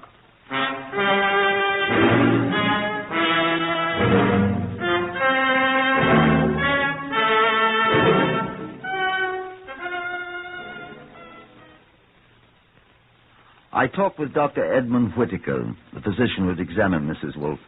Yes, I examined her. Immediately afterwards, she was brought out of the room. I was passing by on my way home from my Oddfellows Lodge, and you certified that she died of suffocation? Of heart failure, superinduced by the effects of suffocation, yes. Was her heart weak? She was 67 years of age, sir. Do you have evidence that she suffered from heart disease, Dr. Whittaker? I had already prescribed medicines for that, sir. She had a very bad heart. She was not burned? No, sir. That I can be sure of, too. Could anything else have induced a heart attack of this type, Doctor? Well, the whole effect of the shock might have, sir. Could drink have done it? In my opinion, no. Could carbon monoxide poisoning have caused her death? What? Well, undoubtedly carbon monoxide poisoning might have, yes. The fact that I certified suffocation in this case implies that carbon monoxide was present and had a great deal to do with her death. I'm not cross-examining you, Dr. Whittaker. I'd like to know if she breathed carbon monoxide in sufficient quantities to kill her. If one breathes in the presence of a fire of this sort, my dear sir, one must necessarily breathe carbon monoxide. Then there is even now carbon monoxide in traceable quantities in her body. Huh? Well, unquestionably, sir.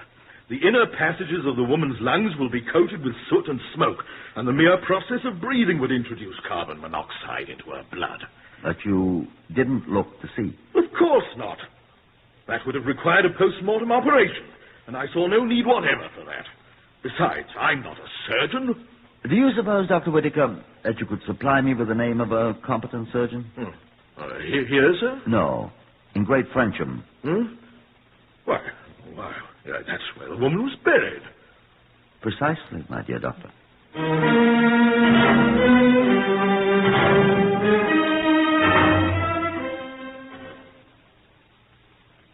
It wasn't necessary to find a surgeon at Great Frensham. I asked the Home Office, and they sent Sir Hubert Crosby, the best known of the Home Office pathologists, up there. A crew of local laborers conducted the exhumation, and the body was taken to a room in a temporarily vacant school building for the post-mortem. While Crosby went to work with his assistant, Hatcher and I studied the blackboards in the adjacent room. Takes me back to my kid days. It doesn't take me back to mine. Why not, sir? We didn't have dead people in our schoolroom. Come to think of it, I don't believe we did either. Did have a master we often wished dead. Yeah, it's one of those in every school. I wish that hotel manager hadn't been in such a hurry. What are you talking about? I went over there yesterday to have a look at the room where the old lady was burned up. She was suffocated, sir. Killed, let's say, till Crosby finds out. I went over there to have a look, and the blighter's got it all repaired already. Oh, that helps. Got new flooring put in, carpet before the gas fire replaced, the burned chair thrown out, everything cleaned up like new. What were you looking for? Evidence, old man, remember? Oh. I wonder if he threw it on the corporation dump. He didn't say. Like me to find a telephone and call him? Why, if you would. And if you did, I'll put a constable or two onto the dump to see what they can find, shall I? Do. Ask them to bring back anything at all that they can find. Righto. Back at once. And I'd better see someone from the fire... Oh, I didn't hear me. Oh, well, if they find anything. Who... Oh, hello, Sir Hubert. Found out anything? I thought I heard someone come in. No, it was Hatcher going out. Oh. Find anything yet? Come in and see. Oh, thank you. Well, I find out she's dead. Yeah. What'd she die of? I don't know yet, old man. I can tell you what she didn't die of. What? Suffocation. I mustered up courage enough to open the door where Crosby was holding his post-mortem and went in. How do you know, I asked. Look here. Oh, come closer, man. She won't hurt you. Here, where are the forceps? Here. See here? That's her throat? Excellent, old chap. Now, I ask you to look very carefully. If that formaldehyde bothers you, breathe through some cotton wool. See? There isn't a sign of soot or smoke discoloration on the inside of the mouth passages. See? If she'd breathed smoke at all, unless the passages had been carefully cleansed, there'd be unmistakable signs of it here, and here, and here. Do you see? Yeah. Apparently, she didn't breathe any smoke at all. Well, what does that mean, then? It could mean she was dead when the fire started. Are you sure? Ammerman's testing a sample of blood over there for traces of carbon monoxide. Find any yet, Ammerman? No indications so far, sir. And if we can't find any, then we know she was dead when the fire started. I don't know what killed her yet. Sure of one thing, though. What's that? She was full of alcohol when she did die. And what does that indicate? She didn't know either.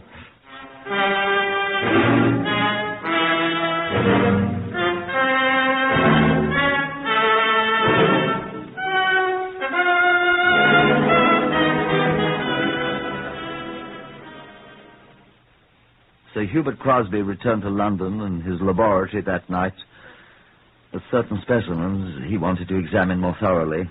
and the remainder of the body of Mrs. Rose Wolfe was reburied in the churchyard at Great Frensham. I went back to Margate with Inspector Hatcher, who told me that the corporation dump was already being examined. A man from the fire brigade called up me early the next morning, and, well, he wasn't much help. Yes, he'd been at fire. No, he hadn't seen body. No, nothing had been burned except few scraps of newspaper on the easy chair. Well, how about the carpet between the gas fire where it started and the chair? Hadn't been damaged at all. Not at all, I said. Not at all. He remembered that. Well, that was strange. Sir Hubert Crosby telephoned me.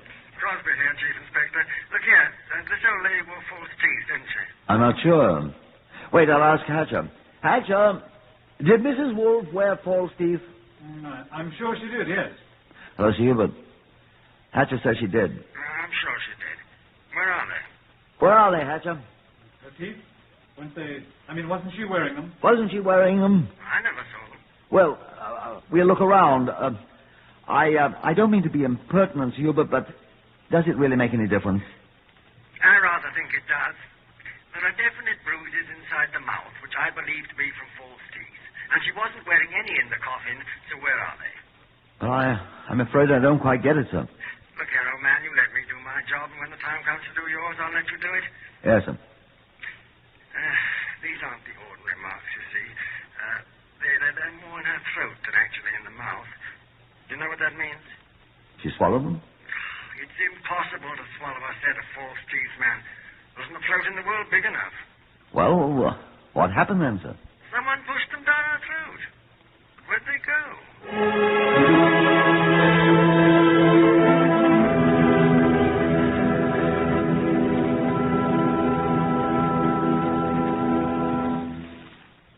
It was almost time to talk to Sidney Wolfe again, I told Inspector Hatcher.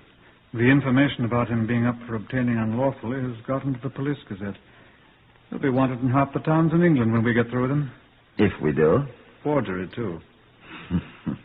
I picked him up for that once. Yes, I remember.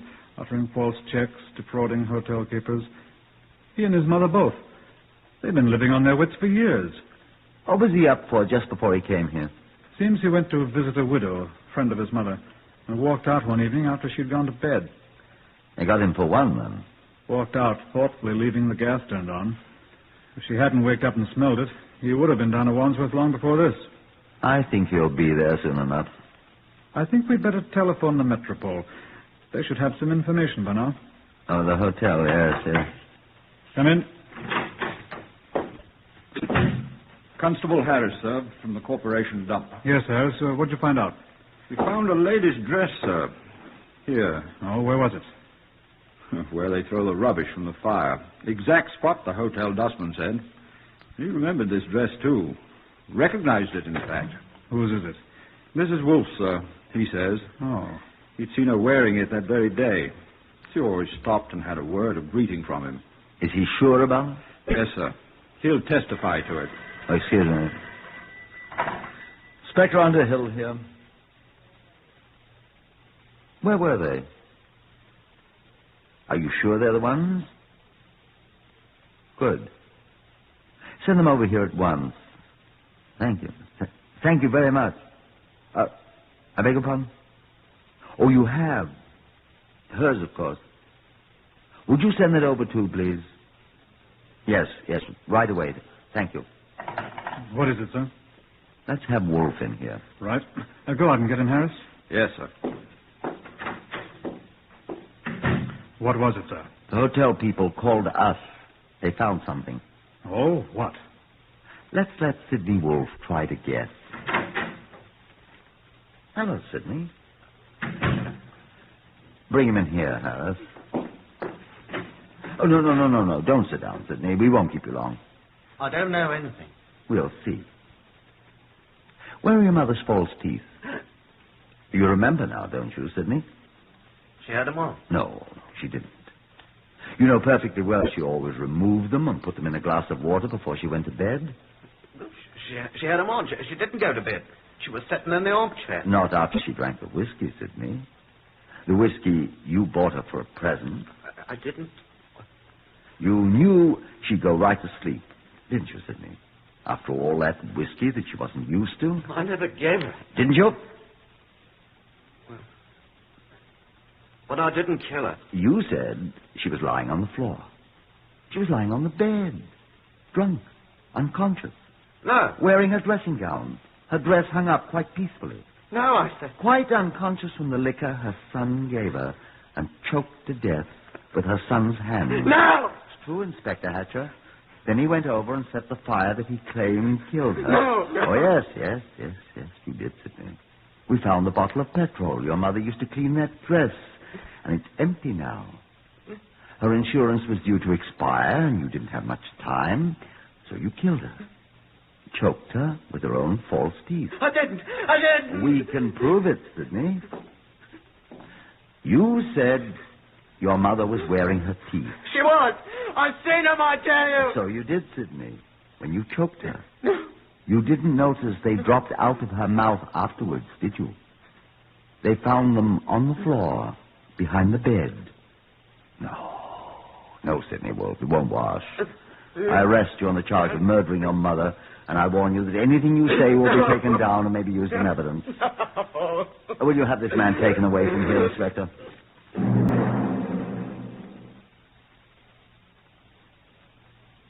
Yes, of course he was found guilty. He was hanged at Wandsworth 37 days later. I wonder if the Lord did have mercy on his soul.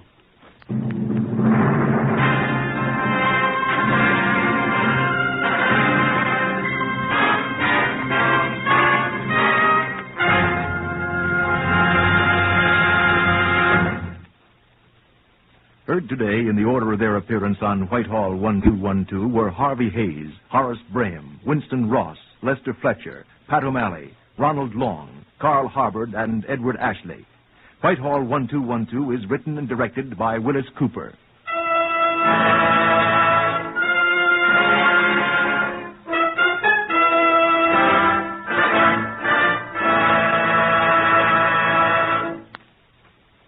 There's a critical shortage of scientific and engineering manpower. American industry will need 30,000 engineers annually for the next decade, and only about half of this need will be supplied, according to present estimates. The Engineering Manpower Commission of Engineers Joint Council urges the American public to consider the scope and the seriousness of this problem, and consider also the effect it will have on the nation's economy. You high school students are urged to consider careers in science and engineering, and consider the advantages of engineering training for positions of leadership in many, many fields. This is NBC, the National Broadcasting Company. Whitehall 1212.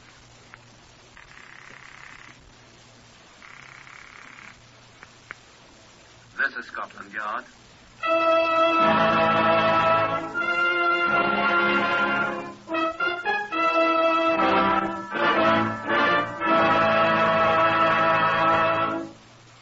For the first time in history, Scotland Yard opens its official files to bring you the authentic, true stories of some of its most baffling crimes. These are the true stories, the unvarnished facts, just as they occurred, reenacted for you by an all-British cast.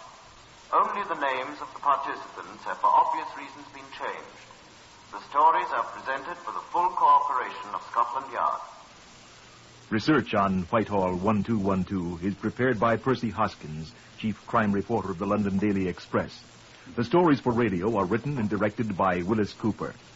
This is the story of Scotland Yard file number 202124.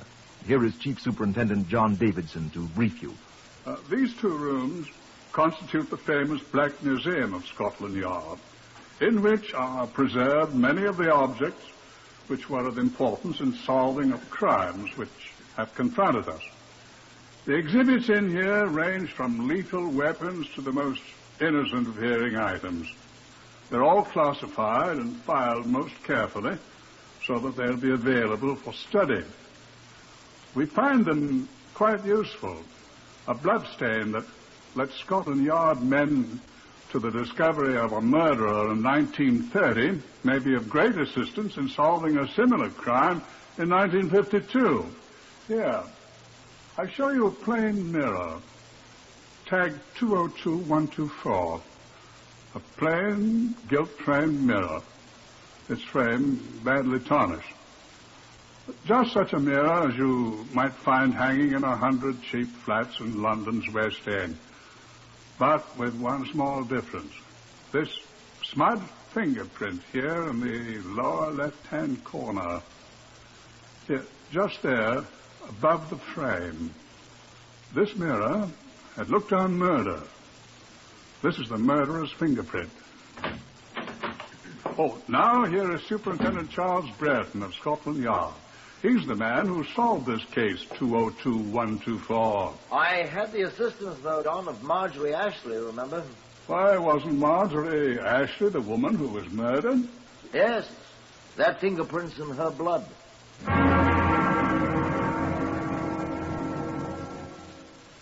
On a morning in February 1942, a scant 2 months after your Pearl Harbor, I had a telephone call from Inspector Francis Xavier Costello at West End Central Police Station.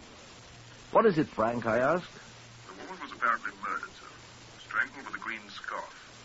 Her name was Rachel Soskins. Where'd they find her? Wyndham Place, Merriman, sir. Identified her from her purse. The murderer had thrown it away, but we found it. Nothing in it but her identity card. Well, what are you calling me for? Can't you handle a routine murder, Inspector? Excuse, sir, but I don't think it's a routine murder. Why? Well, sir, the woman, in addition to having been strangled, had been horribly beaten up. I'm sure that's regrettable, Costello, but after all, is it so unusual? It is, then, sir. The doctor here says the blows were inflicted after death.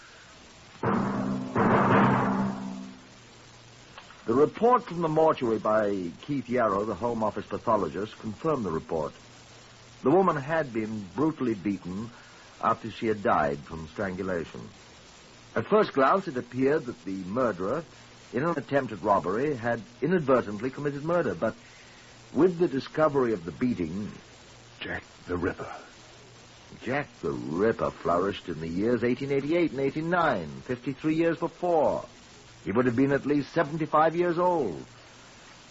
Criminal Records Office was consulted. The names of every possible suspect were dredged up and thoroughly investigated, but to no avail whatever.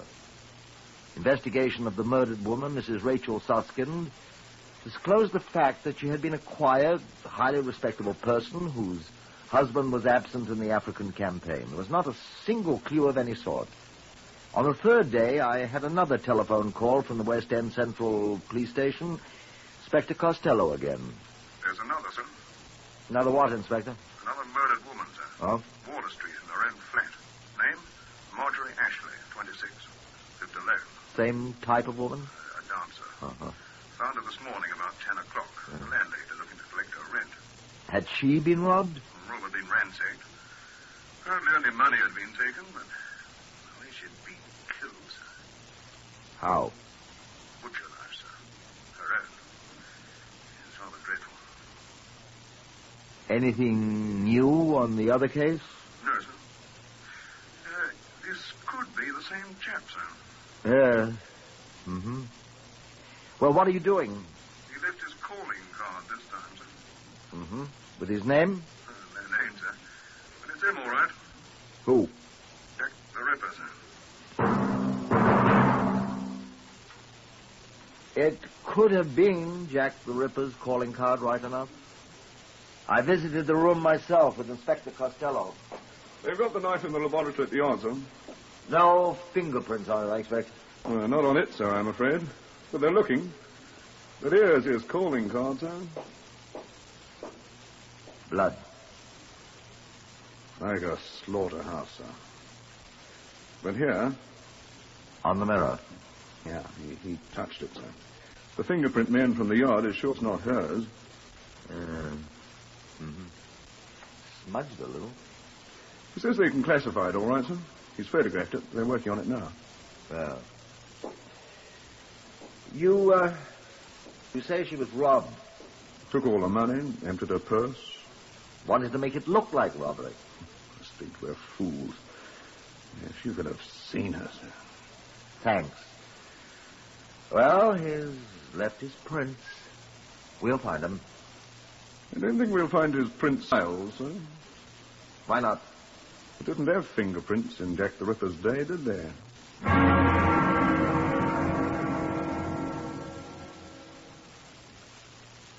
Costello was right. They charted the fingerprint found on the mirror, the one you saw a moment ago, but it could not be found under any classification in our files. 48 hours later, the police found the body of Margaret Newton in her flat in Gosfield Street near Tottenham Court Road. It's the same one, sir. Her purse empty, the place turned upside down, and she... well, slaughterhouse again, sir. Worse than the last one. Fingerprints? Yes, sir. A bottle of bath salts has been smashed. Or one of the pieces. 2 sets of prints, hers and his. Who was she? No particular occupation, sir. Seen around various West End nightclubs a great deal. Mm-hmm. Must have met him in one of them. Who, sir? Jack the Ripper, old boy. In the Criminal Records Office at Scotland Yard, men worked long hours, sifting files for the names of known or suspected sex offenders. Men with criminal records which included crimes of violence. Each was painstakingly investigated. Fingerprints of all were checked with those we had found at the scenes of the last 2 murders. The results? Nothing. The West End of London was terrified.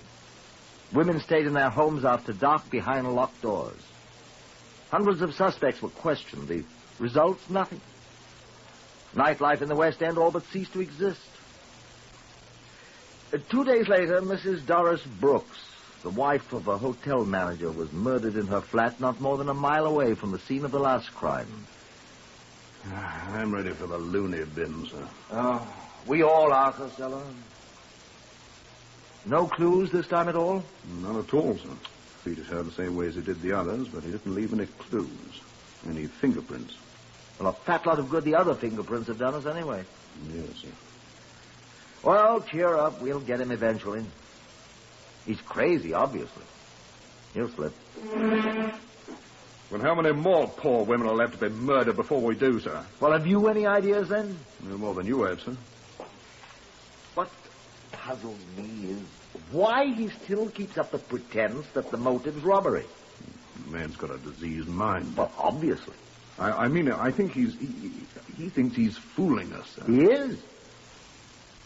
He could have got more than £20 from all his victims. It isn't money he wants. He's a maniac. He takes their money, then.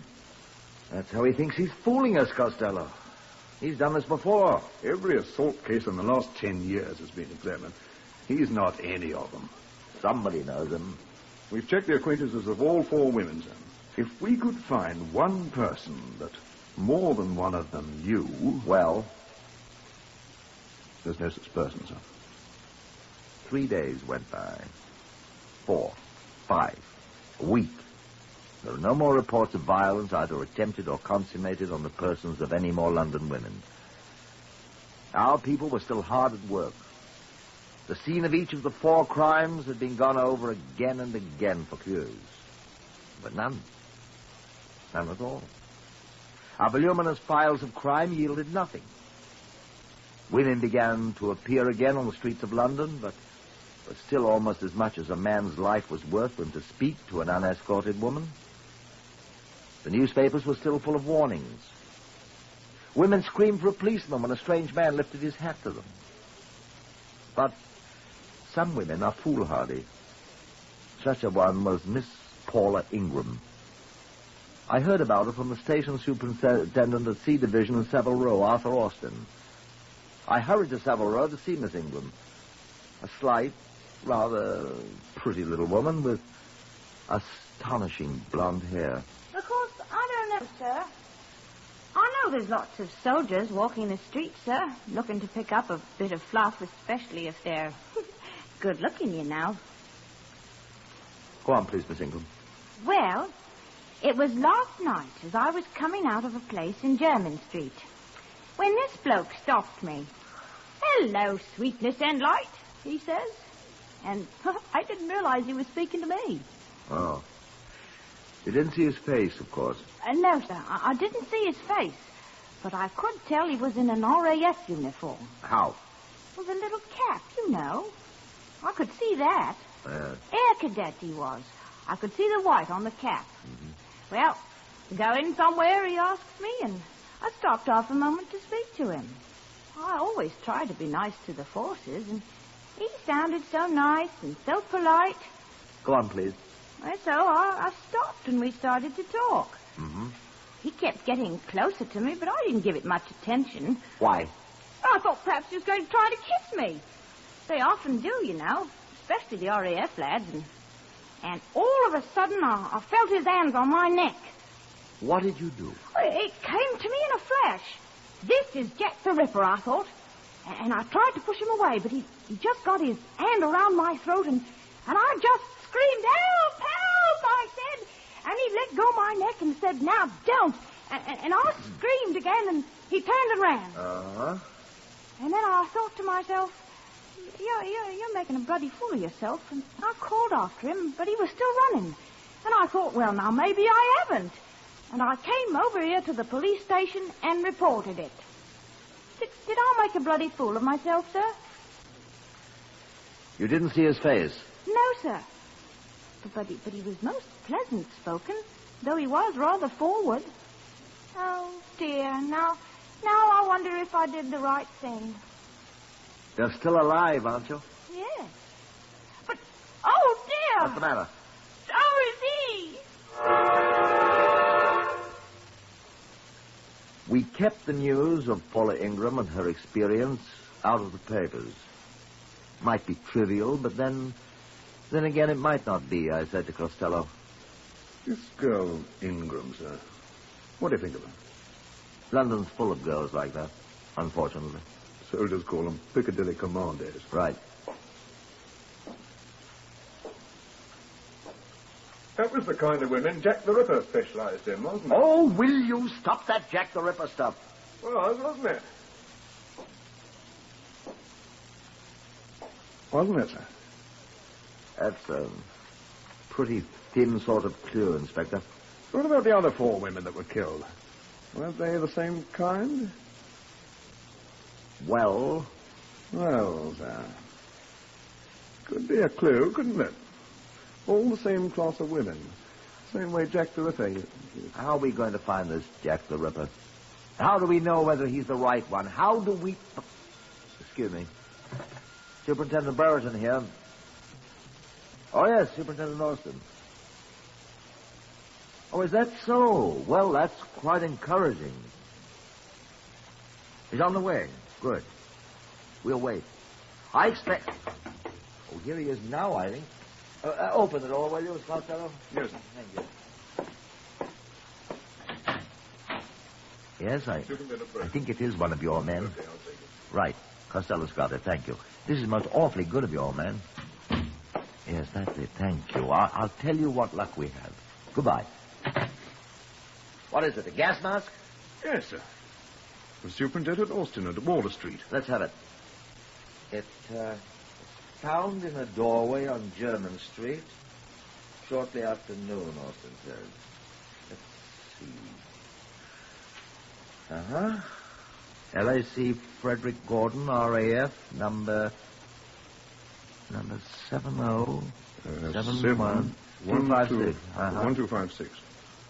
Well, let's see what we shall see, Costello? Uh-huh. German Street. Not 2 doors away from where our Miss Ingram had her encounter with the amorous airman. Hand me the phone, will you, Costello? Yes, sir.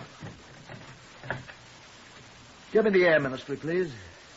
Here, you take this. Ask them where leading air craftsman Frederick Gordon is stationed, will you, whilst I'll take a look at this thing. Yes, sir. Think that's him, sir? We'll see. Huh, what's this? Hello? Inspector Costello, Scotland Yard here. I wonder, can you tell me where to find LAC Gordon, Frederick Gordon, number 7071256? Quiet. I'll wait. What have you found, sir? Look, in the gas mask bag. Yes? Regent's Park. Special cadet wing there. Thank you.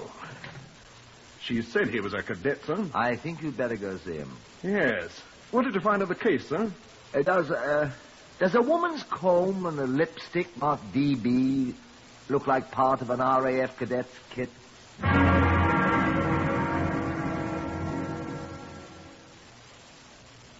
While Inspector Costello set out for Regent's Park, where the Special RAF Cadet Wing was quartered, preparing for their commissions, I took the things I'd found in the gas mask case down to the property room.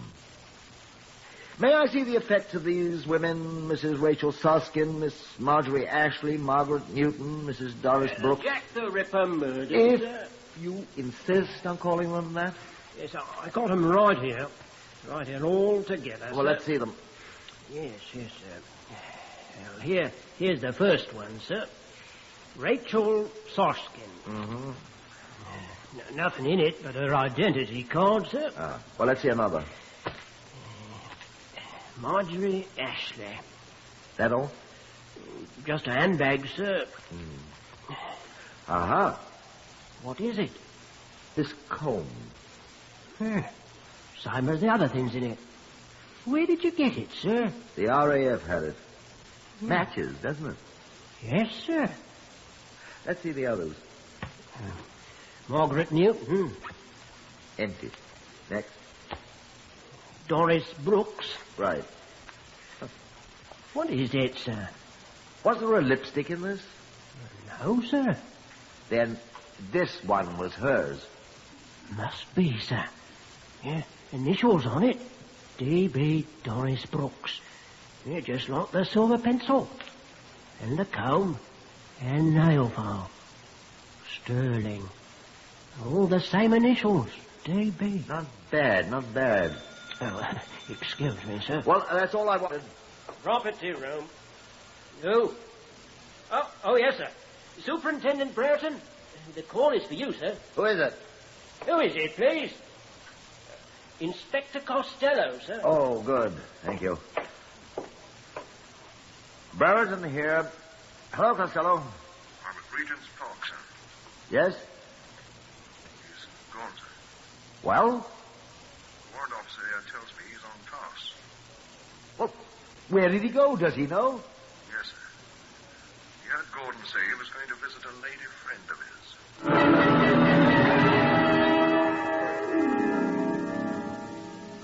Back in my office, I had just completed the telephone call when my door was flung open. Costello entered with a man in Royal Air Force blue. Come on in. Ah, you did find him, Costello. No, sir. This is Warrant Officer Gibbons. He's from Gordon's cadet wing at Regent's Park, sir. Sir, I believe you're wrong about Gordon. Why, Mr. Gibbons? Gordon's one of the most popular cadets in the entire wing, sir. Well, what does that prove? Well, I don't believe Gordon's capable of the things... What's he like, Mr. Gibbons? Well, he's a fine chap, sir. I admit he does chuck his weight about a little, but most of the chaps call him the Count because he's so, well, he's a gentleman, sir. May I ask, Mr. Gibbons, what did you do in civilian life? I was sales representative for the Peerless Bicycle Company of Ealing, sir. I see. Warrant Officer Gibbons has brought Gordon's fingerprints with him, Superintendent. Fingerprints? We require fingerprints to be taken on all men posted to this wing, sir. A new regulation. Very praiseworthy, I'm sure. May I see them? By all means, sir. Thank you. Costello, will you ask Ernest Whiting to bring up those fingerprints we have so he can compare them? I'll take these down, sir. If Mr. Gibbons doesn't mind. Oh, not at all, sir. Good. All right, then, Inspector. Right. You told Inspector Costello Gordon was going to see a lady friend. Yes, sir. Did he mention her name? No, sir. Why is he so popular there at Regent's Park? Well, sir, he's very pleasant. He has lots of money, and he spends it quite freely. Ah. And the men, they like him a great deal, sir. Right, I say. Would you, of course, recognize Gordon? Oh, yes, of course, sir. We may ask you to do so. All right, sir. Is he here? I think he will be, eventually. All right, sir. Thank you. Yes, sir. But you may need to go with us to identify him. Do you know where he is, sir? I think I know where to find him. My, you Scotland Yard people, you're marvellous. Not always, Mr. Gibbons, I'm afraid. Excuse me. Yes. Superintendent Brereton here. I'm calling for Superintendent Austin, sir. Good. Any news? Yes, sir. The porter from the Silver Kitten...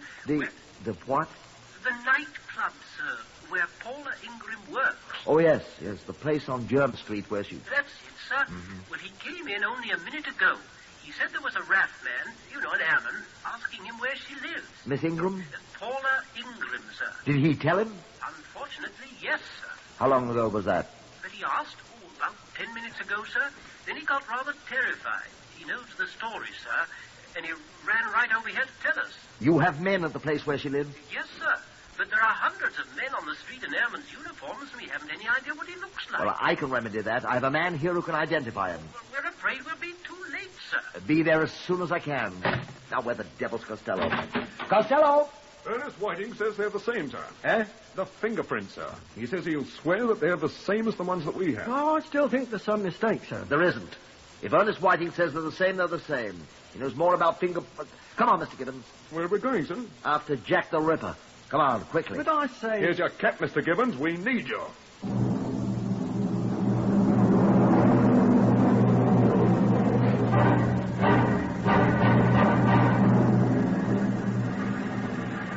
Traffic didn't hamper us very much. We were in one of the cars of the flying squad, and nothing seems to bother them. Pedestrians scuttled for the pavement as we skidded around corners on our way to the house off German Street, which Paula Ingram had given us as her address. Now, of course, you followed me. I had ordered policemen to that address as soon as I'd heard that Gordon was on his way to see a lady friend. Somehow or other, he'd obtained her name.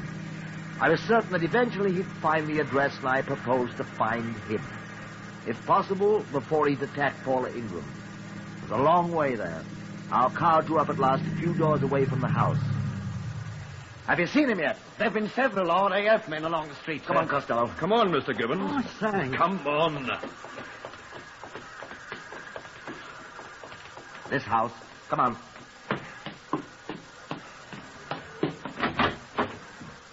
Up the stairs. Hurry.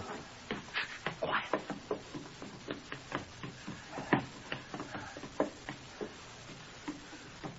This is the room.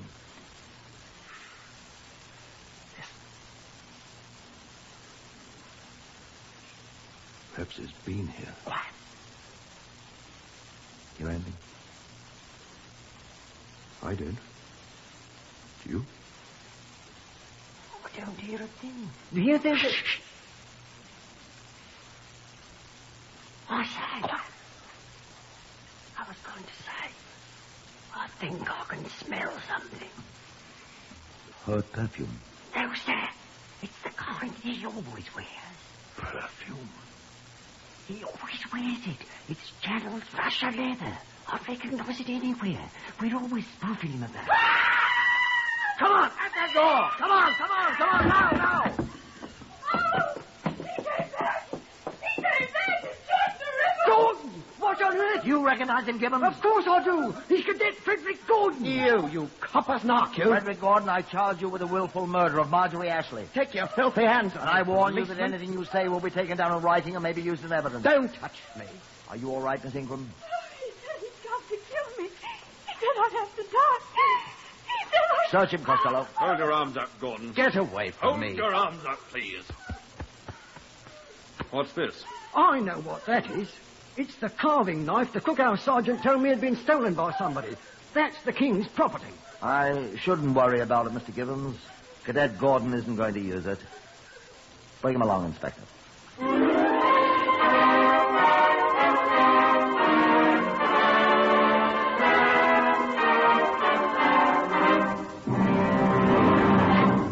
At his trial, Gordon was asked why he committed these 4 savage murders.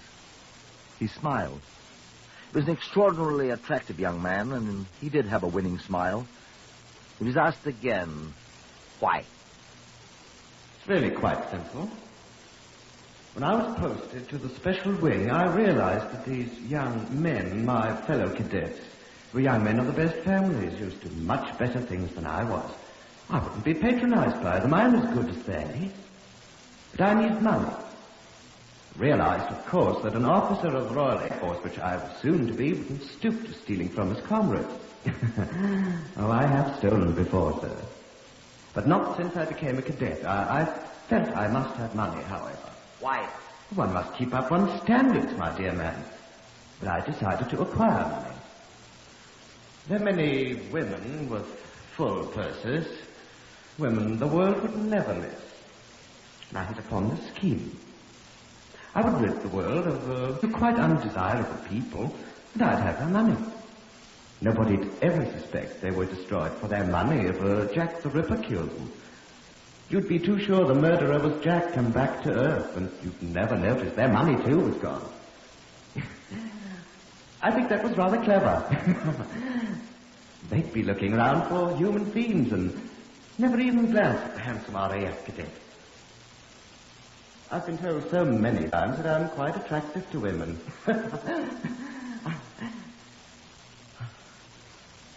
I did very well, thank you. My only regret is that I didn't kill you, Miss Ingram. She had a good bit of money. You'd still be looking for Jack the Ripper, wouldn't you, Superintendent?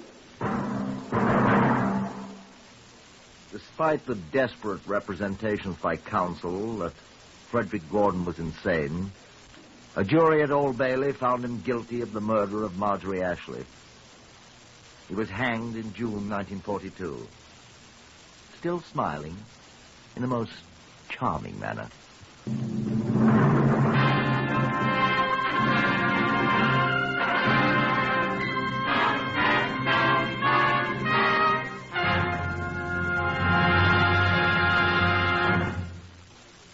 You have heard another in the series Whitehall 1212, compiled from the official files of Scotland Yard. Research on Whitehall 1212 is prepared by Percy Hoskins of the London Daily Express. The stories for radio are written and directed by Willis Cooper.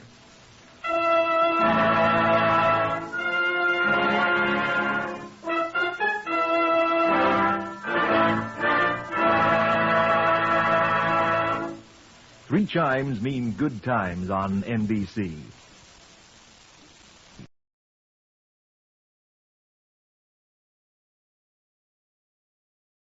Whitehall 1212.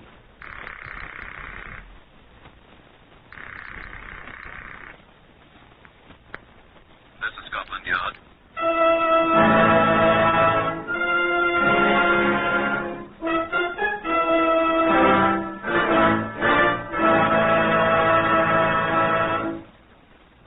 For the first time in history, Scotland Yard opens its official files to bring you the true stories of some of its most baffling cases. These are the true stories. The plain, unvarnished facts, just as they occurred, reenacted for you by an all-British cast. Only the names of the participants have for obvious reasons been changed. The broadcasts are presented with the full cooperation of Scotland Yard. Research on Whitehall 1212 is furnished by Percy Hoskins of the London Daily Express. The stories for radio are written and directed by Willis Cooper. Chief Superintendent John Davidson acts as custodian of the Black Museum. He will tell you now about Scotland Yard case number 630612, which began on the 20th June 1946 and was concluded the 26th October the same year. Here is Chief Superintendent Davidson. Good afternoon. Aside from our collection of weapons of murder, of which we have a great many, there are many more objects here which seem highly incongruous among the knives and the guns, the battered bullets, and the conventional blunt instruments. Now, I could show you a hat, a left boot, a folded 5-pound note, and a riding crop, a copy of the Book of Common Prayer, all of which have figured in their various times in one murder or another. What I have to show you from the file of case number 630612 is this very small thing. I assure you there are other things in that box, but this artificial pearl from a girl's necklace aided enormously in hanging a man. You know, if you're contemplating murder, a look at our exhibits here at the Black Museum would almost make you lose your enthusiasm for it. Now, this is Superintendent Thomas Meredith, who had a great deal to do with this case. I find myself becoming more and more impatient with murderers, John. I suppose I should ask why. They're so stupid. None of them ever learns that he can't get away with it. Well, if we could get murderers to come to a school, perhaps... Well, they come to school, John, but they're always late. And I don't think that they like the schoolmaster very well. Oh, the judge? No, old boy. The hangman.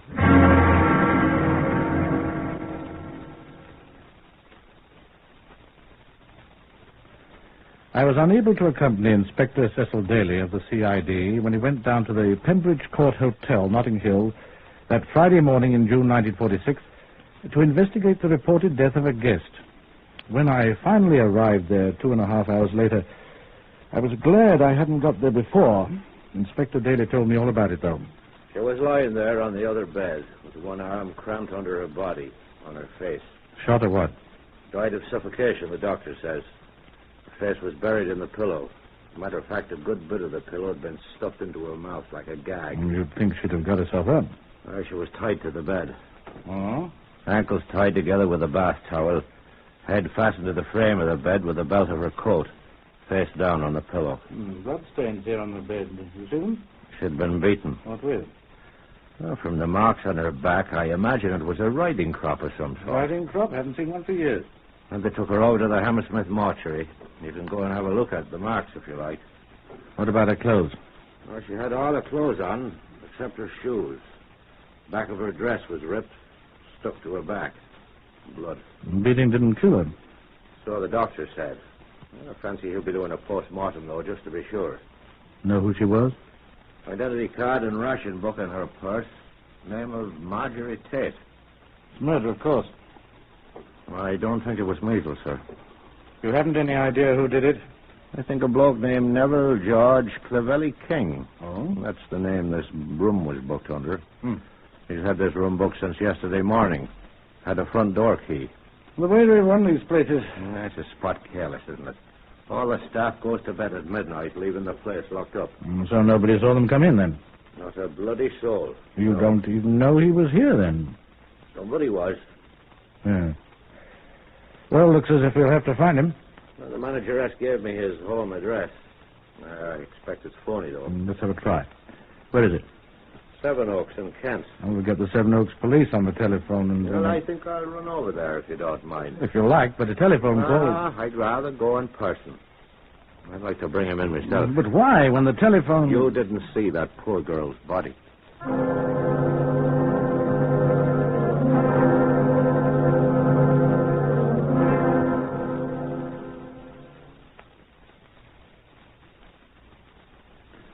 Inspector Daly was a little surprised to find that the address was correct. Nobody, however, was much surprised to find Neville George Clevelly King gone from there. Daly brought back a photograph of the man, which showed him as a remarkably good-looking young man of about 30, dressed in the uniform of a flight sergeant of the Royal Air Force. We contacted them. You do hear of him, squadron leader. Will you please let us hear from you at once, then? Inspector Daly. That's right. Scotland Yard. Thank you, sir. What about him? Snafu, as the Americans say, sir. What? Posted as a deserter 3 months ago. I knew it looked too easy. As a matter of fact, it didn't look quite so difficult as Inspector Meredith seemed to think. The pressmen had got hold of the story, and every newspaper in London, as well as a great many in the rest of the country, were carrying lurid stories about the sadistic murderer and his victim, for one thing. Another thing, the photograph of the young Air Force sergeant had been given general circulation amongst all the police stations in England. And with the RAF looking for him as a deserter, it seemed certain to me that he'd be found at once. But he wasn't. He did communicate with Scotland Yard, with me, rather. That was on Monday the 24th, 3 days after the battered body of Marjorie Tate had been discovered. Well, true, my name was in all the papers, but he didn't have to demote me to the rank of inspector. Dear Inspector Meredith, he wrote, I feel it to be my duty to inform you of certain facts in connection with the death of Mrs. Marjorie Tate at Notting Hill Gate. Kind of him. Quite. I looked in at the hotel last Sunday, but not with Mrs. Tate, whom I met for the first time last week. She had asked me if she could use my hotel room on Sunday night, and I gave her my keys, asking her to leave the door open when she left. She She said she would be leaving the room about 2 a.m. It must have been about 3 a.m. when I returned to the hotel and found her in the condition of which you are aware. A delicate way to put it. She had told me that she was to meet a man there whom I have seen. I will give you a description of him. Aged about 30, dark hair, black, with small moustache, height about 5 feet 9 inches, slim build. His name is Jack. And I gather he was a friend of Mrs. Tate's of long standing.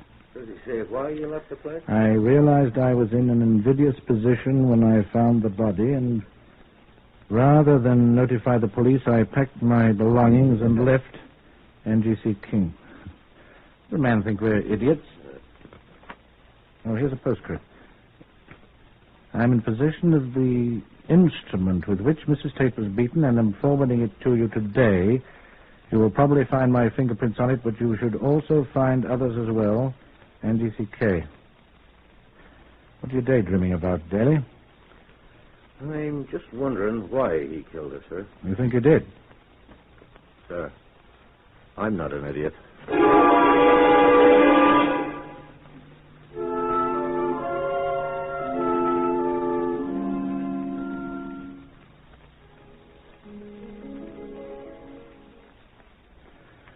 I sometimes wonder whether I am.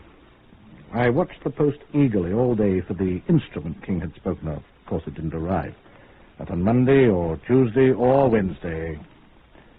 On Thursday, Marjorie Tate was buried. The coroner's jury had not found out anything except what we had already known. Another victim of a person or persons unknown. That same day, I had a full report of what a squad of detectives and laboratory men had discovered in the hotel room at Notting Hill Gate. They've discovered nothing. No fingerprints, nothing.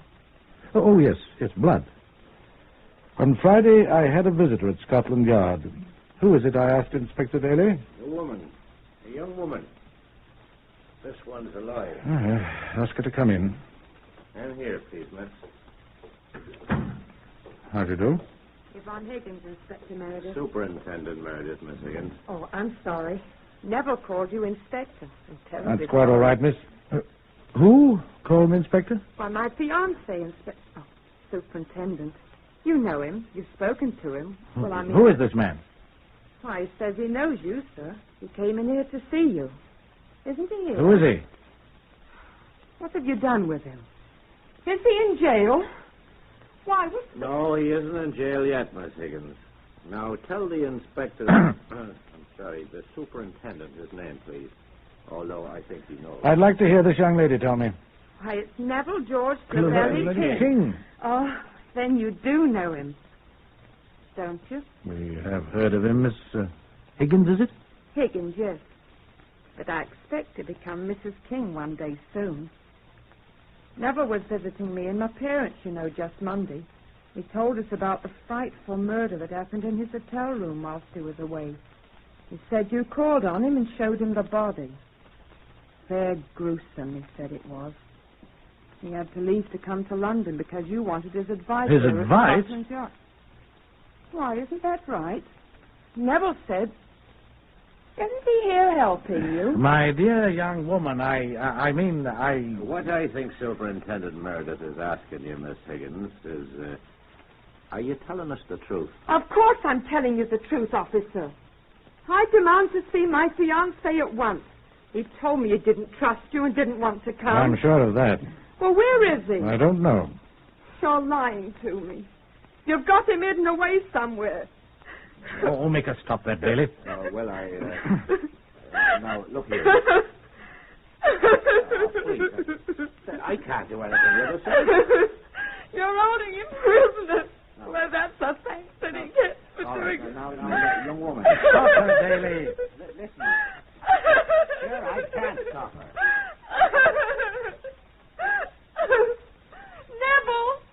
Neville, where have they got you? You see? I want Neville. Now, wait a second. Now, wait a second. Wait, I say. That's better. Now, listen to me. No, look here, I'm old enough to be your father. Will you believe me? Yes, sir. Well, then, now, listen. We want your Neville just as badly as you do. But you aren't going to marry him. No, I think I can assure you that we're not. What we want is to ask him a few questions about the murder of Mrs. Tate. He had nothing to do with it. You asked his advice. Madam, I have never seen the man in my life. He said you knew him well. I do not. Neither do I. But he said you asked his advice. He lied if he said that. Oh, I don't understand. How long have you known this man? Well, a month. Are you aware that he is a deserter from the RAF? He's a lieutenant colonel in the Air Force. There aren't any lieutenant colonels in the Air Force, Miss. Oh. I was going to marry him. Do you still want to? Did he? He didn't murder that woman, did he? Did he, miss? We think he knows who did, Miss. That's why we want to find him. What am I going to do? How old are you? I'm 25, sir. Then you are certainly old enough to know the difference between right and wrong. I suggest you go back home and make up your own mind. Now, look Young here. woman, I would point out to you that you are dealing with the police now. Yes. And if you hear anything further from him, you are to advise us at once. Yes. And after we are finished with him... And the RAF. Yes. After we're all finished with him... I don't think I shall want to marry him. You will probably find that course much safer. Goodbye, Miss Higgins. This way, Miss.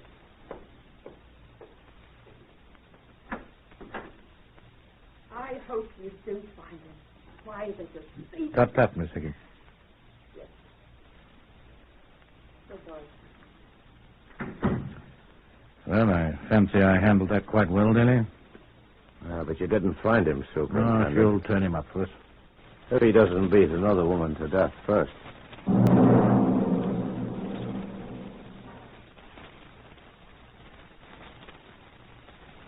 Doreen Reed's body was found 3 days later near Bournemouth in a deep, narrow ravine called Branksome Chine, quite near the centre of the town. The Chief Constable of Southampton, who had the authority, called Scotland Yard at once, and it was quite natural that Daly and I were sent down to Bournemouth. Quite a group was assembled at the Bournemouth police station when we arrived. Detective Constable Ted Allardyce of Bournemouth. We've got the body in the mortuary if you'd like to see it, Superintendent. You go and look at it, Daly. Yes, sir. I'll take you over there presently, Inspector Daly, if you wish. Thank you. Who are these other people? The fat gentleman there's the manager of the Norfolk Hotel, where this Miss Reed was staying, sir. The dead one. The other one's the hotel manager, too. The Tollard Royal Hotel, where Miss Reed was last seen alive. The other man's the hall porter of the Tollard Hotel. I don't know what he's doing here. Shall I throw him out? Oh, that's where she was last seen. Let him stay in. I say, Daly, you go over to the mortuary with Constable Allardyce. Yes, I'll have a talk with these fellows. Yes, sir. Did one of them find her? No, sir. It was an elderly lady found the body. She's at home. Shock was too much for her. Well, you pop along to the mortuary, Inspector, and come back as soon as you can. Yes, sir. I'll talk to the fat one, the one where she lived. Right, sir. Come over here, please, Mr. Golden. Come along, Inspector, if you please. It isn't far, sir. We'll be back directly. All right. Here? This gentleman? I'm Superintendent Meredith of Scotland Yard, sir. Eli Golden, sir. Managing Director of the Norfolk Hotel here. How do you do? How do you do? I understand Miss Reed lived at your hotel, sir. That is correct. A most charming young woman. She's been ill. Influenza, I believe. Bournemouth is an excellent place to recuperate, as you know, Superintendent. Yes, sir. I was very fond of the young lady. When did you last see her, Mr. Golden? On Friday afternoon, the 5th. She was starting out for a walk. I remember I said to her, "Don't get lost, Miss Reed." Did Miss Reed have any visitors during her stay at your hotel, sir? No, sir. Not that I know of. Oh, yes. Her father did call her on last Sunday, the 30th of June. But he returned at once to his station. He's a major in the Guards' Armored Brigade, I believe. Did he know about his daughter's death? The body was found only last night, sir. No ideas about it, I suppose? I have my own ideas, sir. Mind telling me about them? I think she was murdered. And who murdered her? I would not care to impugn the rectitude of a guest at a competing hostelry, sir. You what? Be suspicious of the customer of another hotel. What are you talking about? The person with whom Miss Reed was last seen is a guest of my colleague, Mr. Atchison Levitt, of the Tollard Royal Hotel. Levitt. Come here, Mr. Levitt, please. Yes, sir. This is Inspector... Superintendent. Excuse me. Superintendent Meredith of Scotland Yard, Atchison. I was just telling him that the late Miss Reed was last seen alive with one of your guests. Thank you, Eli. I'm afraid that is true, Superintendent, unfortunately. Who is the guest? Group Captain Rupert Brooke of the Royal... Rupert Brooke? I'm under the impression that he's a relation of the late lamented poet, sir. Is he still staying at your place? He's still a guest at the Tollard Royal, yes, sir. I'd like to see him. Surely you don't suspect Group Captain Brooke, sir. He is a guest. I'd like to see him. I shall ask him to come down here, sir. Please. By the way, did you see Miss Reed the day she disappeared? I saw her with Group Captain Brooke in the lounge that afternoon and evening, sir, yes. You saw Brooke start to accompany Miss Reed to her home, the Norfolk Hotel, sir, where she never arrived. I did not. You said you did, Atchison. I said I saw him start away with her, but he came back and she walked home alone. Or started to. Did they quarrel? I don't think so. Tell the superintendent the rest of your story, Atchison. Will you please stop prompting me, Eli? If you please, gentlemen. Go on, Atchison, go on. Eli. All right, Superintendent. Group Captain Brooke had a drink in the lounge. I think he drank a pink gin. A gin and it, you said, Atchison. What does it matter what he drank? A gin and... Gentlemen, please. Whatever he drank, he presently went out through the front door alone, looked around a few seconds. Atchison always watches his guests so closely. I learned the art from watching you, my dear Eli. Where was I? Your guest was looking around. Oh, yes, he went for a stroll. In the dark. Be quiet. Did he follow Miss Reed? No. Well, at least I don't remember. Well, what happened? He didn't come back, Superintendent. Who didn't, you? No, I came back, but, well, it was rather unusual. Group Captain Brooke came back to his room through a window. Why? He told Mr. Levitt here that he was playing a joke on the hall porter, Peter Lynn, over there. What sort of a joke? He told me he knew Peter'd be on duty all night, and he'd think he hadn't come in. Who? Group Captain Brooke, sir. So he took a ladder the builders had been using and stuck it up against his window and popped in the hotel that way, and when he hadn't been seen coming in, he'd been there in the morning, and, Peter wouldn't know it. Very funny, Superintendent. Yes. I want to see this group captain at once, Mr. Levin. Yes, sir. Oh, Superintendent Meredith. Huh? Oh, hello, Daly. I've seen her. Yeah? I'd like to speak to the superintendent privately, if you please, gentlemen. Oh, why, certainly. Get that fella down here, Levitt.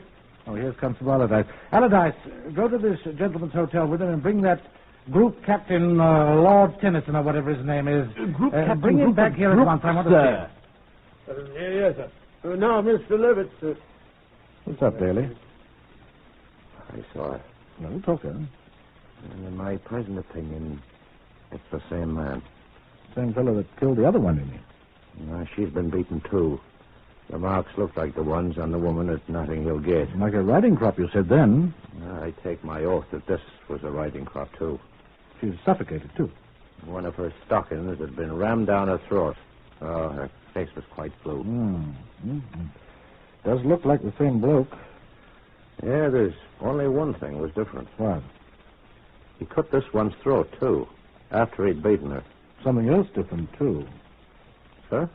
It was an Air Force sergeant that was mixed up in the other affair. Looks as if he got promoted.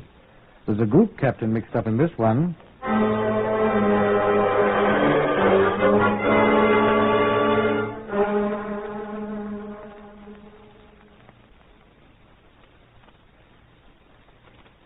The group captain's in the next room, sir. Who, Allardyce? Well, that fellow from the Tollard Royal, sir. Have you been there and back? Well, sir, that's Mr. Levitt. He didn't want me to go into the hotel. But everyone knows I'm a police officer. So he fetched him down himself while I waited here. Did I or did I not give you a direct order, Constable Allardyce? You did, sir. Which you didn't obey. Oh, I'm sorry, sir. I'll deal with you later, my lad. Come along, Daly. Yes, sir. So, and you, Constable, you stay outside this door here and wait until I call you. Do you understand that? See that you do. In here? Yes, sir. I brought Group Captain Brooks down here, sir, as you You may step outside, Mr. Levitt. You too, Mr. Golden. Outside, both of you. And, please wait. Come on now.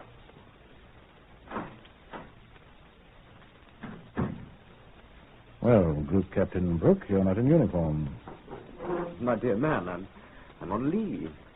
If you knew anything I'll have a look at your papers, please. Oh, it's quite all right. I'm Superintendent Meredith, CID Scotland Yard. So I understand. Your papers, please.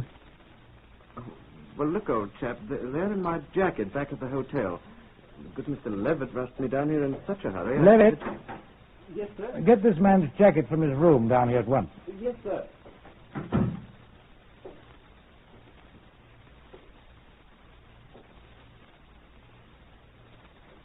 I say, aren't you just a trifle high-handed, old man? I merely want to be sure you are who you say you are. Well, I'm sure my papers will prove who I am. I hope so. Now, you knew Miss Doreen Reed. The young woman who was murdered Friday night? How do you What do know? you say, Daly? I said I wondered how you knew she was murdered Friday night, Group Captain. Well, I thought everyone knew that, old boy. It seems you were the last person to see her alive. Afraid so. Awfully sorry. She was rather a nice girl. Shocking thing, isn't it? Will you tell me why you entered your rooms that night by means of a ladder instead of in the normal manner, Group Captain? Oh, that. I'll never tell you about that. I told him, you know. A big joke on Peter, the hall porter. We're always ragging each other. He was a leading aircraftsman in the early days of the war. Dropped a 100-pound bomb on his foot. Oh, it was a dummy one. Loaded with earth, you know. Was that the only reason why you crawled into your rooms by the window, sir? Huh? Oh, why, of course, old boy. What other reason would there be? That's what I'm wondering, sir. Well, I assure you it's just... See who it is, Daly. Group Captain Brooks' jacket, sir, from the hotel. Thank you, Allardyce. Excuse me, sir. What? Is that Group Captain Brooks? Yes. No, it ain't, sir. What? Do you know him? What's going on there? That ain't Group Captain Brooks, sir. Now, what sort of nonsense? Now, look here, Allardyce. I've had about enough of this nonsense. I said he ain't Group Captain nothing, sir. Constable. Who is he, Constable? Here's who he is, sir. Right here in my pocket. Here's his picture. Right here on this bulletin you sent out yourself from Scotland Yard not a week ago. Look here. For murder. Wanted. For the murder of Marjorie Ruth Tate.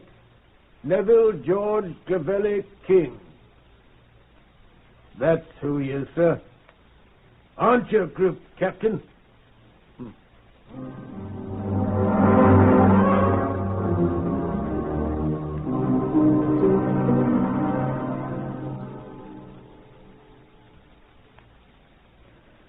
In the pocket of the jacket, we found no papers at all, only a cloakroom ticket from the Bournemouth West Railway Station for a suitcase.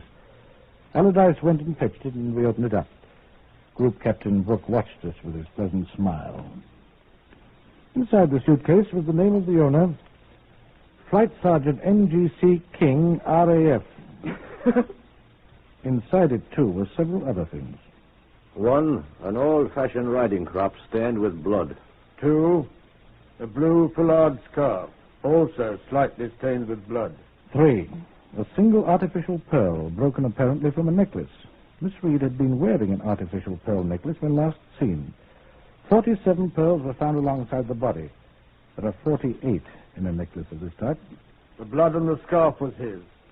There was a small scratch on his neck. Blood of the same type and bits of skin corresponding to his was found under the dead girl's fingernails. Blood type OA, Marjorie Tate's type, and blood type B, Doreen Reed's type, were found on the riding crop. A blood stain on the clothing of Doreen Reed corresponded exactly with the pattern of the plaiting of the riding crop shaft. And Flight Sergeant Neville George Clavelli King, who had tried being a group captain, made a statement. I do not hate women at all, in general. But I'm afraid that I have a very short temper where women are concerned. Marjorie Tate was a bad woman. She needed to be punished, and I punished her. It's quite easy. So when Doreen Reed refused my company, I decided to punish her. But when one gets the habit, it's so easy to go a little too far, isn't it? I must say that Yvonne Higgins, whom I intended to marry, was always quite nice to me. It was as well for Miss Higgins. A jury found Neville King guilty of murder at Old Bailey, and he was added to the casualty list of the Royal Air Force at Wandsworth on the 26th of October, 1946. Death by process of law is the last entry in his record.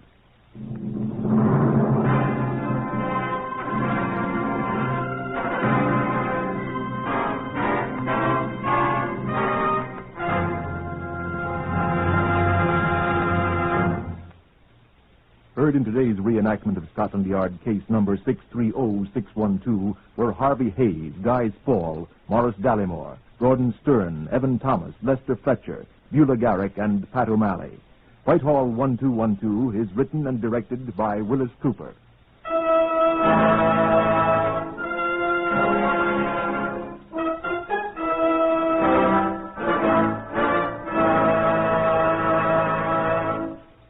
In these uncertain times, it's pretty hard to plan for the future.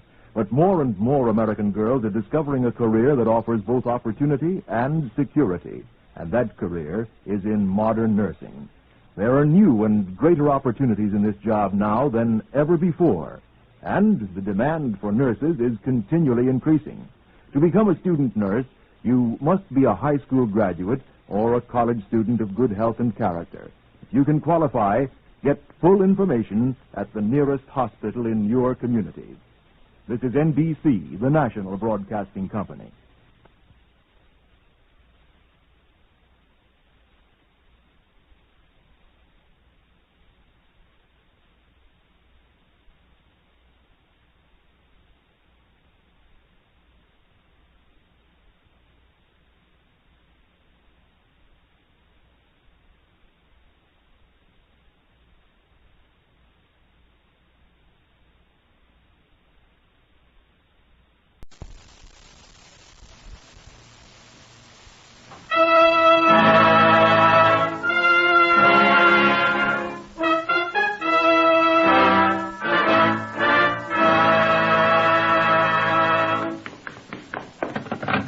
Whitehall 1212.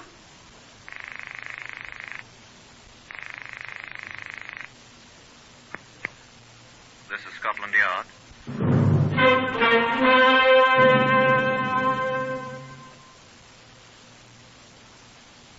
For the first time in its history, Scotland Yard opens its official files to bring you the true stories of some of its most baffling cases. These are the true stories, the plain, unvarnished facts just as they occurred, reenacted for you by an all-British cast. Only the names have for obvious reasons been changed. The broadcasts are presented with the full cooperation of Scotland Yard. Research for Whitehall 1212 comes from Percy Hoskins, chief crime reporter of the London Daily Express. The stories for radio are written and directed by Willis Cooper. Now here is the custodian of Scotland Yard's famous Black Museum, Chief Superintendent John Davidson. Good afternoon. Now here is what rejoiced under the name of a wireless set. Doesn't look a great deal like one, does it? As a matter of fact, I never did hear that this wireless set ever brought in any programs.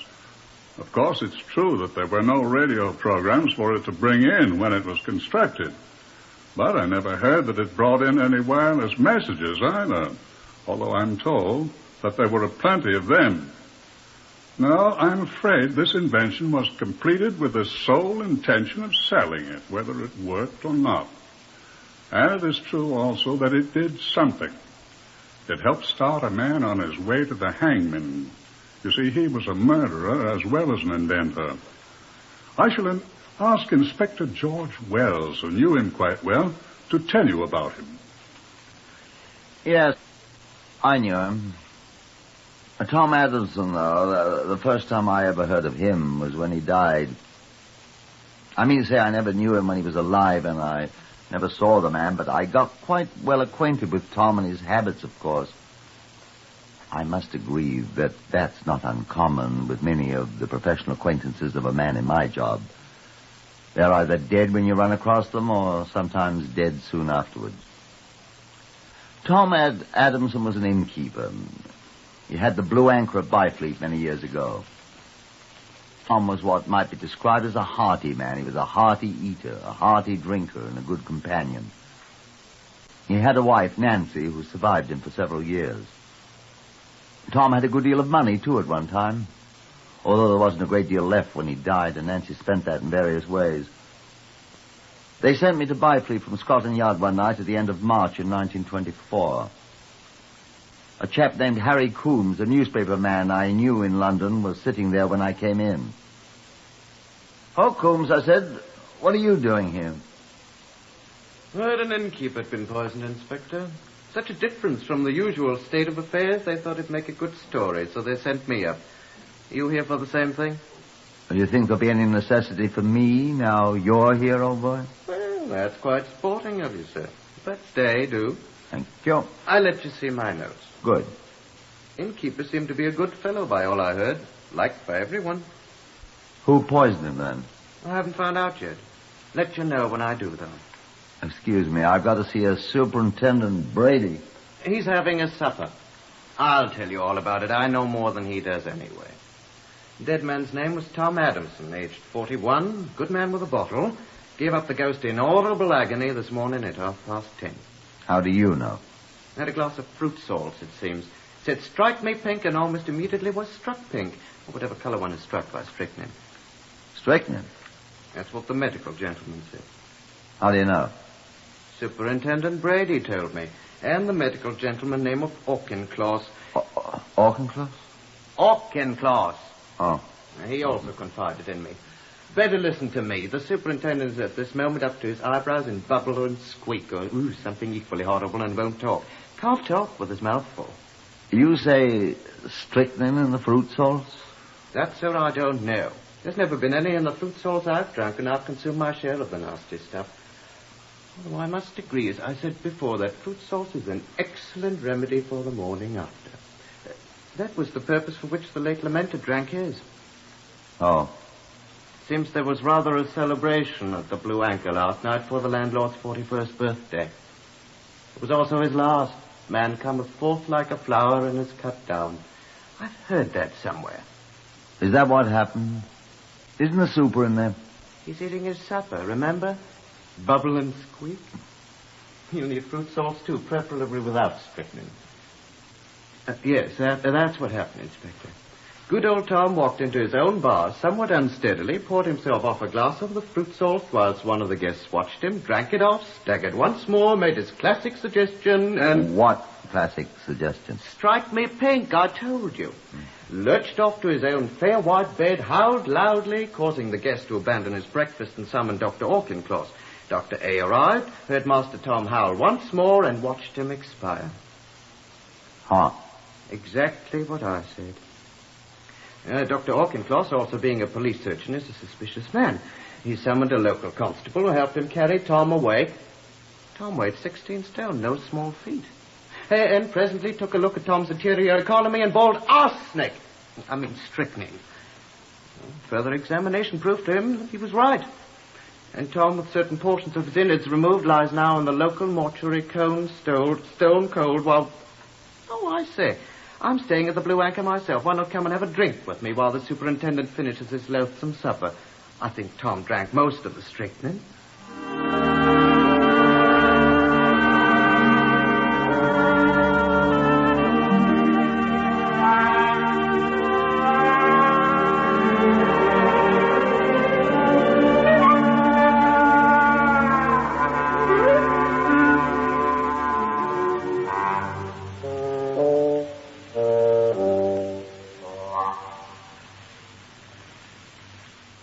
I declined Mr. Coombs' offer with some degree of alacrity. It was obvious that he had been looking on the contents of the Blue Anchor's bar without fear of either fruit salts or strychnine. And after all, my appointment was with Superintendent Brady. That worthy officer, returning from his supper, assured me that Coombs' story was largely true. He had talked to the other guests at the previous night's party, was in fact still engaged in talking with them, with no visible results. He recommended that I see the guest who had seen Tom Adamson drink the fatal fruit salts, and I made my way to the Blue Anchor. I found the guest in question, a foreign-appearing man named Aristide Forel, who wore a carefully groomed black beard and had the brightest eyes I've ever seen. I sat down beside him as he ate ham and eggs. Will you share my ham and eggs, monsieur? I didn't get an opportunity to explain that I'd already eaten. You are the agent of police, no?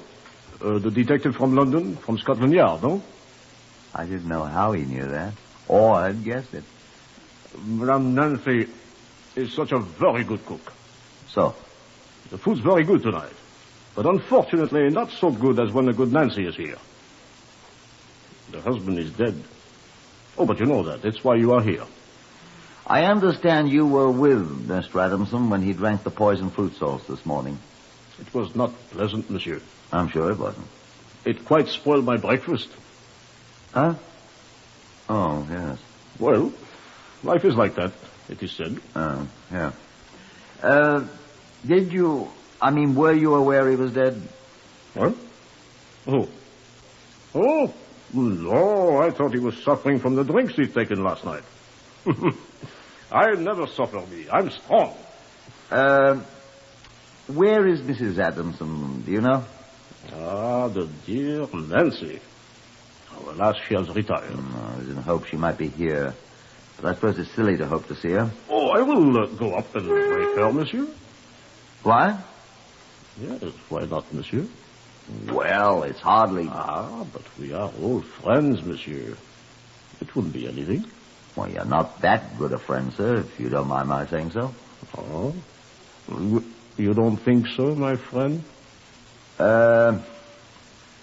You've known the Adamsons a long time, then? I have not known Tom Adamson very long. Oh. Only since I have been a guest here at the Blue Anchor. Oh. But the charming Nancy, I've known her for a long time. Tout compris, monsieur? I don't understand French. Ah, no? C'est dommage. Talk English. What's funny? Oh, I do not think Monsieur Tom was such a very likable person. Is that funny? I do not think Madame Nancy thinks so either, monsieur. He's dead. What are you trying to say to me, Monsieur... Forel, monsieur. Aristide Paul-Marie Forel, l'ancien ami de Madame Nancy. What's that mean? I don't understand French. It means Forel, Aristide Paul-Marie, moi qui parle, monsieur. Me, Forel, the old friend of Madame Nancy. Speak up. At your service, monsieur Scotland Yard. What do you mean? Bien, monsieur. It is my duty to speak. Well, speak. Bien sûr. I met Madame Nancy Adamson many months ago. Here? In France, monsieur. What was she doing there? She said she was visiting some relatives of hers. Pierregot, in the province of Picardy. Yeah? My town is 4 kilometers away from Pierregot, Moulin-au-Bois. Well? I met her. And? Oh, I flatter myself that we understand each other. Oh. Yes, monsieur. You'll have to talk much more plainly than that. Monsieur. I'm waiting. Nancy asked me to come and visit her here. She did? Oui, monsieur. I was not asked for payment. I am a real guest, without pay. I must ask you why. Think, monsieur. I said Madame Nancy and I had come to an understanding. You're in love? Is that what you're trying to say? Will you answer me, sir? We once were. Well, speak up, please. We once were. Mind telling me what that means? I am not in love with Madame Nancy now, monsieur. Why not, may I ask? Because her husband is dead. Well, why should that discourage you? I mean because her husband has been murdered. Because he has been poisoned. Well, I should think that would have the opposite effect. No.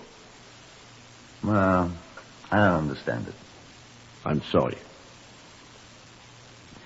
How did you and Tom Adamson get along, Mr. Farrell? Alas. We were on the best of terms. Oh, were you? Yes. I think you have something to tell me. Tom Adamson was going to invest money in my invention. Oh, you're an inventor. I am. I have invented a wireless set. A very good one. The best. Did Tom Adamson have money then? He had. Now he's dead. Madame Nancy will have the money. Of course, naturally. She did not wish the good Tom to give me money to invest in my invention. You amaze me. I shall never be rich. I'm very sorry. But Madame Nancy will. She will have poor Tom, my friend, all his wealth. Well, good for her. She will not invest in my invention. No? She tried to prevent poor Tom from investing with me. Why? Monsieur, she wanted poor Tom's money for herself. Well, she's got it. Oui. Pauvre Tom. You saw him drink the poisoned fruit salts, didn't you? I was sitting in this very chair eating my breakfast when he came in. He said to me, Farrell, my friend, I'm going to give you a check now. How much, did he say? Oh, I think it would have been a very substantial amount. Despite what my wife thinks, he said. And then he pulled a bottle of fruit salts out of his pocket, mixed a little in a glass, drank, and gave me... He had a great fall, and he cried. Out of his pocket? What was he doing carrying a bottle of fruit salts in his pocket? He said he had brought it from his rooms. Oh? The rooms occupied by Madame Nancy and him. Look here. He brought it from his rooms where he and Madame Nancy lived. The poison must already have been in the bottle. It would appear so. But how did he get in there if the bottle had been in the rooms where he and his wife... Who can say, monsieur? You say she opposed his giving you money. She wanted Tom's money for herself. Look here, do you think... That is all I know, monsieur. Look here, Farrell, I want to talk to you. Monsieur? Monsieur, the other detectives have told me that I must remain here in this place. I wish to ask you, as one man of the world to another, I wish to ask you a question. Go on, then. Can you help me get out of here? Why? I wish to return to France at once, monsieur. Why? I am in mortal fear for my life, monsieur.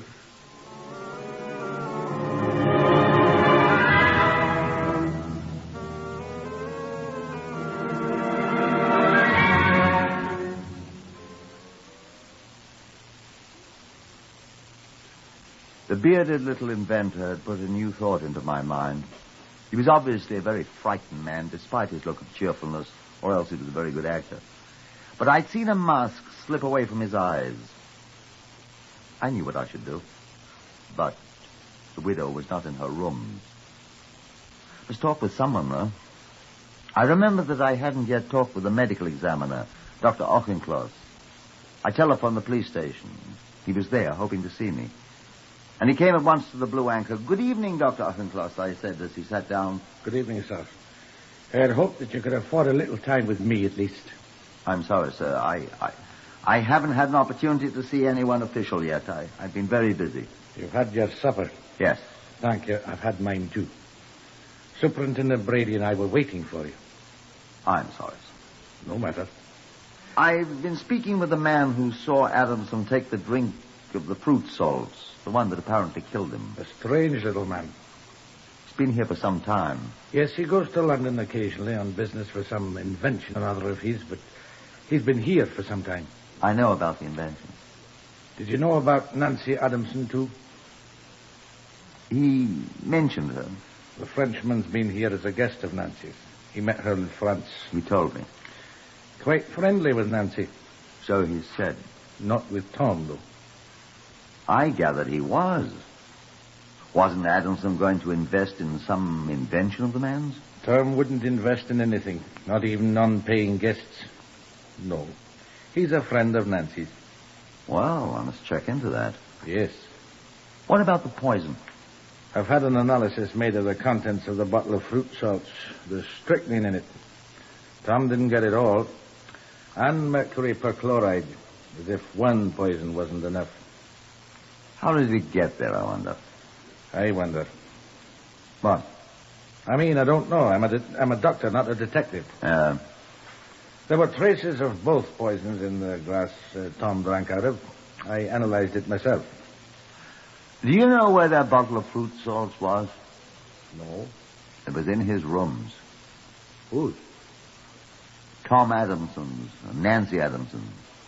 Oh? It was there just before he brought it down to the bar here. How do you suppose the poison got into it? I'm a doctor, not a detective. You said that. So I did. Well... Well, what? Tom had drunk from the contents of the bottle before. He was a great hand for fruit salts.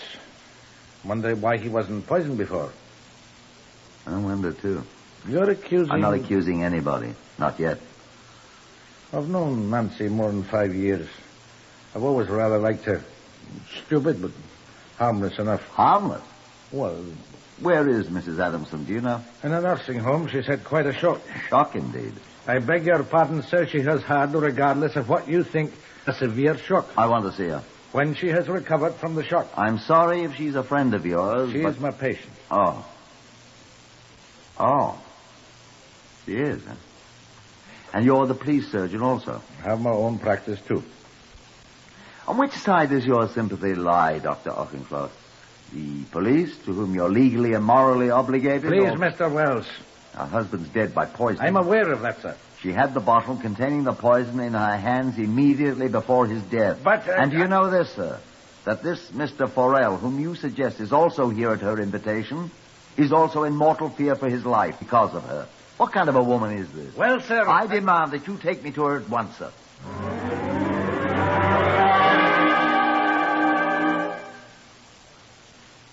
You are listening to Whitehall 1212, to another true story taken from the official files of Scotland Yard.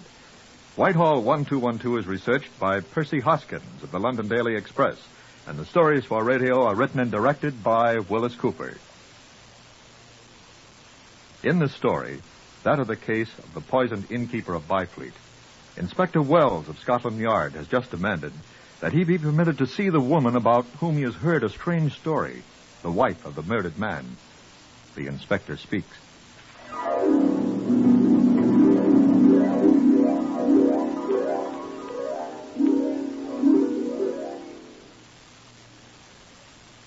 But Dr. Auchincloss, in his capacity as a private practitioner, said no, exercising his professional prerogatives, which often outweigh those of a detective, especially one who merely wishes to question one of his patients who currently was suffering from shock.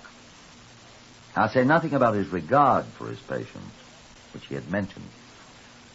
Perforce, I had to give up for the moment, and I went sulkily to bed. Walking for my health in the spacious yard of the Blue Anchor the next morning, I ran head-on into my reporter friend Coombs. Coombs was brandishing a camera. What-o, Inspector? Well met, old fellow. Morning. Oh, just up? I've been up since the crack of dawn. Didn't know you were a photographer. Oh, the best, old boy. A genuine master of lens, shutter, and whatever else there is in this thing. Film, possibly. How interesting. Oh, it makes me ever so much more valuable to my devoted employers, they tell me. Stand, sir. I'll have your portrait. Thanks. I don't like being photographed. Oh, quite all right. I shall not publish it. A smile, if you please. Now, look at the birdie. No, I think. Still. There you are. I'll send you a print gratis, and if you want more, which of course you will, they can be supplied at our usual professional rate. Did you take my picture? Yours and that of another distinguished individual a moment before you. He posed quite nicely. I thought his beard was most expressive. Pity you haven't a beard, Inspector. Who? None other than our distinguished... Oh, I mustn't repeat myself. Our scientist, our inventor, Monsieur Forel. Oh. I'm sending it to my paper along with the sort of views of the quaint yard of the Blue Anchor, scene of the tragedy, and other interesting scenes in and around Byfleet. Monsieur Forel is an important personage in this murder. He is the witness of good old Tom's untimely taking off. I set the fly. I saw him die with my little eye. Although it's true that Monsieur Forel resembles a beetle rather than a fly. Ah, there comes the excellent Dr. Auchincloss with a fair companion. I must photograph them. Dear, there's no more film. Oh, well, another time then. Anyhow, excuse me, I must get these films off in the Morning Post. The presses are waiting. Oh, my goodness, look at the fair companion. You know her? You don't know our fair but bereaved hostess? Who is it? Huh? Oh, it's none other than the poor dead Tom's wife, the excellent Nancy. Hi, Nancy. I'll come round and see you later. I must run. And that left me alone. Mrs. Adamson came on toward me, much to my surprise. Dr. Auchincloss stopped, watched for a moment, and then went away from there. Oh, Inspector, whatever your name is. I hear you want to see me. I gawked at her. I was that surprised. I thought the woman was in a state of shock. Here she was, and if my eyes deceived me not, it was anger that animated her, not grief and shock. She stalked across the yard toward me. No wonder the doctor ran away, I thought. And I want to see you. There's a bench there. Sit you down. Yes, well, Look here. What's this fella been telling you? And where is he? Are you talking about Mr. Forel, madam? I am talking about that black-bearded perfume. Please, madam. I will not please. He's saying that I murdered poor Tom. That nasty little... Madam, please. I know what you want to see me for. You want to tell me that Forel's accusing me. And I'd give my soul if poor old Tom was alive again. He murdered Tom. He poisoned Tom, and I'll tell you why he did. Because Tom wouldn't give him his money to finance that worthless invention of his. But Mrs. Adams... Tom had been saying no to him all the time the man's been here, eating our food and drinking our beer. And Tom, poor dear Tom, he told me he was going to give him his final no, make him get out of here. And that's what Tom did. And Forel poisoned him. Madam. I know. He hated Tom and he hated me. Madam, you'll pardon me, but was not Mr. Forel in love with you? Inspector, if you are an inspector, I am, madam. I'll not permit you to insult me. Excuse me, madam. Wait. Has that man told you that he's in love with me? Well, he said he was at one time. I suppose he also said that I'm in love with him, the filthy brute. He said that you invited him to come and visit you here. Oh, you may stop, Inspector. Eh? I'll do the talking now before you insult me anymore. But Be quiet. I'll tell you the truth. I met that man in France. That's what he said. I said be quiet, sir. I met him in France and I heard about his wireless set. And he learned who I was. That my husband, my poor Tom, had some money. Poor Tom. Oh, that's what he called it. Be quiet while I talk. Only 2 weeks after I came home, he showed up here. Didn't you invite him, madam? I did not. He came here to try to get money out of Tom, and Tom wouldn't give him none, and he stayed on, and poor Tom wanted to put him out. There he is! There he is! Stop! Who, your Stop. husband? Stop him, someone! Wait! Who is it? Wait! It's that man, Forel! Stop! Stop him! Forel! Stop him! Forel, come here! Stop him! Stop him, you murderer!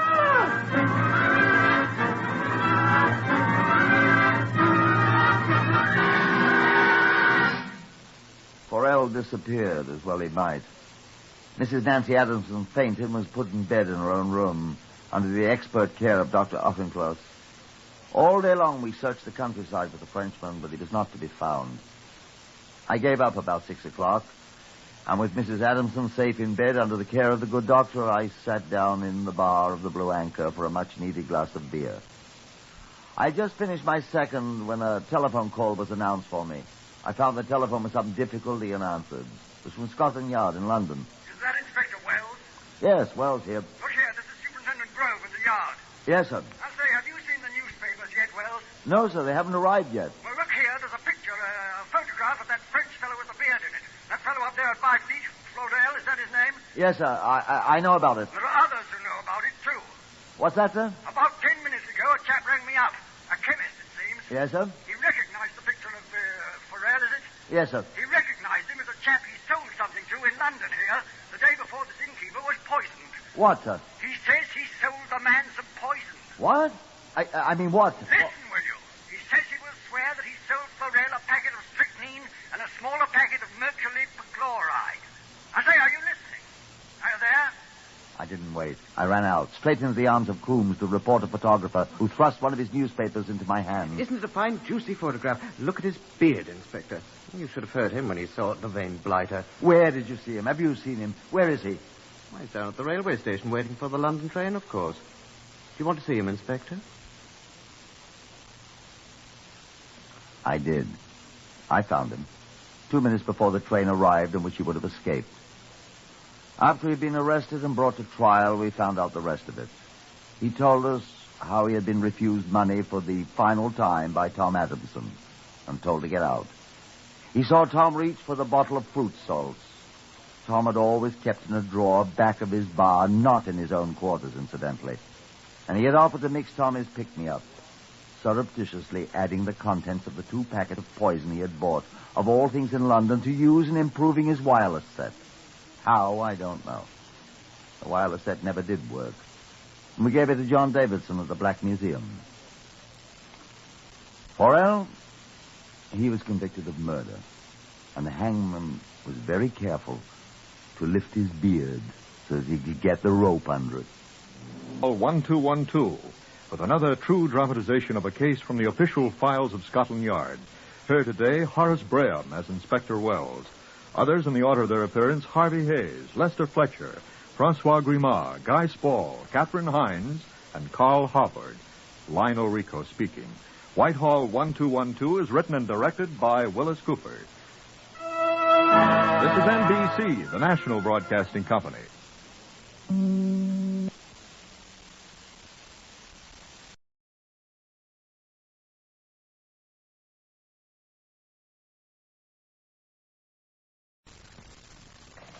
Whitehall 1212. This is Scotland Yard.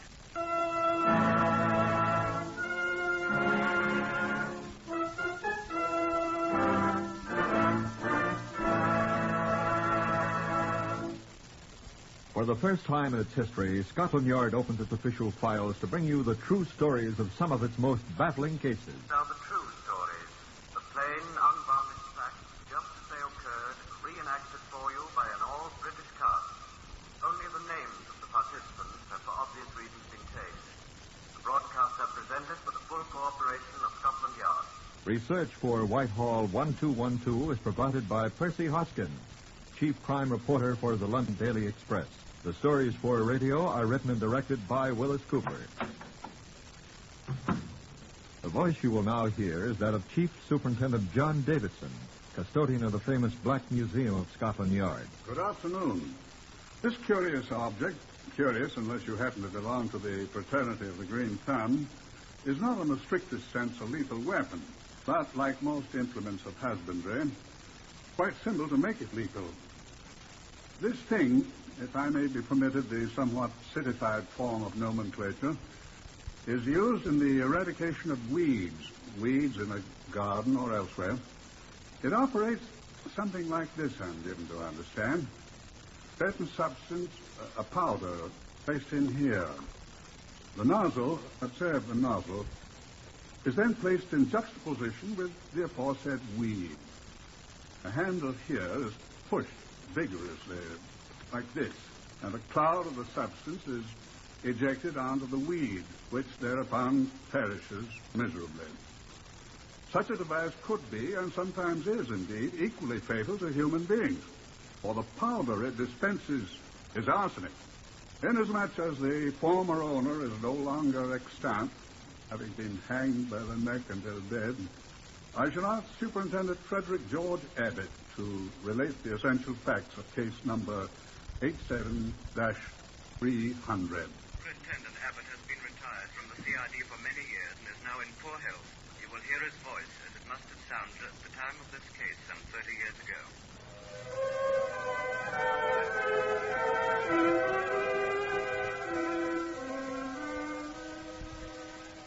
Go to Hay, I was told, and I thought he was swearing at me. But I quickly learned that Hay is only just across the border in Wales. The railway station, in fact, is in England. Hay is a little town, an old one, and the market centre for quite a countryside along the River Wye, the valley called Chesterton Dingle, which separates the two countries. I sought out the local police sergeant, whose name was Jones. Catesby ap Catesby Jones. Jones is a fairly common name in Wales, it is. But there are not so many of the ap Catesbys, I will assure you. Oh? I have lived here in Hay all of my life. Then I take it that you know this chap quite well. Yes, I know the foreigner quite well. Foreigner? I'm talking about, what's his name, Major Birdsong? Yes, the foreigner. He is an Englishman, Devonshire, isn't it? Where he comes from? I'm sure I don't know. I know all about him. He came here long before the war. That would be 8 years ago, and he... And he's still the foreigner.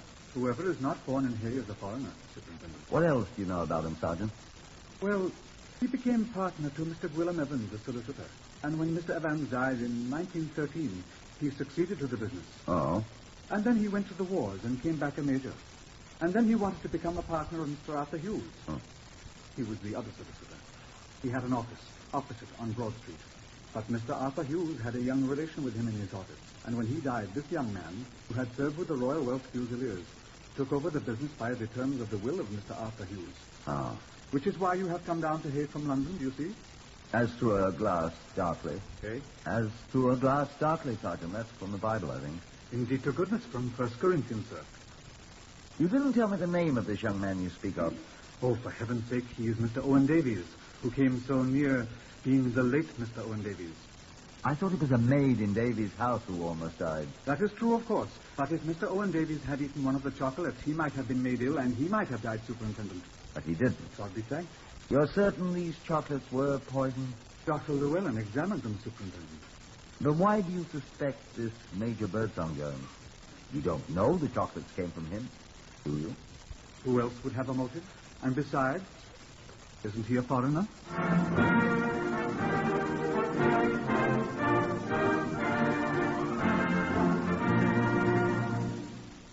The next order of business, having arrived on the earliest of the 3 trains a day that served the town of Hay, was breakfast. And not bad either. Bacon and eggs, scones with bitter Dundee marmalade, several small oceans of tea. Not bad at all. Then Sergeant Jones and I called upon Mr. Owen Davies, the former Welsh Fusilier, who had avoided an untimely demise by not eating chocolates. I wanted to know more about that. No, sir, I don't know where they came from. Well, Mr. Davies, isn't it just a trifle unusual? I know where they came from. Some shop or other in London, but who sent them, I don't know that. Oh. Well, where do you think they came from? Well, I thought my wife bought them, I suppose. And indeed, to goodness, she thought Mr. Owen Davies had bought them, Superintendent. So you tucked into them without asking anyone, eh? I didn't eat any, Superintendent. Neither did my wife. It was the maid, Gladys Powell. The maid, she ate one. And became violently ill. And it was arsenic poisoning Dr. Llewellyn diagnosed, and he called me. Did she die? By the grace of the Lord, no. But she was a very sick little girl. Serves her right. Stealing chocolates. Oh, I'd hardly call that stealing, Mr. Davies. She'll not get another opportunity in my house. Sacked her. And what made you suspicious of this other chap, Major Birdsong? Is that his name? Kindly don't pronounce his name so loud, officer. Oh, no. Can you hear me? He is looking at us this very moment, Superintendent. What? Where? Sit still, I beg you. His office is directly across the street. Oh, you mentioned that, didn't you, Jones? He is looking out of his window at us this moment. Eh? Can see us, then? Aye. You're sure he has no idea that he is suspected? I am sure of that, sir. Strikes me it's an awfully thin case against him, Jones. After all you have is the fact that he lost out on gaining this business. Look, the fellow's smiling over here. He's waiting. He'll be coming over here any minute now. No, Birdsong. Oh, you're on good terms, eh? One has to be. He's wondering who you are, Superintendent. No, he doesn't look very dangerous. I'm not so sure. Look here, I came here to investigate an attempted murder, Mr. Davies. I'm beginning to believe that I'm wasting my time talking about a sordid little case of business jealousy or something like that. Oh, no, we don't think so, sir. Well, I know you don't think so, Jones. Superintendent, you don't understand. I don't like these village feuds. Well, I must admit, Superintendent, you might think that is what is upsetting us. I do. But it is more than that, sir. Major Birdsong owes me and one of my principals a large sum of money which I have been pressing him to pay. Yeah? And Major Birdsong has been quite insistent that he cannot pay the sum, which, as I say, is quite considerable. Is that a motive for attempting murder? Well, Major Birdsong is a very violent man. Like so many small men, he's a very violent man. Indeed, yes. Has he threatened you? He has indulged in some very violent language. Well, he seems friendly enough now. Still afraid of him. And I, too, Mr. Davies. May I ask why? It's a long story. Tell us. Well, he lives across the border at Mayfield and Chesterton. Across the border, sir, in England. Well, that's not so very reprehensible, Mr. Davies. Except to a Welshman. That's not the point, Superintendent. What is, then? The man has rather extensive lawns and gardens at his home. And to hear him tell it, life with him is a continual battle with weeds. Well, most He gardeners... carries on a continuous war against weeds, quite savage, He works Superintendent. harder destroying weeds than he does at his office. Yes, with arsenic, weed killer, Superintendent. He's the only man in the village who keeps a stock of pure arsenic on hand, Superintendent. How do you know that? From my father-in-law, the village chemist, who sells it to him. Are you happily married, Mr. Davies? Why, I hope you are. Why? You just said that your wife's father also deals in arsenic, sir. In wholesale lots.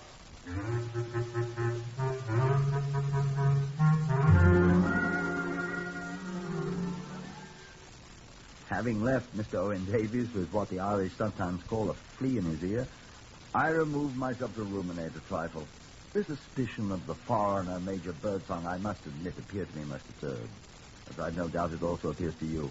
Of the two, I was most impressed by Birdsong, although I'd had but scant opportunity to observe him from across the street. I went to call on him. I wanted to form a better opinion of the man. He was a small, dapper man with a most military moustache which seemed a trifle too large for him. Birdsong, I ventured.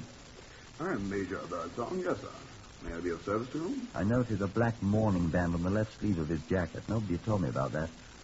Another point in his favor, I noted mentally. A man still wearing mourning for close relatives, hardly the type to attempt murder.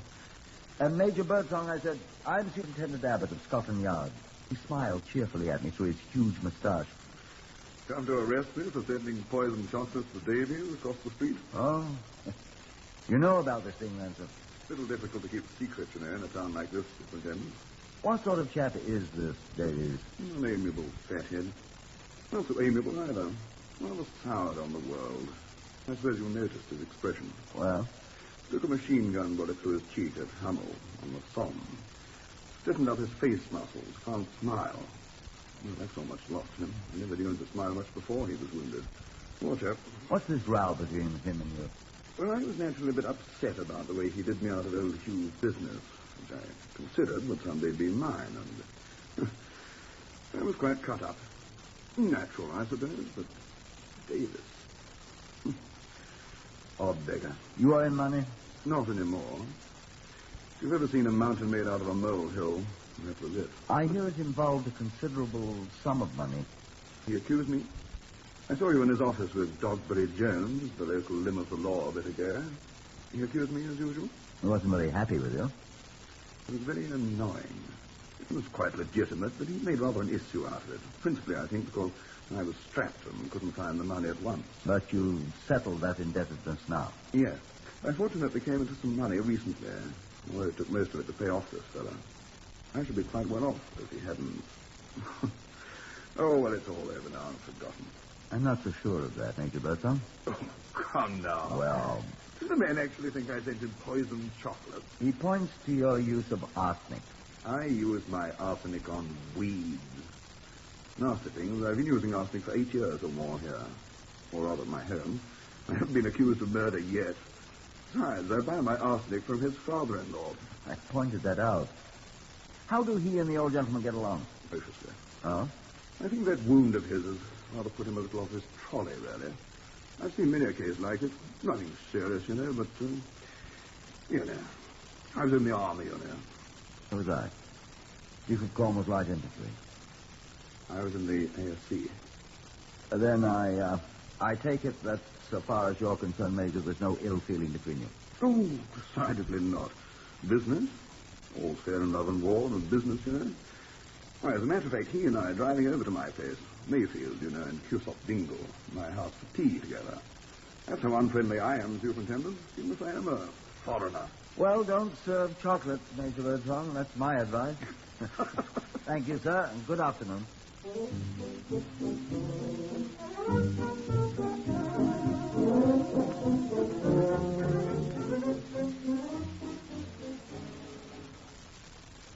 Much later in the afternoon, I sat in the saloon bar of the Red Dragon with Sergeant Catesby, F. Catesby Jones, and Dr. David Llewellyn, the local doctor who had diagnosed the illness of Davy's maid as arsenic poisoning.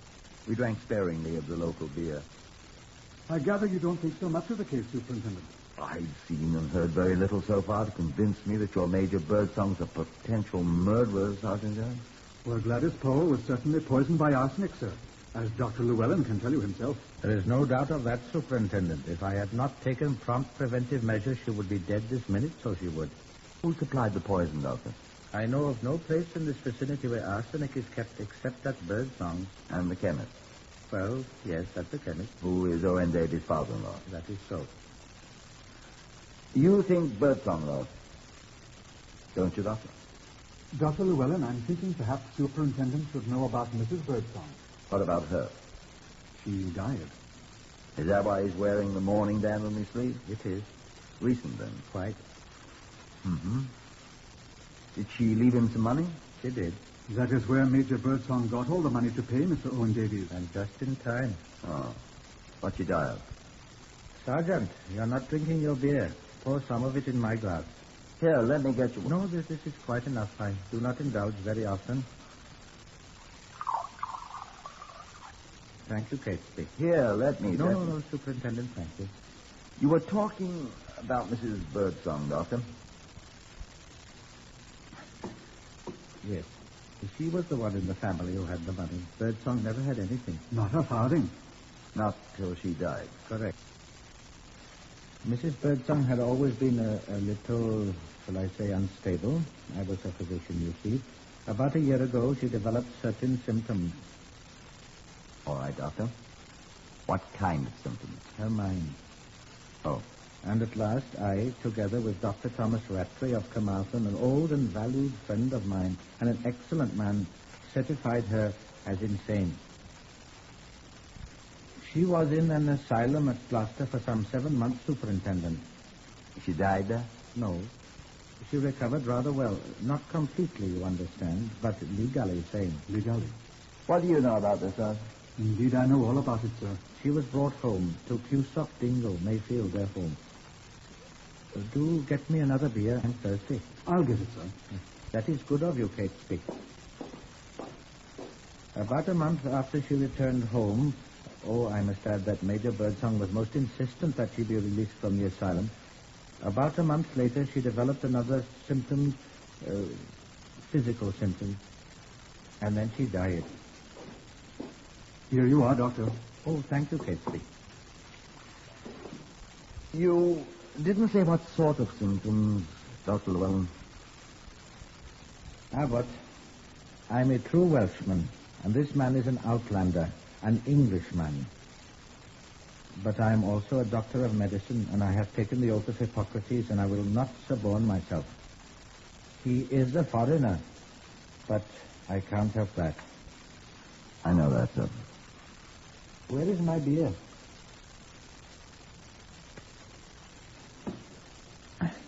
When her will was admitted to probate... Just in time, Superintendent. Just in time, leaving him all her money and cutting off the rest of her relations, father, brother, all of them, without a sixpence, 2 things came to light.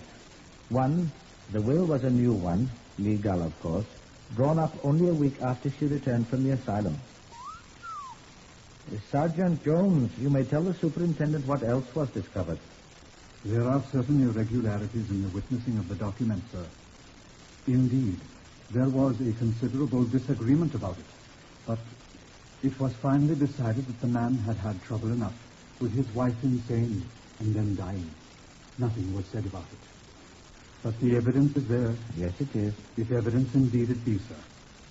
I'd like you to tell me about those symptoms of Mrs. Birdsong's, Dr. Llewellyn.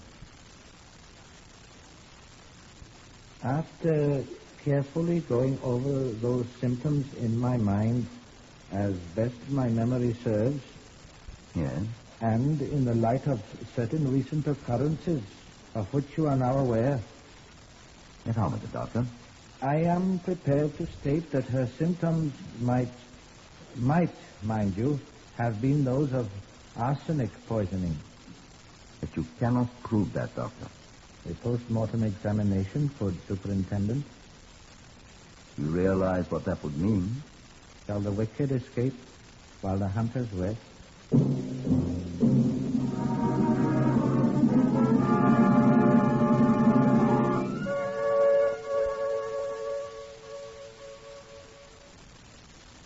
I thought for a long time that night, to the ruin of a good night's sleep, would the Director of Public Prosecutions take seriously the views of this country doctor and this country police sergeant, and order an exhumation and a post-mortem examination of the body of Mrs. Mildred Birdsong? Or would they consider me a gull, a too ready believer in gossip? I fell asleep after a long time, and I was awakened by the clatter of a bell in my ears. Telephone. Hello? Is that Superintendent Abbott? Yes. This is Superintendent Abbott here. Who? Sergeant Catesby of Catesby Jones here, sir. Who? Oh, hello, Jones. What on earth? Sir, I would never think of waking you at this hour of the morning. What time is it? 4:26. 4:26. In the morning? Yes, sir. Sir, I wouldn't have waked you up if it had not been for Dr. Llewellyn, I assure you. Dr. Llewellyn, what's the matter with Dr. He'll talk to you, sir. He's right here, Dr. Llewellyn. Where are you? Police station? Hello, Abbott. That you? Llewellyn here. Yes, this is Abbott, Doctor. What's happened? We're at Mr. Owen Davies' home, Superintendent. Davies? Has he been hurt? No, he is very seriously ill. Ill? What's the matter? I think I got here in time. What's the matter? You remember he went to tea at Major Birdsong's last night, Abbott? Yes, of course. He was taken extremely ill here in his home. But what? He has had nothing whatever to eat since leaving Major Birdsong's home. What are you trying to tell me, Doctor? About his symptoms, Superintendent. They're exactly the same as those of the maid Gladys Powell and of the late Mrs. Birdsong. Arsenic poisoning.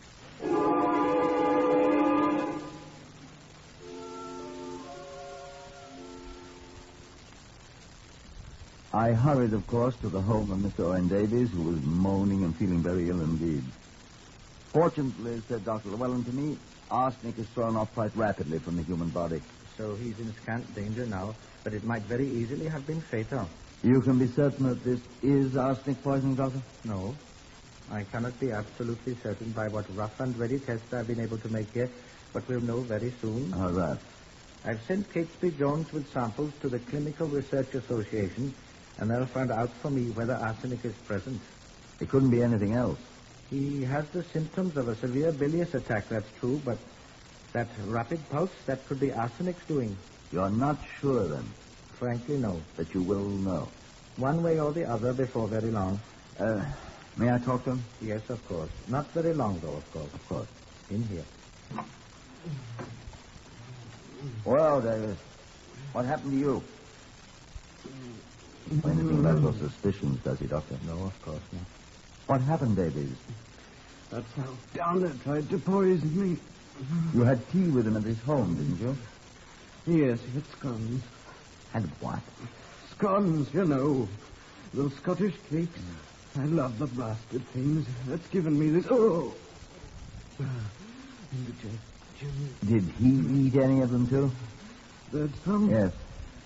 No. I wish he had. Doctor, this is indigestion, isn't it? I'm not going to die, am I, Doctor? Eventually, Owen, but I doubt you will this time. I really thought he did poison me. After all, he did try at once. You really do dislike the man, don't you, Davis? Now, Owen, don't excite yourself now. Come along, Superintendent. We've had long enough with him now. I'm going sick. Hand me that basin, Abbott, and get out. I got out. I went and sat in Mr. Owen Davies' chair by the fireplace in the sitting room and waited. I heard footsteps creaking down the stairway. That was Mrs. Davies, I assumed. I remember hearing Dr. Llewellyn's voice and the woman's, and I drifted off to sleep. It was still less than 5:30 in the morning after all. And then I was awakened by a distant telephone bell. And I listened. Yes? Dr. Llewellyn speaking. Oh, good morning, Catesby. You got there all right? There was someone there. They made their test. What was it? What did they find, Catesby? Good. I'll tell Superintendent Abbott. He'll want to know. I was on my feet before he finished talking. Abbott! What did they find? What I suspected. Arsenic.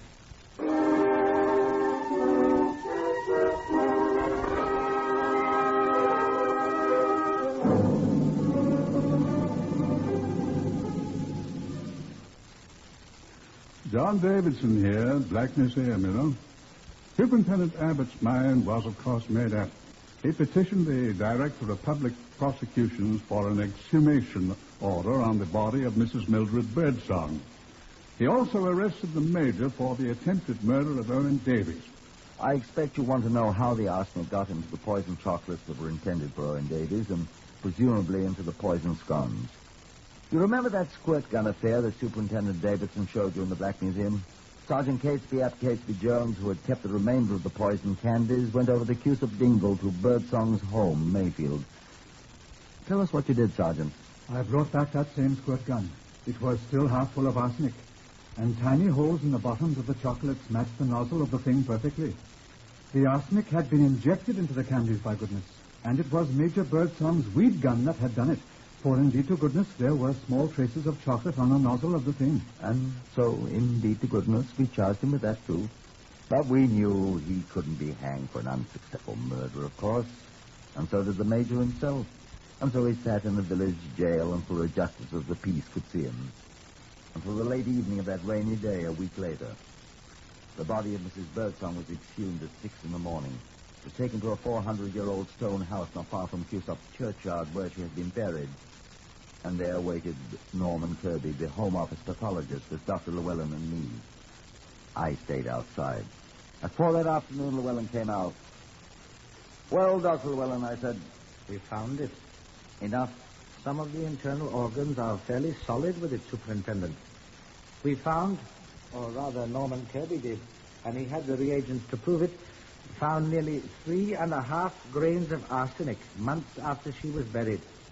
A jury can't mistake that, my boy.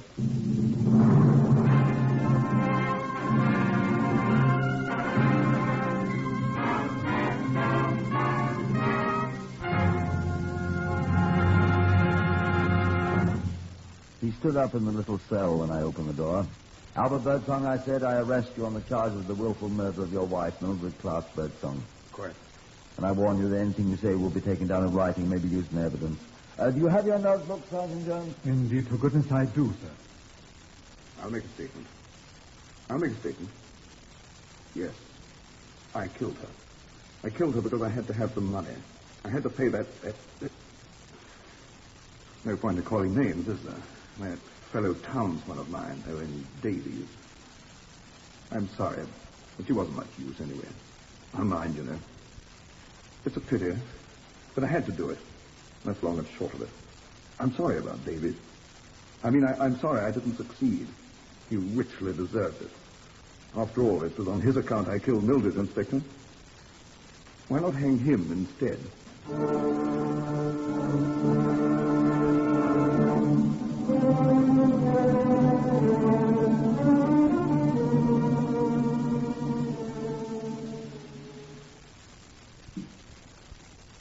No.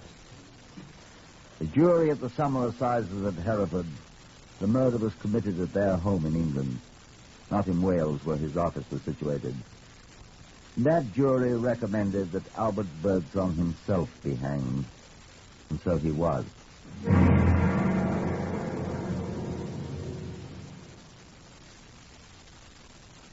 Heard today on Whitehall 1212, Horace Braham as Superintendent Abbott. Others in the order of their appearance were Harvey Hayes, Winston Ross, Lester Fletcher, Maurice Delamore, and Guy Spall. This is Lionel Rico speaking. Whitehall 1212 is written and directed by Willis Cooper.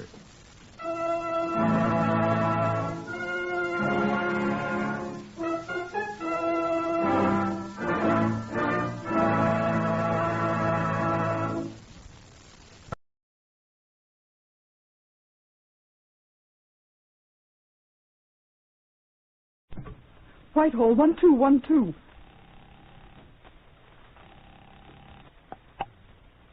This is Scotland Yard.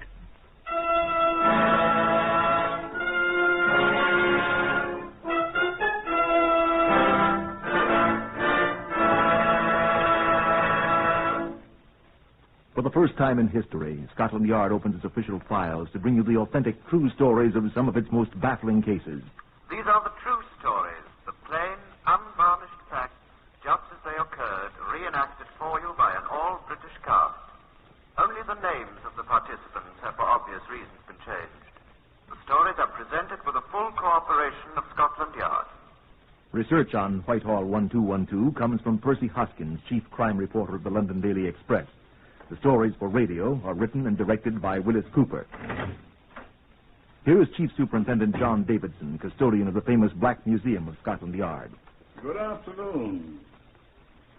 This exhibit from the files of the Black Museum is labeled 50MR242, which is the file number of the case you are here about.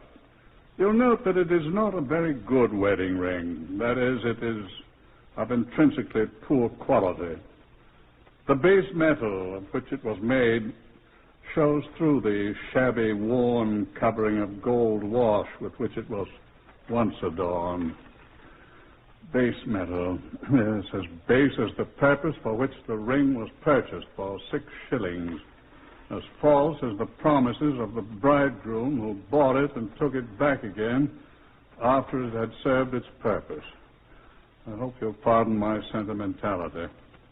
A policeman is generally not entitled to that luxury. I ask you to judge for yourself. Inspector Stephen Rockheed, who was Scotland Yard's principal representative in this case, shares my feelings, I think. Your feelings seem to have been shared by a great many persons who participated in this case, John. Witness Mr. Justice Brewster and what he didn't say at the trial. I'm afraid I don't remember, Stephen. He omitted the phrase, "May the Lord have mercy on your soul," when he sentenced Stanley Brown to death.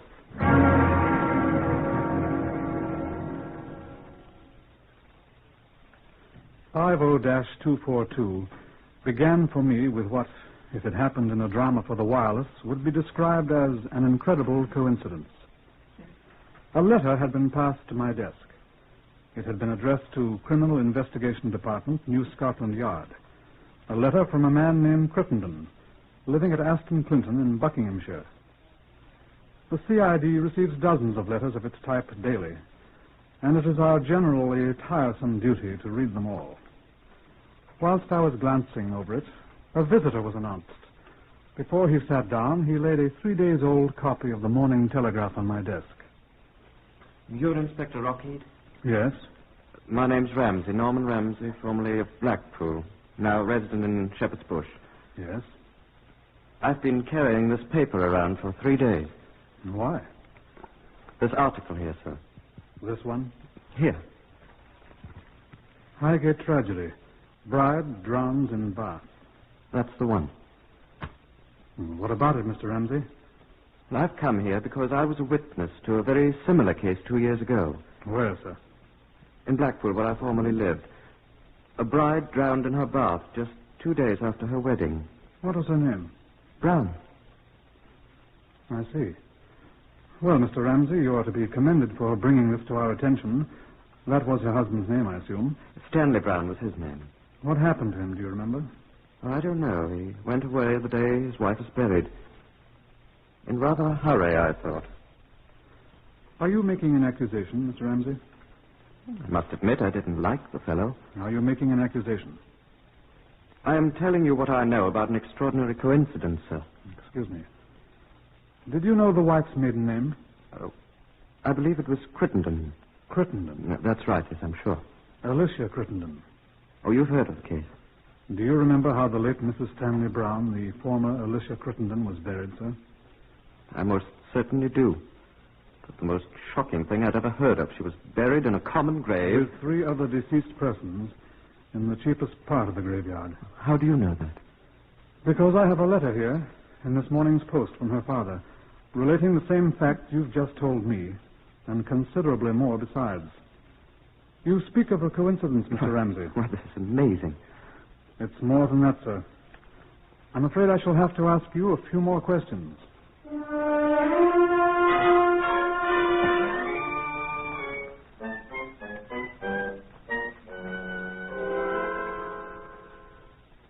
We talked for 2 hours.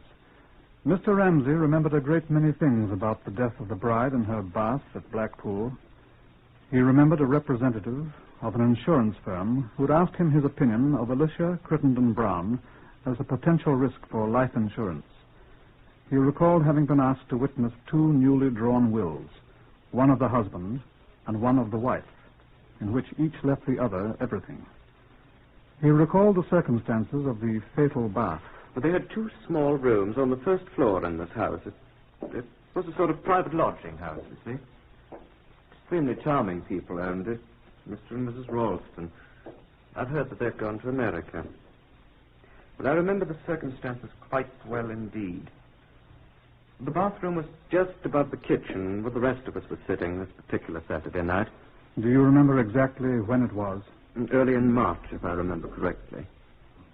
She was upstairs. I remember his saying to her, "Now, mind, don't get the bath too hot. Remember your seizures." Her what? Seizures. She had epilepsy, I believe. Well, then it was very quiet on the floor above us, and Clark Brown said he was a bit worried about her and went up. Came back almost at once and said, "Oh, she's all right," or something like that. Sat down and played the piano for a while. Then he went upstairs again, and I heard him calling out that she had drowned.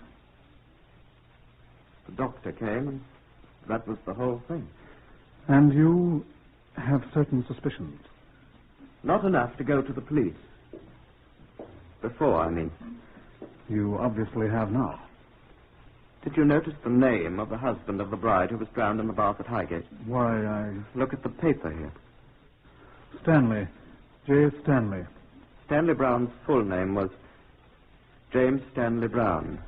Well, Mr... I'm sure you understand, Inspector, that I realize I may be doing the man a dreadful injustice. He may, so far as I know, be the victim of... Well, coincidence, eh? Well, yes, put it that way, if you like. I shall never forgive myself if I've stirred up suspicion of an innocent man, but... You'd recognize him if you saw him? Of course. Never forget him. Tall, heavy man with a long face like a horse, perfectly bald head, and the most extraordinary eyes I've ever seen. Absolutely dead eyes, like some primordial monster from the slime of an ancient sea. Are you a poet, Mr. Ramsey? I'm sorry. He is rather fishy looking. Yes, of course I'd recognize J. Stanley Brown. Excuse me. Will you put me through to the police at Highgate, please? Right. Ring me when you get them. I should like to ask you to come up to Highgate with me. Could you come this afternoon? Oh, this afternoon? Well, let me see. Sorry. That's all right. Inspector Rockheed speaking, Scotland Yard. Oh, yes. Hello, is that you, Richard? Oh, I wanted to talk to Chief Inspector Richard Yarber at Highgate. Right. Oh, there you are, Richard. Stephen Rockheed here. Oh, fine, thank you. How are you? The young woman who died in her bath, when was it? The day before yesterday? Right. Mrs. Stanley. I'd like to have a look at her husband, Richard. Where would I find him? I mean, does he live at... What? What's the matter, really? sir? Can't hear you, old boy. Oh, when? What? Interesting. The same day she was buried, eh? What, sir? Shh. Very sorry. That's very interesting. How long have they been married? Says recently married in the paper here. 3 days. It's Brown, I know it. Sorry, sir. Well, yes, I would rather like to talk with him. I think we'd better pass the word to have him picked up. Is he gone? If you please, Mr. Ramsey. I'm sorry, I'm very sorry. What's he look like? Alphabet, where's my pencil? Here. Now, go ahead. Tall, about 14 stone. Big chap, isn't he? What kind of extraordinary eyes? Oh, that's him. Like an insane what? What? Thin and hatty? You do turn a phrase, Richard. Excuse me. What are you saying? Bald-headed. Ask him if he's bald-headed. Yes, bald-headed chap, is he? Oh, curly black hair. Well, that's not him. It can't be. Will you please be quiet, Mr. Ramsey? Well, he was perfectly... sorry, Richard. Yes, thanks. Give our people here at the yard the fullest description you have, and thank you very much indeed. No, I'm not sure, but the circumstances of his wife's funeral do interest me. I'm very curious. Thank you. Is he gone, sir? He's gone, yes. And where do you suppose his bride is? Well, you said she was buried. She is buried in a common grave with 4 other miscellaneous corpses, just like the other bride of 3 days who died in her bath.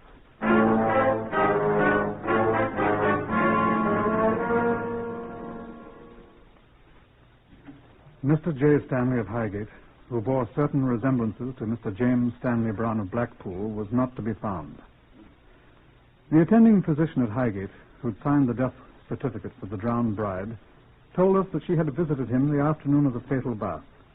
He had given her some powders for what she described as a migraine headache, which was sometimes, she said, so severe that she had fainted from the pain. The powders had not been unsealed when the body was found, although the husband had told him that his bride had complained of a nagging headache immediately before her bath. You certified her death, of course, as from natural causes, I asked the doctor. I did, sir. I was convinced at the time, and still am, that a sudden twinge of pain caused her to faint.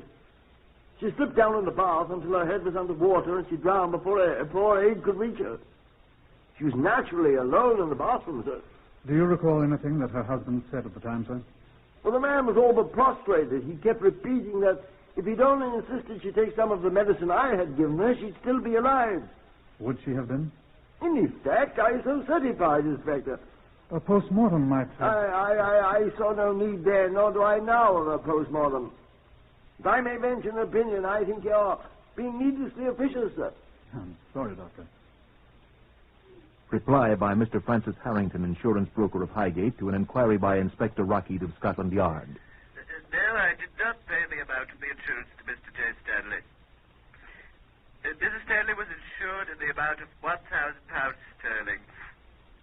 Yes, he called me early on the following Monday morning with a copy of the death certificate, but, there are certain formalities, with the Home Office, and I was unable to give him a check. Yes, he was very annoyed. No, I did not think it unusual. I found that people are quite unpredictable in matters relating to life insurance. Yes. He said he would be away for some time. He said he would notify me of his address and I could send the check there. He notified me today and I've already sent him the company's check for £1,000 sterling. Yes. I think I can give it to you, yes. It's 8 Rotherhithe Crescent, South End. You're quite welcome, sir. An inquiry at 8 Rotherhithe Crescent, South End, disclosed the fact that this was an accommodation address. Stanley had picked up his check, canceled his arrangements for receiving mail, and gone away from there, leaving no forwarding address. I was having a plate of cold roast beef with John Davidson, the Black Museum man. He was a superintendent then. In the course of our meal, I told him the sequence of events. John finished his roast beef in silence. What do you think, John? I asked. A little too well done for me, I'm afraid.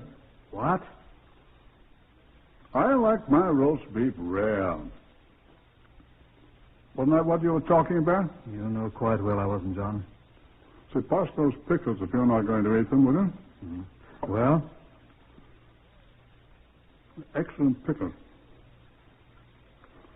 Why, if you're asking about the story of the brides in the bath, Stephen... I am. Well, I'm forcefully reminded of a biblical quotation. The wicked flee when no man pursueth. That's Proverbs 28, first verse.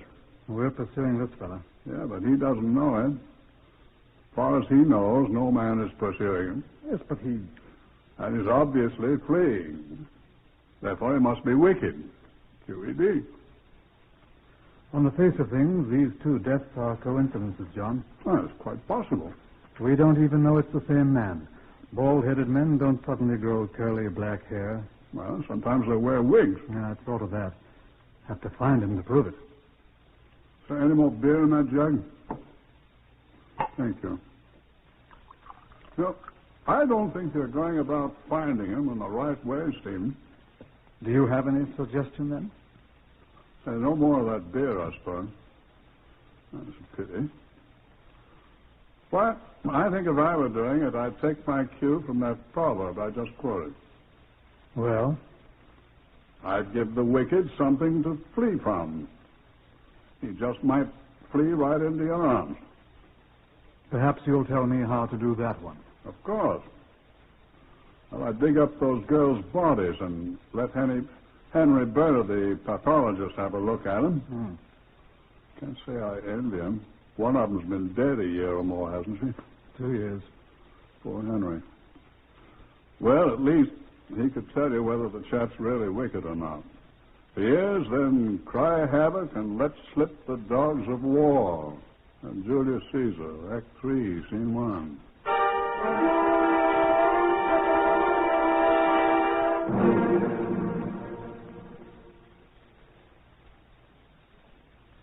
After a series of annoying explanations on my part, I succeeded in obtaining the necessary permission to exhume the bodies of Alicia Crittenden Brown at Blackpool and of the late Mrs. J. Stanley at Highgate. Henry Bernard, the long-suffering pathologist, was assigned to perform the postmortems on both bodies. Accordingly, he proceeded first to Blackpool in Lancashire for the first of the examinations. I waited impatiently. 2 days later, I received a telephone call from that well-known watering place. It was, of course, Bernard. Henry Bernard here, Rocky. Well, I've finished. It's, of course, impossible to say at this late date whether the woman was really a sufferer from epilepsy. I told you that before I came up here. What? No, there's no evidence of any organic disease. No, she wasn't poisoned. No, there's no indication whatever of any wound of any kind on the body. Lacking any other evidence, I can assure you there is none. We must accept the fact that she drowned as a result of an epileptic seizure. No, there can be no more to add. Excuse me, there's I am, somebody at the however, door. conferring this evening with the doctor who signed the death certificate. Excuse me, Yes, what do you want? Telephone, and I'm Water talking on Street the... police station just telephoned you. They waited, but then they said they wouldn't wait any longer. And pleased to give you the message at once, as it is extremely important. Well, spit it out. What do they want? It was Inspector Rogan, sir. He said to tell you that there's a lady complaining to them that her husband is threatening to kill her. Now, look here, Constable. I'm in no mood to be bothered with details that can be handled by... Tell them to do their own work. I'm busy. Of all the...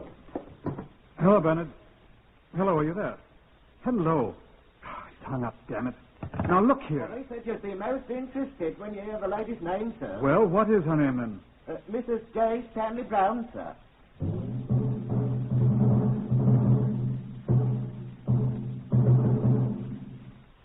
I hurried at once to Wardour Street, where Mrs. Marigold Brown, the alleged wife of the vanishing J. Stanley Brown, had come to report the threat in her life. She was a tall, angular woman, singularly unattractive, wearing a shapeless gray tweed coat and a series of large aluminium bracelets which clanked. She sat stiffly in an uncomfortable chair and answered my questions quietly. Yes. We've been married for 11 years, Stanley and I. You could, of course, produce your marriage certificate, Mrs. Brown. I have it at home. Mr. Brown and you live together? He's away a great deal. I'm alone for several months at a time. Where does he go? His business takes him to various parts of the country. What is his business, Mrs. Brown? I'm afraid I don't know. Does he... He doesn't give me much money. When he's away, I generally go into service. I'm considered quite a good housemaid. Do you know what your husband does when he's away from home? I think he deals in second-hand goods in various places. Do you hear from him when he's away? He sends me picture postcards. From where, for example? Portsmouth, Bristol, various places. Blackpool. Where? Blackpool. That was a long time ago. 2 years. He doesn't tell me his business. This is the first time he's threatened your life. I've been a good wife to him all these years. Would you answer my question, please, Mrs. Brown? Well, he said things in the heat of the moment. Not threatened me, but he said he wished he was well rid of me. And this time? He meant it. I could tell from his face that he meant it. I could tell by the way he shouted. And he laid hands on me, too. Your eye. Yes. What was the occasion for this? I don't ask Stanley for money very often. But this time I knew he had some money he'd been drinking when he came back from Highgate.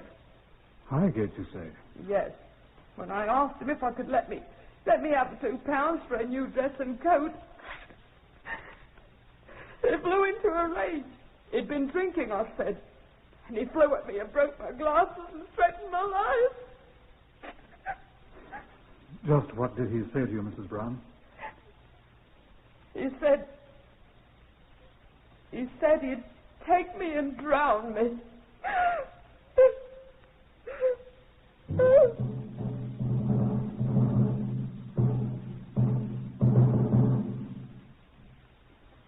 Police stations throughout England were advised that Scotland Yard wanted J. Stanley Brown, not merely for questioning, as we would have had to say before his poor shabby wife made her complaint.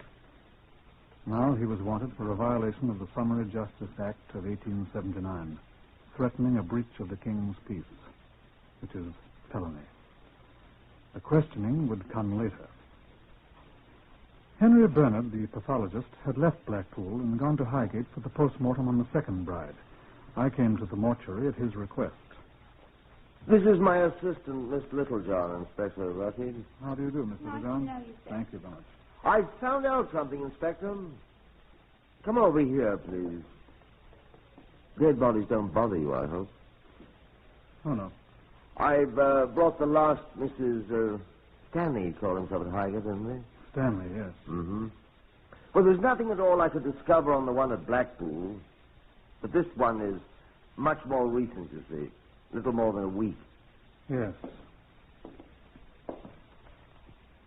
She must have been quite good-looking. Puzzles me why girls like this will marry such rascals. I understand he's hideous. So we hear. Well, what did you find to show me? Well, I'll get to it in a second. First, though, the bride at Blackpool. She didn't have any epilepsy.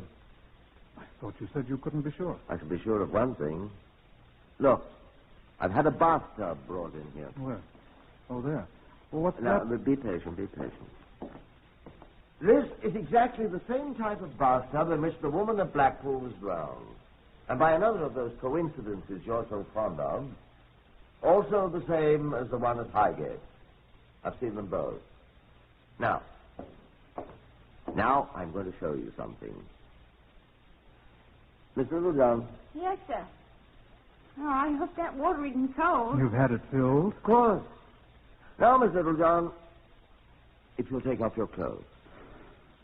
It's all right, Inspector. I've got a bathing suit under my smock.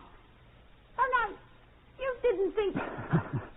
Take off your shoes, Miss Littlejohn. Oh, all right. Now get in the tub. I feel most awfully silly. You'd feel sillier without your bathing suit. Get in, please. Yes, sir. Oh, I thought you said this was warm. Sit down. Oh. Now, the first reaction in an epileptic seizure is a sudden stiffening of the muscles, especially of the legs. Miss Littlejohn will now stretch out her legs sharply. Observe. If you please, Miss Littlejohn. You got this? Uh-huh. There you are. Well, nothing happened. Of course. An epileptic would merely prop herself against the foot of the tub, her back resting against the slanted end, and her head out of the water, like Miss Littlejohn. She's wedged in there. But if her legs were relaxed... Sure, Miss Littlejohn. There you are. Like that. Now, I'll show you something else. Step around here to the end of the tub. Now, be careful. Now. Take off your coat. Doesn't matter if your shirt sleeves get wet. No, what are you going to do? You're going to do it. Reach down in the water. Now, do be careful. Take hold of Miss Littlejohn's ankles. Well, Go on, go on. Excuse me, Miss Littlejohn. No, do be careful now. Lift her feet out of the tub. Hold her feet up. Hold them up. Hold her up at her head. It's underwater now. Of course, old chap, she's drowning. That's the way the young lady over there on the table was murdered. Oh, I say, drop her feet. She is drowning.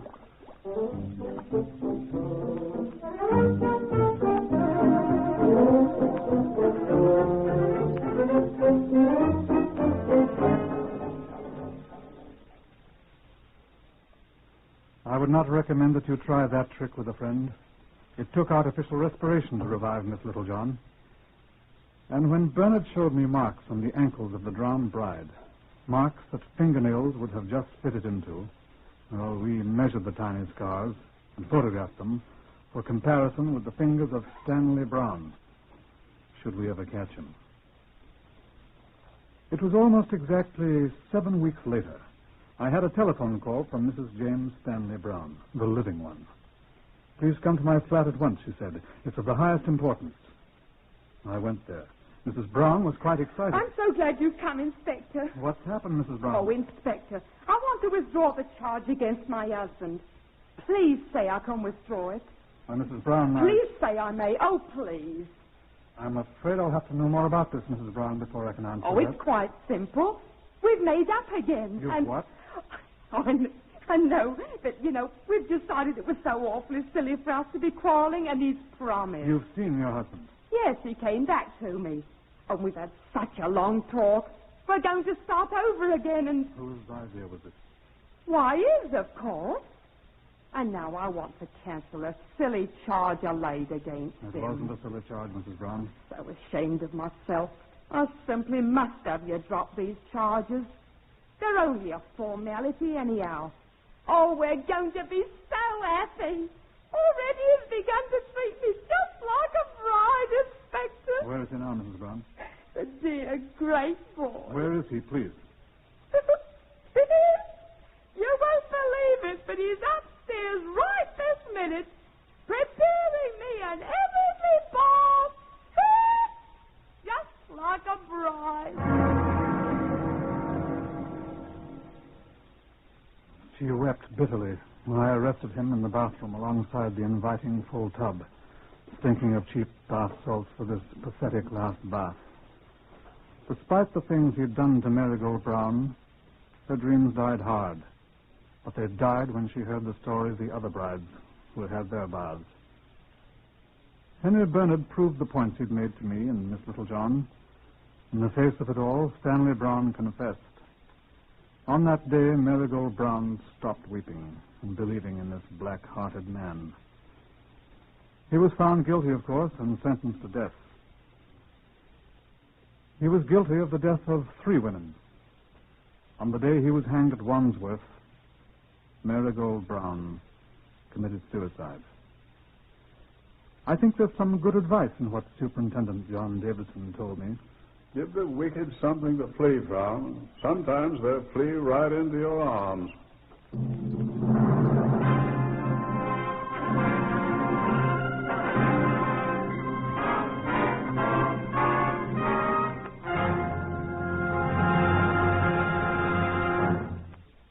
You have heard another in the series Whitehall 1212.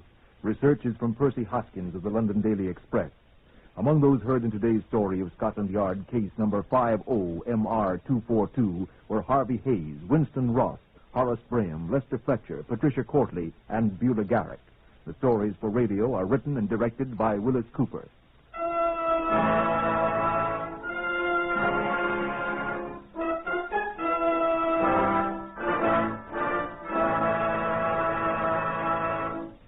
The fight against cancer is your fight.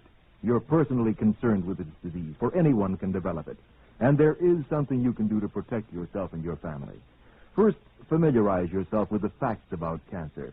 Interesting, easy-to-understand literature may be obtained from the local unit of your American Cancer Society.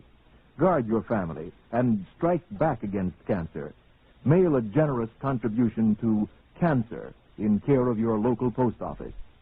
This is NBC, the National Broadcasting Company.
Whitehall 1212. Hurry.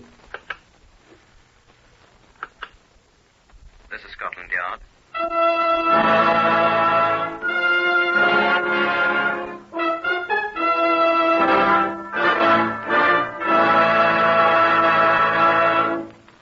For the first time, Scotland Yard opens its secret files to bring you the authentic, true stories of some of its most baffling cases.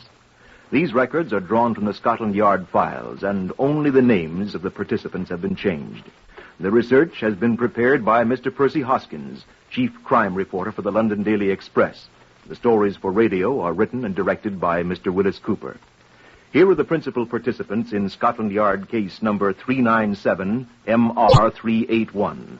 Stanley Russell, shop clerk. Mr. Russell is not to be found.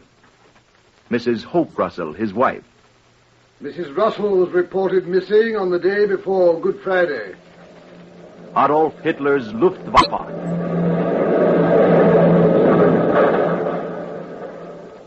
Chief Inspector Bryce Purcell of Scotland Yard.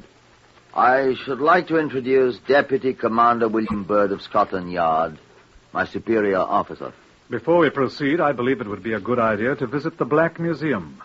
Come along with me, if you please.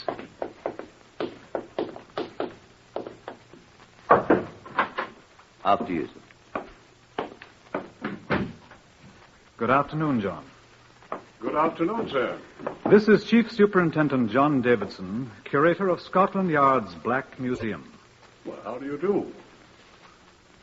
You came about case number 397 MR381, I believe you said, sir? Right. Will you tell us about it, John? Well, this is the exhibit. No, don't touch it, please. It's quite fragile.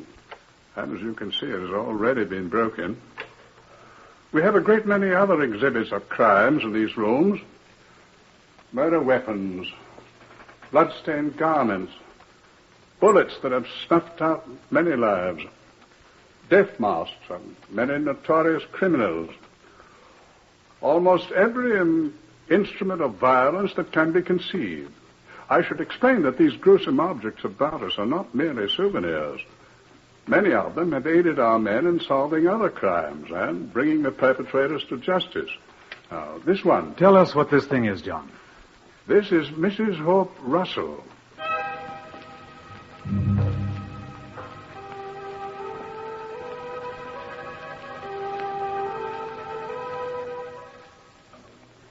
"16 months after the Easter Blitz of 1941, the work of clearing out bombed-out areas of London was still progressing.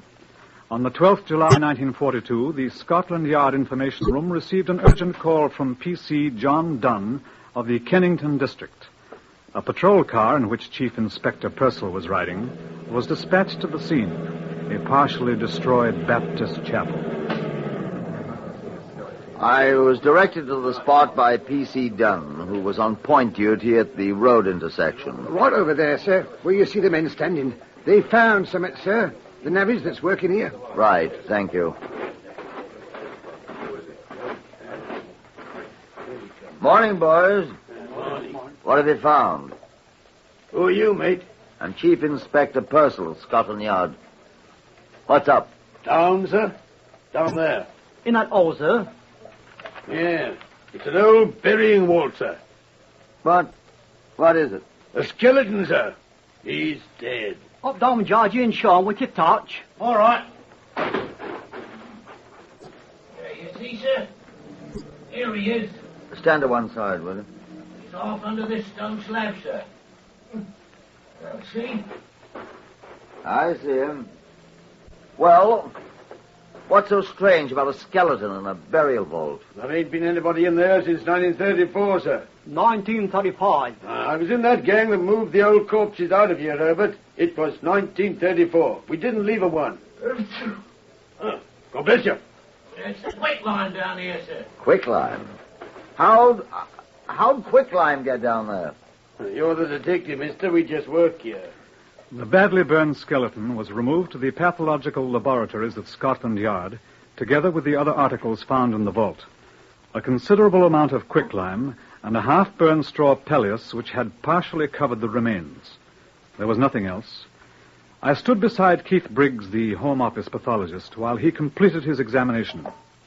What do you think, Keith? I asked. Well, she's dead. She? Well, it's a woman, all right. No question about that. The hip bones are characteristically a woman's. So is the sacrum here, and... How old a woman? Oh, middle-aged, I'd say. See, the bones are fully developed, so we know she was full-grown. And there were 1 or 2 strands of long gray hair adhering to the skull.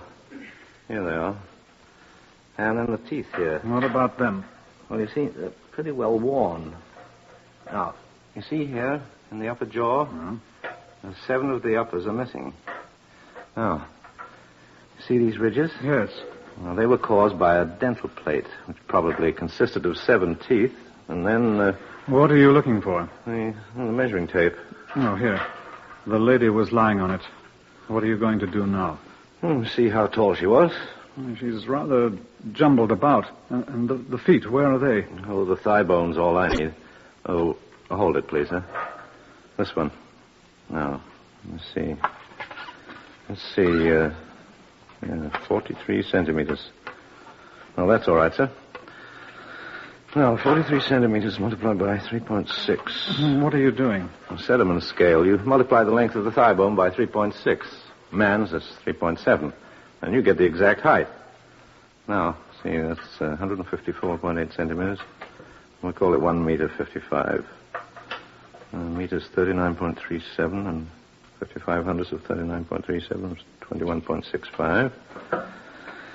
Now, 39.37 plus 21.65, that's 7, 5, 12, 6, 9, 10, 9, 10, 11, 3, 5, 6, 61.02 inches. There. She was 5 feet 1 200 inches tall. In a word, 5'1". What was her name? Whatever her name, sir, she was murdered. Consider that I've asked the question. Eh? Oh, how do I know? Well, this bone here. Where does it fit? This is what she talked with. It's the voice box, the trachea, her throat. Look, see these little wing things up here? Oh, you see this one? See, it's broken.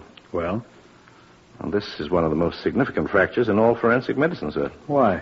There's only one way to do it. Oh, come on, man. Don't come Sherlock Holmes on me. How do you do it? Well, I was about to say by manual pressure on the throat, sir. Strangulation, you mean? Intentional strangulation, sir. There's no other way. And then there's the quicklime. Surely you know that quicklime will not destroy a body, sir. Yes, I know it, Keith. But murderers seldom do.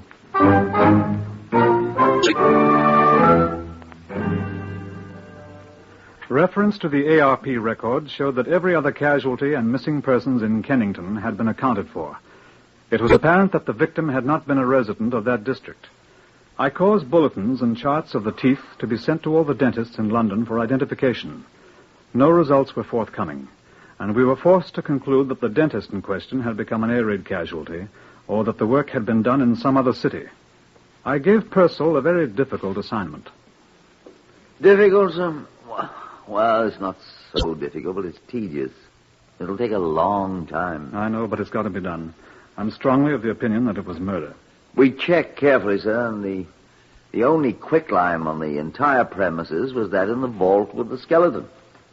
I thought they might have dusted the entire place with quicklime for sanitary purposes, but they hadn't. Certainly looks as if someone had wanted to dispose of a body. Until we know who she was, we'll never discover who he is. Yes, sir. Well, I'll get cracking. I'll need men to go over the missing persons registers, sir, to find the names and addresses. Every woman 5 feet tall, of middle age with gray hair, who is still missing now. And then I'll need more men to make inquiries of all the next of kin to see which of them wore false teeth. And to find out which one wore an upper plate that matches the one in Briggs's chart here. It'll take a good many men and a good bit of time, sir. You can get the men, Purcell, and we've got the time. Good luck. Oh, thank you, sir. Nothing whatever happened for 2 weeks, except for the unrewarded activities of Purcell's men. I had a minor inspiration about the 7th day. Put me through to Sergeant Bowles, please. Commander Baird here, Sergeant. I should like you to send me all the file copies of the metro operations for the period 2 weeks before to 2 weeks after the Easter Blitz of last year, please. Yes, at once, if you please. The Metropolitan Informations is a daily newspaper containing digests of all the crime news. It is usually invaluable. I pored over every issue, looking assiduously for an item that might prove of some help. I had reached the end of the first week after the date the Kennington Chapel was destroyed with no results whatever when Purcell reported. Found, sir. Oh, good. Here. Here is the missing plate. That's much better than I'd hoped for, Purcell. Apparently the plate hurt her mouth. She often left it at home. As a matter of fact, I found it at her sister's. Oh? I stopped upstairs to see Keith Briggs in the laboratory, and they fit exactly, allowing for the fact that there's no flesh on the jawbones. Ah, here's Keith. Is that right, Keith? That's right, sir. And the marks on the skeleton's teeth coincide exactly with these little clamps here. I've brought the skull down. There. You see, sir? Oh, she looks very fine. Congratulations, Purcell. Thank you, sir. The only thing is, she was reported missing 3 days before the raid that destroyed the chapel. She was? It's in all the records, sir. Where were you, madame? She might have been hidden in the vault. Immediately she was murdered, sir. And then the fire, when the place was bombed... It must have been quite a hot fire. Let's see. The Kennington Fire Brigade, please. Yes. Oh, what's her name, Purcell? Mrs. Hope Russell. Russell. Hope Russell, did you say... Oh, hello. Is that the Kennington Fire Brigade? The senior company officer, if you please. I'll wait. Hope Russell. I've run across that name somewhere. Yes? Thank you. Hello, this is Commander Bird at Scotland Yard. Do you remember during the Easter Blitz last year when the Baptist chapel was destroyed there in Kennington? What I wanted to know was that a very severe fire... What? There was no fire? What? No fire whatever when the chapel was destroyed? Oh, 2 days later. How very curious. It was reported by whom? The Kennington police. Wasn't there a... Oh, look here, old chap. I'm sending at once for their divisional superintendent. Could you possibly come along with him to my office at the yard? Yes. I'm afraid it is rather important. I'll have him pick you up in his car. Thank you so much. At once, yes. No fire. Keith, will you mind? Get him and the fire chap over here at once. Use my name. Ask them both to bring their records for that night. Please. All right, sir. No fire, eh? What's that woman's name, Purcell? Mrs. Hope Russell. I knew I remembered it. Look at this. Metro Informations, eh? Look under articles lost and found. I was just reading it. Lost and found. Here, the third item. Read that. Found by Postmistress Guilford, Surrey, in the post office yesterday, a woman's purse. Black leather, plain, strap. Contents, lipstick, comb, mirror, 2 London tram tickets, 11pence in coin, ration book, identity card, issued to Mrs. Hope Russell. Well, what was she doing in Guildford? Look at the date of the paper, Purcell. April... What was she doing in Guildford 3 days after the air raid in Kennington?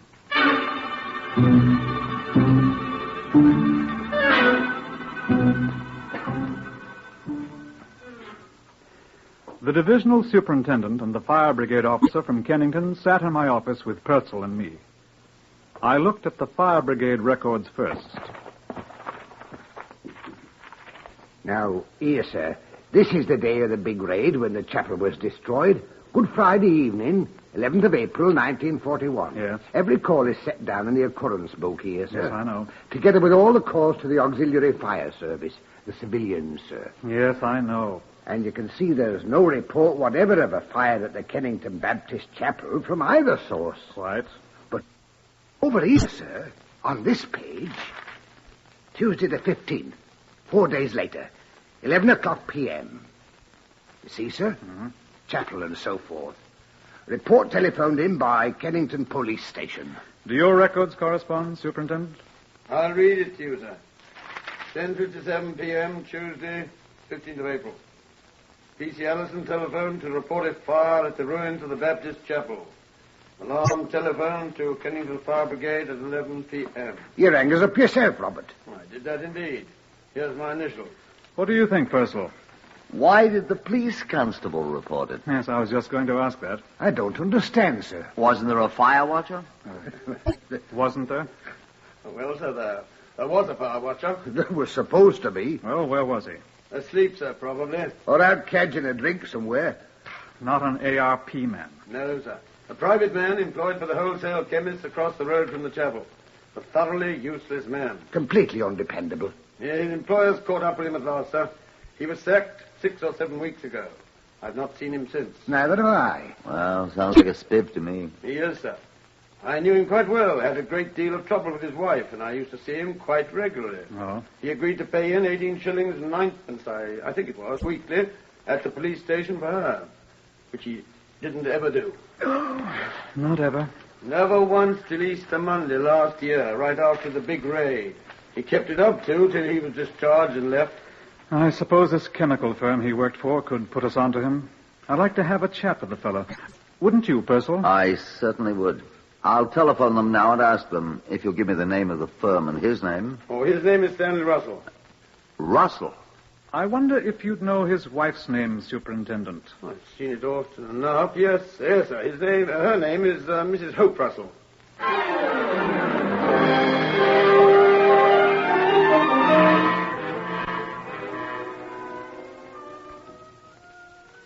In The Pirates of Penzance, Gilbert and Sullivan complain bitterly that a policeman's lot is not a happy one. I subscribe most heartily to that sentiment. I would like you to hear Chief Inspector Purcell's report to me, just as he gave it, in my office. Well, Purcell, I said, did you find our Mr. Stanley Russell all right? Not there. Well, you've left men to wait for him, haven't you? Sir, I got the address of the place.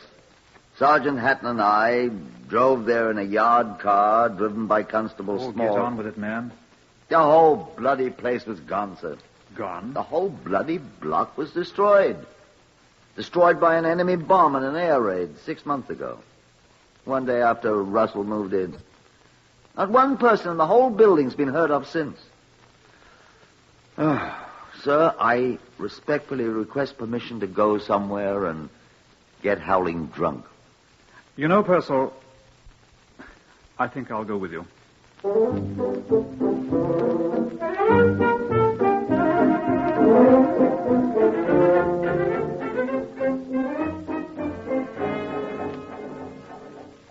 But we didn't. We sat quietly in Commander Bird's office and thought long, dark thoughts. After a while, Keith Briggs, the pathologist, observing the light inside, stopped by, and almost at the same time, John Davidson from the Black Museum came in to see what was up. Nothing's up, John, I said. On the contrary. What happened? Purcell was just telling Keith here. The chap is a Blitz casualty. Dead? And may God have mercy on his soul. I'd rather hope to hear a bloke in a black cap say that, Keith. I thought we had him, dead to rights. Oh, don't be so bloody American. I think we could have proved it. He strangled her, then hid her body in the vault. Took her handbag to Guildford and lost it in the post office there. Cleverly putting Scotland Yard off the scent. Timing was a little bad. And then when the Blitz came... Tried quicklime first, didn't work. Blitz came, and he set her afire. If he'd been a better fire watcher and not hiding in a hole somewhere, he'd have known there was no fire that night. Yeah, but he was a good fire watcher. Wasn't good at anything. I wonder... what, John? What do you mean, John? Well, if I'd strangled my wife and burned her up, which God forbid, because I haven't one, I'd be very happy to have people think I was dead. If I'd hear that my home was destroyed and everybody in it dead, I should be delighted, most delighted. I'd change my name. Not in wartime, you wouldn't. That's right. Identity cards and ration books. Absolutely. I'd forgotten. Getting new ones in the name of Harry Hawkins or Sam Small would be difficult. But even Scotland Yard would stop looking for me if they thought I was dead. Wouldn't they, Commander Byrd? And you'd go around buying new clothing and whatnot, if you could, and presenting your own ration book in your own name, and... Where are you going, Purcell? I'm going to stagger home through the blackout, sir, with your permission. I've a large number of men's clothing stores to interview beginning tomorrow, and I'd like to get a good night's sleep. Good night, all.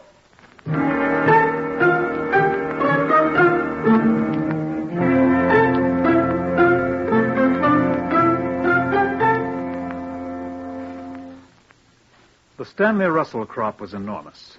Chief Inspector Purcell discovered that 234 of them had purchased clothing since the date our Stanley Russell had been reported dead by enemy action. But not one of them was the Stanley Russell we wanted. We made thorough inquiries of all his known acquaintances, all to no avail. The War Office had no record of our man.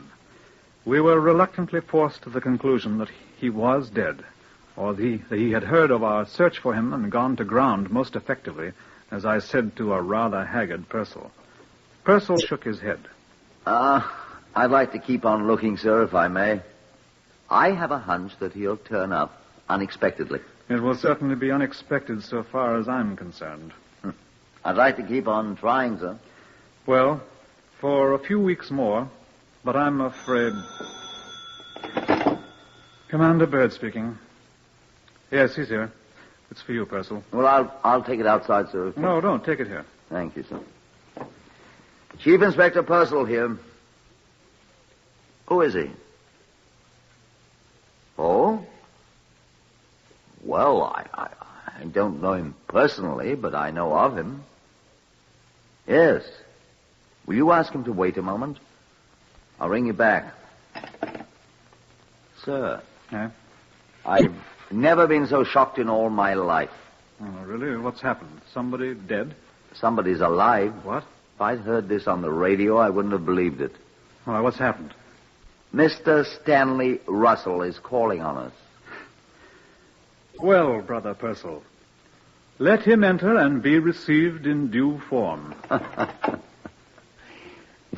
Will you show Mr. Stanley Russell in, please? Thank you. You sound like a spider, Purcell. Thank you, sir. I feel I am. And a chair for our guest. You think I sound like a spider? Come in. Mr. Stanley Russell, sir. Good morning, gentlemen. I was looking for Inspector Purcell. Come in, sir. I'm Chief Inspector Purcell. How do you do, sir? And this is Commander Byrd. Good morning. Good morning, sir. May I sit down? Thank you. Does one smoke in here? Yes, by all means. Will you try an Abdullah? I'm afraid I always smoke Woodbines.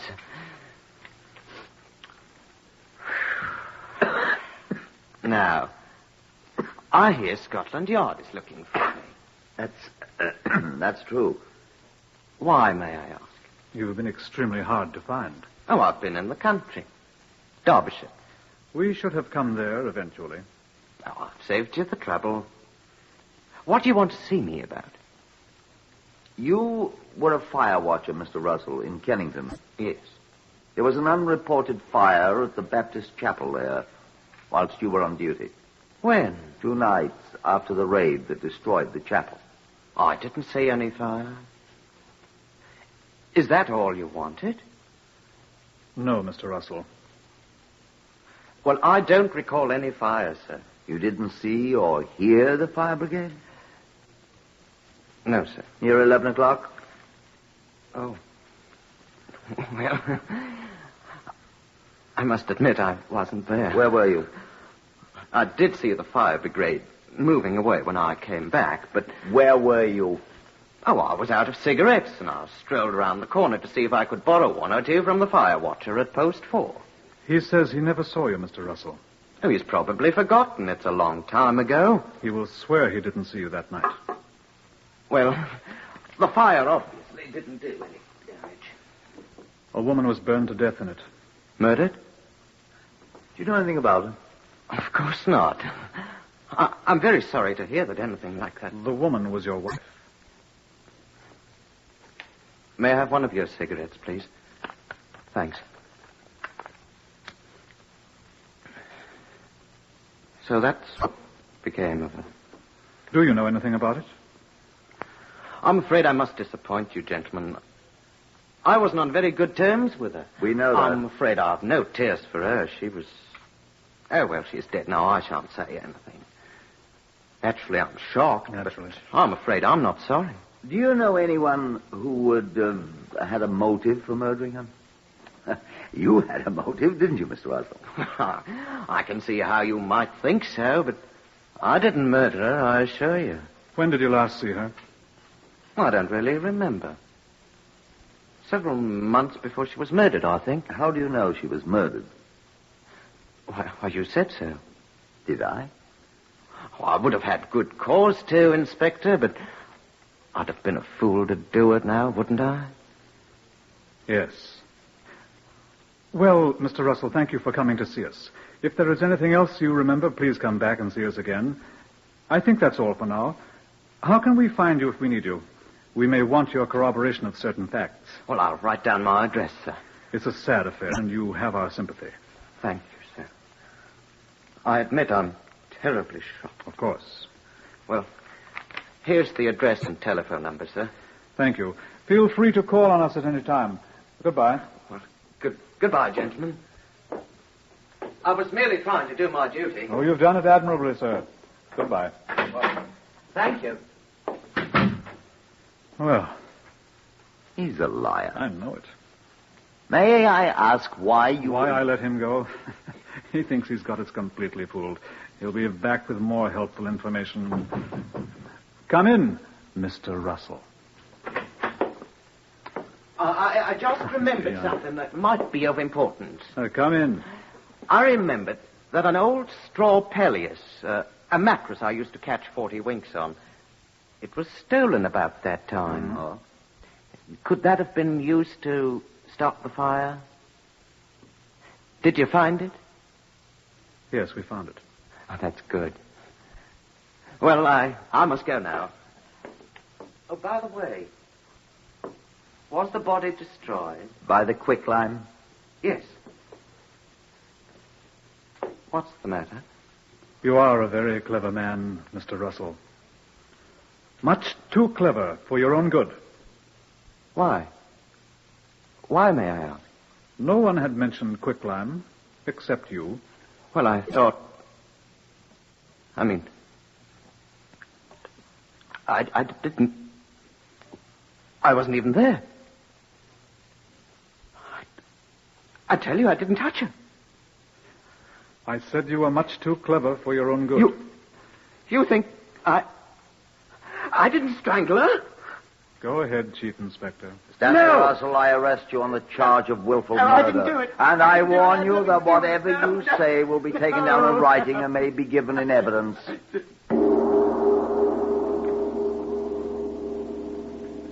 The crime. The painstaking evidence Scotland Yard had collected, together with Stanley Russell's own statements, were sufficient to convince a jury that he had murdered his wife, Hope Russell, and burned her body. All his allegations of misconduct on her part were proved completely false. It was demonstrated at the trial that he had planned the murder for a long time, and having found a convenient time and place, had committed it. The verdict. My Lord, we, the jury, find the defendant guilty of willful murder. The sentence. Prisoner at the bar, stand up. It is the sentence of this court that you be hanged by the neck until dead. And may God have mercy on your soul.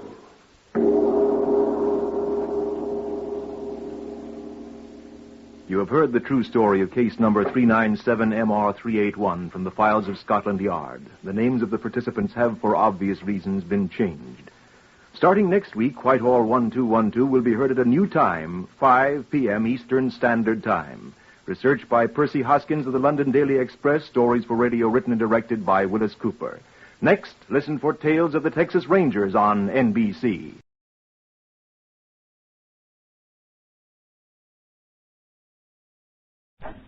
Whitehall 1212.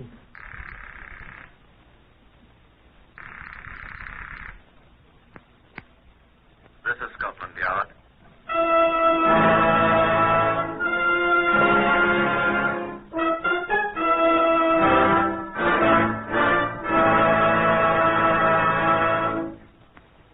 the first time in history, Scotland Yard opens its official files to bring you the true stories of some of its most baffling cases.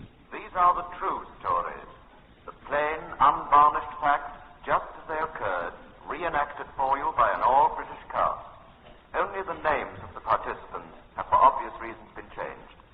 The stories are presented with the full cooperation of Scotland Yard. Research on Whitehall 1212 is compiled through arrangement with Percy Hoskins, chief crime reporter of the London Daily Express. The stories for radio are written and directed by Willis Cooper. Chief Superintendent John Davidson is the curator of the famous Black Museum of Scotland Yard.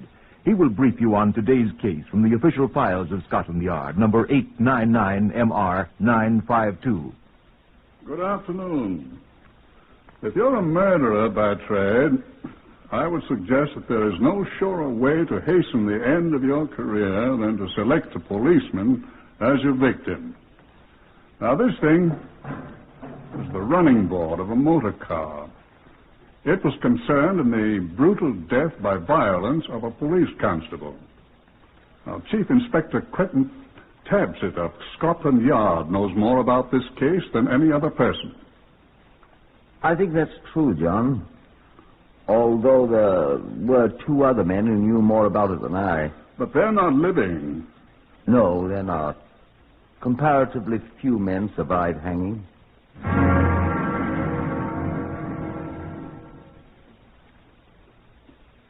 The Chief Constable of Essex telephoned the CID from Romford at 9:05 on the morning of Tuesday, September the 27th, asking that officers be sent to Stapleford Abbots, a village halfway between Romford and Ongar on the London-Chelmsford Road. I was first on the Chief Inspector's rota, so I was assigned to the case. Accompanied by Detective Sergeant Philip Melanchthon Wise, I went at once to Stapleford Abbots, which is about 4 miles outside the limits of the Metropolitan Police area. I was shown the body of Police Constable William George Greenley, who had been stationed there, and which had been found alongside the road a few miles from the village at 6:30 that morning, the 27th. The constable explained to Wise and me what had happened. We know it happened sometime after 1:30 a.m., Chief Inspector, because I met him at a conference point at that time. Where, Constable? Near Grove House, on the road to Ongar, about 600 yards from where the body was found, sir. Go on. He'd been shot 4 times, sir. Twice through the head and these other 2. That's... Yes, sir. They shot the poor chap square in each eye. Horrible. I hope they drown in their own blood, sir. At least they'll hang. Bill Greenley and I was kids together, sir. They'll hang.